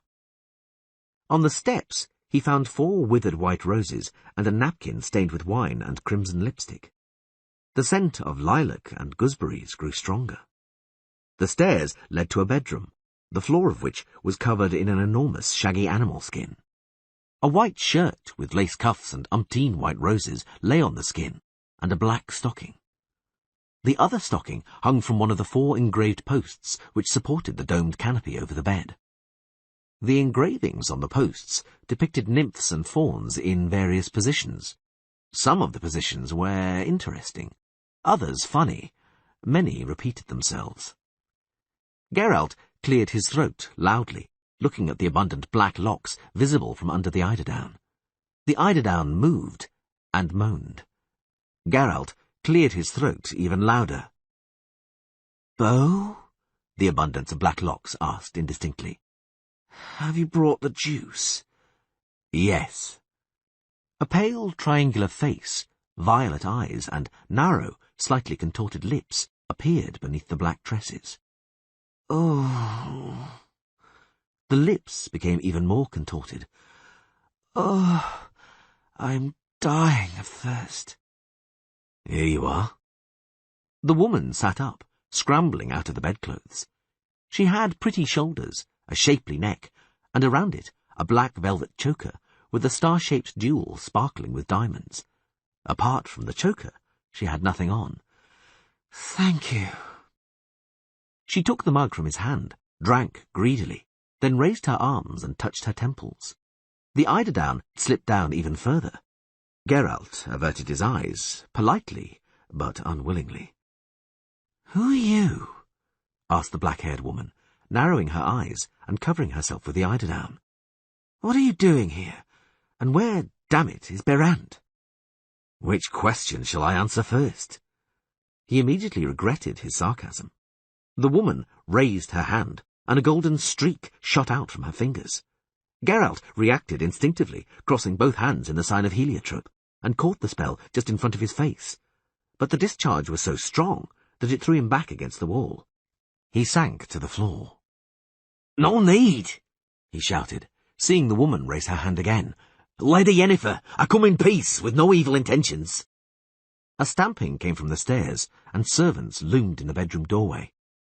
"Lady Yennefer?" "Leave," the sorceress ordered calmly. "I don't need you. You're paid to keep an eye on the house. But since this individual has nevertheless managed to get in, I'll take care of him myself. Pass that on to Berant, and prepare a bath for me." The Witcher got up with difficulty. Yennefer observed him in silence, narrowing her eyes. "You parried my spell," she finally said. "You're not a sorcerer, that's obvious, but you reacted exceptionally fast. Tell me who you are, stranger, who has come in peace, and I advise you to speak quickly." "I'm Geralt of Rivia, a witcher." Yennefer leant out of the bed, grasping a fawn, engraved on the pole, by a piece of anatomy well adapted to being grasped. Without taking her eyes off Geralt, she picked a coat with a fur collar up off the floor and wrapped herself up in it tightly before getting up. She poured herself another mug of juice without hurrying, drank it in one go, coughed and came closer. Geralt discreetly rubbed his lower back, which, a moment ago, had collided painfully with the wall. "Geralt of Rivia," repeated the sorceress, looking at him from behind black lashes. "How did you get in here, and for what reason? You didn't hurt Berant, I hope?" "No, I didn't. Lady Yennefer, I need your help." "A witcher," she muttered, coming up even closer and wrapping the coat around her more tightly. "Not only is it the first one I've seen up close, but it's none other than the famous White Wolf. I've heard about you." "I can imagine." "I don't know what you can imagine." She yawned, then came even closer. "May I?" She touched his cheek and looked him in the eyes. He clenched his jaw. "Do your pupils automatically adapt to light, or can you narrow and dilate them according to your will?" "Yennefer," he said calmly, "I roared non-stop all day from Rinde. I waited all night for the gates to open. I gave your doorman, who didn't want to let me in, a blow to the head. I disturbed your sleep and peace discourteously and importunately. All because my friend needs help, which only you can give him. Give it to him, please, and then, if you like, we can talk about mutations and aberrations." She took a step back and contorted her lips unpleasantly. "What sort of help do you mean?" "The regeneration of organs injured through magic. The throat, larynx, and vocal cords. An injury caused by a scarlet mist, or something very much like it." "Very much like it," she repeated. "To put it in a nutshell, it wasn't a scarlet mist which has injured your friend. So what was it? Speak out. Being torn from my sleep at dawn, I have neither the strength nor the desire to probe your brain." It's best I start from the beginning." "Oh, no," she interrupted him. "If it's all that complicated, then wait. An aftertaste in my mouth, dishevelled hair, sticky eyes, and other morning inconveniences strongly affect my perceptive faculties. Go downstairs to the bath chamber in the cellar. I'll be there in a minute, and then you'll tell me everything." "Yennefer, I don't want to be persistent, but time is pressing. My friend—" "Geralt," she interrupted sharply, "I climbed out of bed for you, and I didn't intend to do that before the chime of midday. I'm prepared to do without breakfast. Do you know why? Because you brought me the apple juice. You were in a hurry. Your head was troubled with your friend's suffering. You forced your way in here, and yet you thought of a thirsty woman. You won me over, so my help is not out of the question. But I won't do anything without hot water and soap. Go, please." "Very well." "Geralt?" "Yes?" He stopped on the threshold. "Make use of the opportunity to have a bath yourself. I can not only guess the age and breed of your horse, but also its colour, by the smell." Part 4. She entered the bath chamber just as Geralt, sitting naked on a tiny stool, was pouring water over himself from a bucket. He cleared his throat and modestly turned his back to her. "Don't be embarrassed," she said, throwing an armful of clothing on the hook. "I don't faint at the sight of a naked man. Triss Merigold, a friend, says if you've seen one, you've seen them all." He got up, wrapping a towel round his hips. "Beautiful scar." She smiled, looking at his chest. "What was it? Did you fall under the blade in a sawmill?" He didn't answer. The sorceress continued to observe him, tilting her head coquettishly. "The first witcher I can look at from close up, and completely naked at that." "Aha!" She leant over, listening. "I can hear your heartbeat. It's very slow. Can you control how much adrenaline you secrete? Oh, forgive me my professional curiosity. Apparently you're touchy about the qualities of your own body.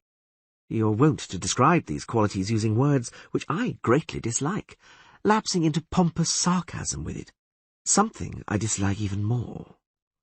He didn't answer.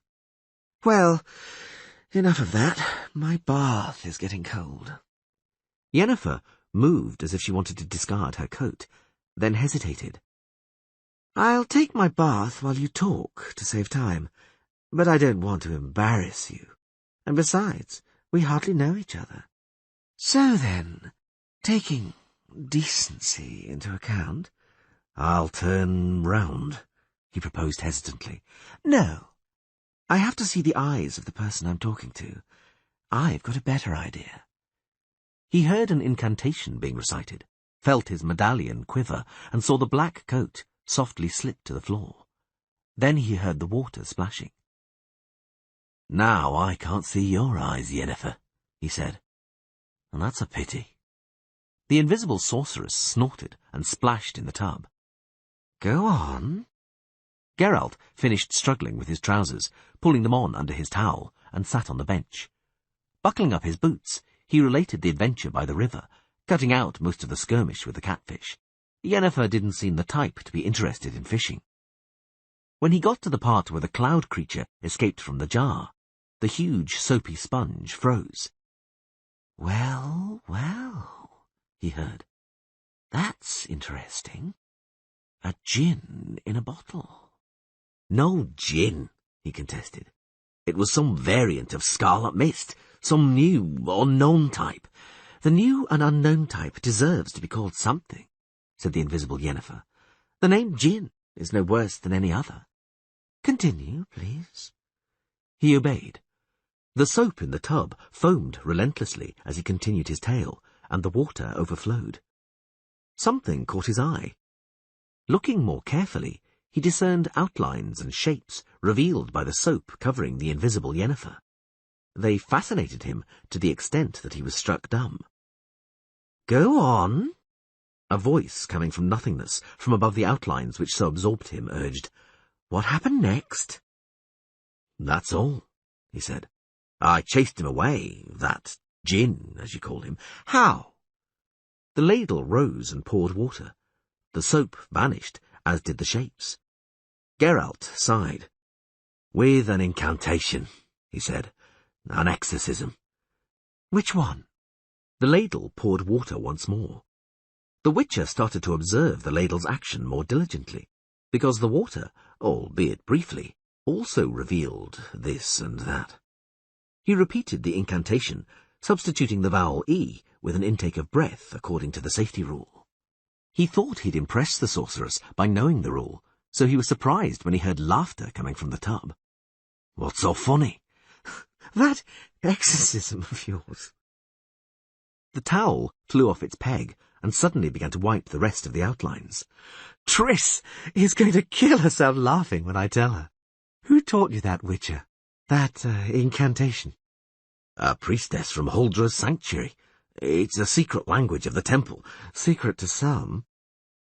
The towel slapped against the brim of the tub, water sprayed onto the floor, and wet footprints marked the sorceress's steps. That wasn't an incantation, Geralt, nor would I advise you to repeat those words in other temples. What was it, if not an incantation? He asked, watching two black stockings outline shapely legs, one after the other. Our witty saying. Frilly knickers clung to nothing in an unusually interesting manner. If rather indecent. A white shirt with an enormous flower-shaped ruffle fluttered upwards and outlined Yennefer's body. She didn't, the Witcher noticed, bother with the whalebone nonsense usually worn by women. She didn't have to. What saying? He asked. Never mind. The cork sprang from a rectangular crystal bottle standing on the stool. The bath chamber started to smell of lilac and gooseberries. The cork traced several circles and jumped back into place. The sorceress fastened the cuffs of her shirt, pulled on a dress, and materialized. Fasten me up. She turned her back to him while combing her hair with a tortoiseshell comb. He noticed that the comb had a long, sharp prong, which could, if need be, easily take the place of a dagger. He took a deliberately long time fastening her dress, one hook at a time, enjoying the scent of her hair, which fell halfway down her back in a black cascade. Going back to the bottle creature, said Yennefer, putting diamond earrings in her ears, It's obvious that it wasn't your funny incantation that drove him away. The hypothesis that he discharged his fury on your friend and left seems closer to the truth. Probably, Geralt agreed gloomily. I don't think he flew off to Sidaris to do away with Valdo Marx. Who's Valdo Marx? A troubadour who considers my companion, also a poet and musician, a talentless wastrel who panders to the taste of the masses. The sorceress turned round with a strange glimmer in her eyes.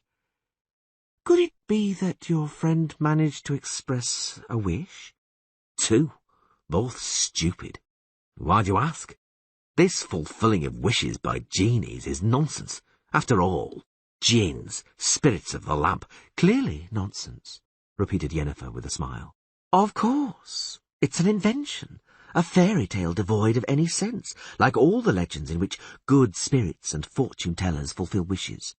Stories like that are made up by poor simpletons who can't even dream of fulfilling their wishes and desires themselves. I'm pleased you're not one of them, Geralt of Rivia. It makes you closer in spirit to me. If I want something, I don't dream of it. I act, and I always get what I want. I don't doubt it. Are you ready? I am. The sorceress finished fastening the straps of her slippers and stood up. Even in high heels, she wasn't impressively tall. She shook her hair, which, he found, had retained its picturesque, dishevelled and curling disarray, despite the furious combing. I've got a question, Geralt. The seal which closed the bottle. Has your friend still got it? The Witcher reflected. He had the seal, not Dandelion. But experience had taught him that sorcerers shouldn't be told too much. I think so. He deceived her as to the reason for his delay in replying, Yes, he probably does. Why? Is the seal important? That's a strange question, she said sharply, for a witcher and a specialist in supernatural monstrosities. Someone who ought to know that such a seal is important enough not to touch, and not to let their friend touch. He clenched his jaw. The blow was well aimed. Oh, well. Yennefer changed her tone to a much gentler one. No one's infallible, and no witcher's infallible, as we see. Everyone can make a mistake. Well, we can get it on our way. Where's your comrade? Here, in Rinda, at Erdils, the elves. She looked at him carefully. At Erdils, she repeated, contorting her lips in a smile. I know where that is. And I gather his cousin Kireadan is there too.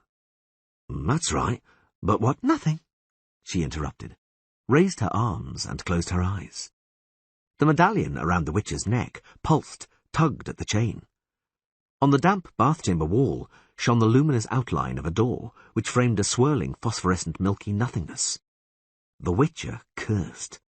He didn't like magical portals or travelling by them. Do we have to? He cleared his throat. It's not far. I can't walk the streets of this town. She cut him short. They're not too crazy about me here. They might insult me and throw stones, or do something worse. Several people are effectively ruining my reputation here, thinking they can get away with it. Don't worry. My portals are safe. Geralt had once watched as only half a traveller using a safe portal flew through. The other half was never found. He knew of several cases where people had entered a portal and never been seen again. The sorceress adjusted her hair again and pinned a pearl-embossed purse to her belt.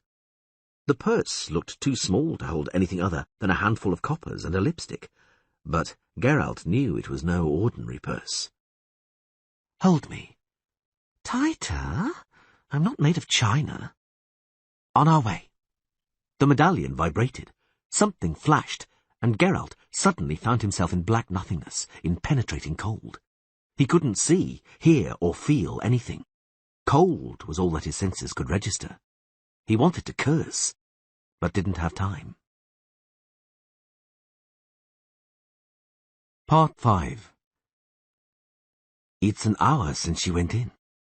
Kireadan turned over the hourglass standing on the table. I'm starting to get worried. Was Dandelian's throat really so bad? Don't you think we ought to go and have a look? She made it quite clear that she didn't want us to. Geralt finished his mug of herb tea, grimacing dreadfully. He valued and liked the settled elves for their intelligence, calm reserve and sense of humour, but he couldn't understand or share their taste in food or drink. I don't intend to disturb her, Círdan. Magic requires time. It can take all day and night, as long as Dandelion gets better. Oh, well, you're right. A sound of hammering came from the room next door. Erdil, as it turned out, lived in a deserted inn which he had bought intending to renovate and then open with his wife, a quiet, taciturn elf. Vratimir, who had taken to their company after a night spent with the elves in the guardroom, volunteered to help with the repairs. He got down to renovating the wood panelling, working alongside the married couple, as soon as the confusion created by the Witcher and Yennefer leaping through the wall in the flash of a portal had subsided. I didn't think you'd find it so easy, if I'm to be honest, Círdan went on. Yennefer isn't the most spontaneous of people when it comes to help. Others' troubles don't particularly bother her and don't disturb her sleep. In a word, I've never heard of her helping anyone if there wasn't something in it for her. I wonder what's in it for her to help you and Dandelion. Aren't you exaggerating? The Witcher smiled. I didn't have such a bad impression of her. She likes to demonstrate her superiority, it's true. But compared with other wizards, with that whole arrogant bunch, she's walking charm and kindliness personified. Círdan also smiled. It's almost as though you thought a scorpion were prettier than a spider, he said, because it's got such a lovely tail. Be careful, Geralt. You're not the first to have judged her like that, without knowing she's turned her charm and beauty into weapons. Weapons she uses skillfully and without scruple, which of course doesn't change the fact that she's a fascinating and good-looking woman. You wouldn't disagree, would you? Geralt glanced keenly at the elf. For a second time, he thought he saw traces of a blush on his face. It surprised him no less than Círdan's words. Pure-blooded elves were not wont to admire human women, even the very beautiful ones, and Yennefer, although attractive in her own way, couldn't pass as a great beauty. Each to their own taste, but, in actual fact, not many would describe sorceresses as good-looking. Indeed, all of them came from social circles where the only fate for daughters would be marriage. Who would have thought of condemning their daughter to years of tedious studies and the tortures of somatic mutations if she could be given away in marriage and advantageously allied? Who wished to have a sorceress in their family? Despite the respect enjoyed by magicians, a sorceress's family did not benefit from her in the least, because by the time the girl had completed her education, nothing tied her to her family anymore. Only brotherhood counted, to the exclusion of all else. So, only daughters with no chance of finding a husband became sorceresses. Unlike priestesses and druidesses, who only unwillingly took ugly or crippled girls, sorcerers took anyone who showed evidence of a predisposition. If the child passed the first years of training, magic entered into the equation, straightening and evening out legs, repairing bones which had badly knitted, patching hare lips, removing scars, birthmarks, and pox scars. The young sorceress would become attractive because the prestige of her profession demanded it. The result was pseudo-pretty women with the angry and cold eyes of ugly girls. Girls who couldn't forget their ugliness had been covered by the mask of magic only for the prestige of their profession. No, Geralt couldn't understand Círdan. His eyes, the eyes of a witcher, registered too many details. No, Círdan, he answered. I wouldn't disagree. Thank you for the warning. But this only concerns Dandelion. He suffered at my side, in my presence. I didn't manage to save him, and I couldn't help him. I'd sit on a scorpion with my bare backside if I knew it would help him. That's precisely what you've got to beware of most. The elf smiled enigmatically. Because Yennefer knows it, and she likes to make the most of such knowledge. Don't trust her, Geralt. She's dangerous. He didn't answer. Upstairs, the door squeaked. Yennefer stood at the stairs, leaning on the gallery balustrade. Witcher, could you come here? Of course. The sorceress leant her back against the door of one of the few rooms with furniture, where they had put the suffering troubadour. The Witcher approached, watchful and silent. He saw her left shoulder, slightly higher than her right, her nose slightly too long, her lips a touch too narrow, her chin receding a little too much, her brows a little too irregular, her eyes. He saw too many details, quite unnecessarily. "How's Dandelion?" Do you doubt my capabilities? He continued watching. She had the figure of a 20-year-old, although he preferred not to guess at her real age. She moved with natural, unaffected grace. No, there was no way of guessing what she had been like before, what had been improved. He stopped thinking about it. There wasn't any sense. Your talented friend will be well, she said. He'll recover his vocal talents. You have my gratitude, Yennefer. She smiled. You'll have an opportunity to prove it. Can I look in on him? She remained silent for a moment, watching him with a strange smile and drumming her fingers on the doorframe. Of course. Go in. The medallion on the witch's neck started to quiver sharply and rhythmically. A glass sphere the size of a small watermelon, aflame with a milky light, lay in the centre of the floor.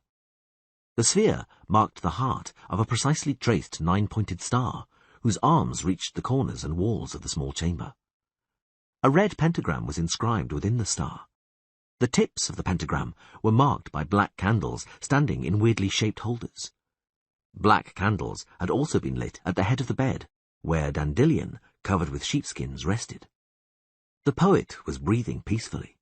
He didn't wheeze or rasp any more, and the rictus of pain had disappeared from his face, to be replaced by an idiotic smile of happiness. He is asleep, said Yennefer, and dreaming. Geralt examined the patterns traced on the floor. The magic hidden within them was palpable, but he knew it was a dormant magic. It brought to mind the purr of a sleeping lion, without suggesting how the roar might sound. What is this, Yennefer? A trap. For what? For you, for the time being. The sorceress turned the key in the lock, then turned it over in her hand. The key disappeared. And thus I'm trapped, he said coldly. What now? Are you going to assault my virtue? Don't flatter yourself. Yennefer sat on the edge of the bed. Dandelion, still smiling like a moron, groaned quietly. It was, without a doubt, a groan of bliss. What's this all about, Yennefer? If it's a game, I don't know the rules. I told you, she began, that I always get what I want. As it happens, I desire something that Dandelion has. I'll get it from him, and we can part ways. Don't worry, he won't come to any harm. The things you've set on the floor, he interrupted, are used to summon demons. Someone always comes to harm where demons are summoned. I won't allow it. Not a hair of his head will be harmed, continued the sorceress, without paying any attention to his words. His voice will be even more beautiful, and he'll be very pleased, even happy. We'll all be happy, and we'll part with no ill feelings or resentment. Oh, Virginia, moaned Dandelion, without opening his eyes. Your breasts are so beautiful, more delicate than a swan's down. Virginia. Has he lost his mind? Is he raving? He's dreaming, smiled Yennefer. His dream wish is being satisfied in his sleep. I probed his mind to the very depths. There wasn't much there. A few obscenities, several dreams and masses of poetry. But, be that as it may, the seal which plugged the bottle with the gin, Geralt. I know he doesn't have it. You do. Please give it to me. What do you need the seal for? How should I answer your question? The sorceress smiled coquettishly. Let's try this. It's none of your damned business, Witcher. Does that satisfy you? No. His smile was equally nasty. It doesn't. But don't reproach yourself for it, Yennefer. I'm not easily satisfied. Only those who are above average have managed so far. Pity. So you'll remain unsatisfied. It's your loss.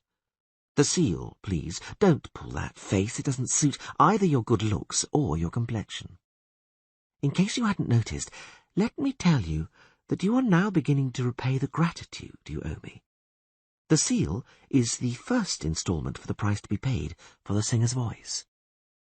I see you've divided the price into several instalments, he said coldly. Fine, I might have expected that. But let it be a fair trade, Yennefer. I bought your help, and I'll pay. She contorted her lips in a smile, but her violet eyes remained wide open and cold. You shouldn't have any doubts as to that, Witcher. Me? He repeated. Not Dandelion. I'm taking him to a safe place. When I've done that, I'll come back and pay your second instalment, and all the others, because, as to the first... He reached into a secret pocket of his belt and pulled out the brass seal with the sign of a star and broken cross. Here, take it. Not as an instalment.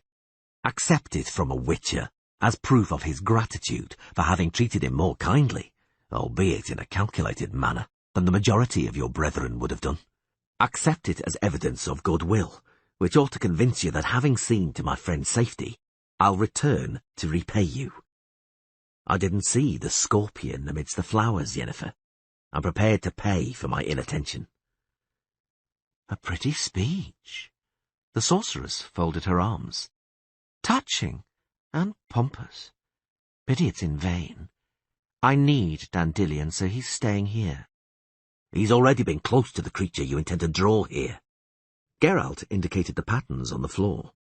When you finished your handiwork and brought the djinn here, Dandelion is most certainly going to suffer, despite all your promises, maybe even more than before. Because it's the creature from the bottle that you want, isn't it? Do you intend to master it, force it to serve you? You don't have to answer. I know it's none of my damned business. Do what you want. Draw 10 demons in if you like, but without Dandelion. If you put him at risk, this will no longer be an honest trade, Yennefer, and you don't have the right to demand payment for that. I won't allow... He broke off. I wondered when you'd feel it, giggled the sorceress. Geralt tensed his muscles and, clenching his jaw until it hurt, strained his entire will. It didn't help. He was paralyzed, like a stone statue, like a post which had been dug into the ground. He couldn't even wiggle a toe. I knew you could deflect a spell thrown straight at you, said Yennefer. I also knew that, before you tried anything, you'd try to impress me with your eloquence. You were talking while the spell hanging over you was working and slowly breaking you. Now you can only talk. But you don't have to impress me anymore. I know you're eloquent. Any further efforts in that direction will only spoil the effect. Kireadan, he said with an effort, still fighting the magical paralysis. Kireadan will realize that you're up to something. He'll soon work it out. Suspect something any minute now because he doesn't trust you, Yennefer. He hasn't trusted you from the start. The sorceress swept her hand in a broad gesture. The walls of the chamber became blurred and took on a uniform dull grey appearance and colour. The door disappeared. The windows disappeared. Even the dusty curtains and pictures on the wall, splattered with flies, vanished. What if Kireadan does figure it out? She grimaced maliciously. Is he going to run for help? Nobody will get through my barrier. But Kireadan's not going to run anywhere. He won't do anything against me. Anything. He's under my spell. No, it's not a question of black sorcery. I didn't do anything in that way. It's a simple question of body chemistry. He's fallen in love with me, the blockhead. Didn't you know? Can you imagine? He even intended to challenge Beau to a duel. A jealous elf. That rarely happens, Geralt. It's not for nothing that I chose this house. Bull Berant, Kireadan, Erdil, Dandelion. You really are heading for your goal as straight as you can. But me, Yennefer, you're not going to use me. Oh, I am. I am.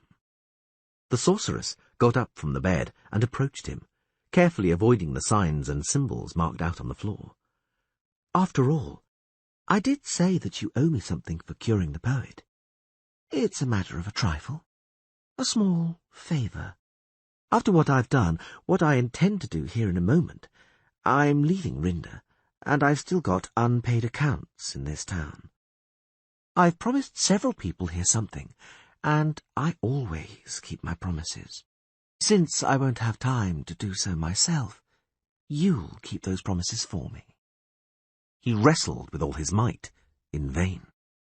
Don't struggle, my little witcher.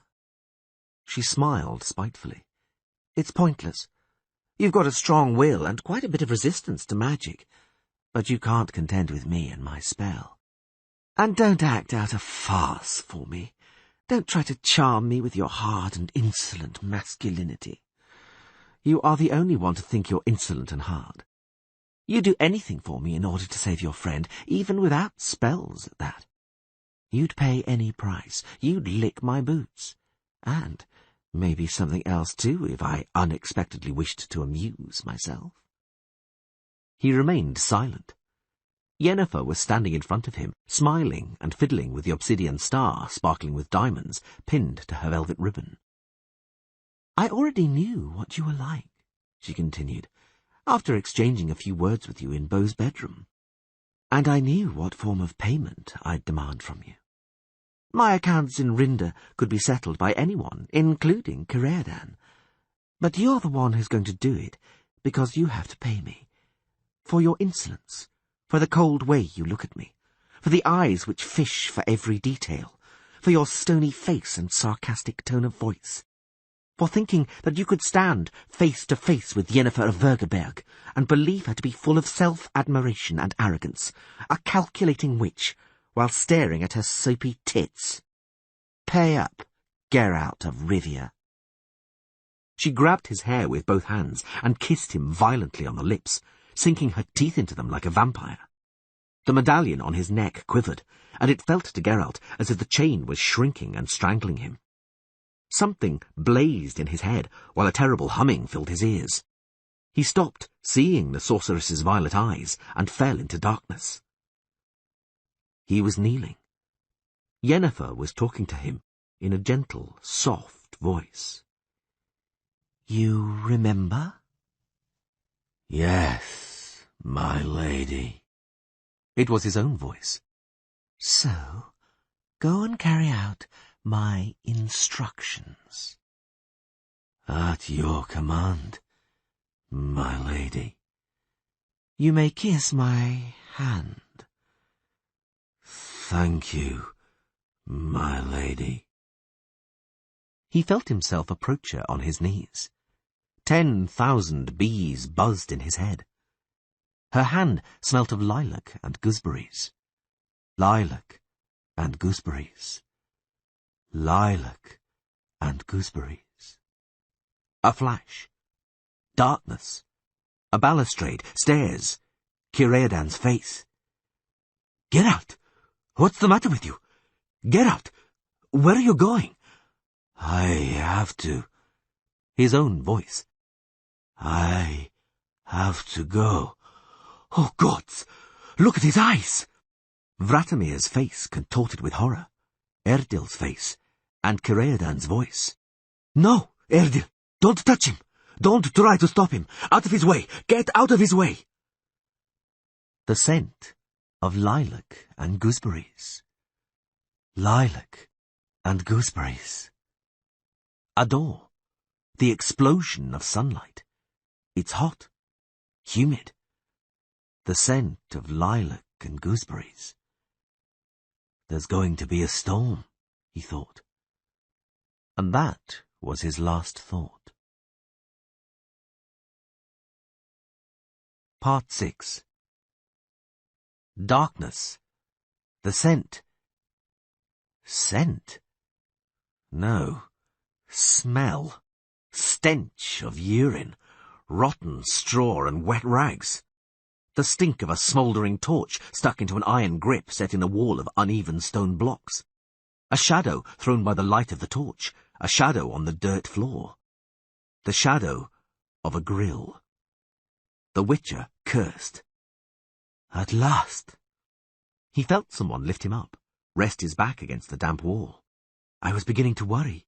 You didn't regain consciousness for so long. Kireadan? Where? Damn it, my head's splitting. Where are we? Where do you think? Geralt wiped his face and looked around. 3 rogues were sitting by the opposite wall. He couldn't see them clearly. They were sitting as far from the torchlight as possible, in near complete darkness. Something which looked like a heap of rags crouched under the grille, which separated them from the lit corridor. It was, in fact, a thin old man with a nose like a stork's beak. The length of his matted, stringy hair and the state of his clothes showed that he hadn't arrived yesterday. "They've thrown us in the dungeon," he said gloomily. "I'm glad you've regained your ability to draw logical conclusions," said the elf. "Bloody hell! And Dandelion? How long have we been here? How much time has gone by since—" "I don't know. I was unconscious, just like you, when I was thrown in here." Kireadan raked up the straw to sit more comfortably. "Is it important?" "And how? Damn it! Yennefer. And Dandelion. Dandelion's there, with her, and she's planning. Hey, you! How long have we been in here?" The other prisoners whispered among themselves. None replied. "Have you gone deaf?" Geralt spat, still unable to get rid of the metallic taste in his mouth. "I'm asking you, what time of day is it? Or night? Surely you know what time they feed you." They muttered again, cleared their throats. "Sirs," said one of them at last, "leave us in peace and don't talk to us. We be decent thieves, not some politicals. We didn't try to attack the authorities. We was only stealing." "That be it," said another. "You've your corner, we've ours. Let each look after his own." Kireadan snorted. The Witcher spat. "That's the way it goes," mumbled the hairy old man with a long nose. "Everyone in the clink guards his own corner and holds with his own." "And you, old man," asked the elf sneeringly, "are you with them or with us? Which camp do you count yourself in?" "None," he answered proudly, "because I'm innocent." Geralt spat again. "Kireadan," he asked, rubbing his temple, "this attempt on the authorities, is it true?" "Absolutely. You don't remember?" "I walked out into the street. People were looking at me. Then there was a shop." "A pawnbroker's." The elf lowered his voice. "You went into the pawnbroker's. As soon as you walked in, you punched the owner in the teeth, hard, very hard." The Witcher ground his teeth and cursed. "The pawnbroker fell," Kireadan continued quietly, "and you kicked him several times in delicate places.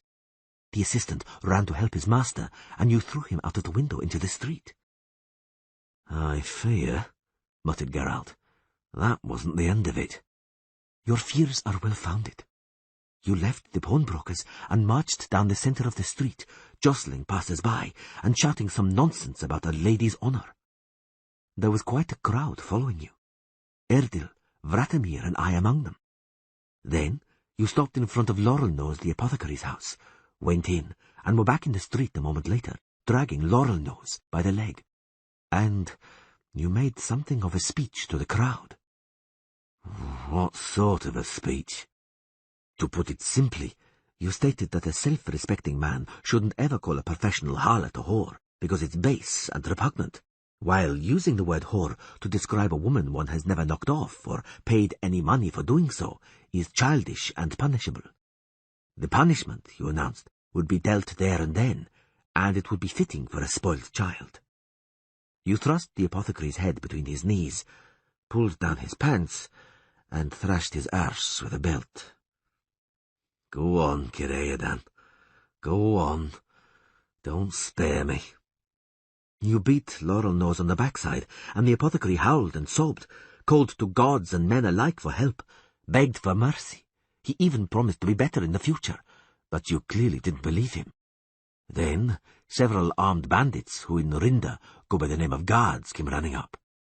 "And," Geralt nodded, "that's when I made a hit at the authorities.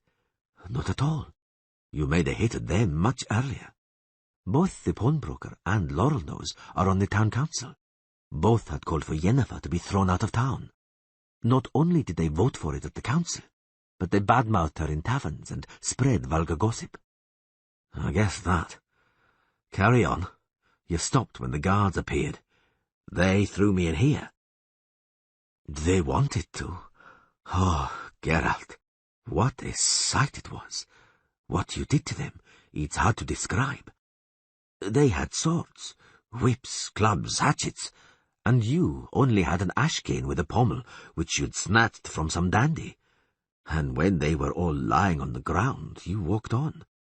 Most of us knew where you were going. I'd be happy to know, too. You were going to the temple, because the priest, Krep, who's also a member of the council, dedicated a lot of time to Yennefer in his sermons. You promised him a lesson in respect for the fair sex. When you spoke of him, you omitted his title and threw in other descriptions to the delight of the children trailing after you. Aha, muttered Geralt. So blasphemy came into it too. What else? Desecration of the temple? No, you didn't manage to get in there. An entire unit of municipal guards, armed, it seemed to me, with absolutely everything they could lay their hands on in the armory, apart from a catapult, was waiting in front of the temple. It looked as if they were going to slaughter you, but you didn't reach them. You suddenly grasped your head with both hands and fainted. You don't have to finish. So, Careadan, how were you imprisoned? Several guards ran to attack you when you fell. I got into a dispute with them. I got a blow over the head with a mace, and came to here, in this hole. No doubt they'll accuse me of taking part in an anti-human conspiracy. Since we're talking about accusations, the Witcher ground his teeth again. What's in store for us, do you think? If Neville, the mayor, gets back from the capital on time, muttered Careadan, who knows?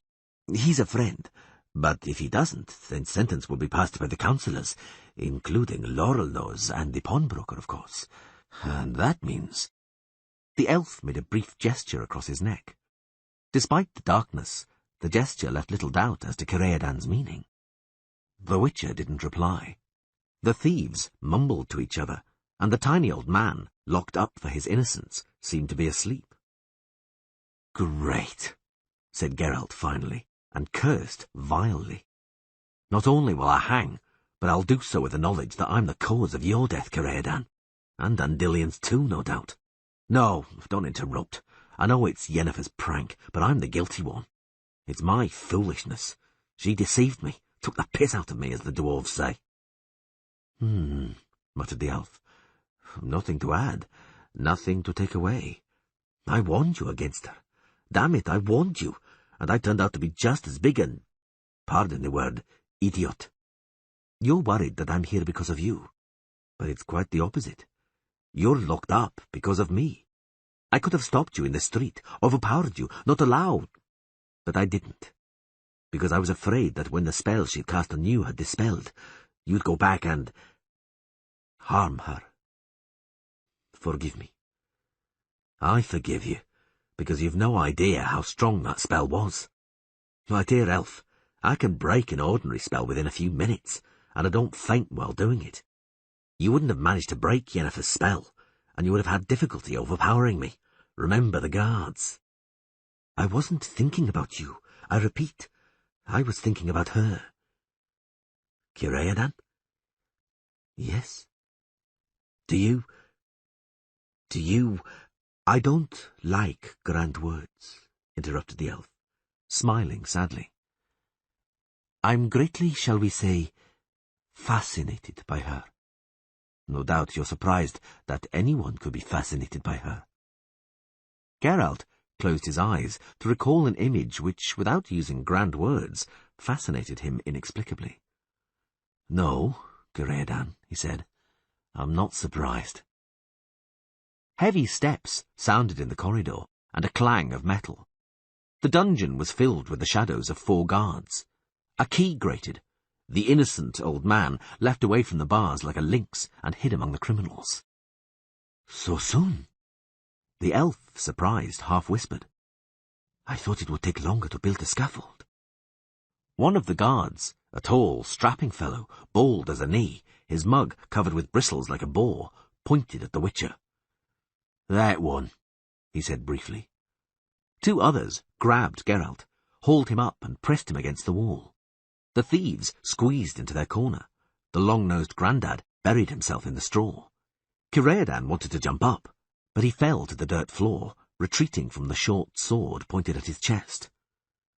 The bald guard stood in front of the Witcher, pulled his sleeves up and rubbed his fist. "Councillor Laurelnose," he said, "told me to ask if you're enjoying our little dungeon. Perhaps there's something you need. Perhaps the chill is getting to you, eh?" Geralt did not answer, nor could he kick the bald man, as the guards who restrained him were standing on his feet in their heavy boots. The bald man took a short swing and punched the Witcher in the stomach. It didn't help to tense his muscles in defence. Geralt, catching his breath with an effort, looked at the buckle of his own belt for a while. Then the guards hauled him up again. "Is there nothing you need?" the guard continued, stinking of onions and rotting teeth. "The councillor will be pleased that you have no complaints." Another blow, in the same place. The Witcher choked and would have puked, but he had nothing to throw up. The bald guard turned sideways. He was changing hands. Wham! Geralt looked at the buckle of his belt again. Although it seemed strange, there was no hole above it through which the wall could be seen. "Well?" The guard backed away a little, no doubt planning to take a wider swing. "Don't you have any wishes? Mr. Laurelnose asked whether you have any. But why aren't you saying anything? Tongue-tied? I'll get it straight for you." Wham! Geralt didn't faint this time either, and he had to faint because he cared for his internal organs. In order to faint, he had to force the guard to... The guard spat, bared his teeth and rubbed his fist again. "Well? No wishes at all?" "Just one," moaned the Witcher, raising his head with difficulty. "That you burst, you son of a whore." The bald guard ground his teeth, stepped back and took a swing. This time, according to Geralt's plan, aiming for his head. But the blow never came. The guard suddenly gobbled like a turkey, grew red, grabbed his stomach with both hands, howled, roared with pain, and burst. Part 7. "And what am I to do with you?" A blindingly bright ribbon of lightning cut the darkened sky outside the window, followed by a sharp, drawn-out crash of thunder. The downpour was getting harder as the storm cloud passed over Rinda. Geralt and Kireadan, seated on a bench under a huge tapestry depicting the prophet Leviathan pasturing his sheep, remained silent, modestly hanging their heads.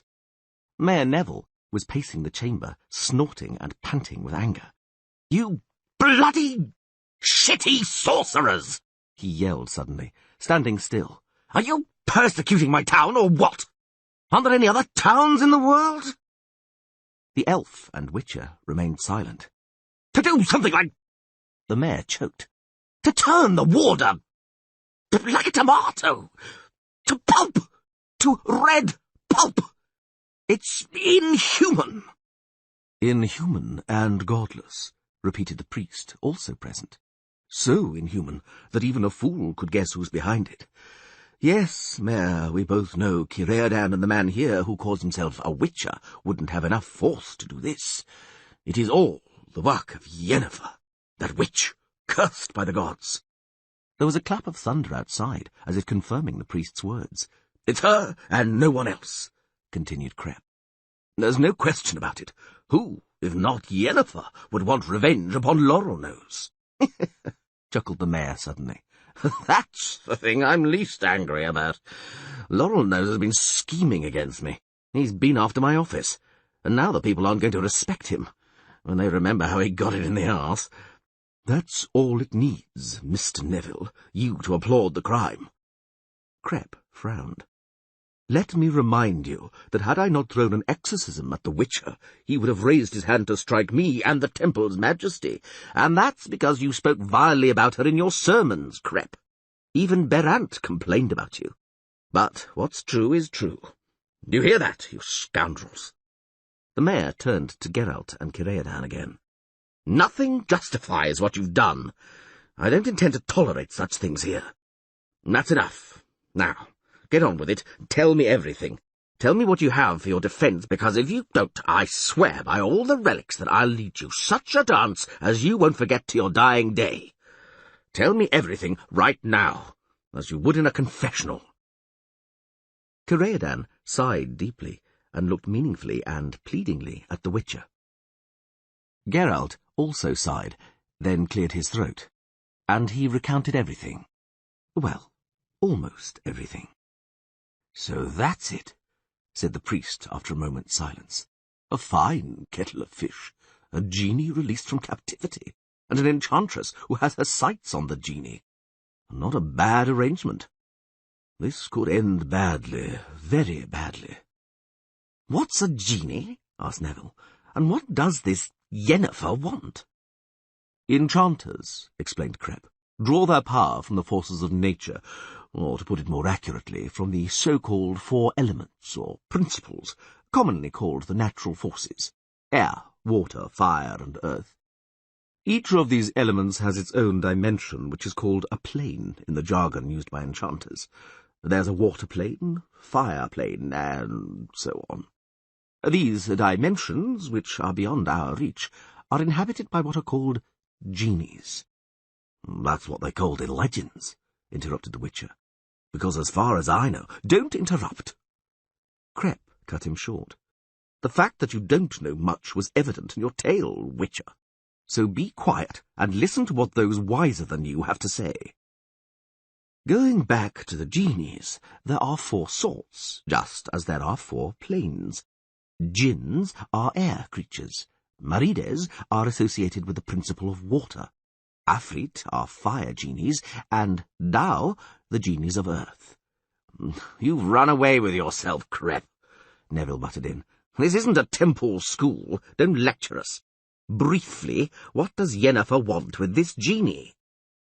"A genie like this, Mayor, is a living reservoir of magical energy. A sorcerer who has a genie at their beck and call can direct that energy in the form of spells. They don't have to draw the force from nature. The genie does it for them. The power of such an enchanter is enormous, close to omnipotence." "Somehow I've never heard of a wizard who can do everything," contradicted Neville. "On the contrary, the power of most of them is clearly exaggerated. They can't do this, they can't—" "The enchanter Stammelford," interrupted the priest, once more taking on the tone and poise of an academic lecturer, "once moved a mountain because it obstructed the view from his tower.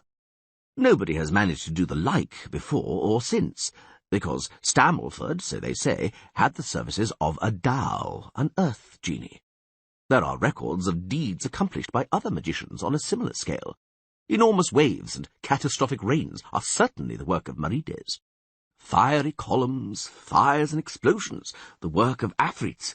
Whirlwinds, hurricanes, flights above the earth," muttered Geralt. "Geoffrey Monk." "Exactly. I see you do know something after all." Crep glanced at him more kindly. "Word has it, old Monk had a way of forcing a djinn to serve him. There were rumours that he had more than one. He was said to keep them in bottles and make use of them when need arose. 3 wishes from each genie, then it's free and escapes into its own dimension." "The one at the river didn't fulfil anything," said Geralt emphatically. "He immediately threw himself at Dandelian's throat." "Genies," Crep turned up his nose, "are spiteful and deceitful beings. They don't like being packed into bottles and ordered to move mountains. They do everything they possibly can to make it impossible for you to express your wishes, and then they fulfill them in a way which is hard to control and foresee. Sometimes literally, so you have to be careful what you say. To subjugate a genie, you need a will of iron, nerves of steel, a strong force, and considerable abilities. From what you say, it looks like your abilities, Witcher, were too modest." "Too modest to subjugate the cad," agreed Geralt. "But I did chase him away. He bolted so fast the air howled. and that's also something. Yennefer, it's true, ridiculed my exorcism.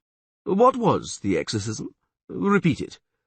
Geralt repeated it word for word. What?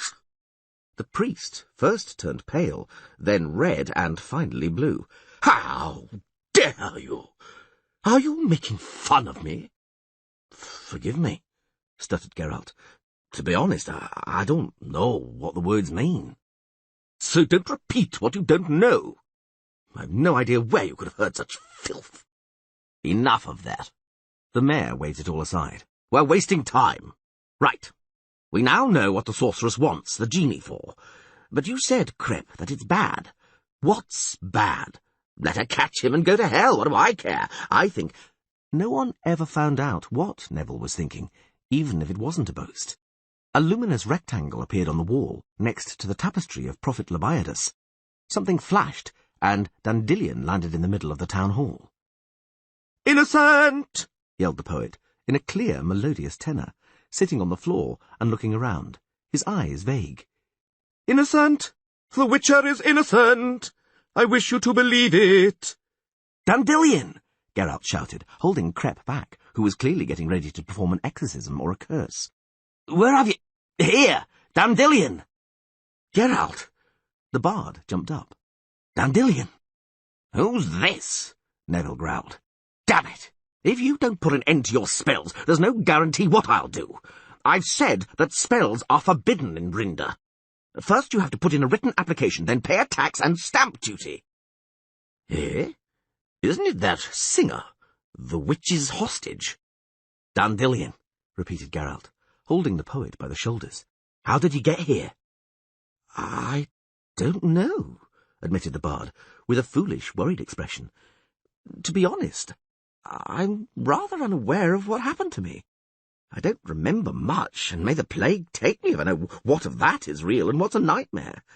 But I do remember quite a pretty black-haired female with fiery eyes. What are you telling me about black-haired women for?" Neville interrupted angrily. "Get to the point, Squire, to the point. You yelled that the Witcher is innocent. How am I to understand that? That Laurelnose thrashed his own arse with his hands? Because if the Witcher's innocent, it couldn't have been otherwise, unless it was a mass hallucination." "I don't know anything about arses or hallucinations," said Dandelion proudly, "or anything about laurel noses. I repeat that the last thing I remember was an elegant woman dressed in tastefully coordinated black and white. She threw me into a shiny hole, a magic portal for sure. But first she gave me a clear and precise errand. As soon as I'd arrived, I was immediately to say, I quote, 'My wish is for you to believe the Witcher is not guilty for what occurred. That and no other is my wish.' Word for word. Indeed, I tried to ask what all this was, what it was all about, and why. The black-haired woman didn't let me get a word in edgeways. She scolded me most inelegantly, grasped me by the neck, and threw me into the portal. That's all. And now—" Dandelion pulled himself up, brushed his doublet, adjusted his collar and fancy, if dirty, ruffles.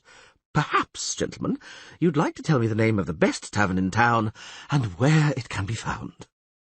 "There are no bad taverns in my town," said Neville slowly. "But before you see them for yourself, you'll inspect the best dungeon in this town very thoroughly, you and your companions.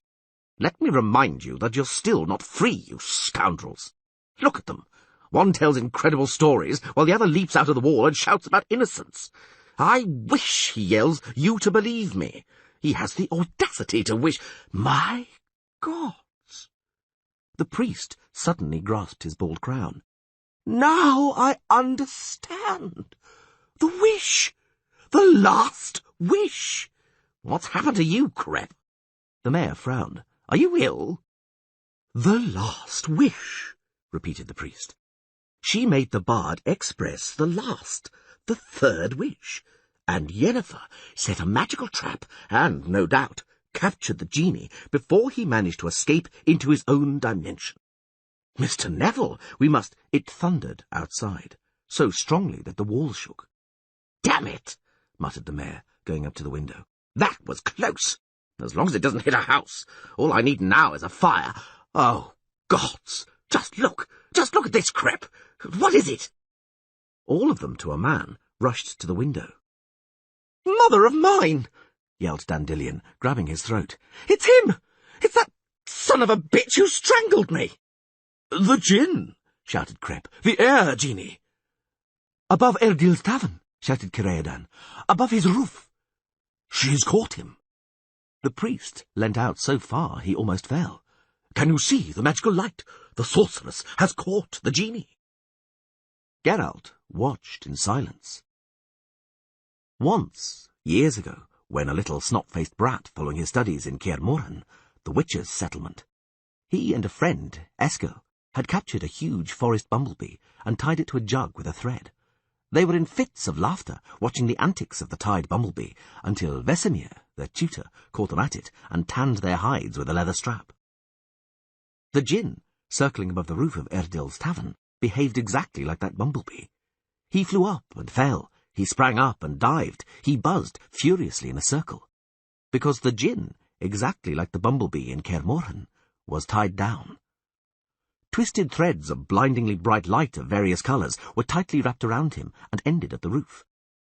But the djinn had more options than the bumblebee, which couldn't knock down surrounding roofs, rip thatches to shreds, destroy chimneys, and shatter towers and garrets. The djinn could, and did. It's destroying the town, wailed Neville. That monster's destroying my town! Laughed the priest. She's found her match, it seems. It's an exceptionally strong djinn. I really don't know who's caught whom, the witch him or he the witch. Ha! It'll end with the djinn grinding her to dust. Very good. Justice will be done. I shit on justice, yelled the mayor, not caring if there were any voters under the window. Look what's happening there, Crep. Panic, ruin. You didn't tell me that, you bald idiot. You played the wise guy, gabbled on, but not a word about what's most important. Why didn't you tell me that demon... Witcher, do something. Do you hear? Innocent sorcerer, do something about that demon. I forgive you all your offences, but... There's nothing can be done here, Mr. Neville, snorted Crep. You didn't listen to what I was saying, that's all. You never listen to me. This, I repeat, is an exceptionally strong djinn. If it wasn't for that, the sorceress would have hold of him already.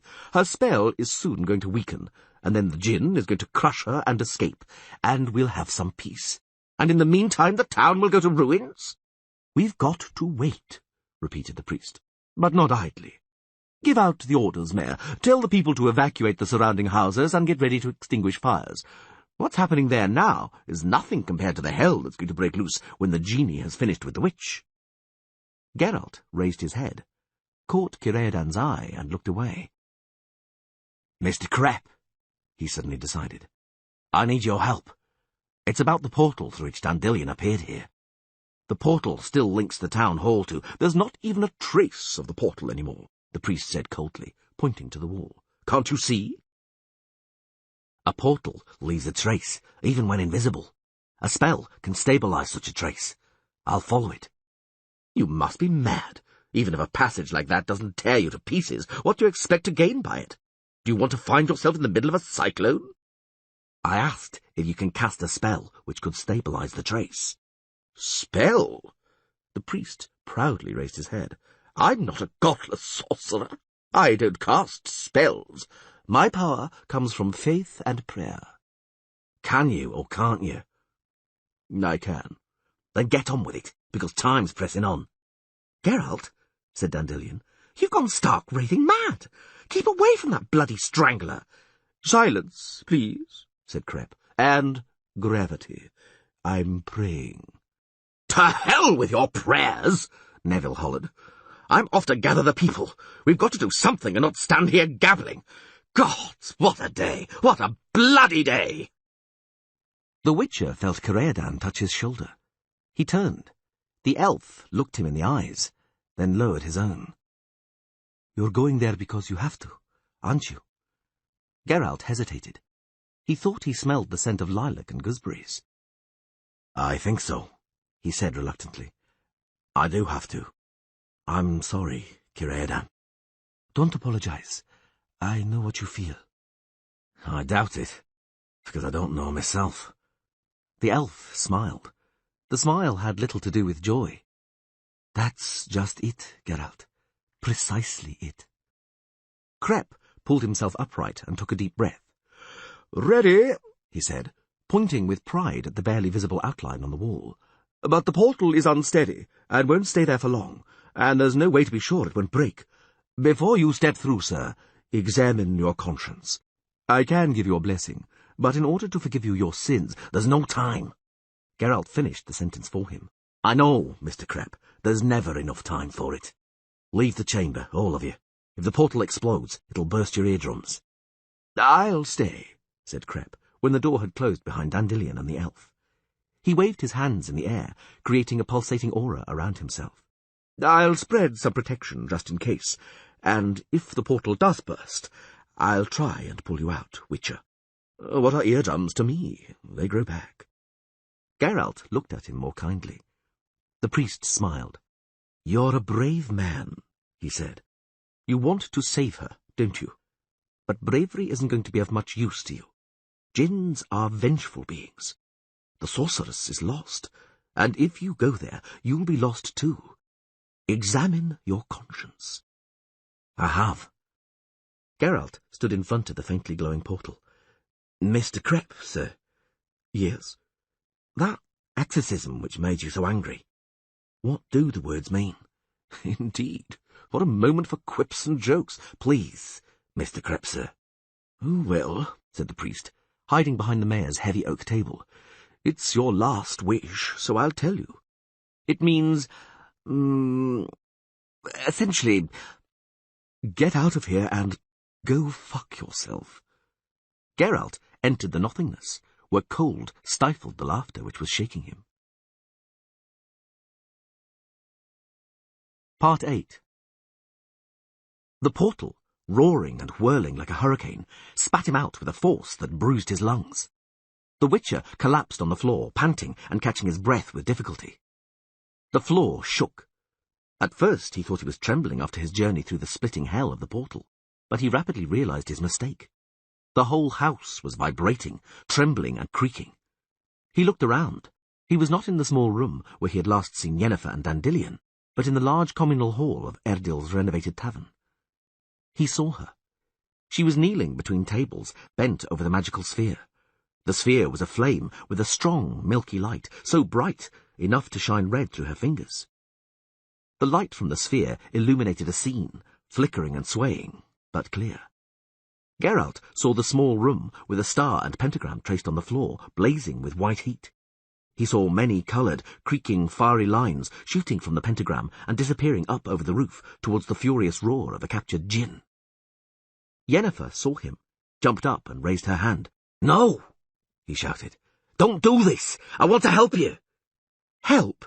she snorted. "You!" "Me? "In spite of what I did to you?" "In spite of it." "Interesting, but not important. I don't need your help. Get out of here." "No." "Get out of here!" she yelled, grimacing ominously. "It's getting dangerous. The whole thing's getting out of control. Do you understand? I can't master him. I don't get it, but the scoundrel isn't weakening at all. I caught him once he'd fulfilled the troubadour's third wish, and I should have him in the sphere by now. But he's not getting any weaker. Damn it! It looks as if he's getting stronger. But I'm still going to get the better of him. I'll break—" "You won't break him, Yennefer. He'll kill you." "It's not so easy to kill me." She broke off. The whole roof of the tavern suddenly flared up. The vision projected by the sphere dissolved in the brightness. A huge, fiery rectangle appeared on the ceiling. The sorceress cursed as she lifted her hands, and sparks gushed from her fingers. "Run, Geralt!" "What's happening, Yennefer?" "He's located me." She groaned, flushing red with effort. "He wants to get at me. He's creating his own portal to get in. He can't break loose, but he'll get in by the portal. I can't stop him." "Yennefer, don't distract me. I've got to concentrate. Geralt, you've got to get out of here. I'll open my portal. I'll wait for you to escape. Be careful, it'll be a random portal. I haven't got time or strength for any other. I don't know where you'll end up, but you'll be safe. Get ready." A huge portal on the ceiling suddenly flared blindingly, expanded and grew deformed. Out of the nothingness appeared the shapeless mouth already known to the Witcher, snapping its drooping lips and howling loudly enough to pierce his ears. Yennefer jumped, waved her arms, and shouted an incantation.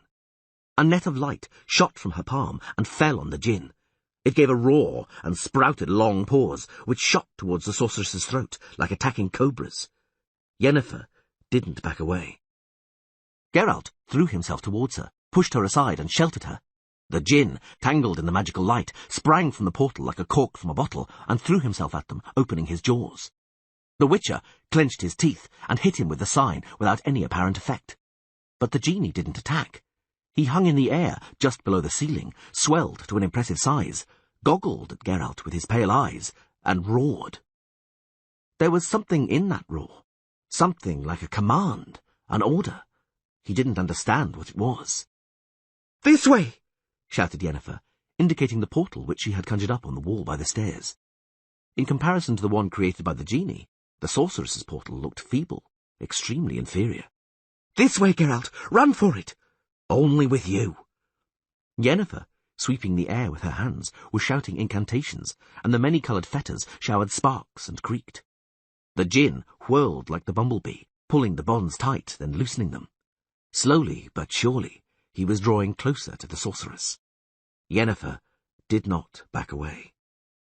The Witcher leapt to her, deftly tripped her up, grabbed her by the waist with one hand, and dug the other into her hair at the nape. Yennefer cursed nastily and thumped him in the neck with her elbow. He didn't let go of her. The penetrating smell of ozone created by the curses didn't kill the smell of lilac and gooseberries. Geralt stilled the sorceress's kicking legs and jumped, raising her straight up to the opalescently flickering nothingness of the lesser portal. The portal which led into the unknown.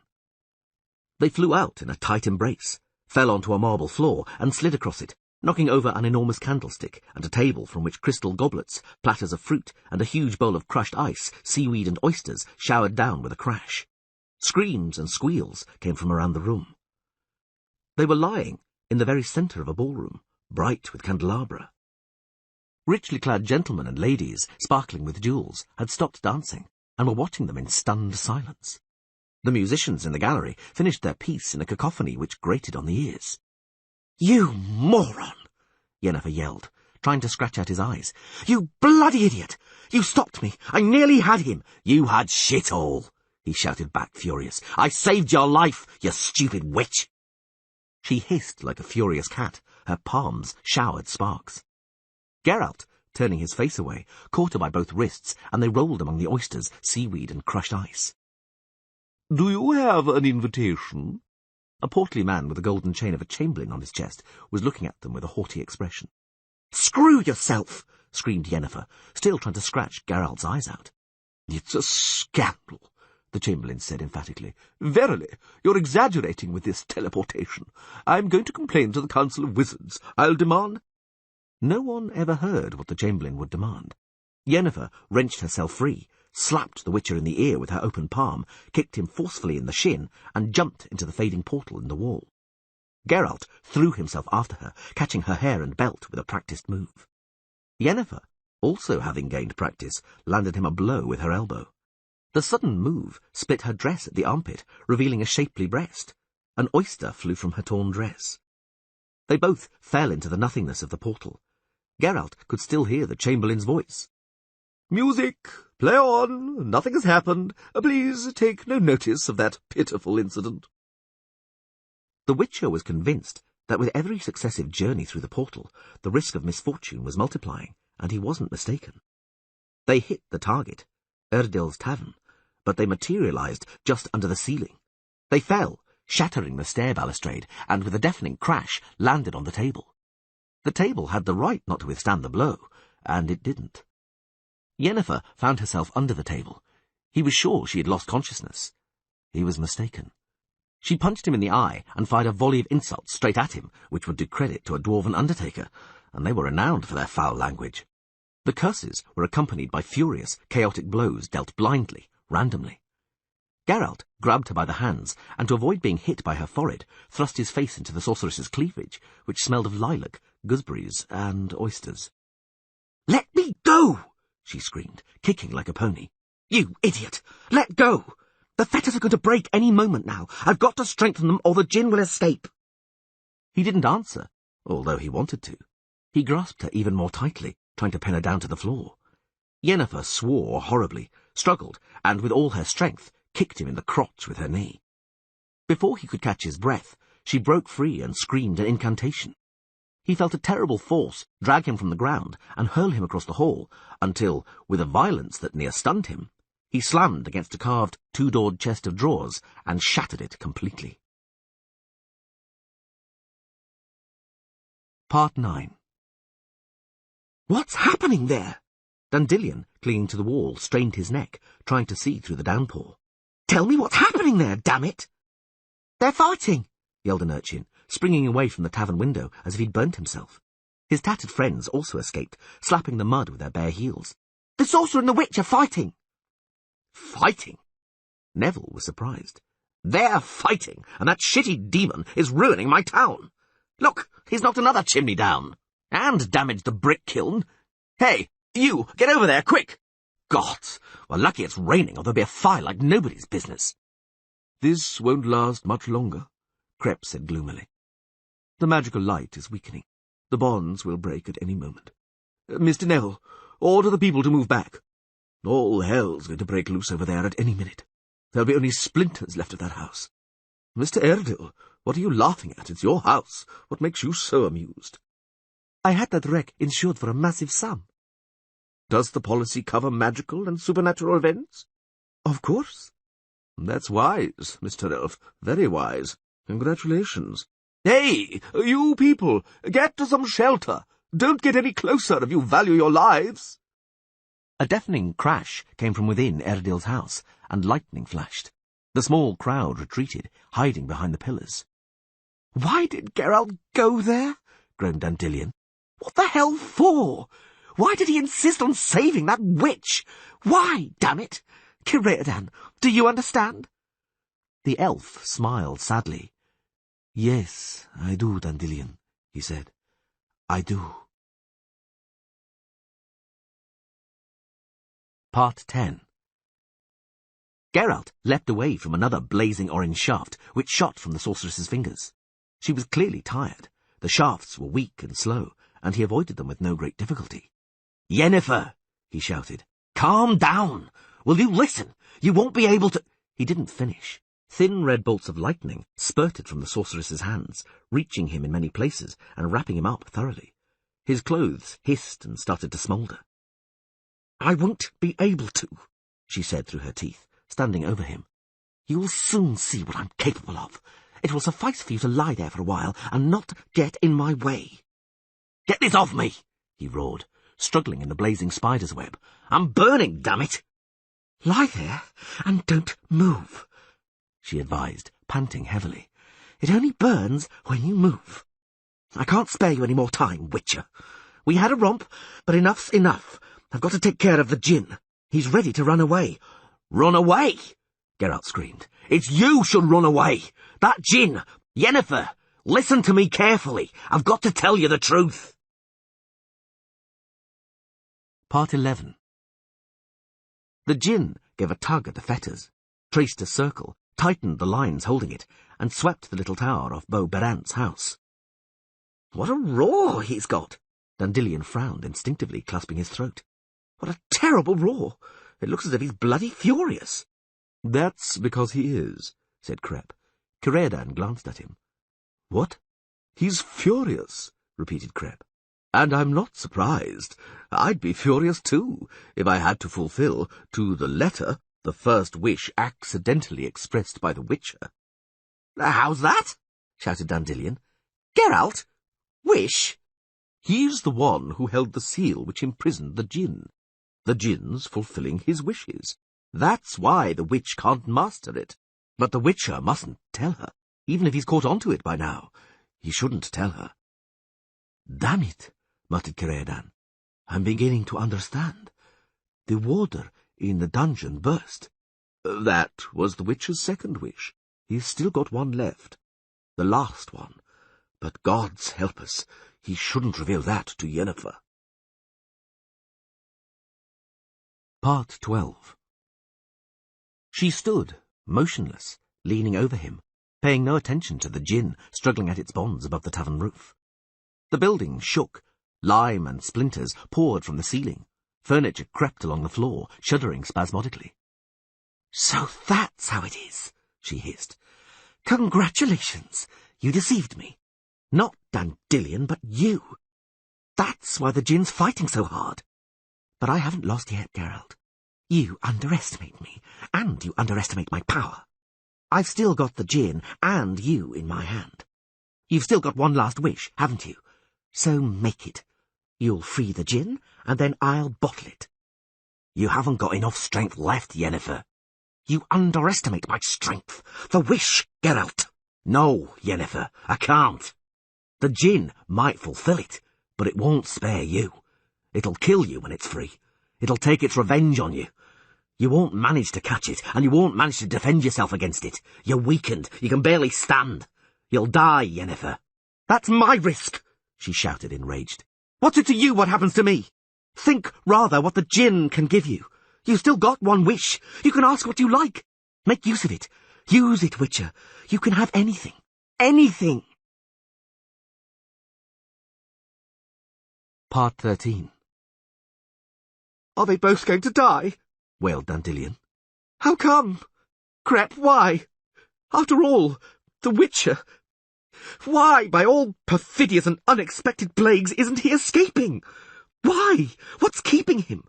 Why doesn't he leave that bloody witch to her fate and run away? It's senseless." "Absolutely senseless," repeated Caredan bitterly. "Absolutely." "It's suicide and plain idiocy." "It's his job, after all," interrupted Neville. "The Witcher's saving my town. May the gods be my witness. If he defeats the witch and chases the demon away, I'll reward him handsomely." Dandelion snatched the hat decorated with a heron's feather from his head, spat into it, threw it in the mud, and trampled on it, spitting out words in various languages as he did. "But he's—" He groaned suddenly. "Still got one wish in reserve. He could save both her and himself. Mr. Crep!" "It's not that simple," the priest pondered. "But if he expressed the right wish, if he somehow tied his fate to the fate— No, I don't think it would occur to him, and it's probably better that it doesn't." Part 14. "The wish, Geralt! Hurry up! What do you desire? Immortality? Riches? Fame? Power? Might? Privileges? Hurry! We haven't any time!" He was silent. "Humanity," she said suddenly, smiling nastily. "I've guessed, haven't I? That's what you want. That's what you dream of. Of release, of the freedom to be who you want, not who you have to be. The djinn will fulfill that wish, Geralt. Just say it." He stayed silent. She stood over him in the flickering radiance of the wizard's sphere, in the glow of magic, amidst the flashes of rays restraining the djinn, streaming hair and eyes blazing violet, erect, slender, dark, terrible, and beautiful. All of a sudden, she leant over and looked him in the eyes. He caught the scent of lilac and gooseberries. "You're not saying anything," she hissed. "So what is it you desire, Witcher? What is your most hidden dream? Is it that you don't know, or you can't decide? Look for it within yourself. Look deeply and carefully, because I swear by the Force you won't get another chance like this." But he suddenly knew the truth. He knew it. He knew what she used to be. What she remembered, what she couldn't forget, what she lived with. Who she really was before she had become a sorceress. Her cold, penetrating, angry and wise eyes were those of a hunchback. He was horrified. No, not of the truth. He was horrified that she would read his thoughts, find out what he had guessed, that she would never forgive him for it. He deadened that thought within himself, killed it, threw it from his memory forever, without trace, feeling as he did so enormous relief.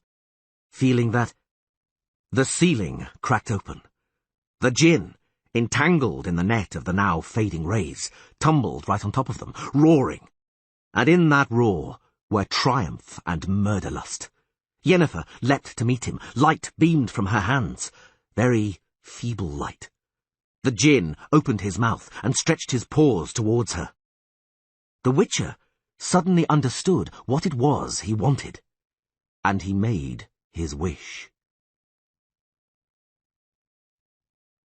Part 15. The house exploded. Bricks, beams and planks flew up in a cloud of smoke and sparks. The djinn spurted from the dust storm as huge as a barn. Roaring and choking with triumphant laughter, the air genie, free now, not tied to anyone's will, traced 3 circles above the town, tore the spire from the town hall, soared into the sky, and vanished. "It's escaped! It's escaped!" called Krep. "The witch has had his way. The genie has flown away. It won't be a threat to anyone any more." "Ah," said Erdil, with genuine rapture. "What a wonderful ruin!" "Damn it! Damn it!" hollered Dandelion, huddled behind the wall. "It's shattered the entire house! Nobody could survive that! Nobody, I tell you!" "The Witcher, Geralt of Rivia, has sacrificed himself for the town," Mayor Neville said ceremoniously. "We won't forget him. We'll revere him. We'll think of a statue." Dandelion shook a piece of wicker matting bound with clay from his shoulder, brushed his jerkin free of lumps of rain-dampened plaster, looked at the mayor, and in a few well-chosen words expressed his opinion about sacrifice, reverence, memory, and all the statues in the world. Part 16. Geralt looked around. Water was slowly dripping from the hole in the ceiling. There were heaps of rubble and stacks of timber all around. By a strange coincidence, the place where they lay was completely clear. Not one plank or one brick had fallen on them. It was as if they were being protected by an invisible shield. Yennefer, slightly flushed, knelt by him, resting her hands on her knees. "Witcher?" She cleared her throat. "Are you dead?" "No." Geralt wiped the dust from his face and hissed. Slowly, Yennefer touched his wrist and delicately ran her fingers along his palm. "I burnt you." "It's nothing. A few blisters. I'm sorry." "You know the djinn's escaped. For good." "Do you regret it?" "Not much." "Good. Help me up, please." "Wait," she whispered. "That wish of yours. I heard what you wished for. I was astounded. Simply astounded. I'd have expected anything but... What made you do it, Geralt? Why? Why me?"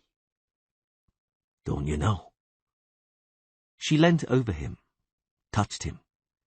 He felt her hair, smelling of lilac and gooseberries, brush his face, and he suddenly knew that he'd never forget that scent, that soft touch, knew that he'd never be able to compare it to any other scent or touch.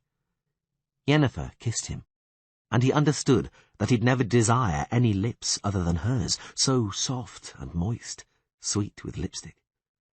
He knew that, from that moment, only she would exist. Her neck, shoulders and breasts, freed from her black dress, her delicate, cool skin, which couldn't be compared to any other he had ever touched. He gazed into her violet eyes, the most beautiful eyes in the world, eyes which he feared would become everything. He knew. "Your wish," she whispered, her lips very near his ear. "I don't know whether such a wish can ever be fulfilled. I don't know whether there's such a force in nature that could fulfill such a wish. But if there is, then you've condemned yourself. Condemned yourself to me." He interrupted her with a kiss, an embrace, a touch, caresses, and then with everything, his whole being, his every thought, his only thought, everything, everything, everything. They broke the silence with sighs and the rustle of clothing strewn on the floor. They broke the silence very gently, lazily, and they were considerate and very thorough. They were caring and tender, and although neither quite knew what caring and tenderness were, they succeeded, because they very much wanted to, and they were in no hurry whatsoever. The whole world had ceased to exist for a brief moment, but to them it seemed like a whole eternity. And then the world started to exist again, but it existed very differently. Geralt? Hmm? What now? I don't know. Nor do I. Because you see, I don't know whether it was worth condemning yourself to me. I don't know how... Wait, what are you doing? I wanted to tell you. Yennefer. Yen, she repeated, giving in to him completely. Nobody's ever called me that. Say it again. Yen. Geralt. Part 17. It had stopped raining. A rainbow appeared over Rinda and cut the sky with a broken coloured arc. It looked as if it grew straight from the tavern's ruined roof. By all the gods, muttered Dandelion. What silence! They're dead, I tell you. Either they've killed each other, or my gin's finished them off. We should go and see, said Ratomir, wiping his brow with his crumpled hat. They might be wounded. Should I call a doctor? An undertaker, more like it, said Crep. I know that witch, and that witcher's got the devil in his eyes too. There's no two ways about it. We've got to start digging 2 pits in the cemetery. I'd advise sticking an aspen stake into that Yennefer before burying her. What silence, repeated Dandelion. Beams were flying all over the place a moment ago, and now it's as quiet as a grave. They approached the tavern ruins very cautiously and slowly. Let the carpenter get the coffins ready, said Crep. Tell the carpenter— Quiet, interrupted Erdil. I heard something. What was it, Credan? The elf brushed the hair off his pointed ear and tilted his head. I'm not sure. Let's get closer. Yennefer's alive, said Dandelion suddenly, straining his musical ear. I heard her moan. There! She moaned again. Uh-huh, confirmed Erdil. I heard it too. She moaned. She must really be suffering. Credan, where are you going? Careful! The elf backed away from the shattered window through which he had carefully peeped. Let's get out of here, he said quietly. Let's not disturb them. They're both alive. Credan, what are they doing? Let's get out of here, repeated the elf. Let's leave them alone for a bit. Let them stay there. Yennefer, Geralt, and his last wish. Let's wait in the tavern. They'll join us before long. Both of them. What are they doing? Dandelion was curious. Tell me, damn it!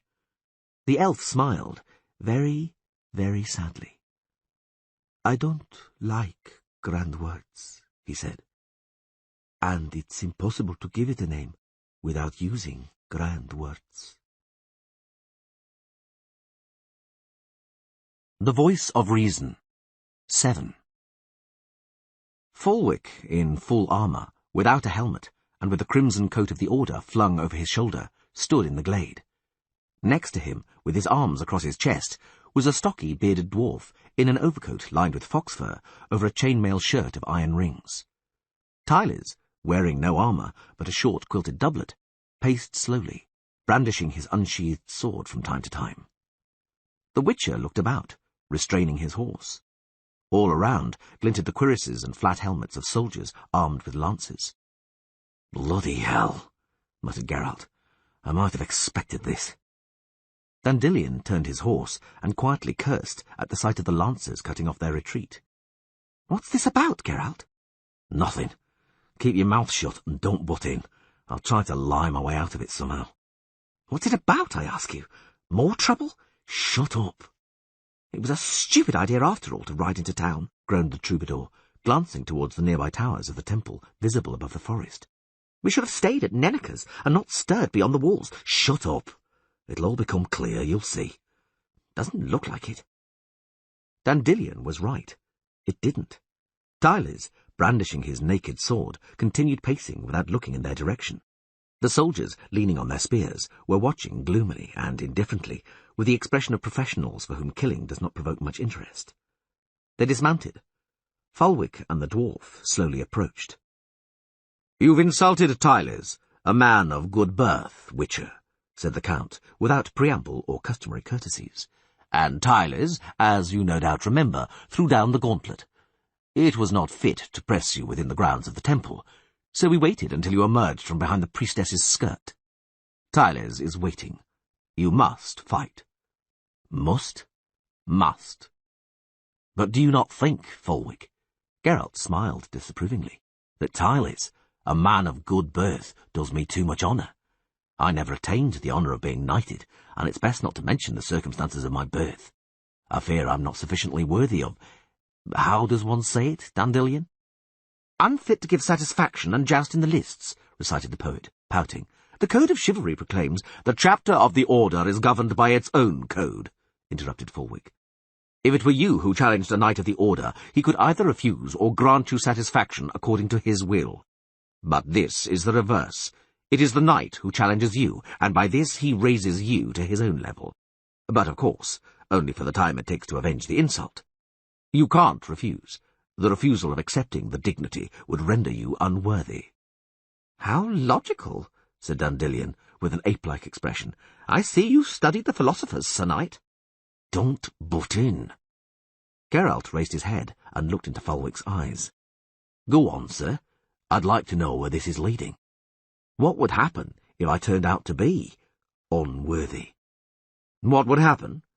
Fulwick gave a malicious smile. I'd order you hung from a branch, you rat-catcher. Hold on, the dwarf said hoarsely. Take it easy, sir, and no invective, all right? Don't you teach me manners, Cranmer, hissed the knight. And remember, the prince has given you orders which you're to execute to the letter. It's you who shouldn't be teaching me, Count. The dwarf rested his hand on the double-headed axe thrust into his belt.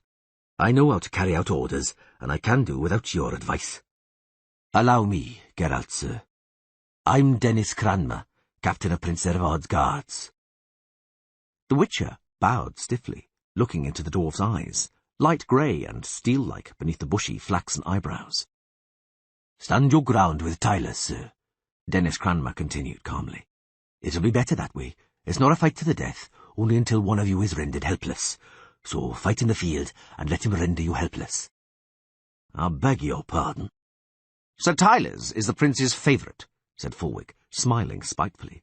If you touch him with your sabre during the fight, you mutant, you will be punished. Captain Cranmer will arrest you and take you to face his highness, to be punished. Those are his orders. The dwarf didn't even glance at the knight. His cold, steel eyes did not leave Geralt. The Witcher smiled faintly, but quite nastily. If I understand correctly, he said, I'm to fight the duel because if I refuse, I'll be hanged. If I fight, I'm to allow my opponent to injure me because if I wound him, I'll be put to the rack. What charming alternatives. Maybe I should save you the bother.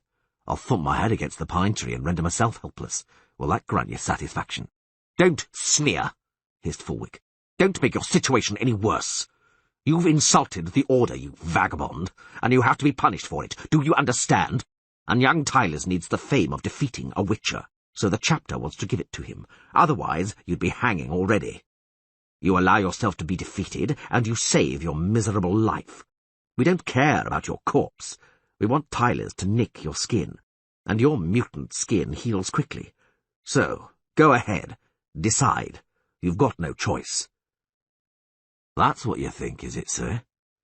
Geralt smiled, even more nastily, and looked around at the soldiers appraisingly.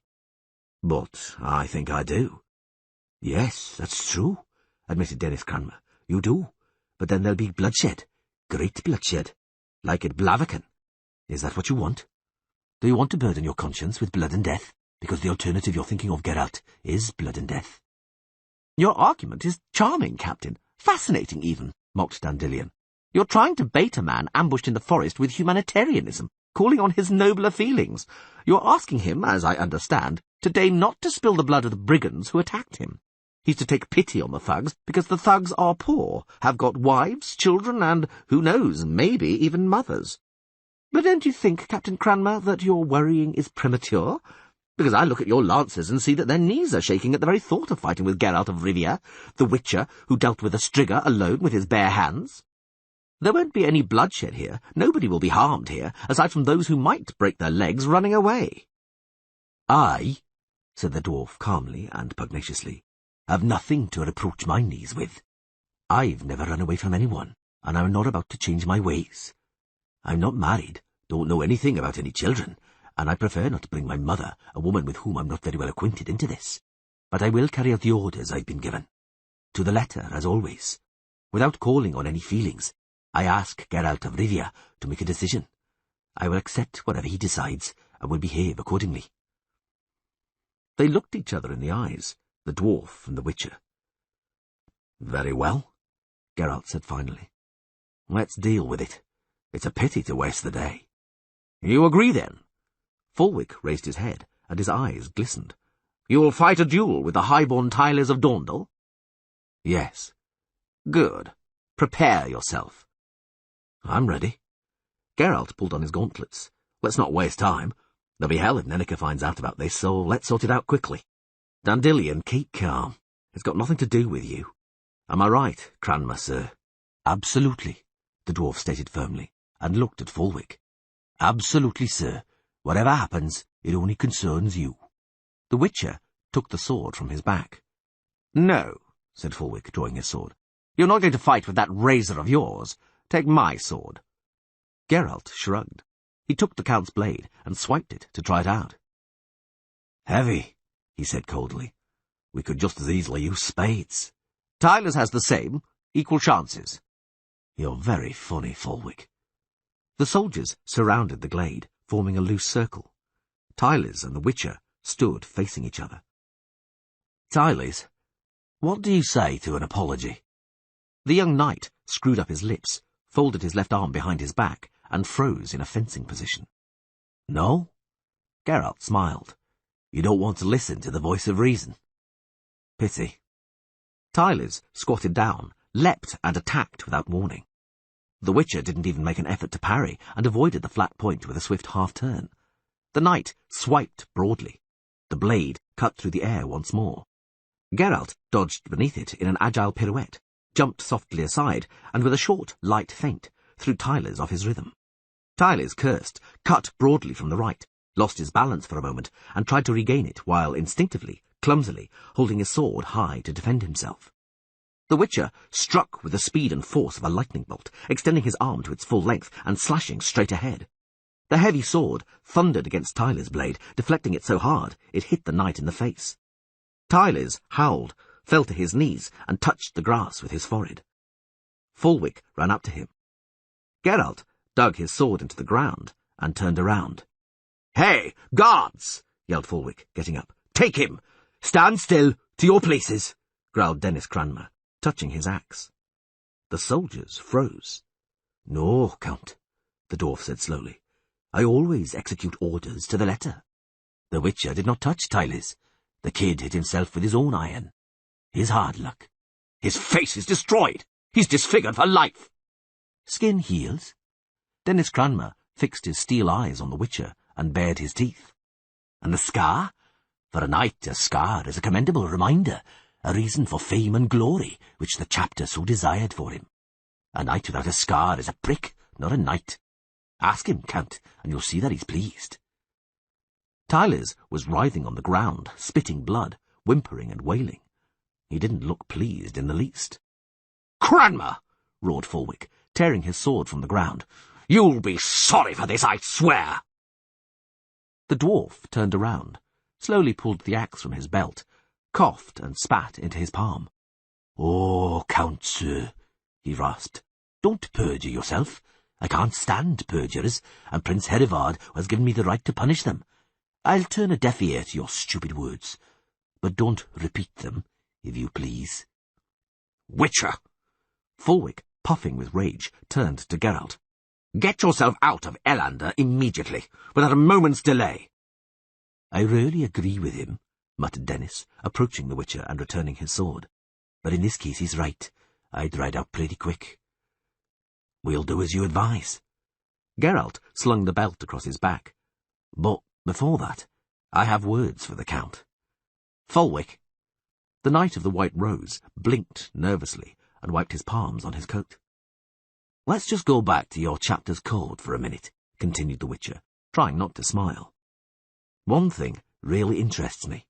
If I, let us say, felt disgusted and insulted by your attitude in this whole affair, if I challenged you to the sword right now, what would you do?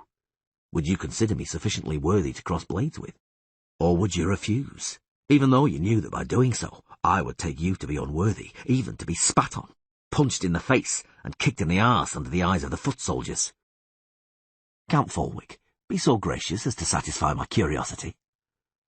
Fulwick grew pale, took a step back, looked around. The soldiers avoided his eyes. Dennis Cranmer grimaced, stuck his tongue out, and sent a jet of saliva a fair distance. Even though you're not saying anything, continued Geralt, I can hear the voice of reason in your silence, Fulwick, sir. You've satisfied my curiosity, now I'll satisfy yours. If the Order bothers Mother Nenneker or the priestesses in any way, or unduly intrudes upon Captain Cranmer, then may you know, Count, that I'll find you, and, not caring about any code, will bleed you like a pig. The knight grew even paler. Don't forget my promise, Count. Come on, Dandelion. It's time for us to leave. Take care, Dennis. Good luck, Geralt. The dwarf gave a broad smile. Take care. I'm very pleased to have met you, and hope we'll meet again. The feeling's mutual, Dennis. They rode away with ostensible slowness, not looking back.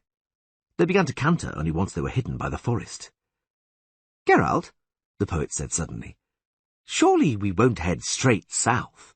We'll have to make a detour to avoid Elander and Herivard's lands, won't we? Or do you intend to continue with this show? No, Dandelion, I don't.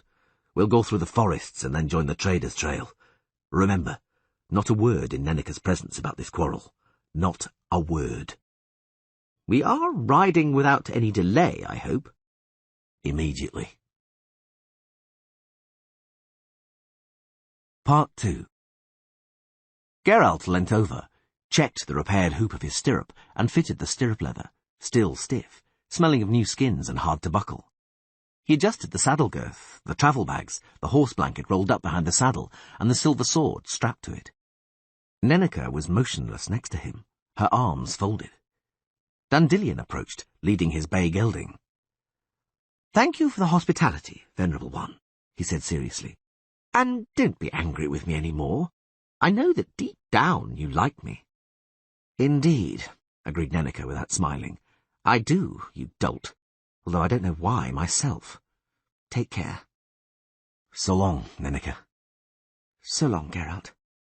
Look after yourself. The Witcher's smile was surly. I prefer to look after others. It turns out better in the long run. From the temple, from between the columns entwined with ivy, Yola emerged in the company of two younger pupils. She was carrying the Witcher's small chest. She avoided his eyes awkwardly, and her troubled smile, combined with the blush on her freckled, tubby face, made a charming picture. The pupils accompanying her didn't hide their meaningful glances, and barely stopped themselves from giggling. For great Melitola's sake, sighed Nenneker, an entire parting procession. Take the chest, Geralt.